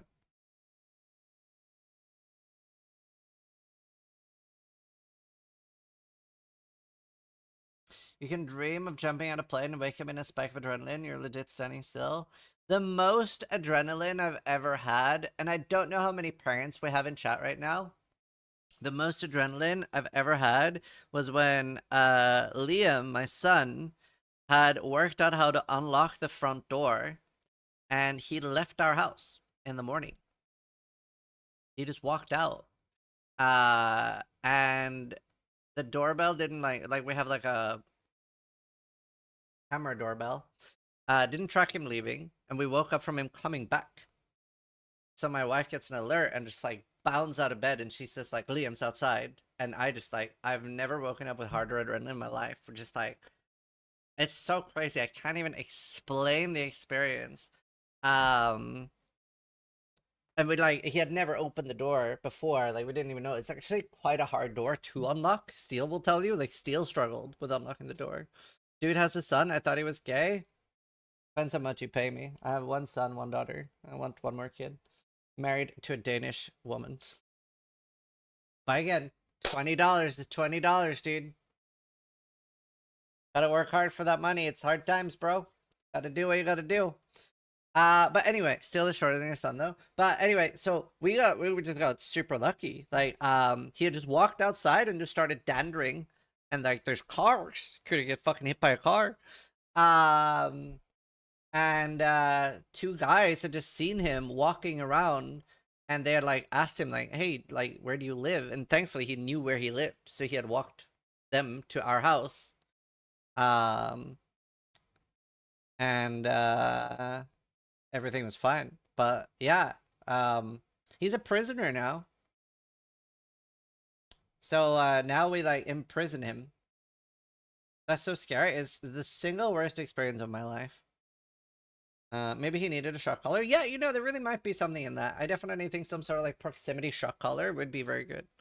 He's what, 4? He was like 3.5 when he did this. I could not believe he could unlock that door. It's quite heavy too. How old was he? 3.5. It was the worst experience ever. But yeah, now he's in prison, but he's a really good prisoner. Like when my parents were over, like we have like a extra lock on his door now.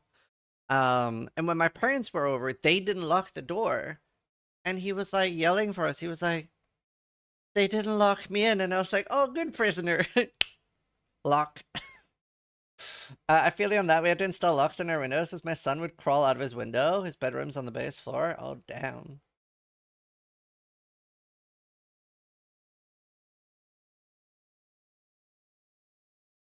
The worst was when my kid wandered off in Target. Dude, like, kids at a young age are the worst and so scary, dude. Like, first off, I thought 2 to 3 would be really bad, or like 1 to 3. Sorry, 1 to 2, because I call that the suicide years. If you've ever had a kid, you know that like when your child starts crawling and walking, they run for edges, they run for staircases, they are trying to get out. They're trying Alta 4. So like you have to like just honestly, it's like caring for a drunk person. Yeah, they're trying to reroll. So it's very stressful. And then crawl at 240 miles per hour. That's not true. If you're looking at them, they crawl very slowly. And when you don't look at them, they teleport.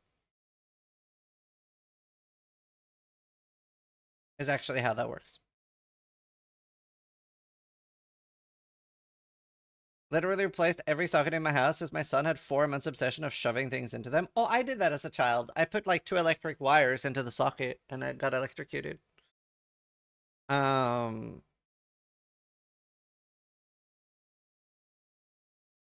explains the hairstyle. Several people had the same joke. Dude, this is such a banger season update. Unseen Hue. 8% attacking kill speed. Hits with prismatics heals always sap.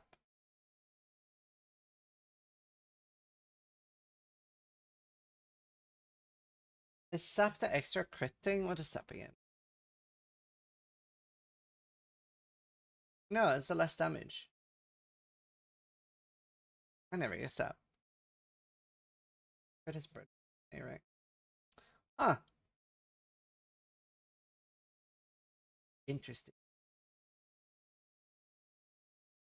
All babies like the babies from the Incredible when known something. Yeah. Yes, I'll be doing League starters. What are your top 3 possible League starters? Oh fuck, I don't know. That's a tomorrow problem. Honestly, I'm not 100% sure yet. You think they forgot about MB and it works with the extra ring slot that disables flasts? No, I doubt it. You think they forgot about Mage Blood? That's cute. No, I don't think they forgot about Mage Blood. So why are the juicers angry about this patch? Fubgun is raging. I don't know, but as a hardcore player, it doesn't affect me. Thanks, Shalimar. Good here. MFOSS got in. Abysscar got nerfed. Risk got nerfed. Yeah, true. Do you think the Sybil? Yeah, I think it'll still work with tinctures. Yeah, tier 17 still get nerfed. And no 5 risks. Anything that affects blasting. Fub is upset because there are no new potential farms other than the new league mechanic. True.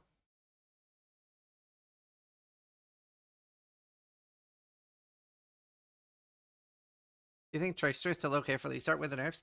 Yes. So the thing is, ascendancies that only have 1 or 2 strong things, or sorry, 2 or 3 strong things right now are very strong this season. Like for example, Chieftain has been traditionally quite bad, right? Because it has things like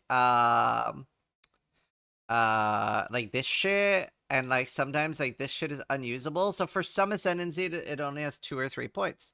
That is massively buffed this season with the new Bloodline ascendancies. So Trickster, just for Escape Artist, what would you take? You would probably take Escape Artist and Soul Drinker, or Escape Artist and Polymath, and then you would take Bloodline ascendancies. Like Escape Artist is unchanged, and this is super strong.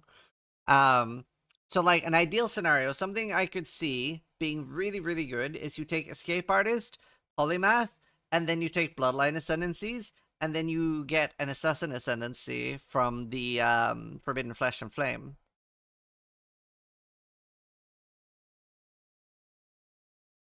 So, yeah.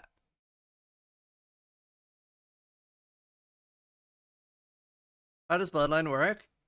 So you get an additional ascendancy with 4 points to choose from, but it still uses the same 8 points. You would need to lose 2 points from your main ascendancy. But in some ascendancies, you don't necessarily have a really strong thing. So it's gonna be really potent. It really fixes the problem that not every ascendancy has 8 great points for every build.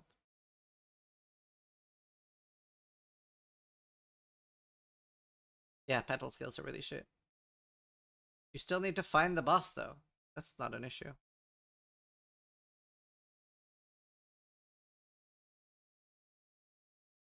Like, you could take 2 Bloodline points, and then 6 Ascendancy points. I think Trigger Sabo is massively buffed by Bloodline skills. Yeah, you're probably right.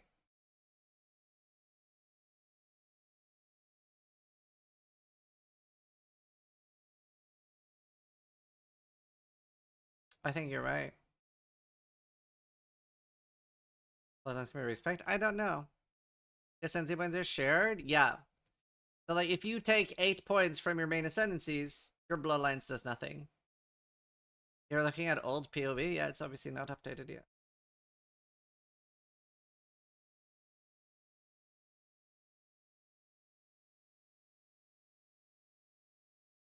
Go for the gold, yeah. In 325, it doesn't matter for what we're looking at. Even last thing? Yeah, but it doesn't really matter.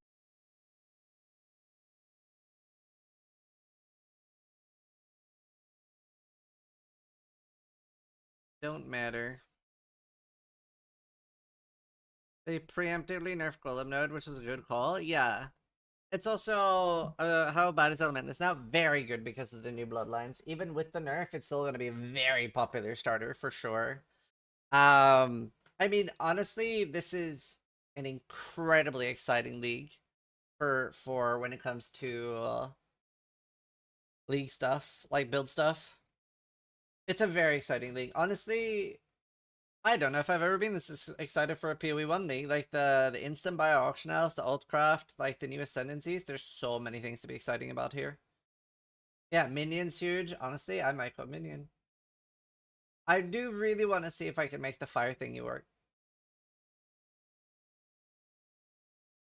Oh yeah, did I get my drops? Battlefield drops. Okay. Hiveborn Crawler Pet.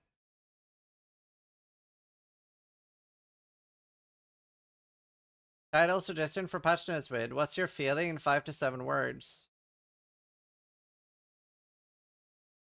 Maybe like async trade is finally here. I don't know. What's the most exciting thing? I don't know. It's just like, I'm so excited for this. Short but great. Short but awesome patch notes.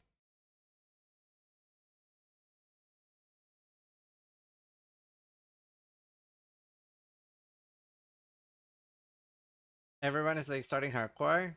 Yeah, we didn't even notice that till super late, but if you die on hardcore now, you go to softcore. You don't go to standard anymore, so that's like a game changer. There's so many game changers this patch, honestly.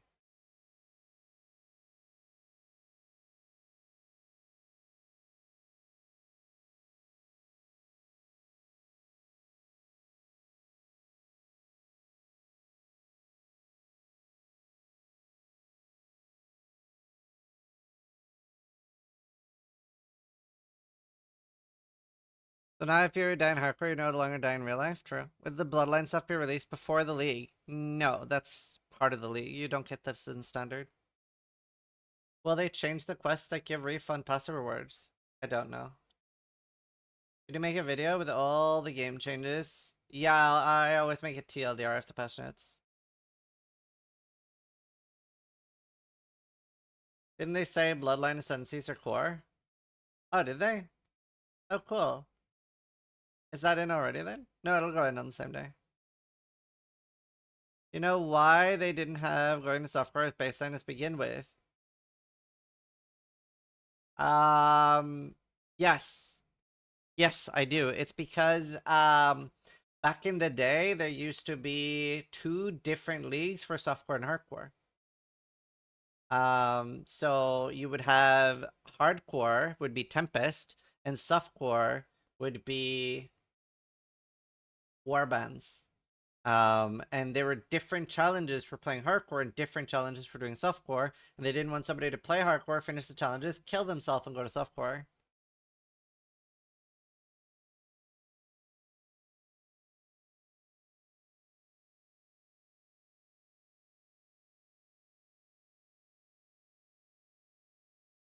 But now the leagues are the same, and the thing is, like, there are a lot of people that play standard, but there's not as many people that play standard actively. The majority of people that like log into standard are the people that genuinely don't have a lot of time to play, right? There are people that actually know life it, but the majority of people that log into standard, like the population, it's like people that are like, man, I don't have time to level a new character every season. So I think standard is awesome, but it should always be deprioritized when it comes to like caring about it. Like, it is a graveyard, never gonna have a healthy economy. Like, it's completely fucked.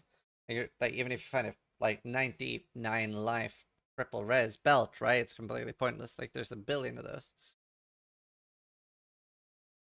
Like, a game like this can never have like a healthy standard because you don't have item sinks.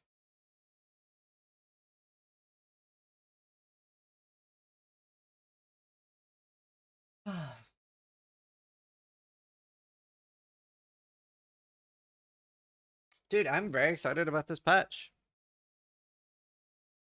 I should make like a TLDR. I'm gonna go pee real quick. I actually just so excited about this patch. This is such a good hardcore patch.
Drops are enabled. All right, let's see.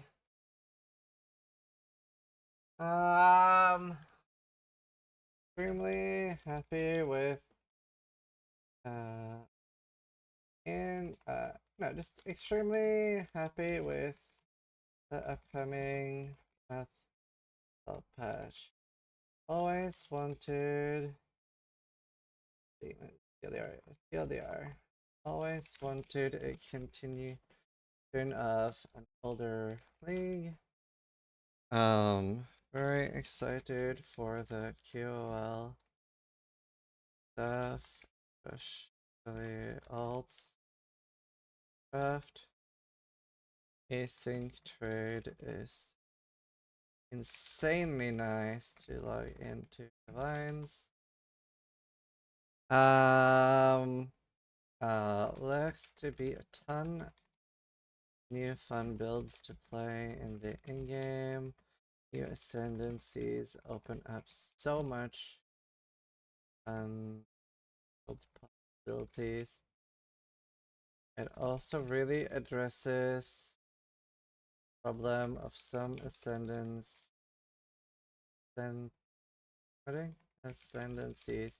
lacking points for some builds. Now you can do 6 points plus bloodline.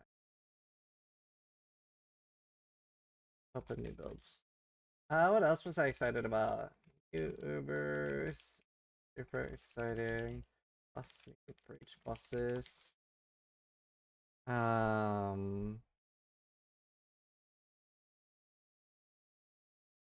write possibilities wrong?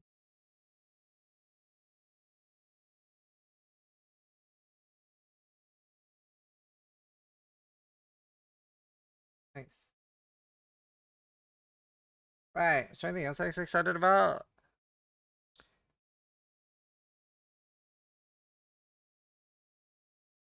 Just unafraid.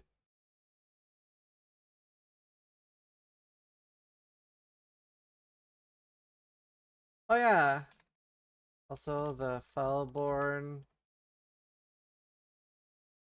uniques could be super hype.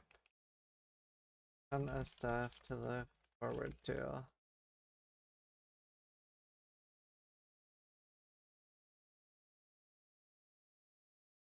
Good job, TTD. Alright, your TLDR is the TLDR. This is was locked into Twitter. A master distiller would be exciting if TTD would exempt utility scale from consuming fast charge.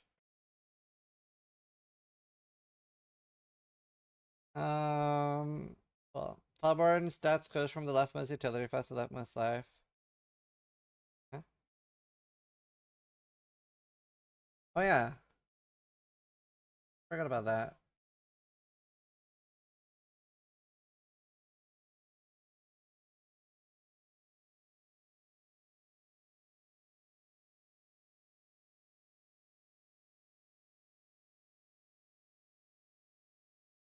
Alright, awesome. Yeah, I'm just very happy. It's such a good hardcore trade league. I mean, I do feel for the blasters. This might be like a bit of an L league for like Fubby Wubby, MP, etc.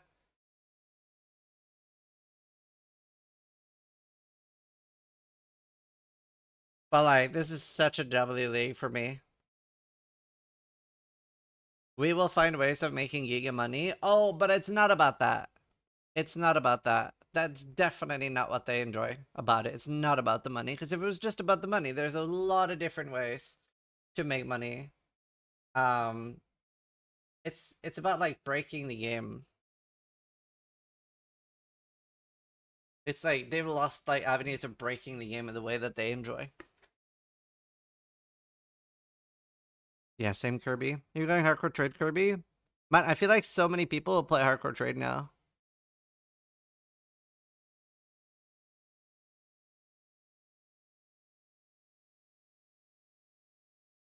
It's about making tons of money for me, yeah. This game is infinite ways of being broken. Okay, but I'm trying to explain to you what they are upset about. They are upset about it. Like, Fubgun is upset about it. Hardcore trade till mudflats? Wait, dying in hardcore puts you into league softcore now? Correct. Same as PoE too. I'm very excited. Honestly,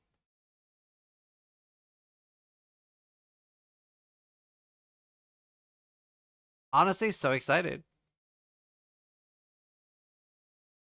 Pubgun is the Karn of softcore trade. Holy shit. This is more exciting than Frasier or Wildwood. I think PoE 1 is now in such a state that I'm just like super excited every time the game gets anything new because it's just so fucking good. It's just so fucking good right now. We are literally. Do you know how I wish I knew I was in the good times while you were in the good times? Do you know that saying? We're in the good times right now. Enjoy the fuck out of it. This is such a good timeline. Like this is the type of period that you would look back on and maybe don't remember that you should have appreciated. This is so fucking good right now. This is Mists of Pandaria, but for PoE. Wasn't Mists of Pandaria fucking hated? Wasn't Wrath the best PoE or WoW League? Yes? Yeah, that's what I thought. Everyone I knew fucking hated Mists. Everybody loved Wrath. I've only heard people say good things about Wrath and BC. I mean, Vanilla and TBC was the best. I didn't play Wrath. Mop was the best. Mists was dog poo. Mop was hated by most players. Yeah, I don't know. I didn't play Mists or Wrath. It sounds controversial, though.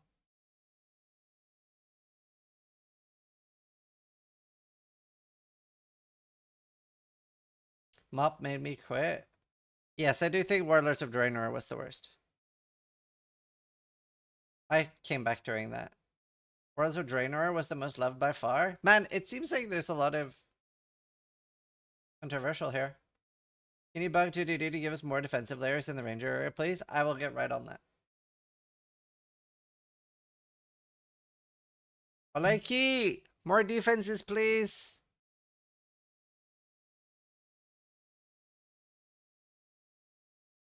I'm not sure if I agree with your previous statement of being the best state of PoE. I feel like endgame farming is so boring right now.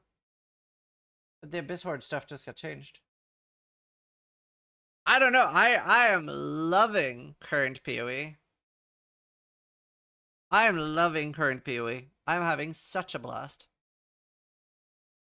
And like, especially as a streamer, again, I'm biased, but it's so fucking nice right now to have a PoE, like PoE 1, PoE 2, PoE 1, PoE 2, and I have other game releases in the middle. I'm like, man, I have too much stuff to do. Like, obviously, I had like a bit of a weird week, but like now there was like some sort of weird, like, didn't have enough time to do anything, so I played League of Legends for a few days.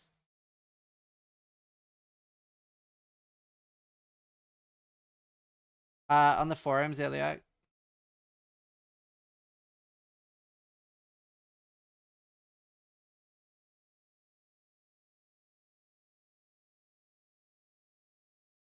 I'm sorry that you ended up playing League. Yeah, you should have slammed Fellowship. I'm surprised you didn't play Gridmaster on OSRS at all. Well, I mean, I would have like 100 viewership. I didn't want to have 100 people watching me. That's why I didn't play it.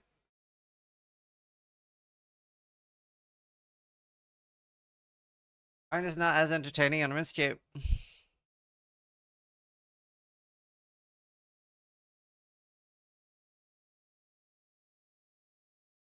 Whereas the League was surprisingly good viewership, even had like nearly 2K one day. Is PoE 1 still better than PoE 2? Miles better, in my opinion. But I mean, it is subjective. It's not like a factual thing.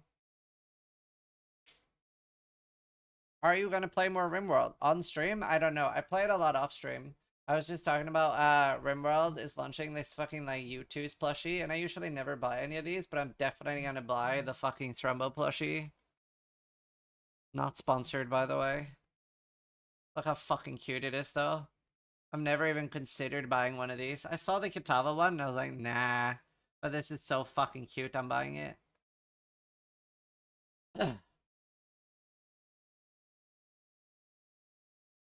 Holy, I'm a big RimWorld fan. And Tynan deserves money. Is his revenue share with the dev? I hope so. I hope he gets the money. I assume so. The plushie looks like made from plastic. I don't know. I want it. Also, RimWorld, why are people happy? Yeah. I didn't play Merc League. Am I going to notice a power or loot difference between Freesia and Keeper? You probably have more power now. Freesia was so fun. I enjoyed point 3 a lot, even though that I played for too long. I still feel burnt out on PoE. Not hyped at all right now, but we'll see. Yeah. Is Poison Ball Lightning of Orbit the only way to make elemental poison work? No, I mean, you artillery ballista and stuff's super good now. 2 extra hands now, true. Should be loads of ways to make a LE poison work. Spark. Spark should be super good for it too. Loads of ways. I've been thinking assassin too, but I'm also like, how do I get defense? Like, how the fuck do you get defense on assassin? I don't know what the answer to that question is. Somebody link me the assassin changes again, please. I think the answer is that you don't. It's more of a softcore build. The good news is that you go to softcore when you die in hardcore now. Yeah, Tinos. Yeah, I don't know how you get defense. You don't really have any defenses here. Like, you have this one.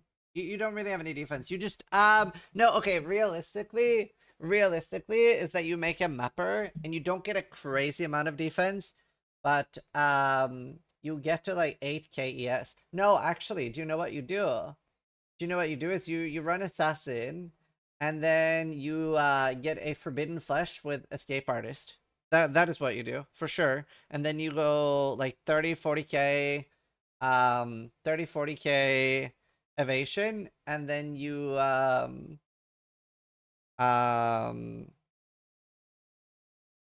you get like 8k. Yes, that's the plan. That's your league starter.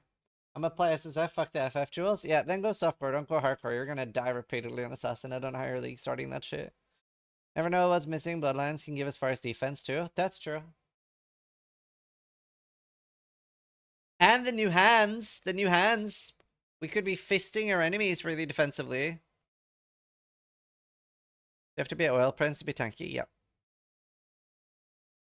I think you go ES block. Yeah, that is pretty tanky for like map sustain. But not for one shots.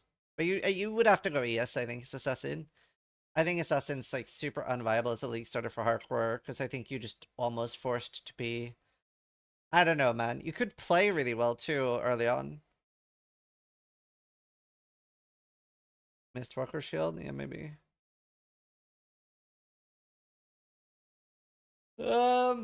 Yeah.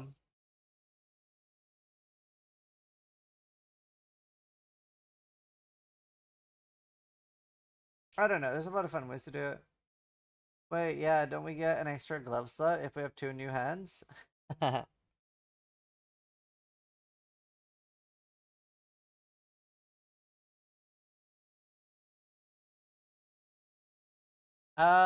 Man, I am worried about defenses now in hardcore though. I probably have to start either like champion, jug, or champ, jug, or chieftain. Or scion, or path. I guess you could start pathfinder. I do really like the idea of starting assassin though, but it's like, it's so rough, bro.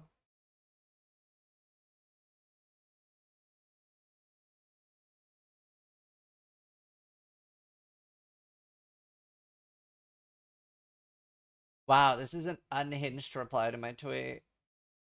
Says you're one, if not the biggest content creator of PoE. I remember what you did in the interview when 3.26 was delayed for a year. Please do it again. Those ballistic balance changes are the shortest patch notes in history. League may be good, but we were promised something more. Man, only a Path of Exile player would get this much stuff and say it's not enough. This much stuff for free.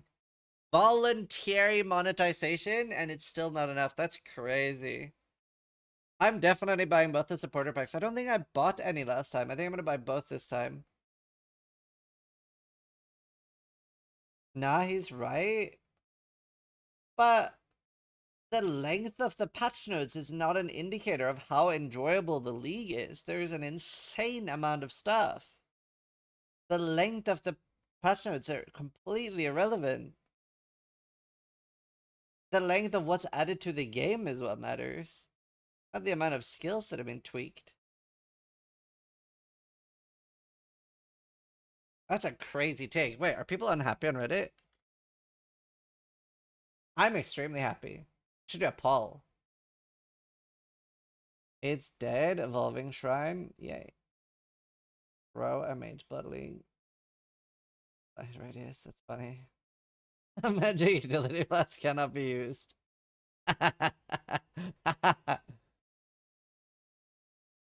If there's no more trees, more trees. So true. This is funny. Okay, I'm gonna do a poll real quick. Actually, let's keep that up on this one.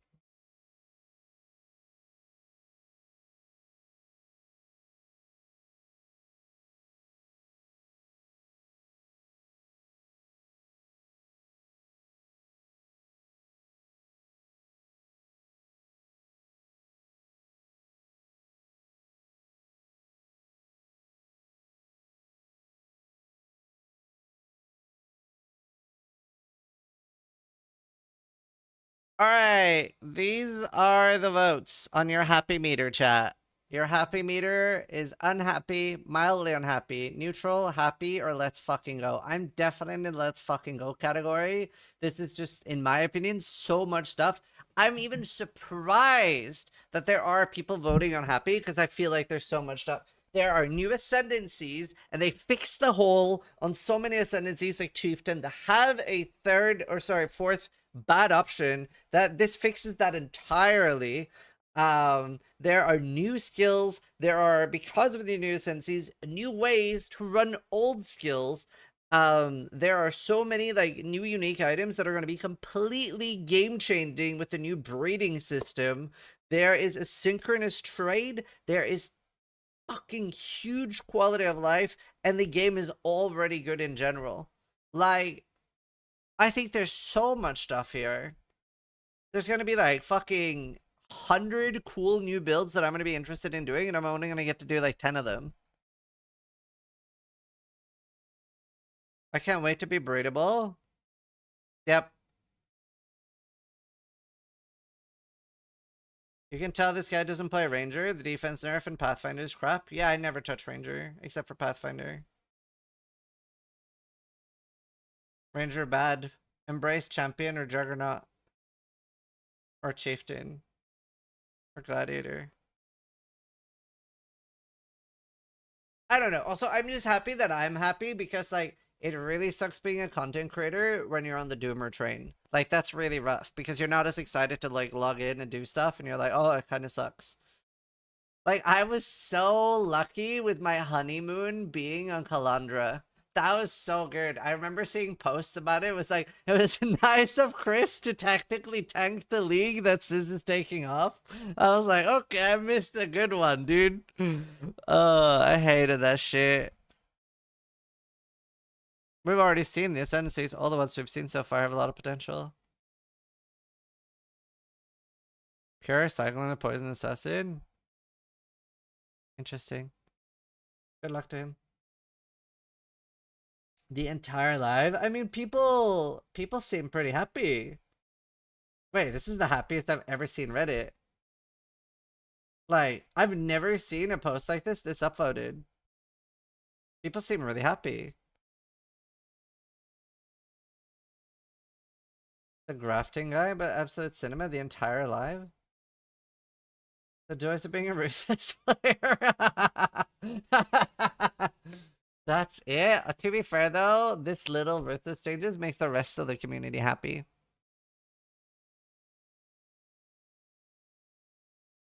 What are people saying? Holy shit, God bless.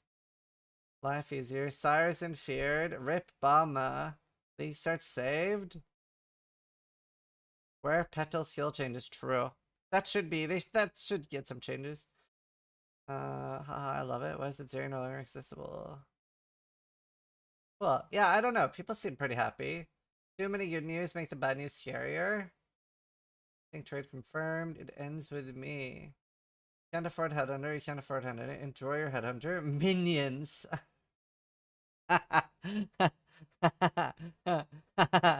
That's really cool.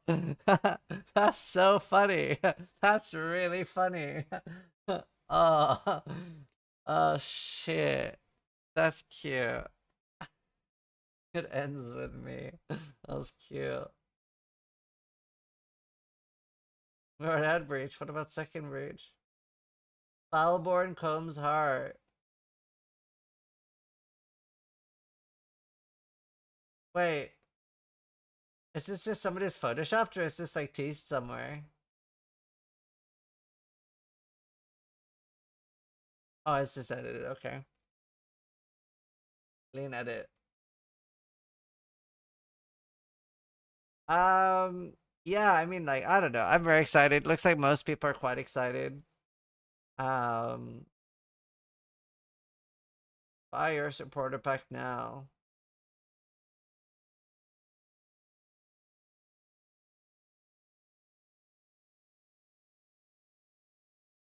It's possible though. Well, that's not true because we don't know if Combs Heart is an item that can even get it breedable. As a new player, I don't understand why they're not happy. It's a totally free-to-play game, no pay-to-win at all. I think the unhappy guys should try playing Diablo Immortal and see how much you should play. I just hope the PoE improve PvP more. So, to be fair, right, free-to-play is just an alternative monetization. They do still want your money. So, like, a game being free-to-play shouldn't excluded from criticism, right? And the game developers do want to be criticized because they want to make a good game, right? They've made that very clear. But there are definitely people that are just jaded. There are people that are never going to be happy. I mean, Comes Out has 1,000 left now, so it's better now. And there are people that are entitled for sure, but yeah. Is free to play but good luck playing without tabs? Sure, but even at like if you spend $40 on tabs, PoE is an incredible value game. But regardless of 1200 ES and resist and stats. Yeah. They do. What's up, Zizarin? What's up, Brubtub? And sockets? Yeah. That's only good dev studios, not every dev studio. I mean, this we're talking about PoE, so.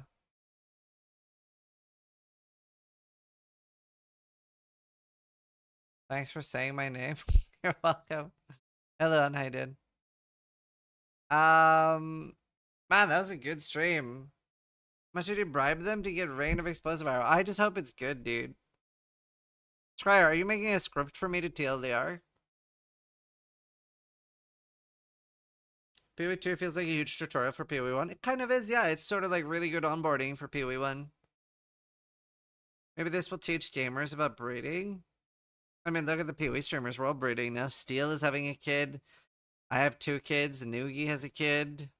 Sneak hard to get a kid. You're trying. You're just getting stunlocked by chat and me. I thought Whispers would be nerfed harder.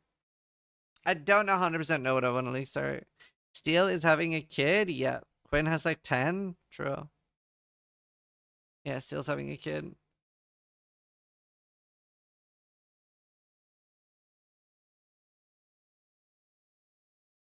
And he left me. Noogie moved 40 minutes away and I haven't seen him since. So sad.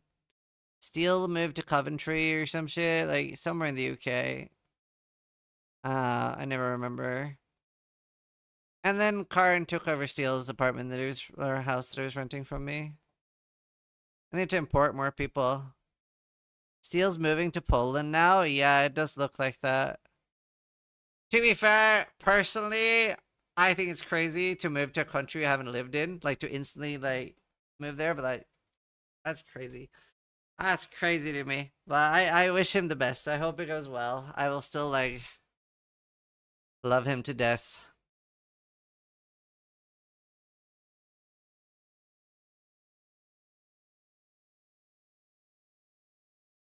He did that moving here though. Yeah, but he didn't buy a house here. Do you have a house for rent? I do. I think it's a lot better that he's moving there where the partner is born there. Oh, for sure. Yeah, Trish.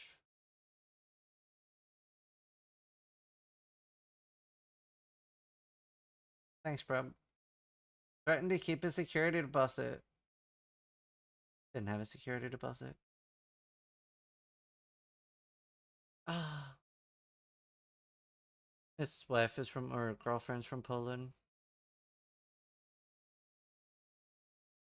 Well, moving to Poland in the current political climate is crazy. Yeah, I mean, being close to Russia is definitely spoopy. I want to move. How much is the rent? $850 a month. I mean, it's already rented out to Karn.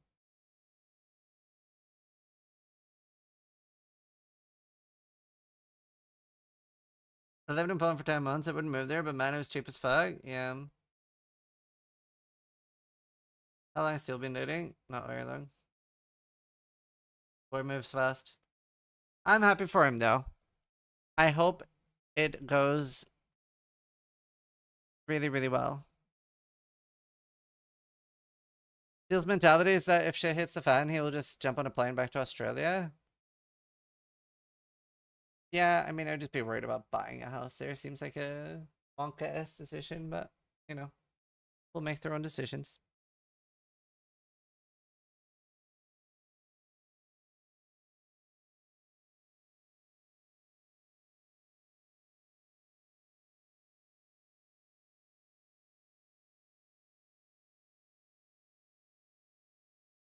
US is 1600 for a shoebox. Oh, this affects the duocast. You and Silva doing an Espen days. Oh, we did that online anyway. We did that online anyway. How much is an average home where you live in USD? In USD, fuck, I don't know. Let me look at some house prices right now. I'll tell you in GBP and somebody can convert. Can I like see? Is there just like a map? Oh, I can just draw a map where I want to live. For sale. Draw. Okay, I want to live here. Oh.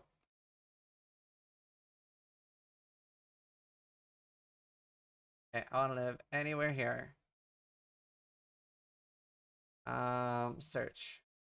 Property type. All houses? Yeah, okay, so we're looking for houses, not well, houses, apartments, bungalows. Bedrooms. How many beds should we look at? 3 bedroom? Oh wait, that's max. Minimum 3 bed.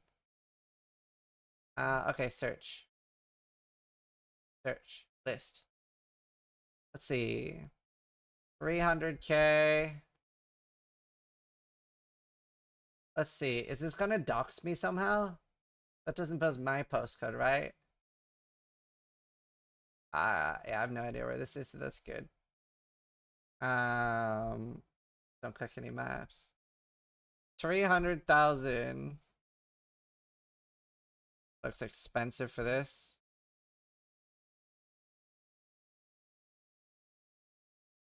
How much is that? Like $400,000? And this is like pretty in the middle of the city, close to City Hall.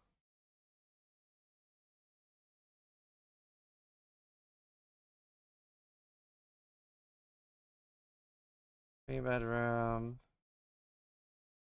169,000.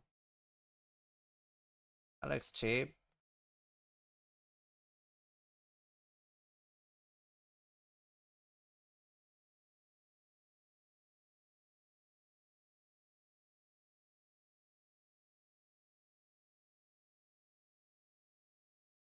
Decent.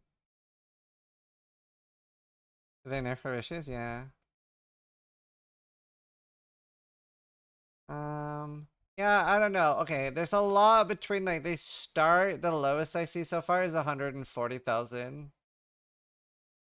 Can I like sort by price low to high? What's the cheapest? Yo, 80,000. Auction. Cool.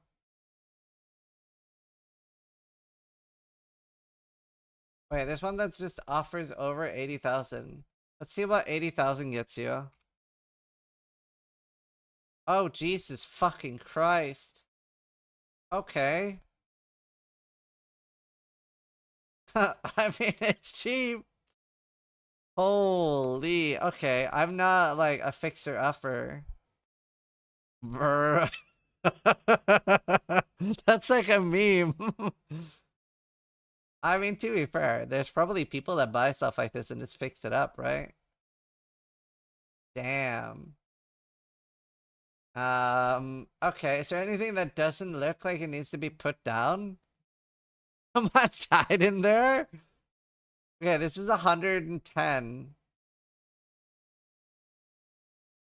I mean, this looks super workable. Slap a new coat of paint on all the walls. Oh, this is like an easy flip, no? Wait, this is super nice for 130. This is like 130,000 US. Yo. This seems way better. And before Gigamold. I mean, I feel like at this price there's gonna be a lot of issues, right? 30-year-old smoker in the house? Yeah. I mean, you see the walls are fucked. That's kind of nice though for that price.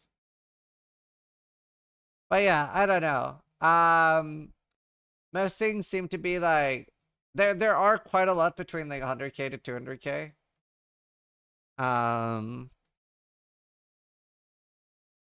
So it's gonna start a new house flipper university course. Now I'm very bad I'm very bad structurally. It sounds less expensive there. Well, I mean, so like I bought a house for 400K. Like this is my house. I can show you because I made a house tour video. Hi, Sis here with. So,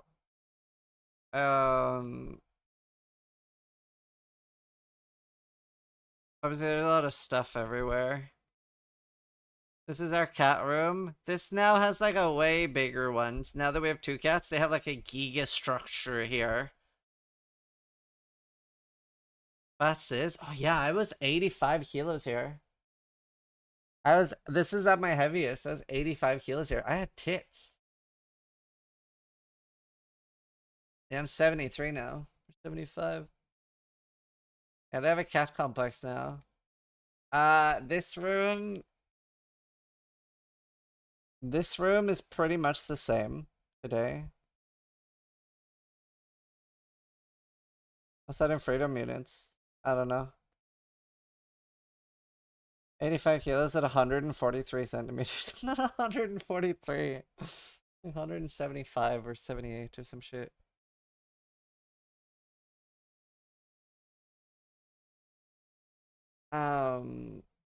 But yeah, this is my house, and that's 400K, so that's like what, 500K USD?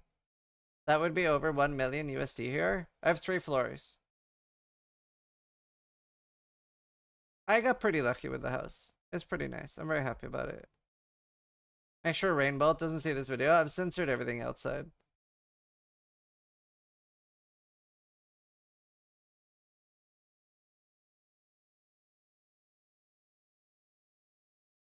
No, 400K GBP, so like that's like 500K USD. Dude, this was so funny. This was like the day that my PlayStation arrived, or like 2 days after my PlayStation arrived, and there was some guy flaming me in the comments for a careless display of wealth. It's like, bro, I just got it. Like, chill.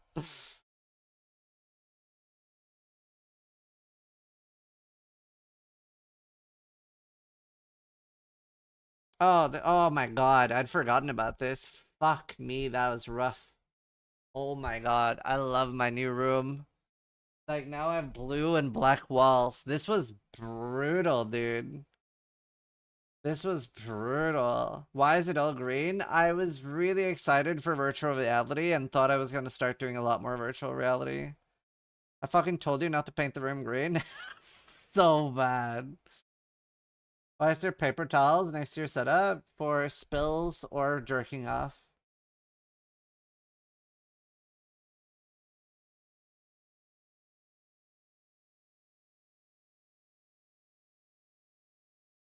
Both are spills? True. Oh yeah, this floor is different now. We have a lot better tiles, or not like tiles. They're like, I don't know what they're called. And then this is our bedroom. We have a new bed now.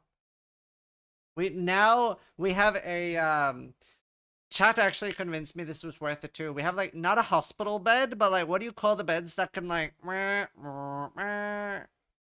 which by the way, the massage features in those are such a scam. It's like super unenjoyable. It's the worst feature ever made.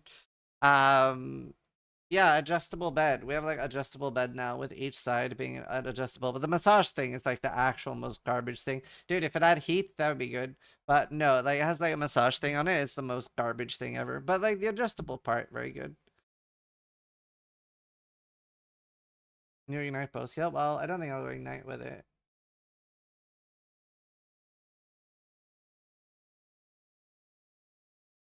Is this a house or a townhouse? What's the difference? A braiding bed? Oh yeah, this is like way worse ceiling now. Well, it looks worse, but it's better for the water.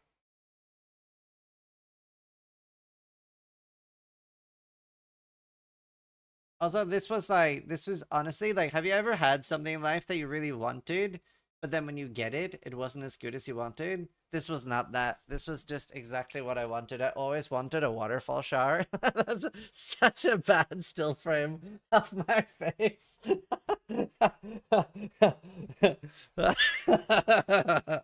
Ah, shit, that's a good one. Very good emo. When they buff explosive arrow. I'm gonna screen cap that and send it to Scrya. Here's a new thumbnail. No, okay, I don't actually use this, but maybe we should make this an emote. That's in our chat history now, Scrya. Cruxis isn't real. No, that's League of Legends, sis. That's sis after 3 days of League of Legends. Okay, actually, I should not make that an emote. It's really horrible. When you nut, but she keeps sucking. But yeah, no, I love the waterfall shower. Those are still there. Oh, here we have like on the stairs up now. I did this a few weeks ago. We have a bunch of displays here.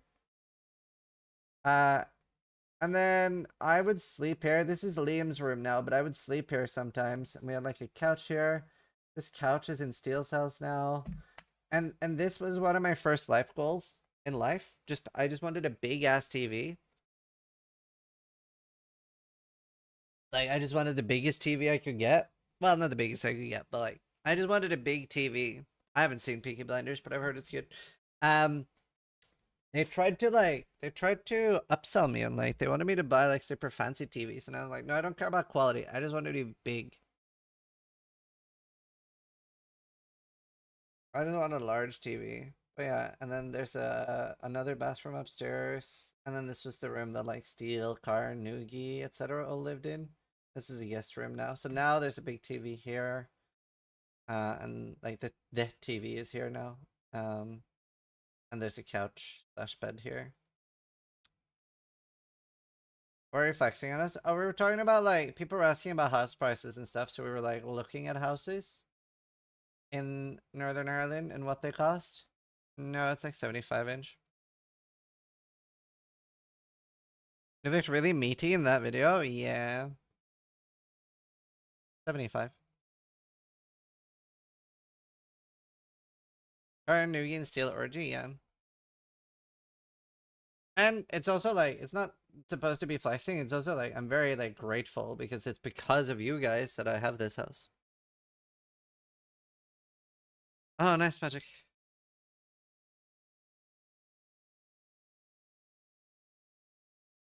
Even me, even you.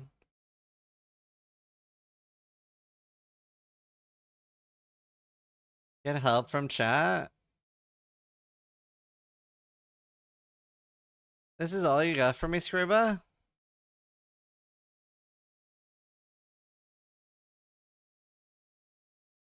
Alright. Sky is washed. Okay. Everything you need to know about PoE 327. Breach update. Grifting. Genesis tree. New skill supports. 10 bloodlines. Just yap. Async trade. Balance changes. Get help for winners and losers of balance. ES still OP. Poison fun. One fun. Minion fun. Cyclone maybe okay. Bow fun, is it though? Bomba bad, really bad. Random shade, hardcore rips to softcore like PoE 2. What else should we talk about? This is pathofexile.com/keepers. Yeah, live. I mean, it's not been good for a while. Oh yeah, new. What are they called? Not the unborn. Are they called unborn? What are the fellborn? Fellborn. Affixes. Foulborn.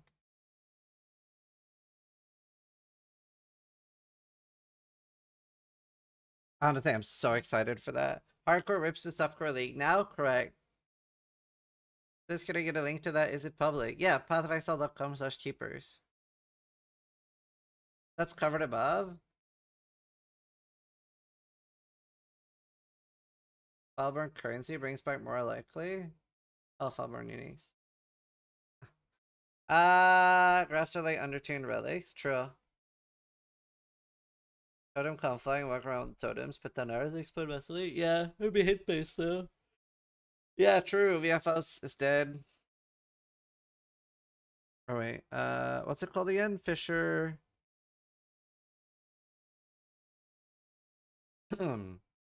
Is FROS alive? Yeah. Frost alive. No reason not to start hardcore now. Log into hardcore. True.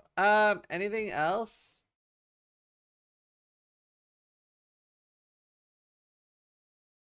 Oh, Trickster got nuked from orbit. I think Trickster's still okay. Elementless is fine. Oh yeah, Assassin rework. Did we talk about that here? Assassin rework. Yeah. I hate Energy Shield. Glad it's dead. Wait, but Energy Shield isn't dead. Energy Shield is still the strongest.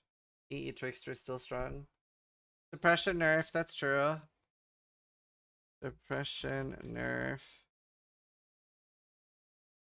Do you know, I do feel like that is probably the worst thing about the game right now in its current state is, in my opinion, defense is in a bit of a bad state right now. I think it's like very easy to get to the point where you have insane damage right now, but we don't have that many ways to get insane tank right now. And all the ways that we can get insane tank right now is Energy Shield.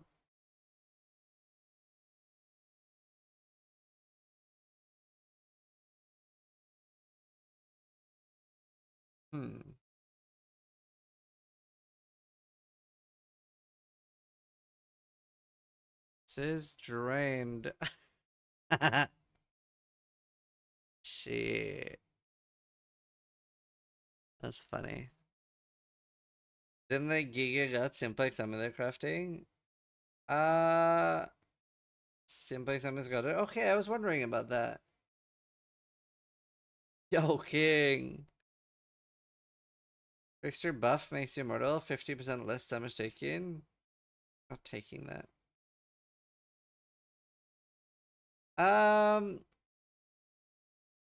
Yeah, I mean, those are the main things to TLDR. They said it's a bug that Simplex can be magic, so rare, only essentially, crafted from the wording.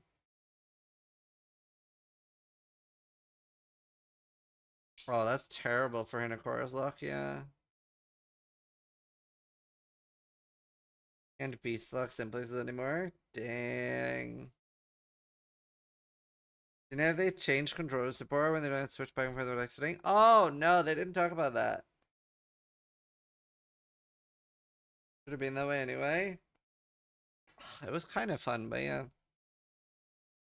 Frog jail nerf. Alva gone, Ritual Exile gone, Horde's gone, Bloomblight dead.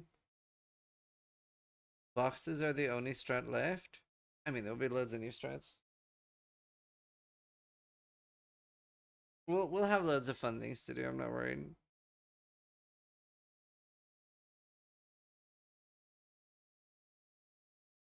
All right. I think I might end stream there. I'll probably log on tomorrow and start doing some practice and some theory crafting. Figure out what I'm gonna start. No, I can record it like right now, Shraya. Like after the stream.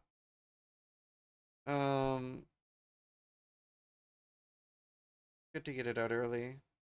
But yeah, thank you guys so much for watching my stream. Cover the in-game changes too. Which ones? In-game changes.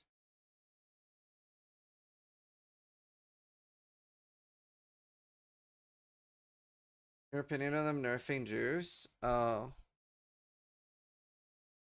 In-game juice nerf. Yeah, sure. But yeah, I'm gonna find somebody to raid. I'll raid Pox, King of Righteous Fire. I'll see you guys later. Thanks for watching, and try to die less than I do. And thank you so much for like being here, reacting with me, and watching me react. And yeah, thank you for spending the announcement stream with me. I really appreciate it, guys. Let's go give Pox some love. Spam hearts. Let's do a good raid. Here, scissor in here, with scissor in here, scissor in here, with a scissor in here. I'll see you guys later. And welcome to my channel.